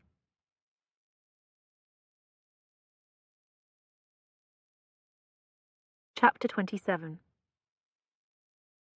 Adam rode to the entrance of Gifford House and handed his horse to a waiting groom. To his surprise, Brentworth rode in right after him. "I hope you didn't forget to bring the special licence," Brentworth said after dismounting. "I have no licence yet."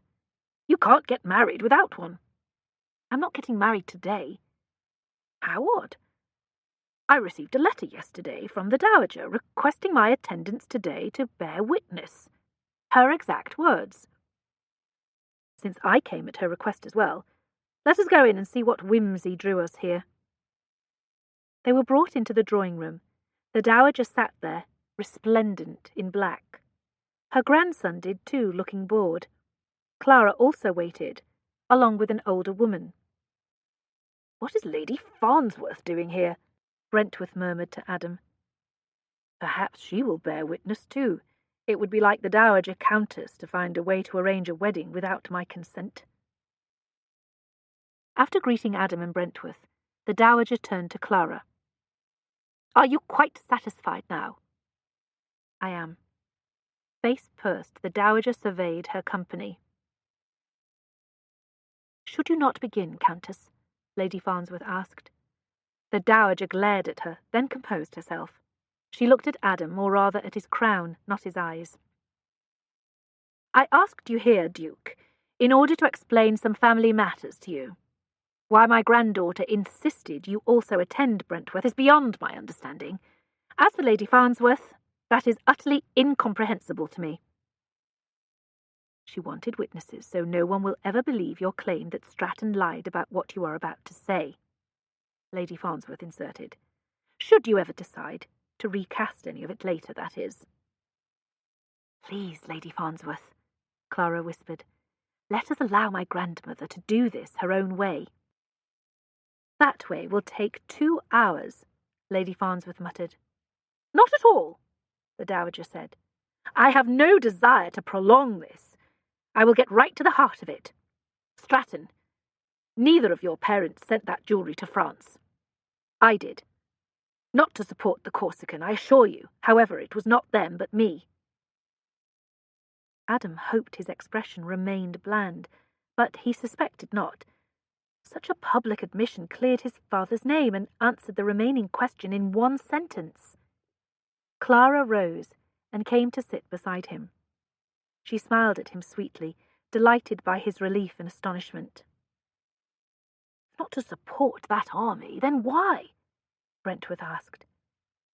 "If you do not explain that, the world will damn you, no matter what the real reason was." "She assumes her word will be enough," Lady Farnsworth said. "Don't you, Hannah?" If looks could kill, the swords in the Dowager's sharp glance would slay Lady Farnsworth on the spot. She then closed her eyes as if to steel herself. "The real reason is embarrassing. I must ask that my grandchildren hear it with generosity in their hearts." She glanced at the Earl, not Clara. Theo no longer appeared bored, but concerned. When I was a much younger woman, I formed a tendre for a young man, a Frenchman. This was before all the trouble there. I met him while visiting that country, and I fell in love. But you only went there with grandfather, so... Theo caught himself. His expression fell in shock. Thank you, Theo, for articulating that which I had hoped might not be said. She cleared her throat. Of course that love was doomed. I returned here, and life went on. That young man survived the revolt in France by straddling the fence as best he could, but in the end, of course, that proved impossible. When the Corsican came to power, he was one of the ones banished for opposing the emperor and sent to a penal colony. You seem to know a lot about what happened to him, Theo said suspiciously. How fortunate we are to have you here, my dear boy, to provide statements of the obvious. She sighed with strained forbearance. While love does not last, I kept his memory in my heart. So after Napoleon's defeat, I sought to release him from that prison by bribing certain government officials in Paris. The jewels were sent with the understanding they would buy his freedom. Regrettably, I was betrayed, and they were used for other purposes. It is understandable you would not want to admit to this when questions started, Adam said. Something like gratitude softened the dowager's face. She looked at him with tears in her eyes. This explanation had humiliated her. It had diminished her, and she felt it clearly. I don't understand, however, how you came to have that necklace and diadem, he said. I'm almost positive the ones in question were owned by my family. Your mother gave them to me. She wore them once, and I admired them, and she made a gift to me of them. Lady Farnsworth leaned forward toward the dowager, her eyes narrowed. Tell him why, or I will. Some of us already know this part, after all. I have no idea what you mean, Dorothy. It was not a gift. It was tribute, Hannah, Lady Farnsworth said.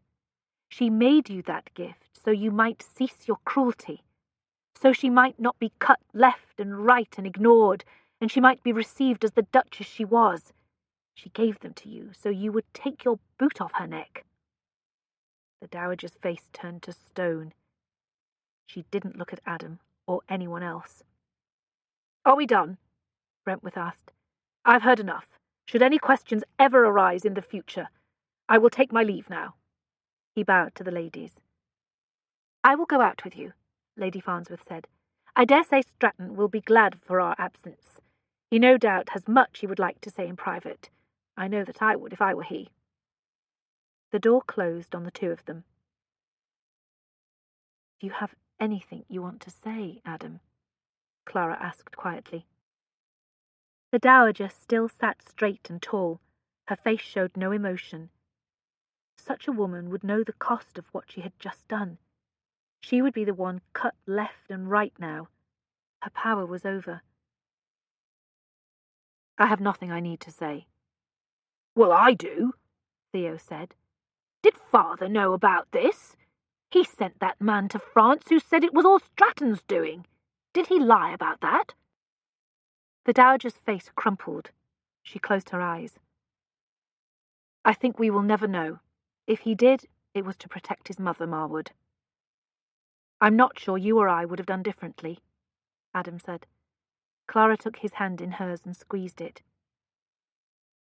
I will leave now, if you don't mind, the dowager said, rising. I think that come autumn, I will retire to the dower house. I have thought for some years that I might like that. Adam and Theo stood until she left. Please sit, Theo, Clara said. I have something more to explain to you. Grandmamma already knows what I'm about to say. There's more? Theo dropped into his chair with dejected exasperation. Regrettably, yes. There will be talk, of course, and in the way of talk, some of it will be wrong. Her friends will try to turn it so it sounds less bad. Ambiguities will arise. I assure you I am well aware of the scandal we face. That is the least of my worries. Rather, I cannot have there be any further questions about Adam's family. None. So the story of this unhappy deception will be published. The accurate story. Everyone will know it's accurate, because if it were not, Grandmamma would bring suit for libel, which she will not." This shocked Theo anew. "What gossip sheet do you plan to give it to?" "Not a gossip sheet. A very respectable journal. One that will permit me to see the text to ensure it is correct. One that will treat Grandmamma as kindly as possible. It will emphasize how her initial motivations in sending the jewels to France were noble and generous." "It'll kill her. She just said she was retiring from society. Isn't that enough? And what of our father's name and memory?" "I cannot have men insulting my husband, Theo. I will not risk that the day comes again when his hand is forced and there is a duel. And that will happen. You know it and I do, unless this is thoroughly and finally finished, because the true story is clearly known by all." "She will be finished too. I hope you know that," Theo snapped. "She already knows it, Theo. She knew it even while she explained the truth to me." Theo slumped more in his chair. Then, distracted and not looking at all a boy anymore, he stood abruptly and left the chamber. Adam raised Clara's hand to his mouth and kissed it. He urged her up and sat her on his lap. "Thank you, darling. I'm not surprised you were brave enough to do this, but I am still astonished and very grateful. It's not hard to be brave for you. As for my family, it's always best if the truth wins, I think." "How did she come to admit all of this to you?" She gently stroked his lips. "If I told you that her conscience would not allow her to keep silent any longer, and she wanted to remove the shadow from your father's name, would you believe me?" "I would believe anything you told me." He kissed her, and the light and gratitude in his heart poured through him freely. And the love, most definitely the love. "What is this respectable journal to which you will provide the story? I don't know of any that would allow you to control the writing of it as you described to Theo." She wound her arms around his neck. She kissed him deeply, greedily, erotically. He ceased caring about the day's revelations or anything at all except having her naked in his arms, beside him, below him, one with him. She looked in his eyes and smiled mysteriously. "Ah, yes, the journal. Explaining that will take a while." "Later, then." He kissed her, savouring the warm clarity in his soul that remained a novelty after 5 years of shadows. "For now, just let me hold you and love you. There will be time for explanations later."